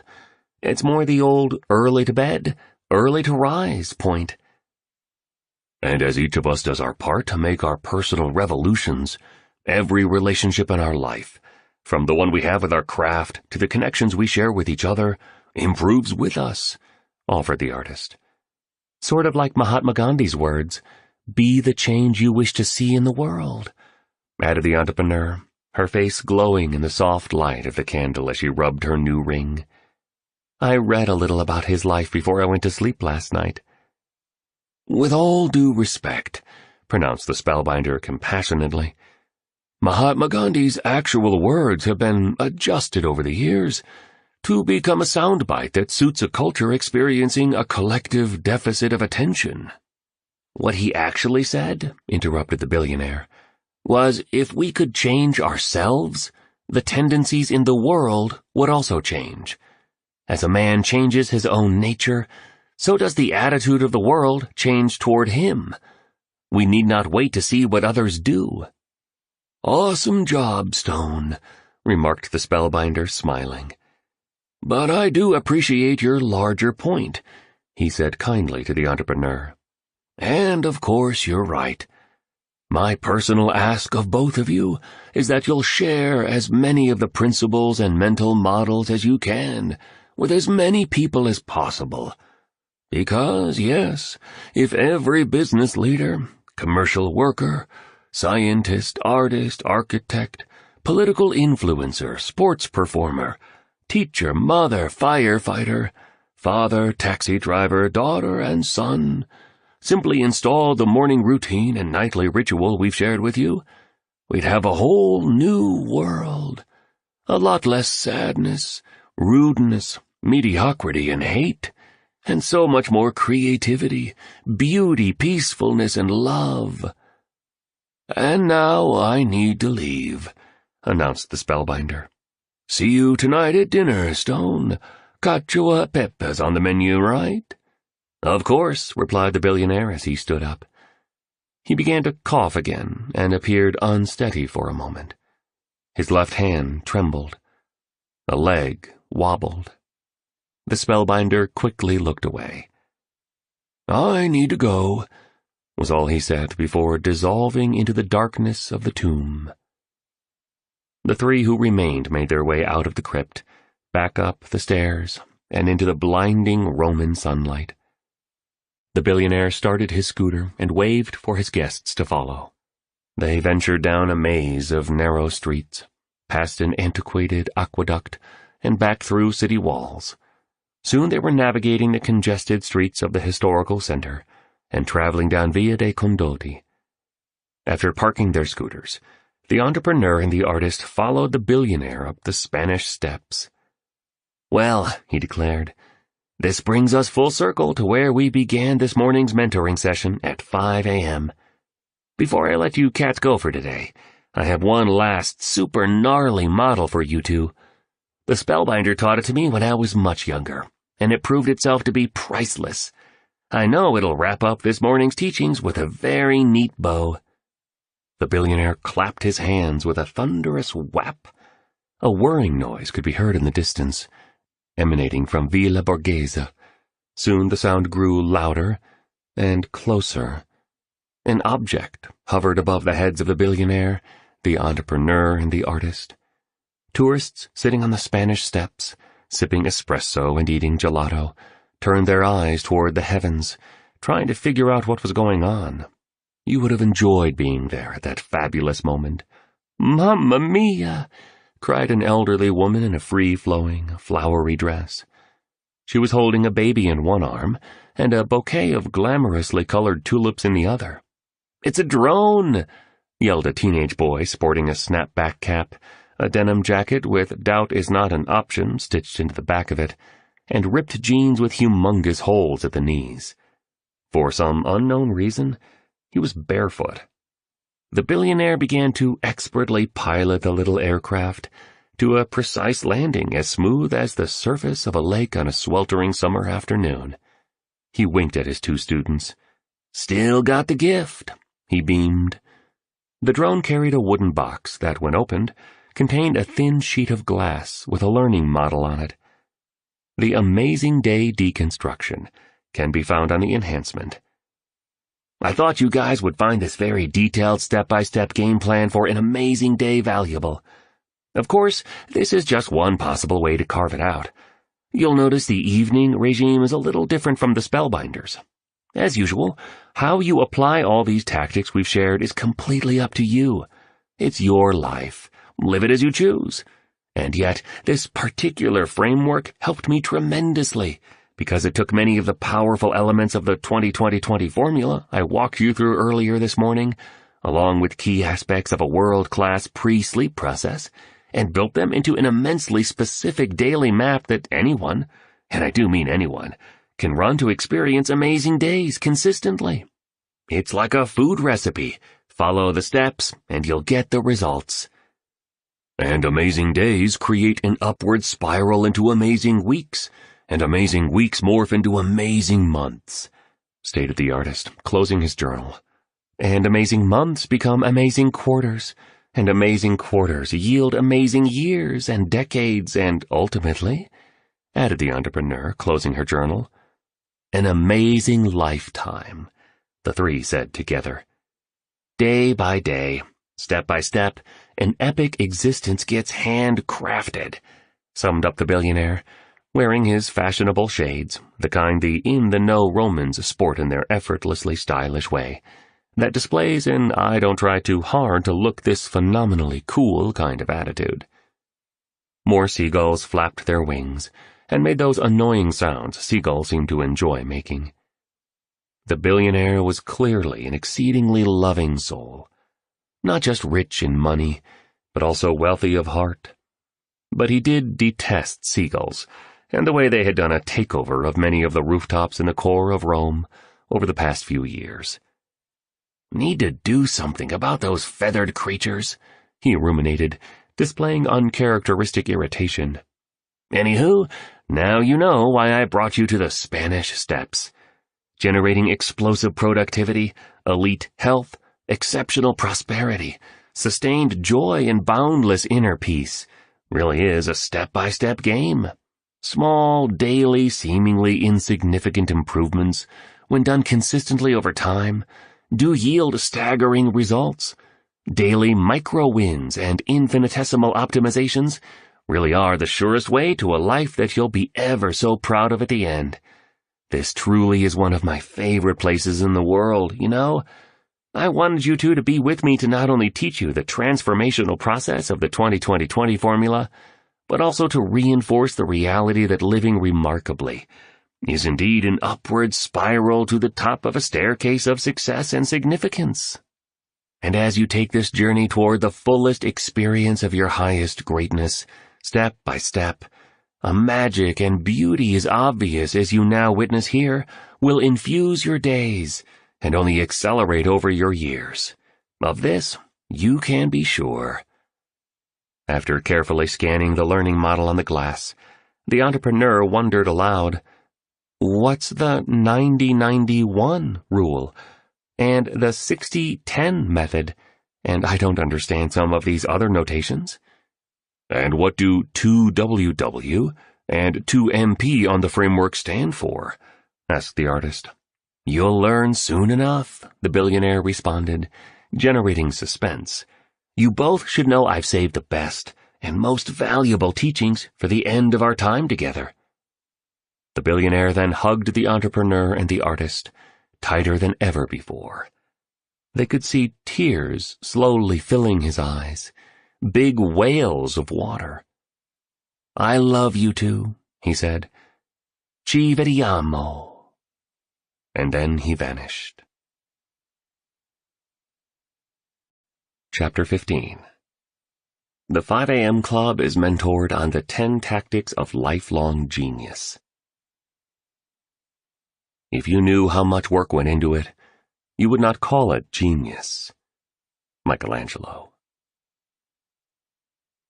São Paulo is so special, isn't it?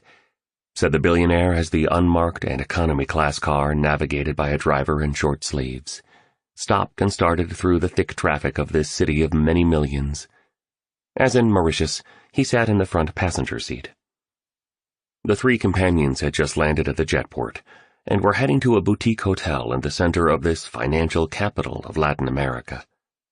"It's a big city," noted the artist, offering another blinding glimpse of the obvious. "We so appreciate you flying us down here to Brazil for our wedding," the entrepreneur enthused. "Thanks, brother," the artist added. "He really wanted the ceremony to take place at your compound by the ocean," said the entrepreneur, pointing to her fiancé with a warm look. "I did," stated the artist agreeably. "That place was paradise." "And to be honest, I did too. But I wanted to honor my father, given that he was Brazilian," the entrepreneur explained. "And a happy wife means a happy life," confirmed the artist with a grin. He then quoted the words from A. Milne's Winnie the Pooh. "If you live to be 100, I want to live to be 100 minus 1 day, so I never have to live without you." The entrepreneur moved closer to the artist in the back of the car as it sailed past magnificent neo-Gothic cathedrals, along great avenues with towering high-rises, down a thoroughfare that showcased the impressive Teatro Municipal de São Paulo, and across a roadway where the majestic Ibirapuera Park sat. What the artist shared made the billionaire think of his wife. He still thought of her every day, and it wasn't the luxurious trips to exotic places that he most recalled, nor the beautiful meals at the world's best restaurants.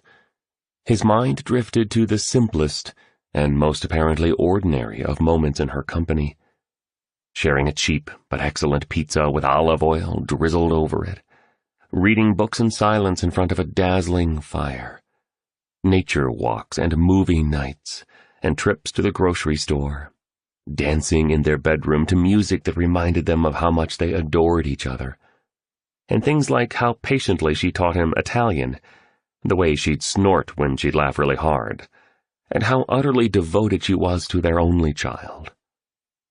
Life's finest treasures live in its simplest moments, contemplated the billionaire. In those daily occurrences that most of us take for granted, until we lose them. Lifting his hand to proudly display his engagement ring, the artist continued to express the depth of his love while the car rolled along. "I love her hard, man," he spoke to Mr. Riley. "She's my sunrise. My art used to be all that mattered. Didn't have much of a need for anyone around me, you know? Guess I never knew what real love was. Can't imagine living without her now." The entrepreneur considered how blessed she was.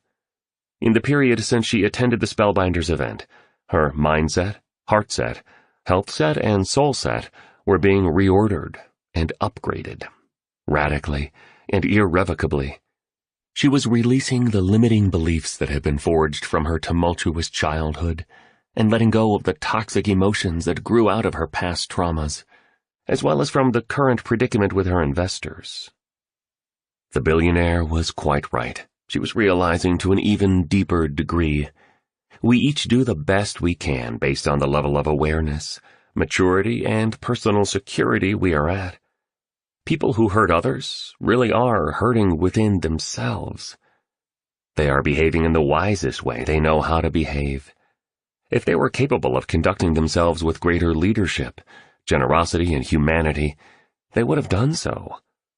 This profound insight had sown even stronger seeds of forgiveness within the entrepreneur. When she first heard the spellbinder at his seminar, she was cynical and resistant to a lot of his teachings. She'd since pivoted considerably and was now embracing everything she'd been fortunate enough to learn, wholeheartedly. It was an inspirational evolution to see. It had been 3 weeks since the visit to Rome. In that time, the entrepreneur had been doing wind sprints for 20 minutes at 5 a.m. each morning, along with some serious weight training. After that, at 5:20 a.m., she'd use the tranquility of the second pocket to contemplate quietly, write lists of the things she was grateful for in her new journal, and then meditate. Finally, at 5:40 a.m., she'd listen to an audiobook about a business maverick, or read something on the subjects of productivity, teamwork, and leadership. She'd also, and this was a hard one, broken the addiction to technology that had been her lifeline, as well as her escape from producing her greatest work, and her diversion from being fully present to life. During these fantastic days away from her office, she'd been creating the brightest output of her career, leveraging the phenomenon of transient hypofrontality the billionaire had taught her to orchestrate results at a level of genius she'd never experienced before, and reclaiming the sense of inner well-being she'd lost. Everything she was applying was delivering enormous rewards. Everything in her life seemed to be clicking again. She was fitter than she'd been in years, happier and more serene than she'd ever known, and more productive during the periods she was away from the artist conducting business than she'd imagined she could be. All thanks to the 5 a.m. club, which she understood more and more, allowed her to protect her natural talents in a commercial world of such noise, stress, and invitation to relentless interruption. The victory hour was providing her with an insulated period at the front end of her day to build her 4 interior empires, so she could construct outer ones. With her newfound hopefulness, confidence, and forgiveness, she'd even made excellent progress in negotiating a solution with her investors. She was excited that, shortly, the whole horrible ordeal would be behind her. And soon, she'd be married. She'd always wanted someone special to share in her delights and successes, and she'd always wished to balance her hunger for fortune-making with her dream of having a family, the kind of family she'd missed being part of as a girl. Just as the entrepreneur was about to respond to the artist's musings on the extent of his love, a gunshot rang out. The glass of the vehicle's windshield shattered, instantly looking like a spider's web. 2 broad-shouldered men in ski masks, with machine guns over their shoulders, violently motioned for the driver to unlock the doors. When he attempted to accelerate out of harm's way, another bullet pierced the glass, grazing the chauffeur's ear and prompting an outburst of blood. "Open the door," instructed Mr. Riley, stunningly calmly. "I've got this," he said, as he secretly pressed a red button strategically located under the glove compartment. The doors unlocked. You could hear a click. Speaking in staccato bursts, one of the gunmen screamed, "Everyone out of the car, now, or you die!" As the occupants of the car followed the orders, the other gunman grabbed the entrepreneur by the neck. "We told you to leave the firm. We told you we'd kill you. We told you this was going to happen," he said. Suddenly, a long SUV, the sort you see combat leaders in war zones traveling in, raced up to the scene.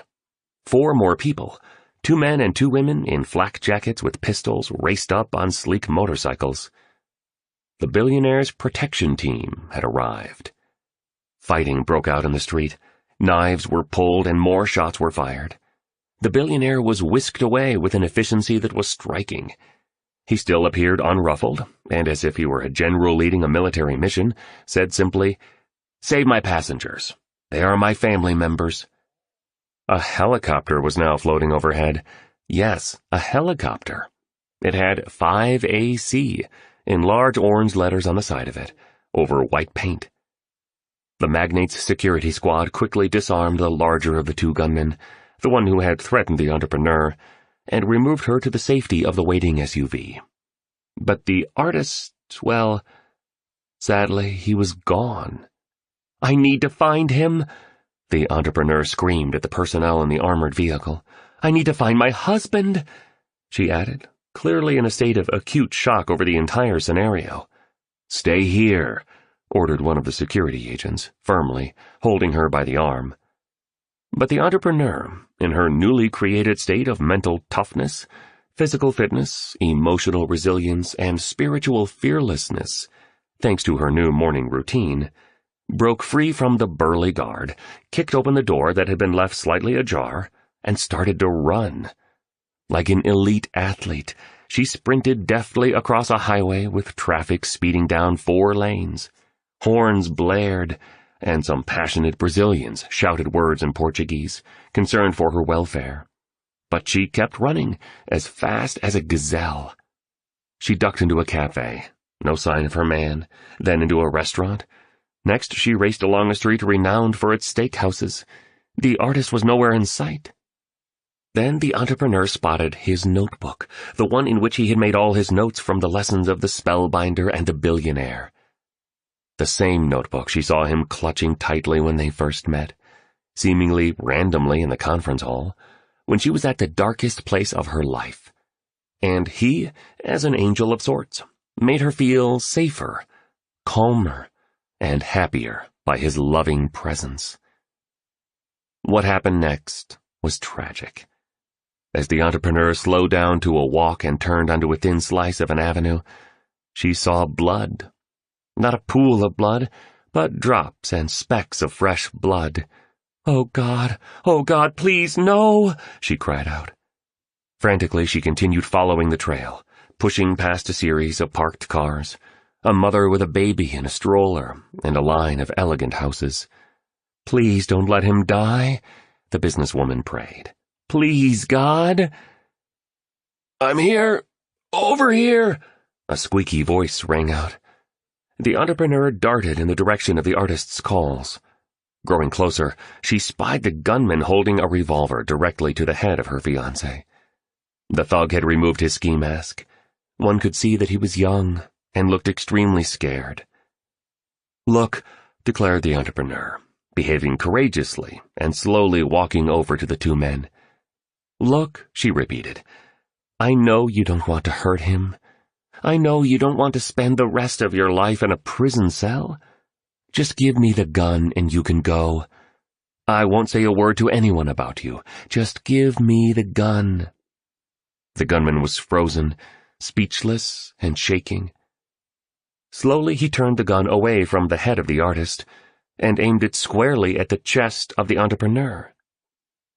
"Just relax," she implored in a fierce yet empathetic voice. She continued walking toward her fiancé and the kidnapper. "I'll kill you," shouted the bandit. "Stay there." The entrepreneur took step by careful step, while staring directly into the eyes of the gunman. She now had a soft smile on her face. Such was the grade of her newly earned bravery. So was the degree of her considerably enhanced confidence. After a long pause, the criminal stood up. He stared at the entrepreneur with what looked like a combination of mountainous respect and visceral disbelief. Then he hurried away. "Baby, are you okay?" The entrepreneur embraced the artist tenderly. Gathering his composure, though perspiring unstoppably, he replied, "Born okay, baby, born okay. You just saved my life, you know?" "I know," she said. "I didn't do it because we're about to be married, you know? I didn't save you because I love you." "What?" questioned the artist. "Then why did you do what you just did? I mean, that was incredible what you just pulled off. Totally gangster." "I did it because of the club." "What are you talking about?" asked the artist, bewildered. "I did what I did because of the powers I've developed as a member of the 5 a.m. club. That's how I was able to do what I just did. It all really works. All of it. Everything we've been taught in Mauritius, in India, in Rome. And the main reason I saved your life isn't because you'll soon be my husband, and we'll have great kids and then grandkids, and a bunch of dogs and cats and hopefully even canaries at our home," she gushed. "No, I saved you only because you're also in the club. And Mr. Riley said we have to stick together and to have each other's backs." "Are you serious?" asked the artist loudly, He wasn't pleased with what he'd heard. "Of course not. I'm just playing, babe," laughed the entrepreneur. "I adore you.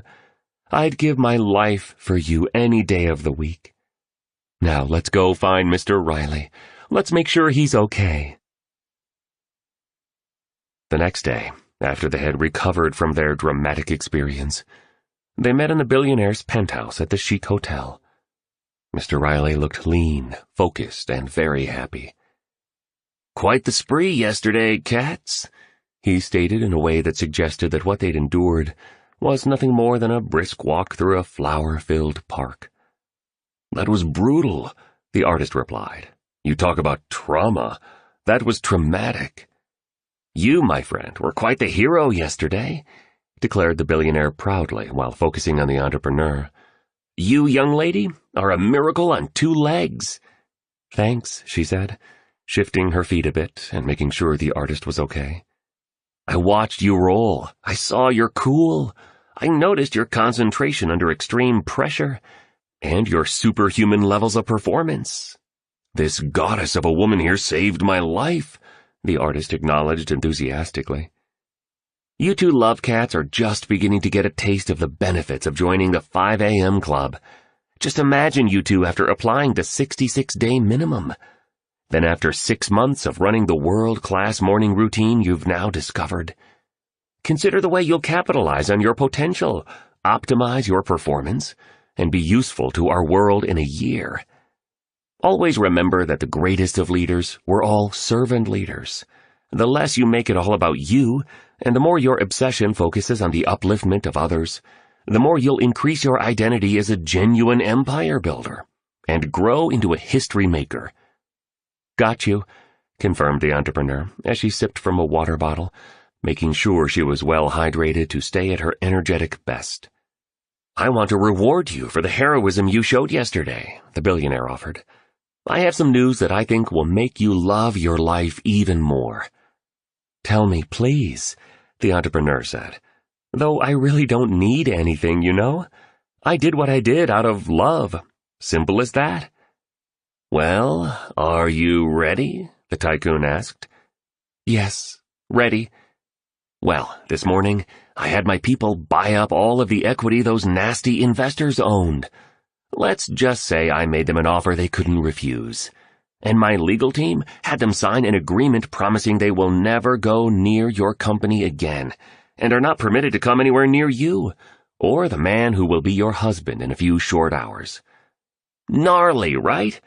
The billionaire spoke as he tap-danced his way across the floor of the penthouse. Yes, he actually tap-danced across the entire room. Next, he began flailing his arms manically and grooving intensely to his imagined music. Finally, get this, he started twerking. Yes, the illustrious industrialist, who was worth over $1 billion, was twerking in that hotel suite. "He's the weirdest human being I've ever met, by a factor of 1,000,000, thought the entrepreneur, but truly wonderful, and pretty close to magical. The entrepreneur and the artist looked at each other and began to giggle. They then joined in, as best they could, because Mr. Riley could sometimes be a bit of a showman, as humble as he was. After the dancing session, they hugged this man who had become their magnificent mentor, exuberant encourager, and sincere friend. The entrepreneur thanked the eccentric baron profusely for his generosity in making her difficult situation go away. This spectacular escapade was taking on a near mystical quality. Everything was improving. All was unfolding even better than she could have dreamed. And now she was free of the very trial that had brought her to the sharpest edge of her life. In that moment, she realized that on the other side of every tragedy lives a triumph, and beyond adversity exists a bridge into enduring victory, if one has the eyes to see it. "Anywho," said the billionaire, "today's session will be a quick one. My chief of staff is attending to every detail of your wedding as we speak. You'll have the Casablanca lilies you requested, the music you both suggested, and every detail will be calibrated to world class. It's just the way my team and I roll. Oh, all your guests have been flown in on a series of my jets. Everybody's here, and everyone's full of delight, especially me." The Titan let out another intense cough, and then two more. His arm started to tremble again as he sat on a modern-looking wooden chair, covered by a swatch of white leather, the kind furniture craftspeople in Sweden and Denmark make. For the first time, a look in his eyes revealed hues of fear. "I'll beat this monster," he whispered to himself. "You're messing with the wrong dude." He pulled out his wallet, extracted the worn picture of his wife, gone so long ago, clasped it to his heart, and centered himself on the essential points of the morning's discourse. "Now that you know most of what you need to know about the 5 a.m. method, I want to offer 10 tactics that will quicken your momentum in both your professional and your private lives. These are 10 gestures for daily heroism. The 20-20-20 formula will help you use your mornings brilliantly. These 10 other routines will complement the regime, so the rest of your day unfolds gloriously. Lock these in, and you'll become undefeatable, and experience a meaningful upward spiral of success, where every important element of your life rises as your hours pass." As usual, a hand then went up into the air. Out of the library of the penthouse suite sprang an assistant, struggling to carry what appeared to be a large framed art piece. The billionaire jumped up and rushed over to help his aide. On the front of the white t-shirt the young, fit, and unfairly handsome assistant wore were these printed words: "Everyone dreams of being a legend until it comes time to do the work that legends do. This is one of my wedding gifts to you two." The billionaire pointed to a breathtaking painting of Thomas Edison, the great inventor. Over Edison's face, in an edgy modern art script, were the inventor's words: "The best thinking has been done in solitude. The worst has been done in turmoil." I commissioned one of my favorite artists, who lives in Berlin, to do this for you. He did a lot of the artwork in my Zurich flat. He hardly paints anymore. Did this as a special favor. You cats could retire if you sold it. Trust me on that one. Please flip it over," requested the billionaire politely, sitting down on the sleek chair again and surveying the expansive penthouse that overlooked the skyscrapers of Sao Paulo. Many of the high-rises had helipads on top of them, so the icons of industry who operated within them could skirt around without having to waste precious hours of productivity and life sitting in Sao Paulo traffic. Because, as you now know, the hours most people waste, epic performers exploit. On the back of the immaculately framed artwork was a chart with this title on it: "The 10 Tactics of Lifelong Genius." The billionaire continued talking. "Thomas Edison exemplifies prodigious creative achievement like few others in history, having recorded 1,093 patents over his lifetime, and giving us everything from the light bulb to the motion picture camera, and in 1901, a battery that was later used for electric cars. He wasn't only an inventor, he was also a stratospheric company builder. Yep," the billionaire continued, "his life is absolutely worth studying, and then deconstructing in your journal, so your intimacy and fluency with how he did it grows. Edison once said, 'Being busy does not always mean real work. The object of all work is production, or accomplishment.' And as you granulate the inventor's achievement formula, please go deep on studying his ability to focus. Edison also observed, 'You do something all day long, don't you? Everyone does. If you get up at 7 o'clock and go to bed at 11, you have put in 16 good hours, and it is certain with most men that they have been doing something all the time. The only trouble is that they do it about a great many things, and I do it about one.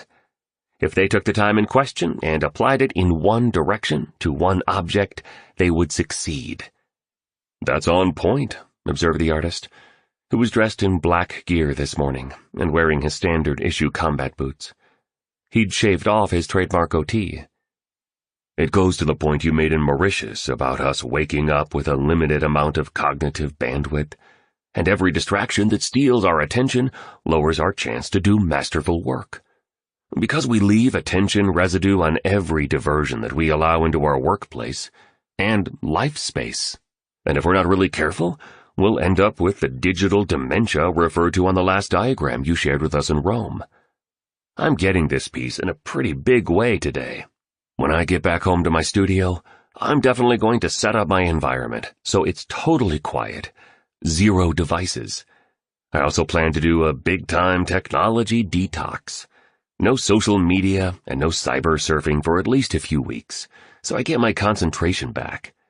What I'm understanding is that once I'm in the clear space of silence, I should focus only on one project at a time, not spread out my creative power and physical energy on many. That's what I take from Edison's words. Don't diffuse my genius on being pretty good at many things, when I have it in me to be legendary, by working intensely only on one thing. And I'm realizing that even one interruption when I'm thinking about a hot new product or my next blue ocean venture could cost me many millions of dollars, or more, said the entrepreneur excitedly. What you two just said is massively important if you are serious about leveraging your talents and expressing the fullness of your inherent greatness, the billionaire affirmed as he beamed cheerfully. Edison would climb up the hill to his Menlo Park laboratory and work for hours and hours, and sometimes days upon days, with his team on the one invention that was the center of their inspiration. That groovy cat was a pretty gnarly dude. The billionaire then pointed to the chart on the back of the painting.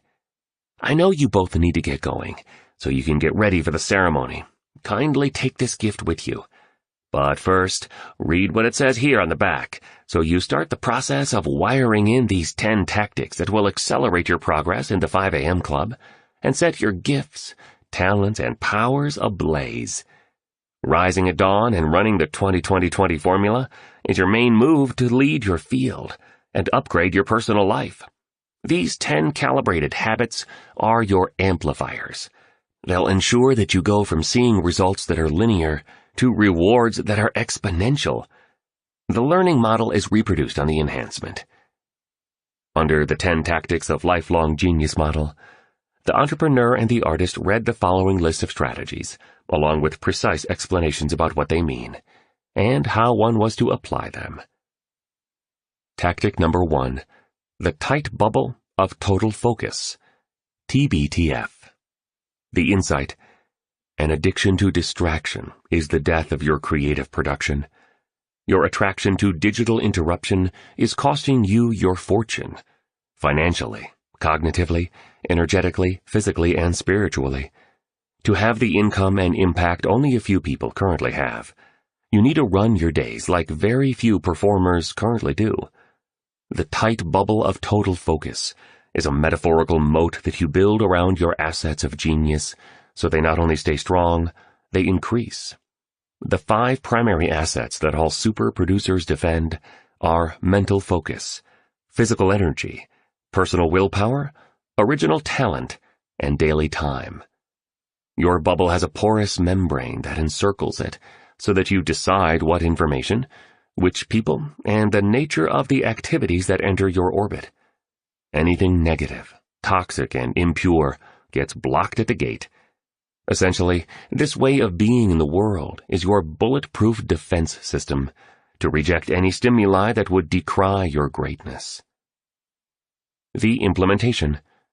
The tight bubble of total focus strategy preserves your focus as well as your primal brilliance by giving you long stretches of time free from trivial fascinations and any influences that dissolve your inspiration and deteriorate your A-game.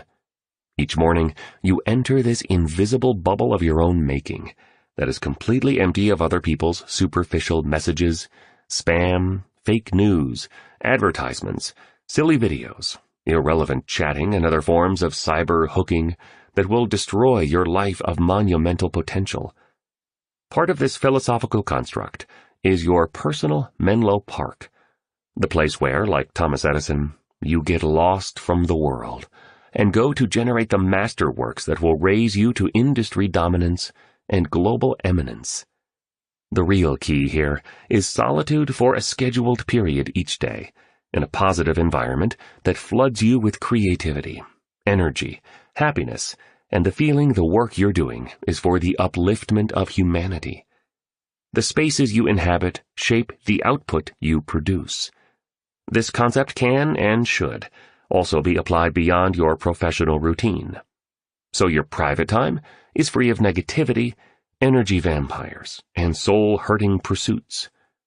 Of course, tinker with this metaphorical wall of armor around your 5 assets of genius so you have a wonderful social life, and so you don't become a hermit.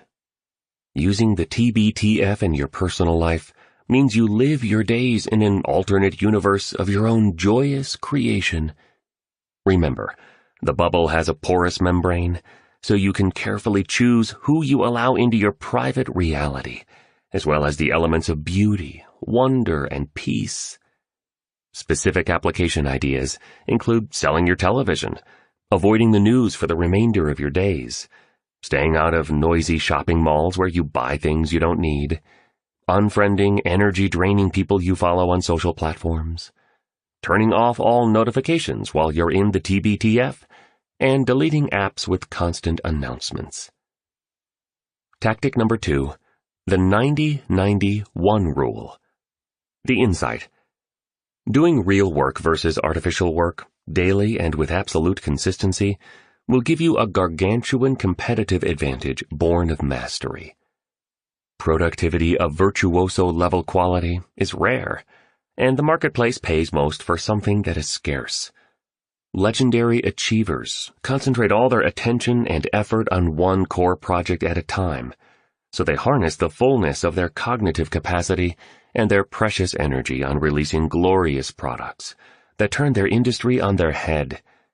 To work like this, you need to install the daily habit of exploiting your best professional hours to offer your finest productive results. When you show up for work, it's not the time to shop online, to gossip, or to check messages. It's showtime for the super producer. The implementation.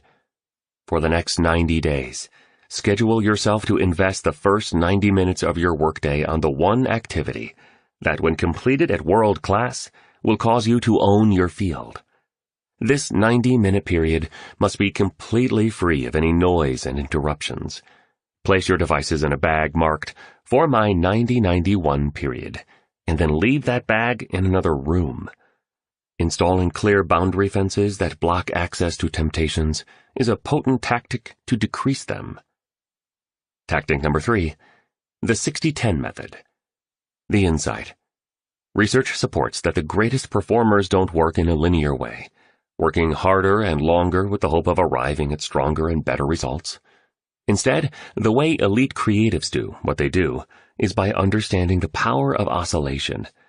They structure their work cycles so that they alternate bursts of deep focus and ferocious intensity of performance, with periods of real rest and full recovery.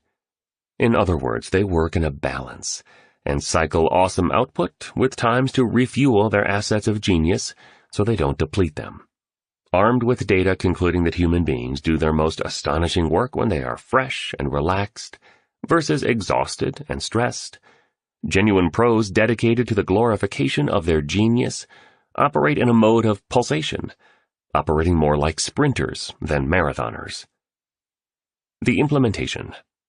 After you've run the 90-91 segment of your workday, use a timer and work at your best for 60 minutes straight while sitting or standing quietly in your tight bubble of total focus.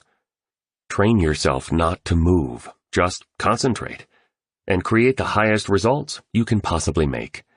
After your 60-minute productivity sprint is done, refuel for 10 minutes. Ideas for this recovery cycle include going for a quick walk in fresh air, reading a book that will advance your leadership or personal mastery, meditating, visualizing, or listening to energizing music with headphones on, like many championship athletes do before they step onto the court, so that their brain's attention shifts from the ruminating and worrying behaviors of the left hemisphere into the creativity and flow of the right section. After 10 wonderful minutes of regeneration, go back and perform your next 60-minute work segment, full of inspiration, excellence, and ingenuity, and then your next 10-minute cycle of renewal. Tactic number 4, the Daily 5 concept. The insight. Studies show that the most effective business leaders are at their productive peak on the days when, even if they've faced some serious setbacks, they've actively engaged their mindset on the progress they've made. In so doing, they've inoculated themselves from the self-sabotaging influence of the brain's negativity bias. One of the great keys to terrific performance, then, is to train your attention on making consistent 1% wins and micro-achievements throughout each hour of your workday. Small daily achievements, when done consistently over time, definitely do lead to stunning results. And by deliberately reflecting on the areas where you are moving ahead, you'll insulate your ambition, guard your confidence, and defeat the dangerous trickster of fear, so you get amazing feats done. The implementation. During the second pocket of your victory hour, list the 5 tiny targets you wish to accomplish over the day ahead for you to feel it was one well spent. This, like so much of what you've learned, is also a practice. The more you do it, the easier this habit gets, and the stronger your execution ability around it grows. So stay with the process. After just 30 days, you'll have accomplished 150 valuable victories.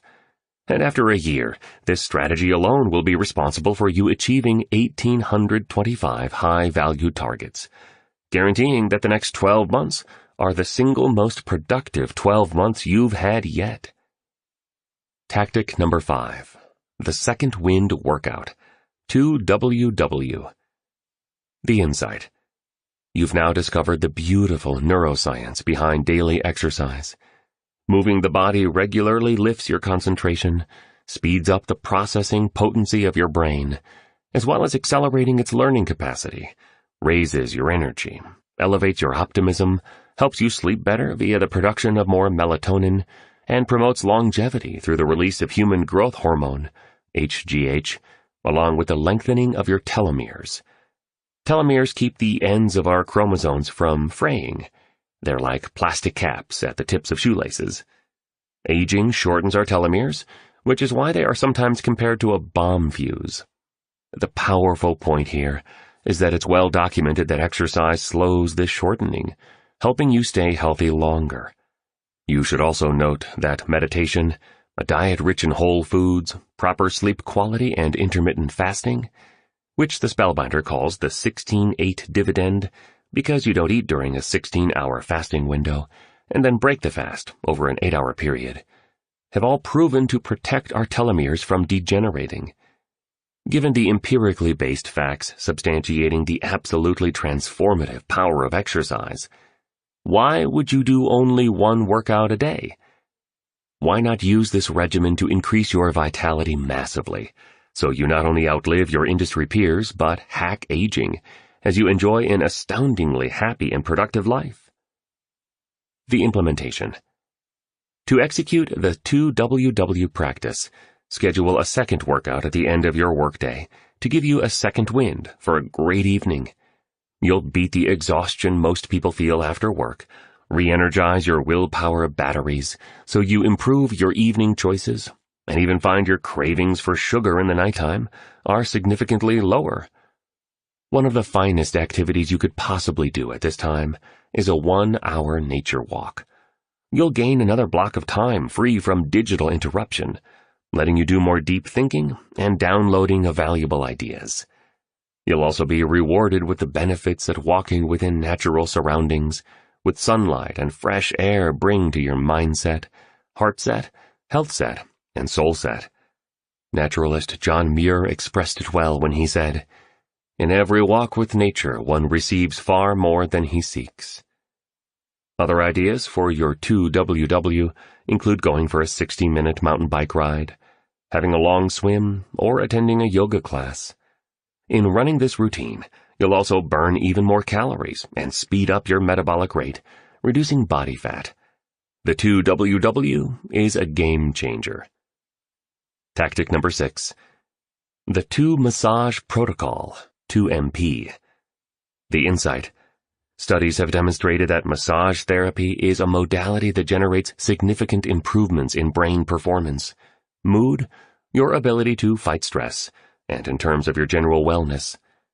The benefits of a massage include a 31% reduction of cortisol, the fear hormone levels, a 31% increase in dopamine, the neurotransmitter of motivation, a 28% elevation of serotonin, the neurochemical responsible for regulating anxiety and raising happiness, reduced muscle tension, improved pain relief via the sending of anti-inflammation messaging to muscle cells, and elevations in the signaling of those cells to make more mitochondria. The key here is to have a deep tissue massage versus simple relaxation bodywork. It needs to hurt a little for it to work well. This awesome practice also reduces the stress that causes telomeres to degrade, optimizing your good health and maximizing your lifespan. The implementation. To apply the 2MP, lock 2 90-minute massages onto your weekly schedule. Because the things that get scheduled are the things that get done, and because vague plans yield vague performance, and because the smallest of applications really is better than the grandest of intentions. Virtuosos bring traction to their vision through their dedication to implementation. You might say you're a busy performer and can't afford the time to get 2 long massages every single week.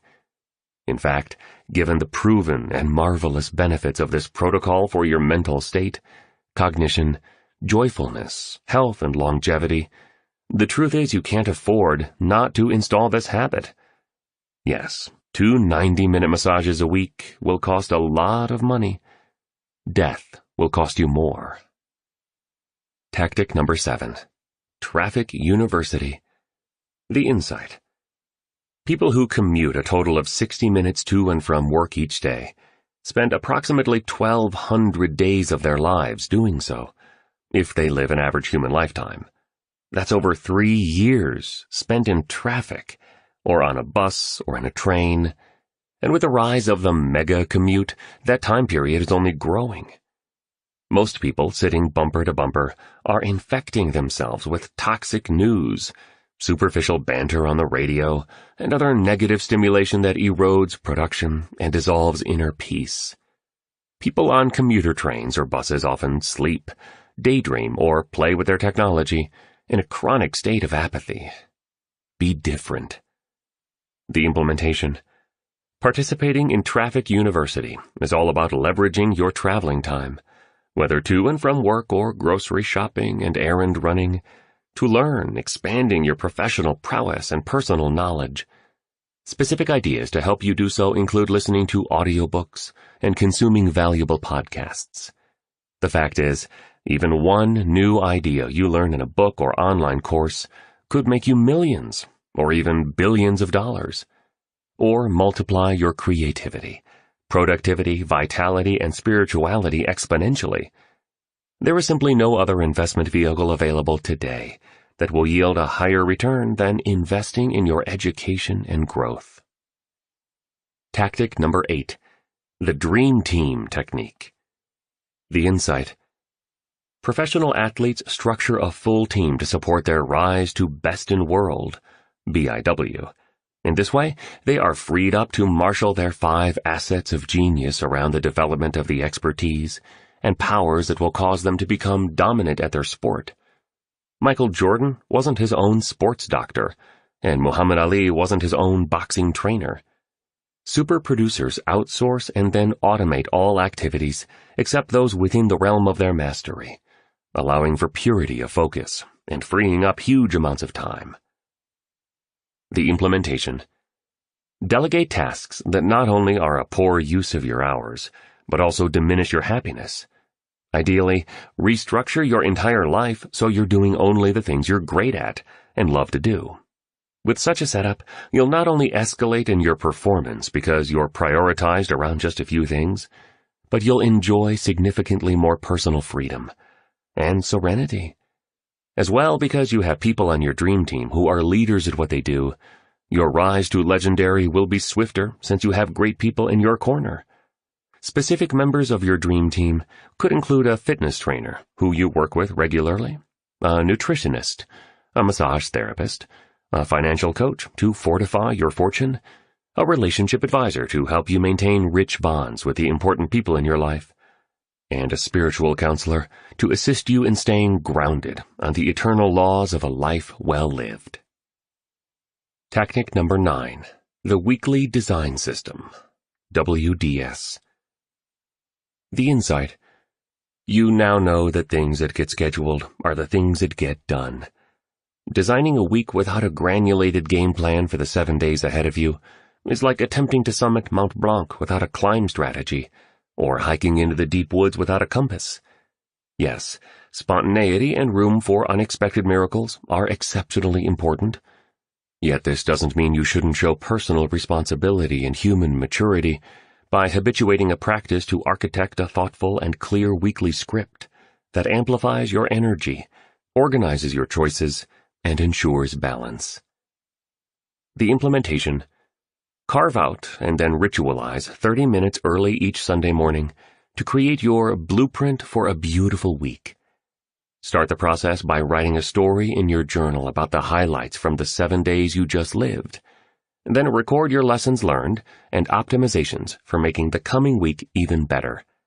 Next, on a large piece of paper that has each day running from 5 a.m. to 11 p.m. on it, note down all your commitments. The key here is to list more than your business meetings and work projects. Set clear periods for your victory hour, your 90-91 sessions, your 60-10 cycles, and your second wind workouts, as well as time for your loved ones, blocks for your portfolio of passions, and segments for your errands. Doing this weekly will build extraordinary focus into your days, yield marvelous momentum, enhance your productivity significantly, and improve your life's balance noticeably. Tactic number 10. The 60-minute student. The insight. The more you know, the better you will do. Legendary leaders all have boundless curiosity and a limitless appetite to grow into their greatest selves. And education truly is inoculation against disruption. Peak producers are lifetime learners. Be one of the formidable few who reclaim their heroism, cultivate their craft, and materialize their genius by getting back to being a world-class student. The implementation. For at least 60 minutes a day, study. Do whatever it takes to fireproof your commitment to relentless growth. Learning daily will raise your acumen, deepen your wisdom, and incite a blazing fire that stokes your grandeur. You'll become a weighty thinker and an outright superstar. Specific tactics for your 60 minutes include reading every good book you can get your hands on, reviewing your journal notes, working through an online program, talking with a mentor, and watching skill-building videos. As you capitalize on your brightest gifts and highest powers, you'll become not only a bigger person, but an even more indispensable one.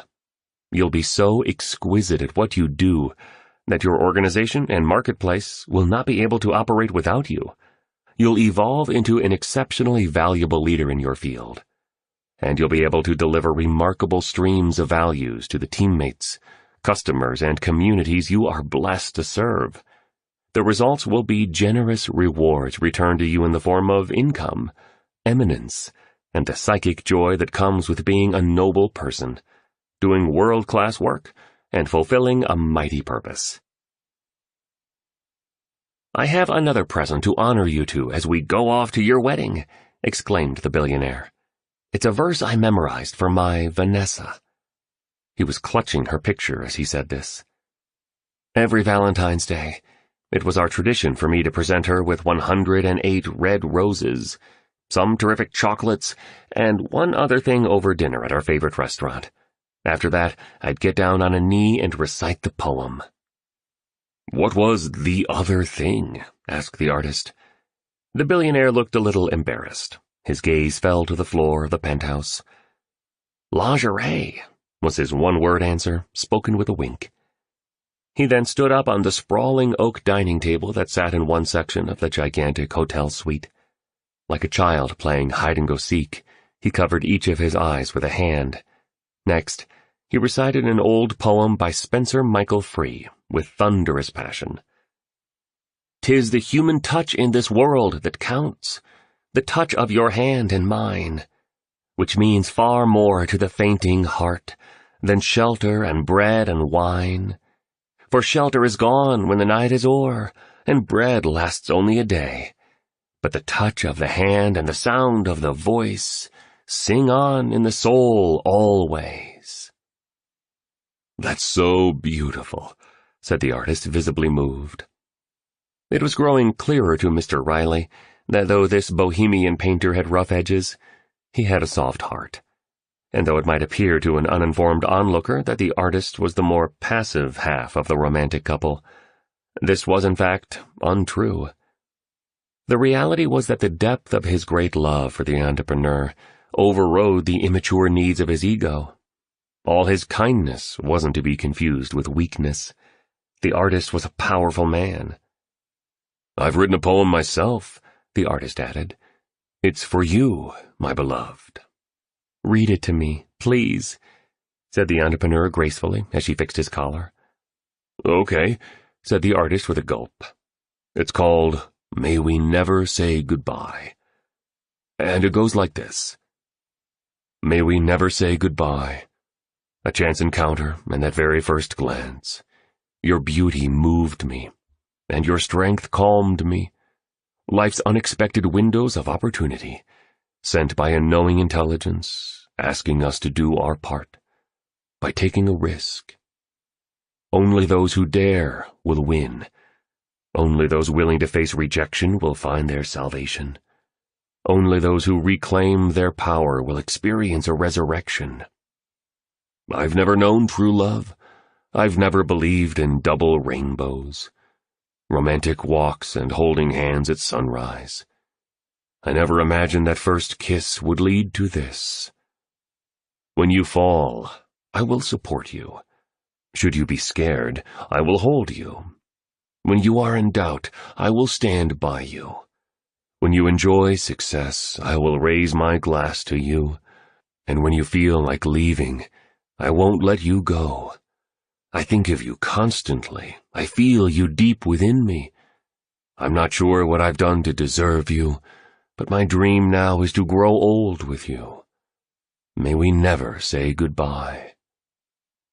The artist went down on one knee and kissed a hand of his soon-to-be bride. She blushed vividly and was profoundly touched. One could then hear loud crying. The two students handed their mentor a tissue so he could dry his eyes. Chapter 16. The 5 a.m. Club embraces the twin cycles of elite performance. With freedom, books, flowers, and the moon, who could not be happy? Oscar Wilde. The billionaire was seated alone on the spacious terrace of the private cottage he had rented on a wine estate in Franschhoek, South Africa. As he wrote his daily diaries, Mr. Riley reflected on the marvelous happiness, uncommon exuberance, and striking beauty that was present at the wedding of the entrepreneur and the artist in Sao Paulo. They were clearly meant for each other. The universe works in interesting and absolutely intelligent ways, he thought. And if there was a union that would go the distance, it would be this one. As the magnate made notes in his journal, birds sang their carefree songs and gardeners in blue work uniforms dug into the soil of the vineyard with shiny shovels, while speaking energetically in thick South African accents. The tangled yet lovingly arranged vines on wooden stakes spoke of an enchantment that nature alone affords, while a mystical wisp of fog slowly migrated from Franschhoek Valley up toward the surrounding mountains. A little earlier, at 5 a.m., the billionaire had taken the entrepreneur and the artist on a mountain bike ride that began on the wine farm, then meandered down Daniel Hugo Street and into the village, past well-used horse stables, lazy dogs that moved as slow as snails on Prozac, and rose bushes that had twisted along the white picket fences that had been erected along both sides of the rough dirt road. It really was a near-perfect little place the billionaire had selected as the setting for his second-to-last mentoring session. The lesson that the billionaire had presented as the three of them rode together centered on the vital importance of balancing elite personal performance with deep self-renewal for sustained masterful achievement. The Titan explained the value of alternating time in the world pursuing success at the highest level with time in the wilderness recovering. A symmetry needed to ensure a strong harmony between winning at work and richness in life. And to guarantee that his students played the long game around their assets of genius, the billionaire also explained that massive productivity in society without an abundant heart, an authentic sense of joyfulness, and enduring inner peace, was no different from the game a hamster plays on a running wheel.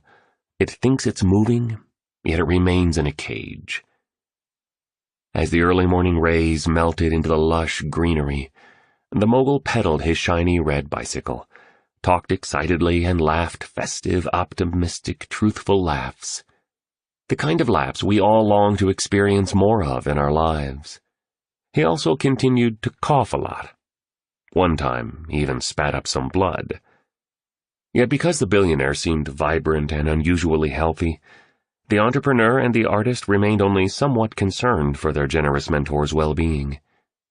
Perhaps this was their mistake. But the newlyweds were so in the moment that they didn't spend much time trying to figure out what was going on. In retrospect, they would wish they had. When the three companions took a break from writing, Stone Riley presented the husband and wife with another learning model, which he pulled out of a blue backpack. The twin cycles of elite performance model can be found on the enhancement. The billionaire taught that exceedingly excellent creative production without calibrated human asset protection leads to a noticeable performance reduction. What he meant by that was this: becoming legendary in your industry is all about sustainability and making sure you show up at world class, not just for a month or even for an entire year.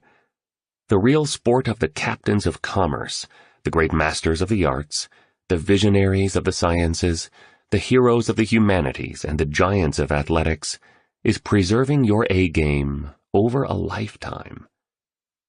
Longevity really is a key to legendary, he reinforced.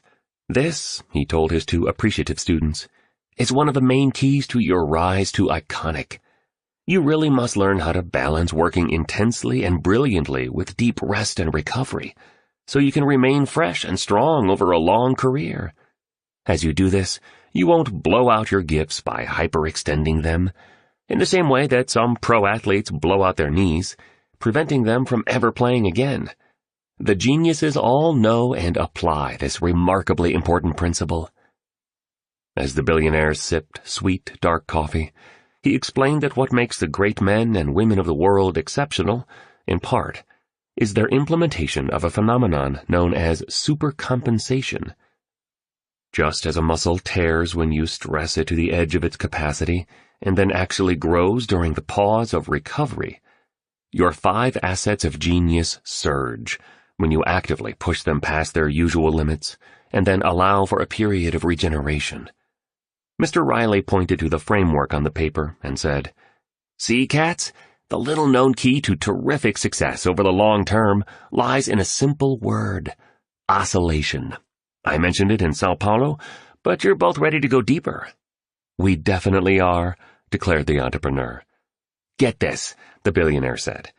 When scientists studied the great Russian weightlifters, they discovered that the secret behind their undefeatability was their work-rest ratios. "What does that mean?" asked the artist, as the companions walked their mountain bikes along a trail at the edge of a fabulous vineyard. "Your growth happens when you're resting," replied the billionaire in a straightforward way. "Makes no logical sense, right?" the billionaire went on. "In fact, this productivity rule is one of the most central, yet paradoxical truths the Spellbinder revealed to me as I was building my global empires. The mainstream thinking tells us that to get more done, we must put in more hours. To achieve more, we need to do more. But solid research now confirms that that kind of linear approach, work harder to produce better, is seriously flawed. It isn't sustainable. It just leads to burnout, exhaustion, loss of inspiration, and the reduction of your private fire to lead the field and enhance our world. That old-school way of operating also causes a visceral depletion of the very human resources, which, if applied intelligently, will make you the master of your marketplace. "What you're sharing reminds me of the 60-10 method," remarked the artist happily. He was dressed in the riding gear the billionaire had provided, and given his now daily practice of the 20-20-20 formula, as a member in good standing of the 5 a.m. club, he looked significantly fitter, more focused, more energetic, and more self-confident than when he showed up at the Spellbinders conference. His transformation was quite marvelous. "Superb point," applauded the billionaire. "And you're right. Yet the learning model I'm about to walk you through is so much more than that. Today, you'll receive advanced insight on how to alternate work-rest periods to generate exponential productivity. You'll also learn how to have a blast while you're doing it. This morning, you'll discover how to work less, yet materialize more through what pro athletes call periodization. After we're done, you both will be well beyond any superficial understanding of what it takes to triumph in your sphere while living beautifully for the rest of your life." The billionaire pointed to the part of the learning framework entitled The 5 Assets of Genius. As you've now learned, every morning you wake up with a full battery of creative power. Each dawn, you awaken to a full well of 5 private treasures that, if properly managed, will cause you to overcome the violence of your excuses and avoid the knife blade of your past limits, so that the great hero encoded within your soul meets the light of day, and enable you to become all you're meant to be, as a maker of spectacular work, as a leader without a title, and as a human being dedicated to living in awe of life's most gorgeous graces. "I'm all in," exclaimed the artist. "And as you now know, the 5 assets of genius," continued Mr. Riley, as he looked at the diagram, "are your mental focus, your physical energy, your personal willpower, your original talent, and your daily time. I repeat this so you'll remember this. These primary assets are at their highest early in the morning. That's why you want to start your day well and perform your most important pursuits during your most valuable hours, instead of wasting this precious opportunity fooling around with your technology, watching the news, or oversleeping." "Got you," confirmed the entrepreneur, ferociously taking notes in the leather journal she received in Rome. A colorful scarf with elegant patterns on it gave her ponytail a dramatic look this particular morning. "And the essential point of today's lesson is this," the billionaire spoke as he pointed to the center of the model. "Top performance truly isn't a linear game. Elite accomplishment is much more like a heartbeat, more like a rhythm, more like a pulse. If you want to show up as a great master over decades, so you literally dominate your domain for an entire career and lead a life you love well into old age, you absolutely need to alternate high excellence cycles, those periods of intense and fantastic output, with times of meaningful recovery, deep refueling cycles. Please study this," the billionaire requested, tapping an index finger on the printed framework. "Just so I'm clear," said the artist as he inhaled the fresh air. "HEC is our high excellence cycle, and DRC is our deep refueling cycle?" "Yes," replied the billionaire. Today his black t-shirt had white lettering on it that read, "Yes, I'm in a relationship with myself." His weirdness was magnificent. "And so, your main move if you want enduring victory, professionally as well as personally, is to oscillate," the tycoon carried on. "To cycle periods of passionate, monomaniacally focused and potent work at the highest grade, with blocks of time set for refueling, relaxing, recovering, and pure fun. It really is like your heartbeat, pulsing. I so love this concept you're so kindly teaching us, noted the entrepreneur. This will be another needle mover for my business life, and for my private world. Yes, it will be, agreed the billionaire succinctly. Growth does happen in the resting phase. That's counterintuitive, right? We've been programmed to think that if we're not creating and producing, we're wasting our time. We feel guilty if we're not doing. But look at this. The Baron unzipped a nylon carrying case that had been fastened around his waist. He pulled out 2 medals that appeared to be made of gold and placed them around the necks of the entrepreneur and the artist, as one would do in celebration of a champion. On each medal, these words were engraved. The legendary performance equation. Pressure times refueling equals growth plus endurance. Tennis great Billie Jean King said that pressure is a privilege, the billionaire reminded his 2 students. See, pressure and stress aren't bad. They're not? Questioned the entrepreneur. Nope, they're actually absolutely necessary for the expansion of your capacity, voiced the billionaire. You must push your talents hard, the billionaire continued, even when you don't want to, past your comfort zone. Only then will they grow. Always remember this. The time you least feel like doing something is the best time to do it.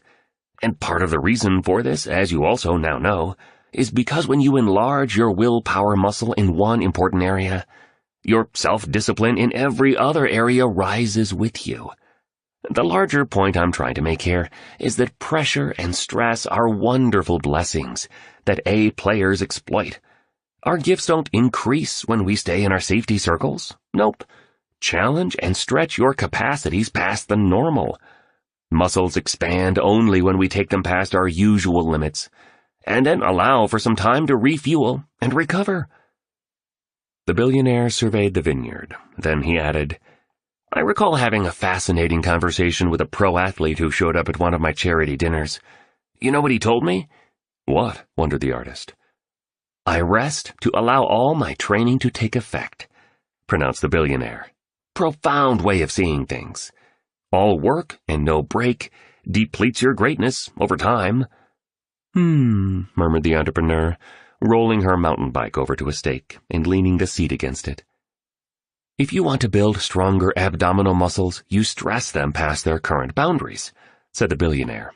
If you usually do 100 sit-ups, you do 200. If 200 is your daily quota, go up to 300. This actually causes the muscle to rip apart. The exercise physiologists call the phenomenon micro-tearing. Yet if you want the muscle to grow, you can't keep exercising it relentlessly, or you'll experience injury. You need to rest the muscles for a day or 2. And it's in that recovery cycle when the actual growth happens, interjected the artist, locking in on the principle he was learning. Absolutely correct, enthused the billionaire. Growth happens in the resting phase, not in the performing stage. Recall early on in our work together on my beach in Mauritius, I told you cats I grew up on a farm long before I moved to Malibu? Think so, spoke the entrepreneur. Mauritius feels like another lifetime ago. Well, there's a metaphor that I learned at our farm that will help you fully understand the twin cycles of elite performance. Talk to any farmer, and she'll tell you about the fallow season. Before it, there's an intense period when the soil gets tilled, crops get planted, and serious work gets done. Then there's that season of resting. Seems like nothing's happening. Looks like time is a-wasting. Yet here's the neat part. It's in the fallow season that the harvest is really blossoming. All the produce that shows during autumn is just the visible end result. The billionaire slurped some more coffee. He spilled a little on his t-shirt. The container that held the Java had Dream Big, Start Small, Begin Now written on it. A yellow butterfly with tender flapping wings that had blood-red veins along them glided by. 3 eagles announced their authority overhead. God, I love butterflies, the billionaire said wistfully. and rainbows, shooting stars, full moons, and glorious sunsets. Why be alive if you're not going to be totally alive? I was like a robot when I was in my 20s, he admitted. I took myself too seriously. Didn't have a minute to waste. Every hour was scheduled. Every car ride had to have an audiobook running. All flight time was about productivity. Here's the thing. His voice trailed off as his eyes appeared lonely, melancholic, and lost. I was exhausted a lot of the time. The spellbinder saved my life. He really did. And the model I'm walking you through this morning helped immensely. The billionaire took a deep breath, then went on. My assets of genius became eroded over time. My creativity was floundering, as was my effectiveness. I've since realized that I'm paid by my group of companies to think, to come up with visions and ideas for new products and innovations that will shatter the compass and deliver humongous value to all our clients around the world. But I didn't understand that back then. The spellbinder assisted me enormously, taught me the twin cycles of elite performance during our very first coaching session, and insisted relentlessly that I implement them instantly and consistently. But boy, did I fight him on this one. It was just so against my nature to relax and breathe and to pause. Now I totally get that rest is the very thing that enables our primal greatness to unfold. The entrepreneur nodded her head in understanding. If I'm not working, I feel super guilty, like I'm doing something wrong. Self-care is essential to self-love, remarked the billionaire. All I'm saying is I now understand that balance is vastly important to world-class performance. Working day and night didn't make me more efficient at all. It just made me more tired and cranky.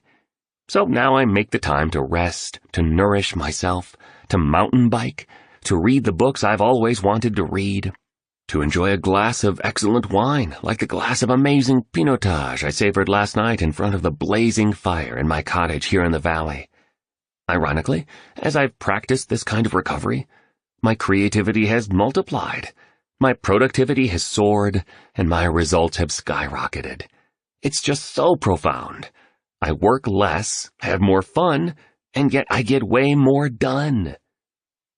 Mr. Riley then reached into his blue backpack and pulled out a piece of white material, which looked like it came from the sail of a schooner. Remarkably, you could see a drawing of Albert Einstein in a sailboat on it.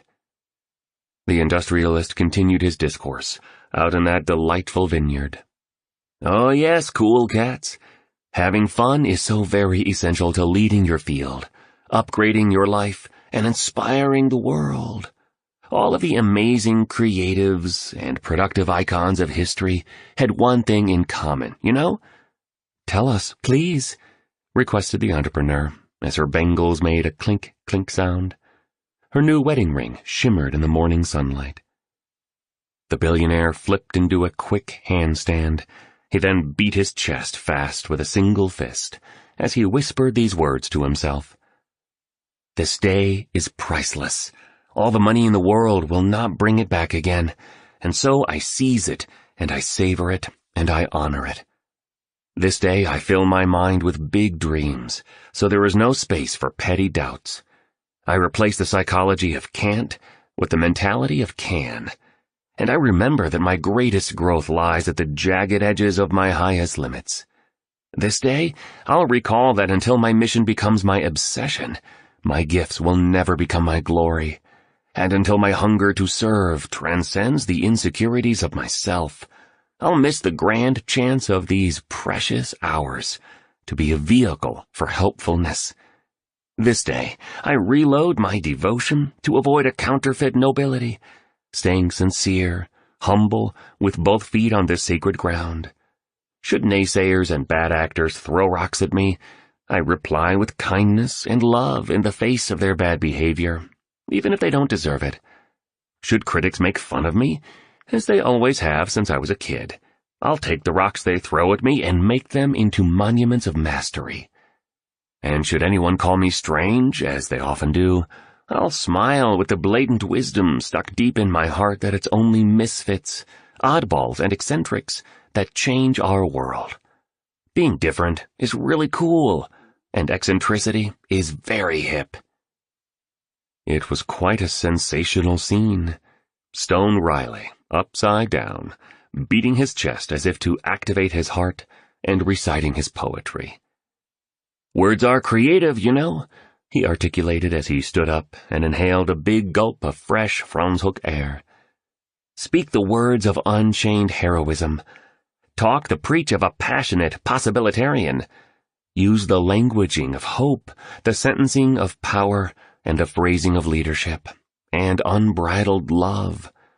I manage my words meticulously, every morning." The billionaire looked at the vines. "Anywho," he added, "all great geniuses really loved to play. They understood that having fun is a potent form of recovery. They all had leisure activities that recharged their empty batteries. Einstein loved to sail. Aristotle and Charles Dickens adored daily walks. Hollywood superstar Meryl Streep used to knit. Steve Wozniak played polo. Bill Gates mastered bridge, and Sergey Brin would often be up on a high-flying trapeze. Time away from work isn't a waste," the tycoon reinforced. "It's a must. Offers a space for incubation of the very ideas that will make you a fortune. So work less to get more done. That's pretty much what the twin cycles of elite performance model is all about." "I'm understanding the 60-10 method's value even more," the artist contributed. "I guess this also means it's okay to have a few days off every week." "Not only okay, but necessary to guard your 5 assets of genius, the very ones that A players leverage to realize industry prominence, so their work stands the test of time. To be specific and tactical, take at least 2 full days off each week.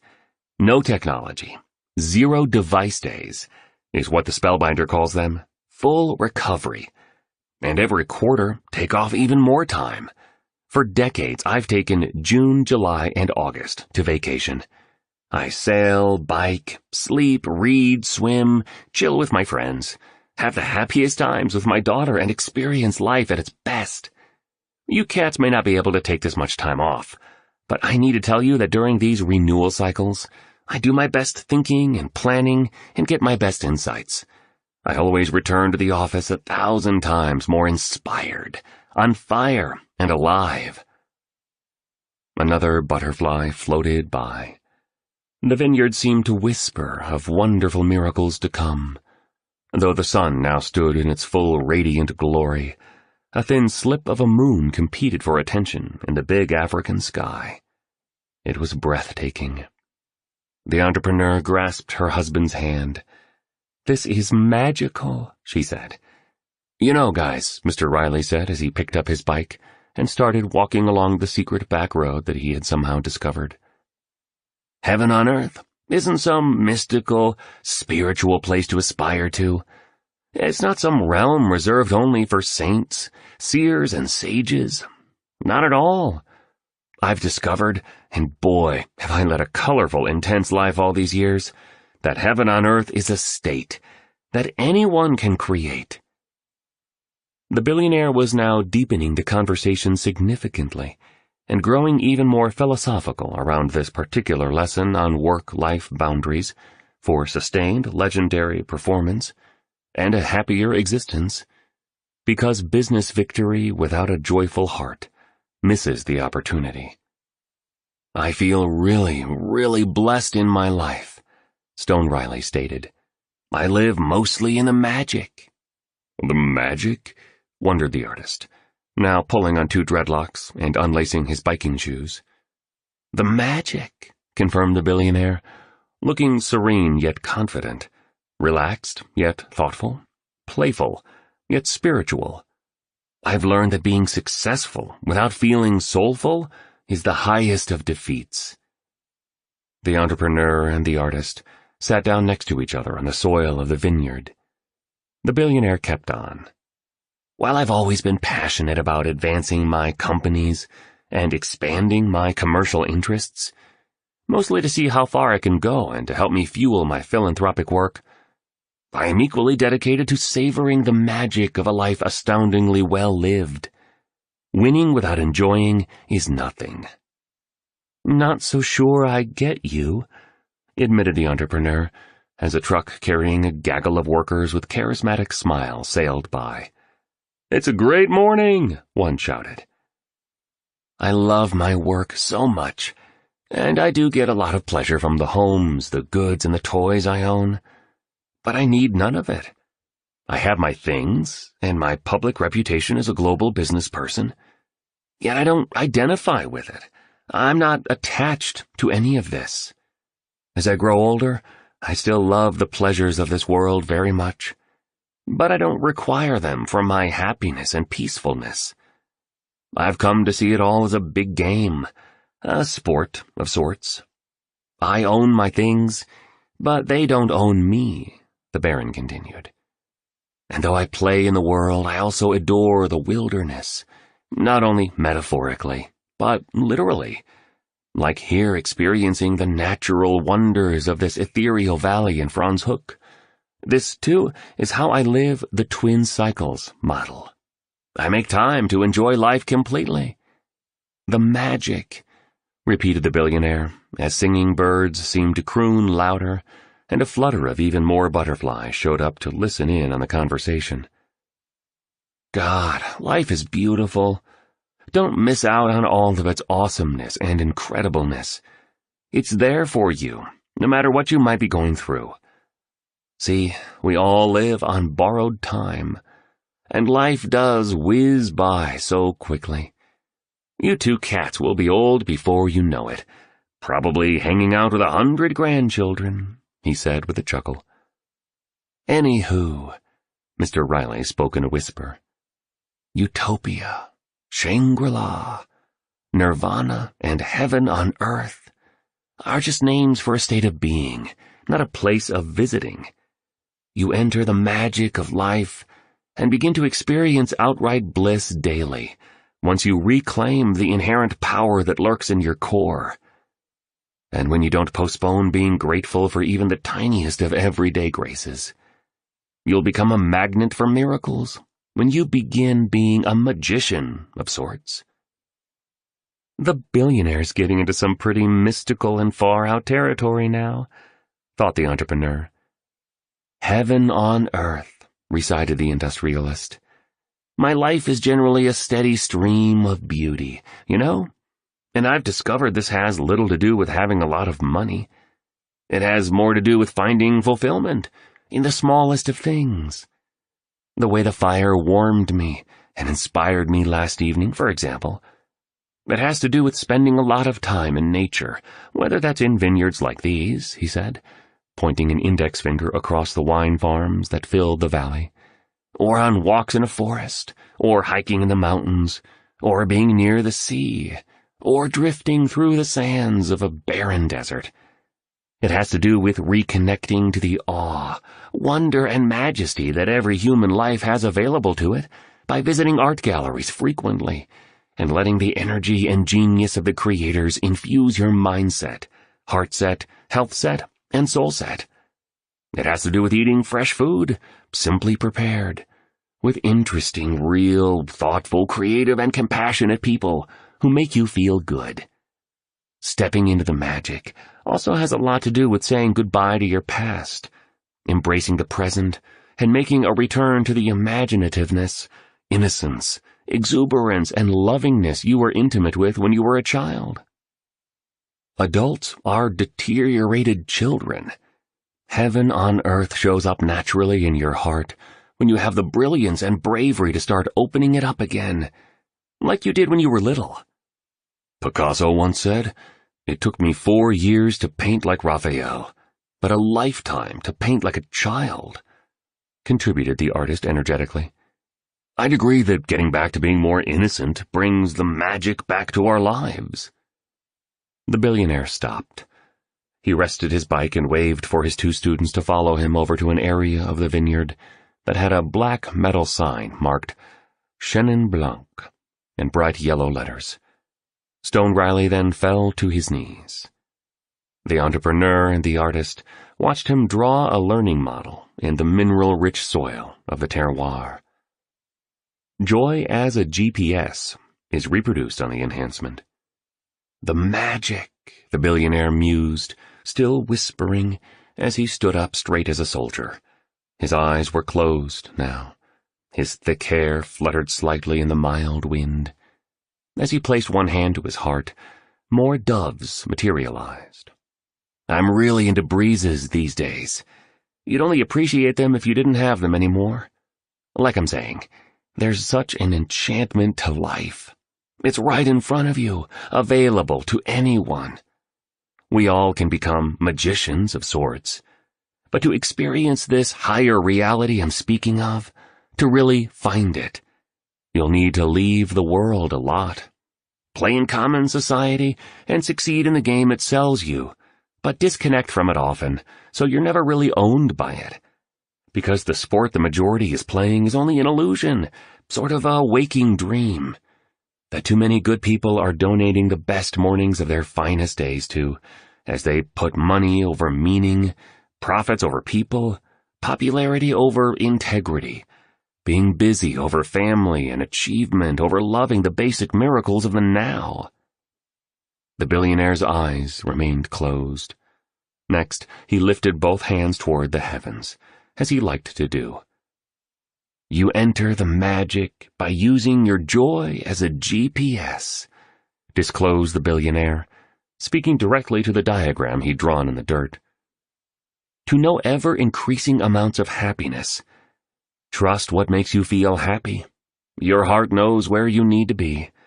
It's so much wiser than your head.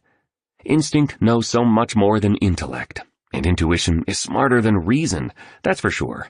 Our intelligence is made up of what those around us have taught us. It's limited, it's confined by logic. And what's been done before? Your sovereign self knows better.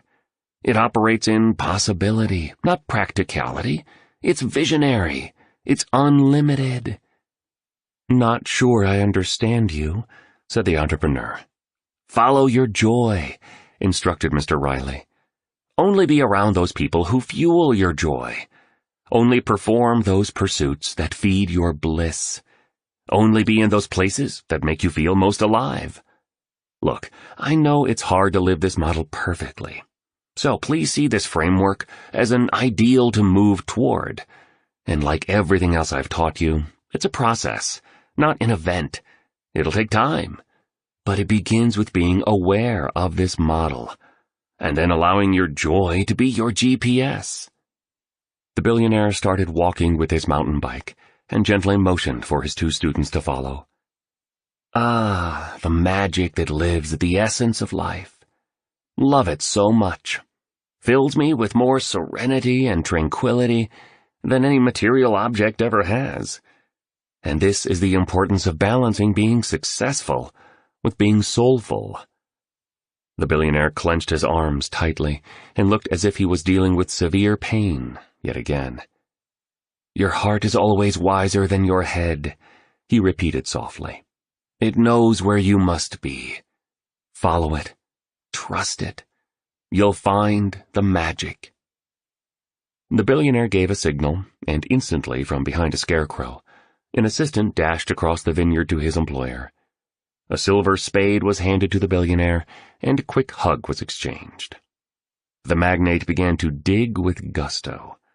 Soon, a clack could be heard as metal struck metal. Mr. Riley knelt to the ground and began wiping soil from a steel box that had been embedded into the earth.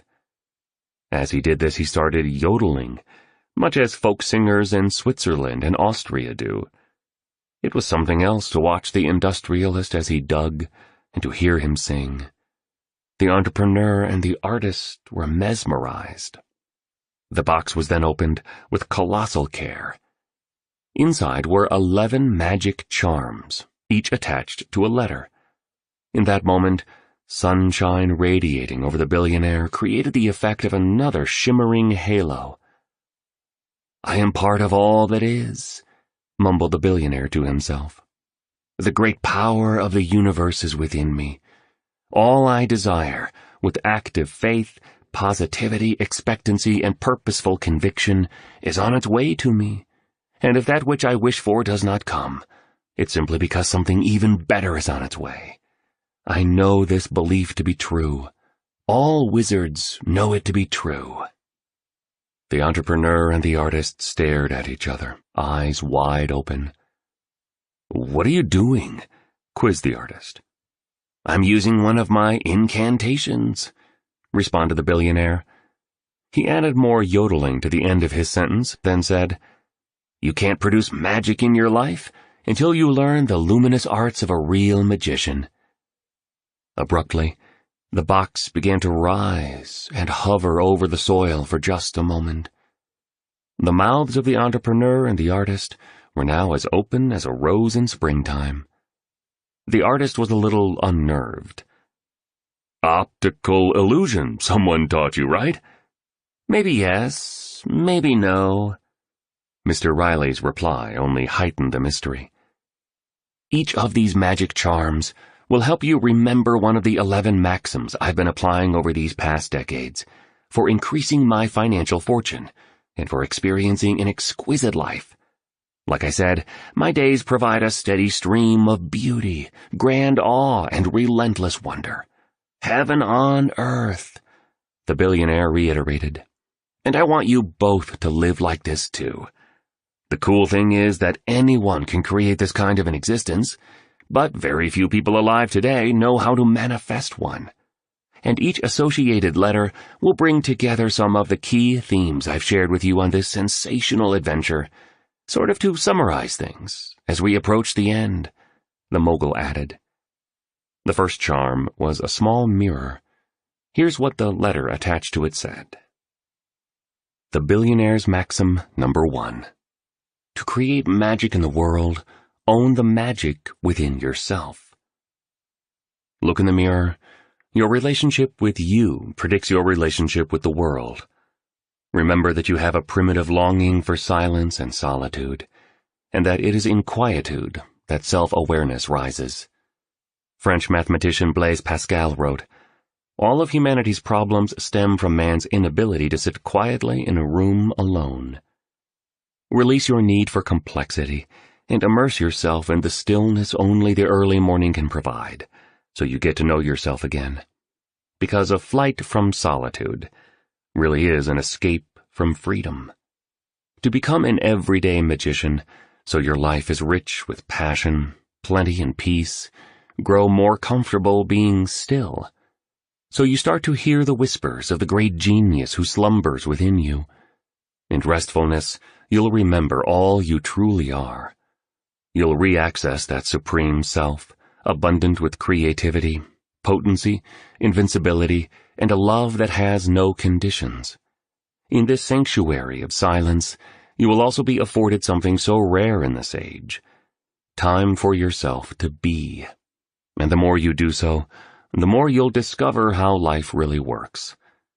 You'll also begin to differentiate between your beliefs that are merely cultural constraints and those that are actual truths, and between the trustworthy voice of your intuition and the persuasive pronouncements of your fears. In solitude, you'll also receive the disruptive insights that will transform your field.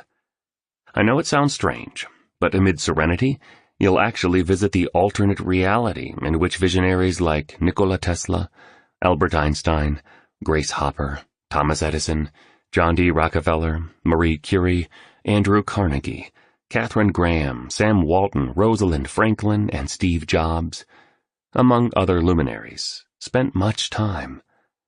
Why do you think the legendary scientists, inventors, industrialists, and artists all made so much effort to be alone? I've shared with you that long stretches spent in noiseless contemplation is one of the secrets of the advanced mind. Ultimately, you're the only person you'll be with your entire life. Why not strengthen your relationship with your greatest self, fully know your genius, and start a lifetime love affair with your most noble nature? The second magic charm was in the form of a flower. The billionaire relished its fragrance. He then smiled and passed the letter associated with it to his students for their review. It read, "The Billionaire's Maxim, Number 2.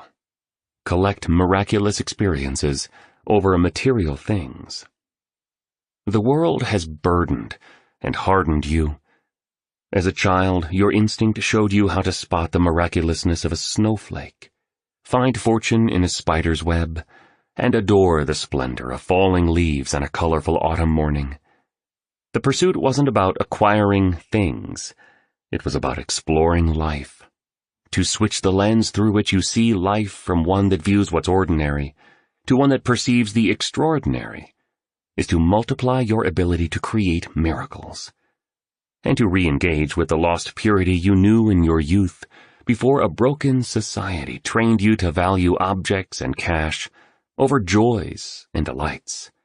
Laugh more often, dance more regularly, and play more frequently, please. The future holds promises of mysterious good. Anything can happen overnight, said the mystic Florence Scovel Shinn. Be more alive to the wonders that inhabit your days.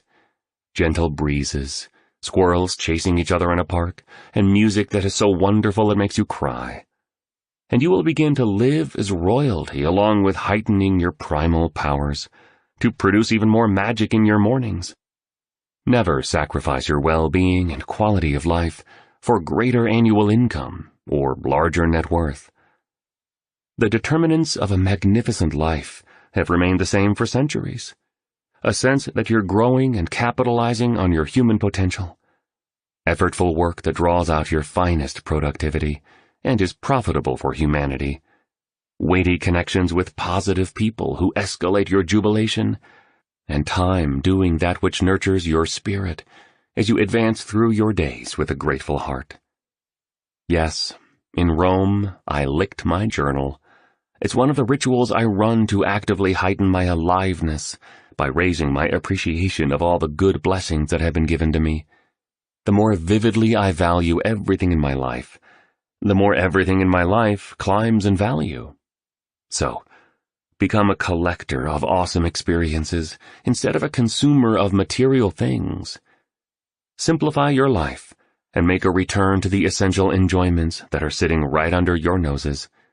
As you do, you will overcome the forces that have suppressed your fire and tear down the charade of superficiality that so many fine souls among us are stuck in.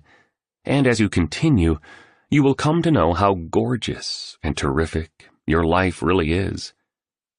And please do remember that your past is a servant that has made you all you now are, not a companion to spend much time with in your present, or a friend to carry into your spotless future. It's impossible to enter the magic that each fresh morning brings if parts of you are holding on to old disappointments, resentments, and hurts. You know that well now. Light-heartedness of being and ancient pain can't stand the sight of each other. So train yourself through steady and ceaseless practice to immerse yourself fully in this moment. Yes, it takes work and patience. Yet savoring this very instant is an essential move for a dazzling life. This time is all you really have, and it's an empire worth more than any amount of money in the world. One day, you'll see. The third magic charm was a symbol of a door. Every ending marks a new beginning. All we experience happens for a helpful reason, and when one door closes, another will always open for you, noted the billionaire. Trust, always, that life has your back, even if what's unfolding makes no sense. The attached letter read, "The Billionaire's Maxim, Number 3. Failure inflates fearlessness." It is impossible to live without failing at something, unless you live so cautiously that you might as well not have lived at all, in which case you fail by default, said J.K. Rowling. The mighty Goliaths of ambition and the massive behemoth of imagination within you must never be abducted by the tiny cowards of, "What would people think? What if I get rejected? And I'll probably look silly if I try this." You can allow yourself to become paralyzed by a fear of rejection, or you can go out there and astonish the world. But you just don't get to do both. Life's reality is that you have a transcendent destiny that begs for your attention in this era of crushing complexity. Stop abusing your greatness, deforming your magnificence, and denying your radiance by labeling something that didn't turn out as you wanted a failure. We all know that within every seeming setback lies a distinguished opportunity for even greater success. And start saying yes more often in your life. Courage is an exquisite weapon to defeat the armies of regret that tear away at lives meekly lived. A wooden paintbrush about the size of a finger was the next magic charm that Mr. Riley carefully lifted from the metal box. This will reinforce the notion that you are a powerful creator of your life and a mighty artist around your ambitions. That productive, prosperous, fit, and optimistic people got their great fortune by luck is a lie. I've invested a lot of time making sure you understand this point. That such folks made their empires of money, vitality, and influence on society because the stars aligned in the right order to breed their success is pure myth. Here, look at this, please, instructed the mentor kindly as he handed over the next letter. The Billionaire's Maxim number 4. Proper use of your primal power creates your personal utopia. Many human beings spend their finest hours in a facade of satisfaction. By this, I mean they think and say they are happy, but in reality they are miserable. They rationalize the fact they have betrayed their dreams, neglected their human treasures, and minimized the impact they could have on the planet by telling themselves to be satisfied with what they have, instead of evolving into more. Yes, be wildly thankful for all you have. Yet, also consider that such individuals have dead-ended themselves through absolute neglect and outright abandonment of their inherent power. And as a result, all sense of personal freedom and any hope of sovereignty over their lavish talents have been savaged. To enter the magic of your life, you must become aware of the 4 creative tools that turn each of your desires into your visible results. These 4 resources that will allow you to materialize miracles in the world are your thoughts, your feelings, your words, and your deeds. Exercise your mind to think only thoughts that serve your ascent to mastery and happiness. Sit regularly in feelings of gratitude, positive expectancy, and love for all that you have in your life. Speak only the words of upliftment, abundance, and encouragement, as you saw me doing when I was upside down, and do only those acts that are in forceful alignment with the resident hero that sits at your most wise foundation. Study someone playing small with their potential, and you will understand clearly why their conditions are as difficult as they are. They focus their thinking on their lack instead of plenty. They disrespect the potency of the word by speaking continually of problems, by labeling their circumstances as terrible, and by classifying rewards such as vast success, financial wealth, contentment, and energetic service to others as impossible, failing to understand that it is their own speech that disconnects them from their capacity to craft magic. Words truly are creative multipliers. And in terms of the daily deeds of such stuck performers, they don't work hard at all, doing as little as possible while hoping for a beautiful life, believing no one sees this crime against their humanity. Yet the Most High magician within them, their conscience and their subconscious mind, watches it all and witnesses this theft from their best. The next object was a nazar, an eye-like amulet that some cultures use to ward off evil people. You may have seen one on one of your travels. Look, cats, I don't believe anyone is truly evil, the billionaire said to his students. Well, maybe a few, but mostly the more I live, the more I know that every one of us has experienced various degrees of trauma in their lives. And as I shared earlier, only people in pain do painful things to others. Those who are suffering create suffering, and individuals whose behavior is confusing are generally very confused themselves. They're just really hurting, and something has happened to them that has caused them to feel threatened. And so the goodness at their core has contracted and closed. To call them horrible people is a superficial judgment. It's a lot deeper than that quick perception. Anywho, having said that for now, let's just say that for your own maximum productivity, top performance, boundless joyfulness, and peace of mind, it's really important to avoid bad people, those who are filled with wounds from the past that they don't have the self-awareness not to project onto you. I was once on a business trip in Barbados, where a taxi driver gave me this piece of wisdom, which has served me very well. Avoid bad people.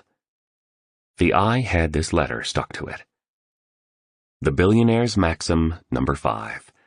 Avoid bad people. Never underestimate the power of your associations.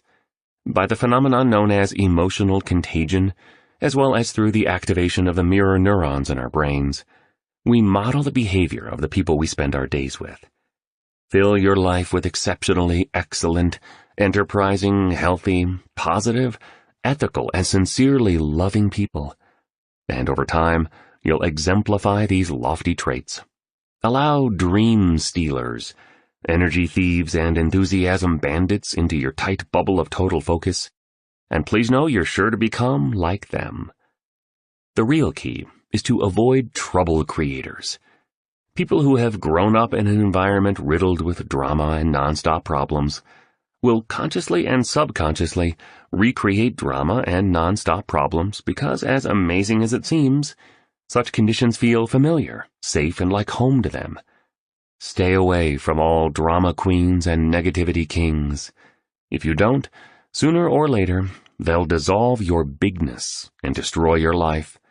It's just what they do. Relate peacefully, as much as possible, with everyone. Even one enemy is an enemy too many. Pass through life gracefully, taking the high road when conflict shows up. Should someone do you wrong, let karma do the dirty work. And let a world-class life be your revenge. Clipped to the 6th letter in the metal safe box was paper money of a large denomination. It had been folded into a triangle for some cryptic reason unknown to the entrepreneur and the artist. This letter was longer than the others. It said, The Billionaire's Maxim number 6. Money is the fruit of generosity, not scarcity. Be not misled by the dominant philosophy of the world. Poverty is the consequence of an inner condition, not an outer situation. To believe otherwise is to hand over your capacity to produce the magic of the prosperity that you want to the very things you are complaining of. Money is a currency that must flow like electricity. Yes, cash is a current. It needs to circulate. Hoarding it stops the flow of it into your business and private life. All genuine magicians know this. So give more to receive more.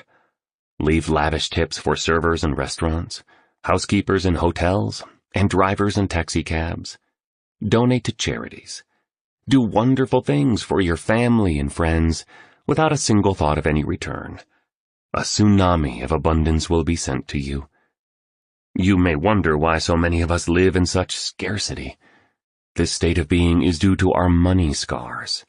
These are the programs hidden deep within our subconscious that were placed there, unknowingly, by the messaging from our parents and the teaching of other powerful childhood influencers.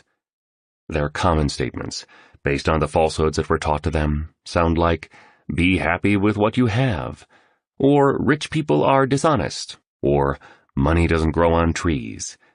These words planted the dark seeds of lack within us at a tender, impressionable age. 4 practices have helped me make my financial fortune, and so I gift them to you. Positive expectancy, active faith, ever-increasing gratitude, and extreme value delivery. By positive expectancy, I simply mean to tell you that I always maintain a mindset where I expect money will come to me regularly and from highly unexpected sources. Active faith is when you behave in a way that shows life you trust in its abundance and benevolence. The universe adores gestures of affluence, like paying for a dinner you had with your friends at an expensive restaurant when you cannot totally afford to do so, or buying the tools you need to raise your craft when there's little cash in your wallet. I'm in no way suggesting that you throw yourself into a prison of debt. Not at all. Over-leverage is such a destructive force in our civilization today. Just show nature you know prosperity is coming, and perform acts that make you feel like you have plenty. Ever-increasing gratitude, well, we've discussed that one a lot over our journey together. Continue opening your heart to everything and everyone in your life. Bless your money when you pay a bill. Bless the cashier at the grocery store and the farmers who harvested your food. Bless the motorist who lets you into a line in traffic, and the musicians who write the songs that become the soundtrack of your life. Bless your legs for carrying you all these years, your eyes for allowing you to witness beauty, and your heart for allowing you to feel alive. And extreme value delivery just means giving others, teammates, customers, family members, and strangers, exponentially more benefit than they ever could expect from you, because we reap what we sow.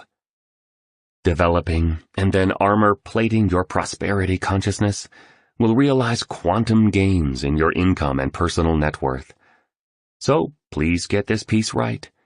Much of the sadness in our culture is because too many of us don't have enough money. This need not be so. What's next? Wondered the artist, as he pulled a robust grape off a vine and swallowed it whole. The billionaire pulled a miniature running shoe from the case, saying, "Exercise is definitely a magic charm. Read the letter I wrote for you both that goes with it." The letter said, "The Billionaire's Maxim number 7. Optimal health maximizes your power to produce magic." Exercising first thing in the morning gets the primary win of taking care of your health out of the way. This all-important activity is now done, leaving your cognition, energy, physiology, and spirit primed to create wonders within your day. When you begin to work out each morning consistently, you'll be surprised by how poorly you feel when you miss a day. You'll realize that this is how you felt most of the time before you embraced this habit. You just weren't aware of it because feeling low was your usual state of being. Peak health really is true wealth. Those who lose their good health spend the rest of their lives trying to recover it. Uncommon vitality is also a marvelous method to grow your prosperity. When you get into the finest fitness of your life, calibrate your nutrition to mastery level, dial in your sleep routine, and minimize aging, you'll notice vast increases in your ability to build intimacy with your sovereign self. So, you bring on more of your genius, glory, and compassion into our world. This, in turn, will bring you great financial fortune. Much more importantly, you will be placed in a position of being able to make a bigger contribution. And nothing is as glamorous as helpfulness. Every magician knows this truth well. The 8th symbol was of a tiny mountain climber. NSI. Never stop improving the quality of your mornings along with the excellence of your life, the billionaire explained. He then let out one last loud yodel. The vineyard workers looked over and laughed uproariously. Mr. Riley waved and giggled with them. He then carried on with his discourse. The whole game of the A player is to always be rising. When you summit a high peak, you'll see the next range of peaks waiting to be scaled. Key metaphor there for you cats. He blew some dirt off the letter that corresponded with this magic charm and held it up for his students to see. Here's how it read. The Billionaire's Maxim number 8. Continue raising your life standards toward absolute world class. Hedonic adaptation describes the psychological circumstance where human beings adapt to environmental and life changes. You receive the pay raise you've wanted for years, and you're overjoyed for a day. Then this new income level becomes your new normal. The joy you felt fades. Or you move into a noisy apartment close to train tracks, yet over time you stop hearing the trains. Or maybe the dream car you just purchased staggers you with excitement, until after a few weeks, it becomes just another part of the scenery. These are examples of hedonic adaptation in operation, and the phenomenon unfolds for each of us inside all our lives. One antidote to this human way of existing is to constantly increase your personal standards and raise the quality of your life. Make each quarter better than the last, and each year better than the previous one. This is how titans and legends roll. Related to this is a very important philosophy that has served me well. Go through life at world class. Life's just too short not to treat yourself as amazingly as possible. And as you take better care of you, your relationship with others, with your work, with money, and with the world will be lifted correspondingly.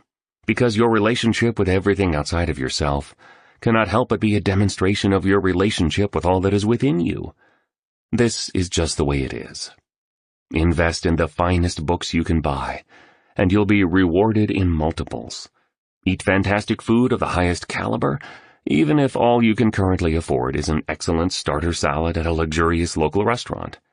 Go have a coffee at the greatest hotel in your city.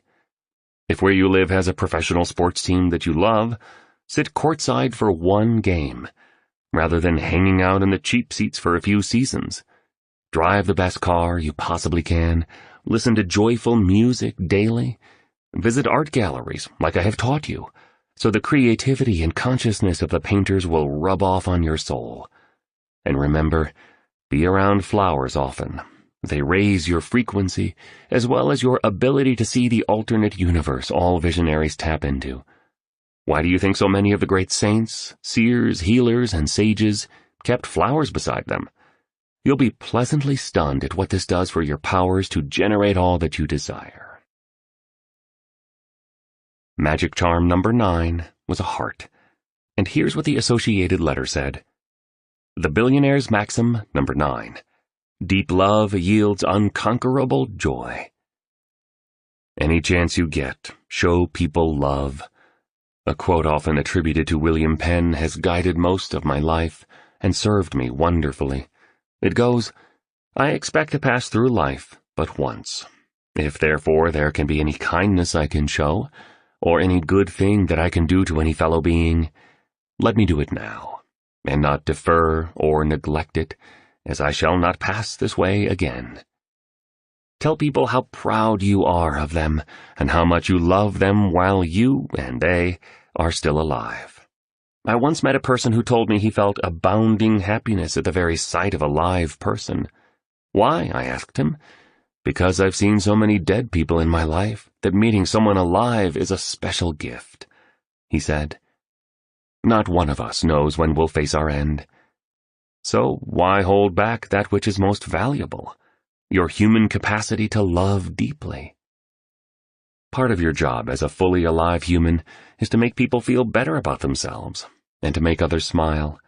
It may shock you how little it takes to make someone happy. Write old-school love letters to everyone you care about. Thank you notes to those who have helped you and messages of consideration for anyone you think needs some appreciation. Express how you really feel without being limited by the devilish fear of rejection, and always be more interested in other people than being concerned with coming off as an interesting person. Every human being you meet has a lesson to teach, a story to tell, and some dream in their heart that longs for your support.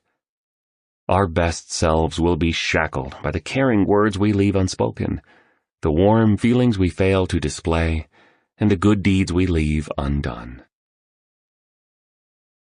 Here, take this, please, the tycoon gently requested, as he gave his guests a figure of an angel.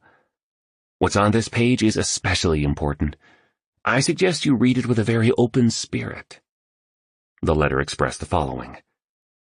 The billionaire's maxim, number 10. Heaven on earth is a state, not a place. Take daily voyages into awe and regular adventures into wonder. Wonder is such a potent source of happiness and a key skill in the promotion of your ever-increasing genius. All the great women and men of the world learned how to relax into the magic of a day enchantingly spent. Through my experiments with life, I now understand that what the immortal philosophers, mystics, and saviors called heaven on earth isn't a place to visit, but a state you can inhabit. Trust me, as you cultivate your mindset, purify your heart set, optimize your health set, and elevate your soul set, the way you perceive and experience life will revolutionize your experience. But if you don't do this profoundly important work, you'll never know. And my words will seem like the ramblings of an old eccentric. A sane person in a world gone crazy has always been considered insane, you know? So, as you dedicate more time to personal mastery, the amount of self-love you feel will expand, and all lavish successes and private joys do depend on loving oneself. What keeps you in bondage to your doubts, insecurities, and fears is low inner worth. Because of what people told you about yourself in your early childhood, your subconscious mind discounts your braveness, smothers your highness, and chains your greatness. As you let go of the false beliefs that you were taught are truths, and as you release the emotional wounds that closed you to love, and I'm speaking of something so much more than romance here, you will develop the ability to sense this all-new reality I've been hinting at. It has always been there, but because of the tainted filter through which you were seeing the world, you were blocked from knowing it. Yet, nothing is wrong. There has been no waste. All is unfolding as it should. At your end, you will realize that very little of what happened to you was an accident. Everything was for your growth, and all was for your good. The entrepreneur and the artist were mildly taken aback when they were shown the 11th and final magic charm.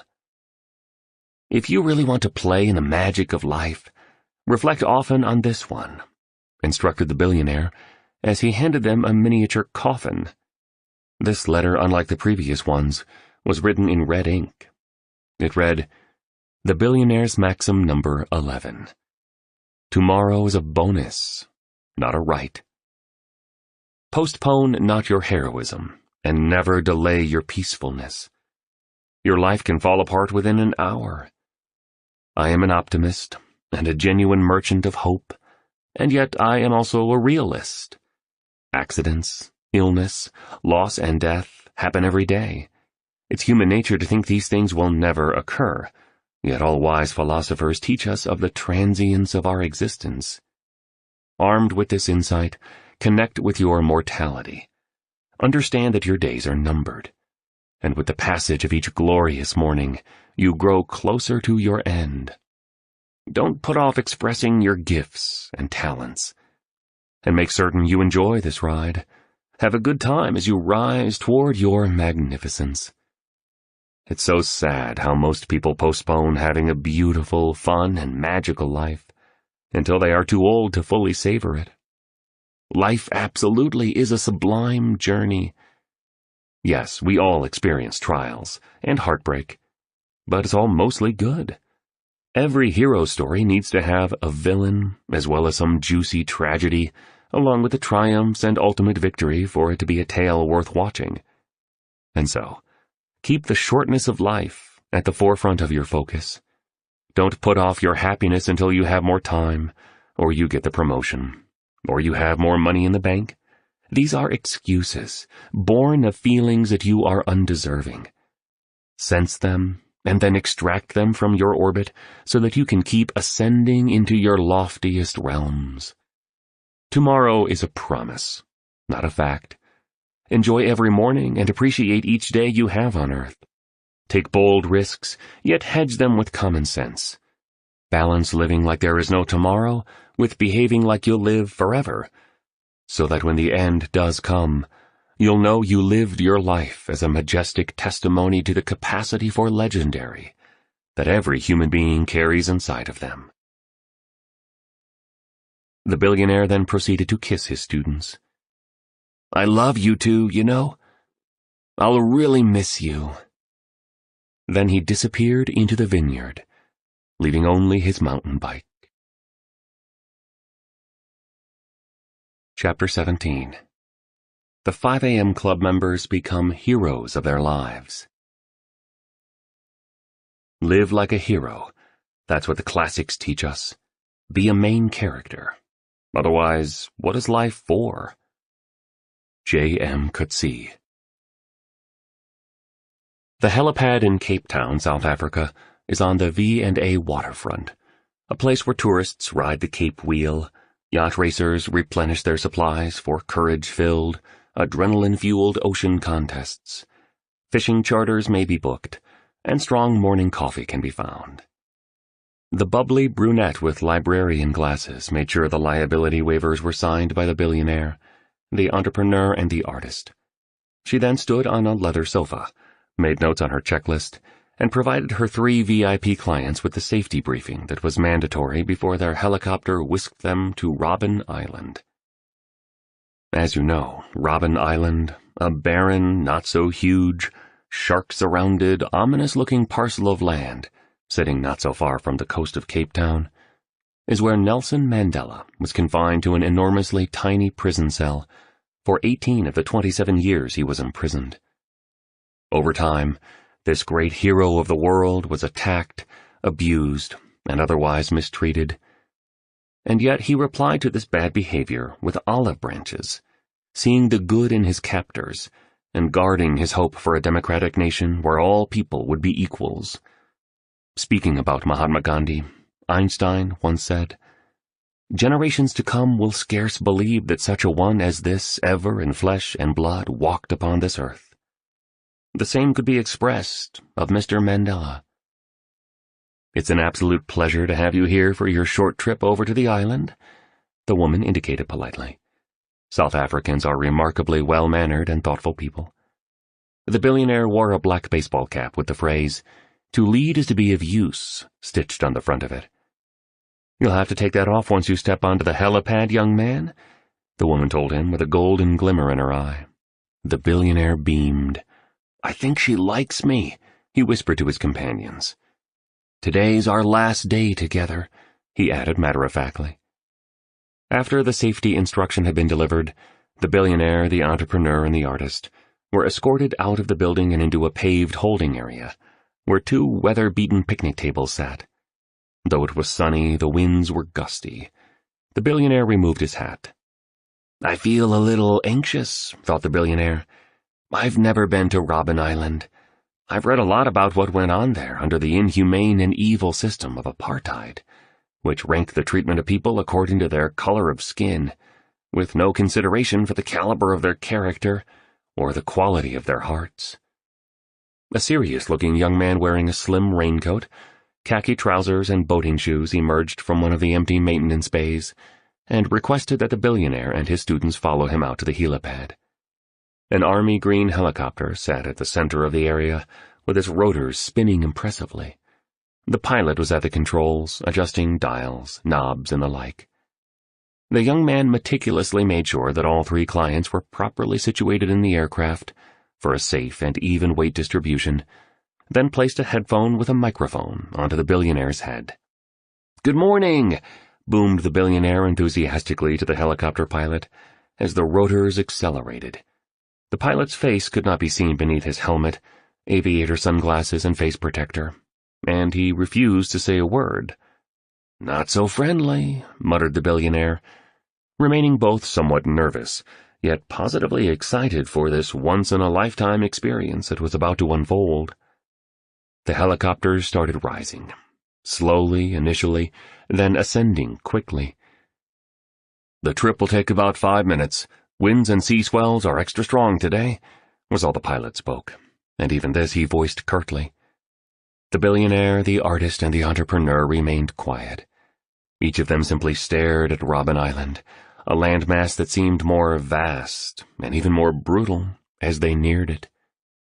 The aircraft landed on a pad surrounded by low trees, and as it did, 7 springboks gracefully vaulted by. Yes, 7 springboks. At the same time, it began to rain, and another double rainbow, like the one that had appeared at the dolphin swim in Mauritius, extended across the full length of the horizon that intersected with the Atlantic Ocean. "All very special," observed the artist, arm in arm with his wife. "We've definitely entered the magic," replied the billionaire in a respectful tone that conveyed an enormous appreciation for the opportunity to experience Robben Island, and at the same time delivered a sense of sadness for the valuable lives that had been ruined there.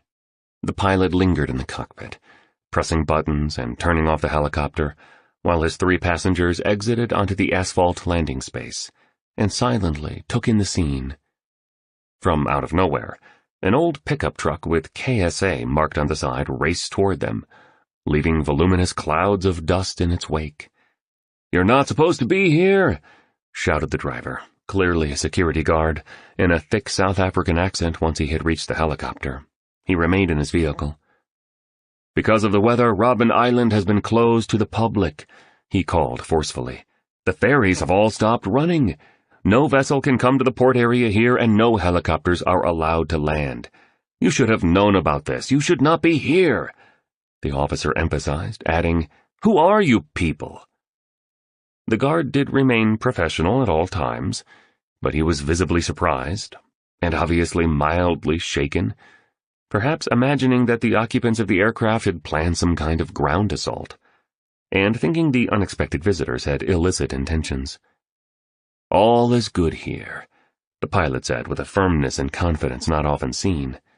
He was now standing outside the helicopter and began to walk slowly toward the man in the truck, first adjusting his shirt, then arranging his helmet, which he kept on. The pilot was not young. You could detect this from the way he walked. "This is a special day for them," remarked the pilot, his voice getting louder. "These people have come a long way to see the prison cell where Nelson Mandela was jailed. They have come to view the limestone quarry, where he was forced to hack away at stones for over a decade, in the torturous sun that reflected off the rock, to the point where it damaged his eyesight permanently. They want to view the courtyard where the statesman would exercise, and throw tennis balls with confidential messages inside to his fellow political prisoners in the next cell block. They need to go to the spot where Nelson Mandela's manuscript for Long Walk to Freedom, his autobiography, would be secretly buried in the dirt after he'd spent many hours working on it. They need to experience, at least a little, the suffering Mr. Mandela endured over his 18 grueling years here, and they must learn about how, even though he was so viciously treated, a theft of many of the best years of his life, once he was released, he chose to forgive all those who had been so cruel to him. The pilot stopped in front of the pickup truck. "These people want to be genuine heroes themselves, I hear, in their professional and in their private lives. They wish to be leaders of their productivity, icons in full-on expression of their mastery, and perhaps even path blazers in the fulfillment of a better humanity. Our world has never been so in need of pure heroes as it is today. And as I always teach when I present from the platform, why wait for them when you have it in you to become one of them? Wouldn't you agree, Stone?" asked the pilot, turning to speak to the billionaire, whose mouth instantly fell completely open. The pilot then, ever so gingerly, almost in slow motion, took off his face guard. Next he shed his sunglasses, and finally he removed his helmet. The billionaire, the entrepreneur, and the artist were astonished by what they saw. It was the Spellbinder. Sterile and calculating fluorescent lighting kept the prison on Robben Island hauntingly eerie, even during the daytime, and feeling frugal, brutal, and unsparing. A set of invisible hands seemed to be guiding the members of the 5 a.m. club on that fantastic South African morning because, by some precious symphony of synchronicity, the billionaire would call it the magic. The security guard who had raced up in the dusty pickup truck was a huge follower of the Spellbinders. An I'm your #1 fan kind of fan. He loved the Spellbinders' work that much. And so, you won't believe this, but it really did happen. The head of housekeeping, after receiving a green light from the guard, started a tour bus that was out of commission that day because of the bad weather and drove it to where the visitors stood. She also asked one of the few guides still on the island to raise the flag and open the prison for a totally private tour. Just for the billionaire, the entrepreneur, the artist, and the spellbinder. In every life, especially the hardest ones, doorways of possibility and gateways into the miraculous swing open, revealing the reality that everything that each one of us experiences is part of some intelligent, and yes, often illogical plan, meant to draw us nearer to our greatest powers, most wonderful circumstances, and highest good. Everything we go through as we travel through a life is, in truth, a fantastic orchestration designed to introduce us to our truest talents, connect us with our most sovereign selves, and deepen our intimacy with the glorious hero that lives inside each of us. Yes, within every single one of us. And that does mean you. The tour guide, who also happened to be a former political prisoner, was a large man with a gruff voice. As he led his guests toward the cell where Nelson Mandela was forced to live for so many long and harsh years, he answered each of the questions they asked. "Did you know Nelson Mandela?" queried the spellbinder thoughtfully. "Yes, I served with him for 8 years here on Robben Island." "What was he like as a person?" asked the artist, appearing overwhelmed by the emotions that he was feeling as they walked down the main corridor of the jail that had been home to so many atrocities during the apartheid era. "Oh," said the guide gently, with a gracious and even wise smile across his face, "that man was a humble servant." "And what was Nelson Mandela like as a leader?" pressed the entrepreneur. "Tremendous, dignified, inspirational by the way he handled himself and all he went through.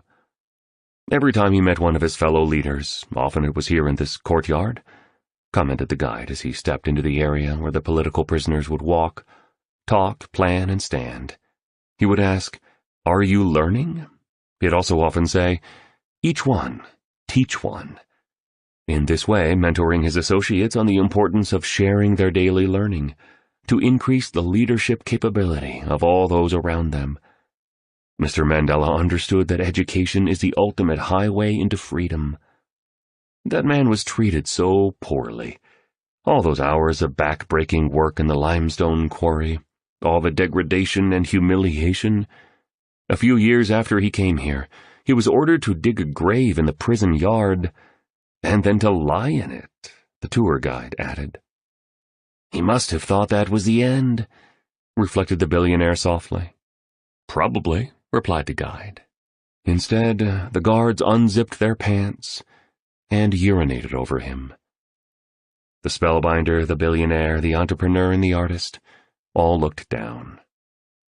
"We all have our own Robben Islands that can keep us imprisoned, I guess," the billionaire mused. "As we go through life, we endure our own trials and injustices. Nothing as severe as what went on here, of course. I read that Nelson Mandela said his greatest regret was not being allowed out of this prison to attend the funeral of his eldest son, after he was killed in a car accident," expressed the billionaire. He looked up to the sky. "I guess we all have our regrets, and no one gets out without their own ordeals and tragedies." The tour guide pointed to the fourth window, to the right of the entrance into the courtyard.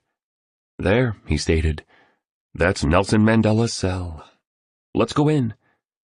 The cell was incredibly small. No bed. A small wooden table that the prisoner would kneel at to write in his journal, as there was no chair. A concrete floor and a brown woolen blanket, with green and red flecks in it. For the first year of his imprisonment, Nelson Mandela wasn't even permitted to wear long pants, though it was freezing over the South African winter. He was given only a thin shirt and flimsy shorts. When he showered, the guard stood and watched this elderly man standing naked, in an attempt to humiliate and break him. When it was time to eat, he was given food unfit for an animal. When letters would arrive from his wife and children, often they wouldn't be delivered, or if they were, they would be significantly censored. All this was carefully done to crush Mr. Mandela's spirit, the guide explained. It seems to me all that he endured in this shoebox of a jail cell, on this desolate island encircled by a raging ocean, developed him, strengthened him, and opened him. The prison became his crucible. The mistreatment became his salvation, leading him into his natural power, highest humanity, and fullest state of unstained heroism. In a world of such selfishness, apathy, and people disconnected from what it means to be human, he used what he was presented with to grow into an advanced soul on the planet, a man who would show the rest of us what leadership, fortitude, and love looked like. And in so doing, he became one of our great emblems of forgiveness and finest symbols of peace, the spellbinder offered. Yes, indeed, replied the tour guide. When Mr. Mandela was ultimately released from Robben Island, he was transferred to what is now called Drakenstein Correctional Center, between Paarl and Franschhoek. His ascension to the presidency of South Africa was inevitable, so he was being prepared to assume the position and to lead a free yet enormously divided nation. During that final period of his incarceration, he was given the warden's home, and on the day of his release, he walked out of this residence, over to a long paved road with a guard post and a white gate at the end of it. Nelson Mandela was asked by prison personnel if he'd prefer to be driven down this road to freedom. He refused, and indicated simply that he would rather walk. And so, this transformational leader and history maker who has left a legacy that will inspire many generations took halting steps toward his long-awaited liberation. The tour guide took a long, weary breath. Then he carried on. Mr. Mandela was given a country on the cusp of a civil war, yet somehow he managed to become a unifier instead of a destroyer. I still remember the words from the famous speech he gave during one of his trials. During my lifetime, I have dedicated myself to this struggle of the African people. I have fought against white domination, and I have fought against black domination. I have cherished the ideal of a democratic and free society in which all persons will live together in harmony and with equal opportunities. It is an ideal for which I hope to live for and to see realized.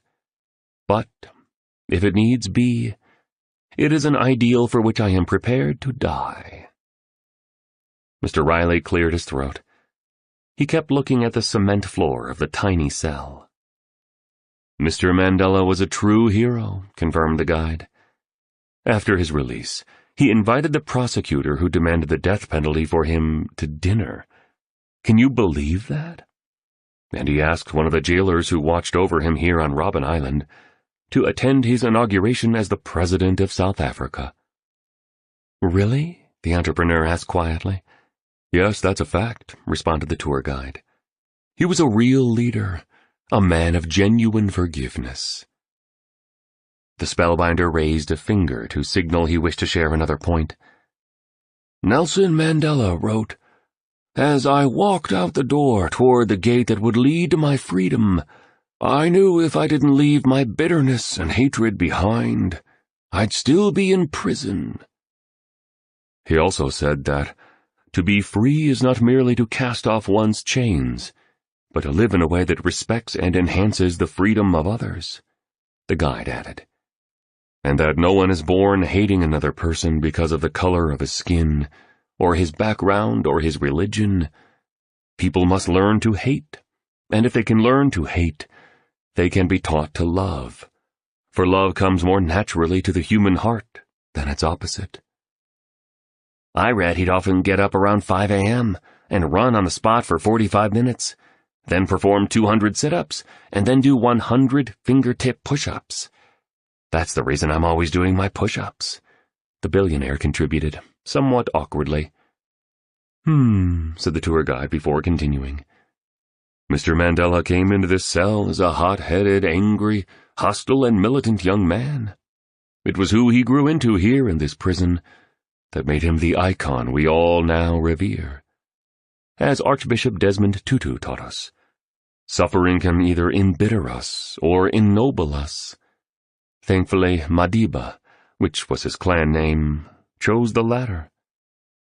"All the best men and women of the world have one thing in common," said the spellbinder: extreme suffering. And each of them evolved into their greatness because they chose to leverage their circumstances to heal, purify, and uplift themselves. The spellbinder then pulled out a learning model from his jacket, the final one that the two students would see. It was called the Heroic Human Circle. You'll find it on the enhancement. "These are the virtues each of us must aspire to become world changers and heroes for the benefit of a better society," said the spellbinder, his voice filled this morning with hints of both melancholy and immense strength. "Leadership is for everyone. Each of us, no matter where we live, what we do, what's happened to us in the past, and what we're experiencing right now, must release the shackles of blame, chains of hate, leg irons of apathy, and prison bars of ordinary, that keep us in slavery to the dark forces of our lowest nature. Every one of us must rise each morning, yes, at 5 a.m., and do everything we can possibly do to unfold our genius, develop our talents, deepen our character, and escalate our spirits. Each of us must do this across our world." The spellbinder began to cry as he went on. "We all must break free from our private jails that incarcerate our glory and keep our nobility in bondage. Please remember that gifts and talents neglected become curses and sorrows." The spellbinder paused. "It's your time," he stated, looking directly into the eyes of the entrepreneur and the artist. The Heroic Human Circle framework had been placed on the small table in the chamber that sat under the window with bars. The spellbinder dragged it to the center of the space, so it became the focus in the prison cell on that very special day. The spellbinder then asked the billionaire, the entrepreneur, the artist, and the tour guide to crowd around the diagram. They held one another's hands. "Yes, no matter what struggles we face and what adversities we will endure, no matter what attacks, humiliation, and violence are visited on us, we must persist. We must continue. We must stay strong. We must live our luminous nature and magnify our sovereign selves, even if it feels the whole world is against us. This is truly what makes us human beings. Even if it seems the light will never transcend the darkness, keep making your walk to freedom. Model what's highest for the rest of us. Exemplify grace for the majority of us. Demonstrate actual love for all of us. Now is your moment," said the spellbinder, raising a hand and placing it on the arm of the artist. He gently rested the other one on the shoulder of the entrepreneur. A quiet smile stretched across his face. He looked poised and serene. "Time for what?" wondered the artist. "To start your pilgrimage," was the simple reply. "To where?" asked the entrepreneur, looking a little confused. "To a territory called Legacy," indicated the spellbinder. "A lot of people are tourists at this place. For fleeting minutes of their precious mornings, they think about the body of work they've built and what it is that they'll leave behind once they die. For brief intervals, before they get distracted, they reflect on the quality of their productivity, the degree of their decency, and the depth of their impact. For mere short stints, before the bustle of being busy consumes them again, they pause to contemplate how beautifully they've lived and how helpful they were. They are mere visitors to this realm." Mr. Riley lifted his arms high as he listened to his mentor's words. "I love my life. I will become an even better leader, I will make an even greater contribution, and I'll upgrade into a much more inspirational human being," he whispered mostly to himself. "The distinguished heroes of humankind," resumed the spellbinder, "were citizens and lifetime inhabitants of this territory of legacy. It was their homeland, and this is what ultimately made them legendary. The mighty mission they constructed their lives around was to exist for a cause that was larger than themselves. So when they died, they left our world brighter than they found it." "We all come with an expiration date," added the billionaire. "None of us knows how long we get to live." "True," agreed the entrepreneur. "Today," the spellbinder declared, "and this very moment, deserves and demands your commitment to become sublimely creative, pristinely productive, decadently decent, and of service to many. Please stop postponing your mastery. No longer resist your primal power. Refrain from allowing the shadow forces of fear, rejection, doubt, and disappointment to dim the light of your most luminous self. This is your time, and now is your day, to make your leap in your original way into the rare air of the finest leaders who have ever lived, and to enter the universe of the true masters, eminent virtuosos, and authentic heroes who have been responsible for all progress of civilization." All five were still huddled in the circle. Mr. Riley began to yodel, a little, before the spellbinder's strong stare helped him to tone it down. They smiled at one another, a clear gesture of mutual respect. "To lead is to inspire others by the way that you live. To lead is to walk through the fires of your hardest times, to step up into forgiveness. To lead is to remove any form of mediocrity from infiltrating the quarters of your life in a dazzling celebration of the majesty that is your birthright. To lead is to turn your terrors into triumphs and translate each of your heartbreaks into heroism. And more than all else, to lead is to be a force for good on this tiny planet of ours. Today, you get to accept this grand call to raise the standard by which you live out the remainder of your life. Or at least starting tomorrow," the billionaire suggested with a mischievous grin. "Starting at 5 a.m., they all said together.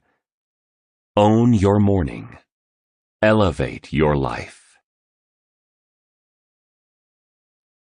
Epilogue. 5 years later. A few months after his time on Robben Island, Stone Riley passed away. He died peacefully in his sleep in a small apartment in the historic center of Rome. His loving daughter was at his side, as was the spellbinder. On the day of the Titan's death, more doves and butterflies took flight over the eternal city than ever before. There was even a double rainbow that extended all the way from the Spanish Steps to the Colosseum.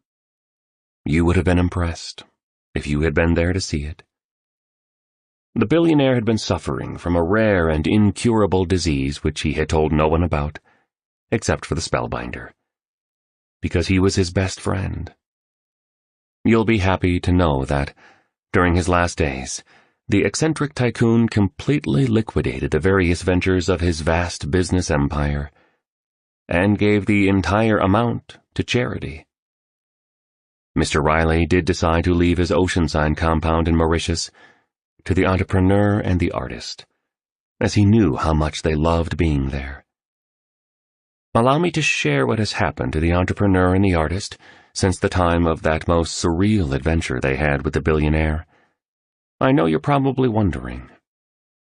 The entrepreneur has become a fabulously wealthy woman, having grown the company she founded into an iconic enterprise. She has let go of the demons of her past that haunted her for so long, and absolutely loves the life she shares with her husband, the artist. She still works hard, but she also enjoys her time off a lot. She just completed her 4th marathon, has taken a great liking to gardening, and volunteers at a shelter for homeless people every Tuesday night. She no longer cares much about fame, fortune, and worldly power, even though she now has all these things. The artist, you'll be fascinated to learn, has become one of the most celebrated painters in his field. He completely beat his procrastination issues, is widely considered a master of his craft, and is an extraordinary husband. He ran 2 marathons with his wife and has now become a vegan. He goes to yodeling classes on Wednesday nights. And get this, the couple has a wonderfully handsome and ever so intelligent little boy. They named him Stone. The entrepreneur and the artist are still members of the 5 a.m. club, running the 20-20-20 formula every morning well before daybreak. They still practice most of the disciplines Mr. Riley taught them, and they've kept the promise they made to their mentor to tell as many people as possible about the transformational value of rising early. As for the spellbinder, he's still alive. In many ways, he's going stronger than ever. He's based out of Tokyo, but still spends much of his life on stages and stadiums across the planet, on airplanes and in hotel rooms.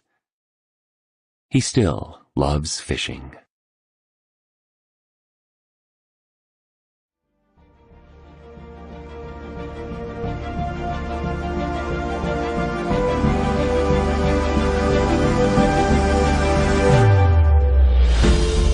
This is Adam Werner.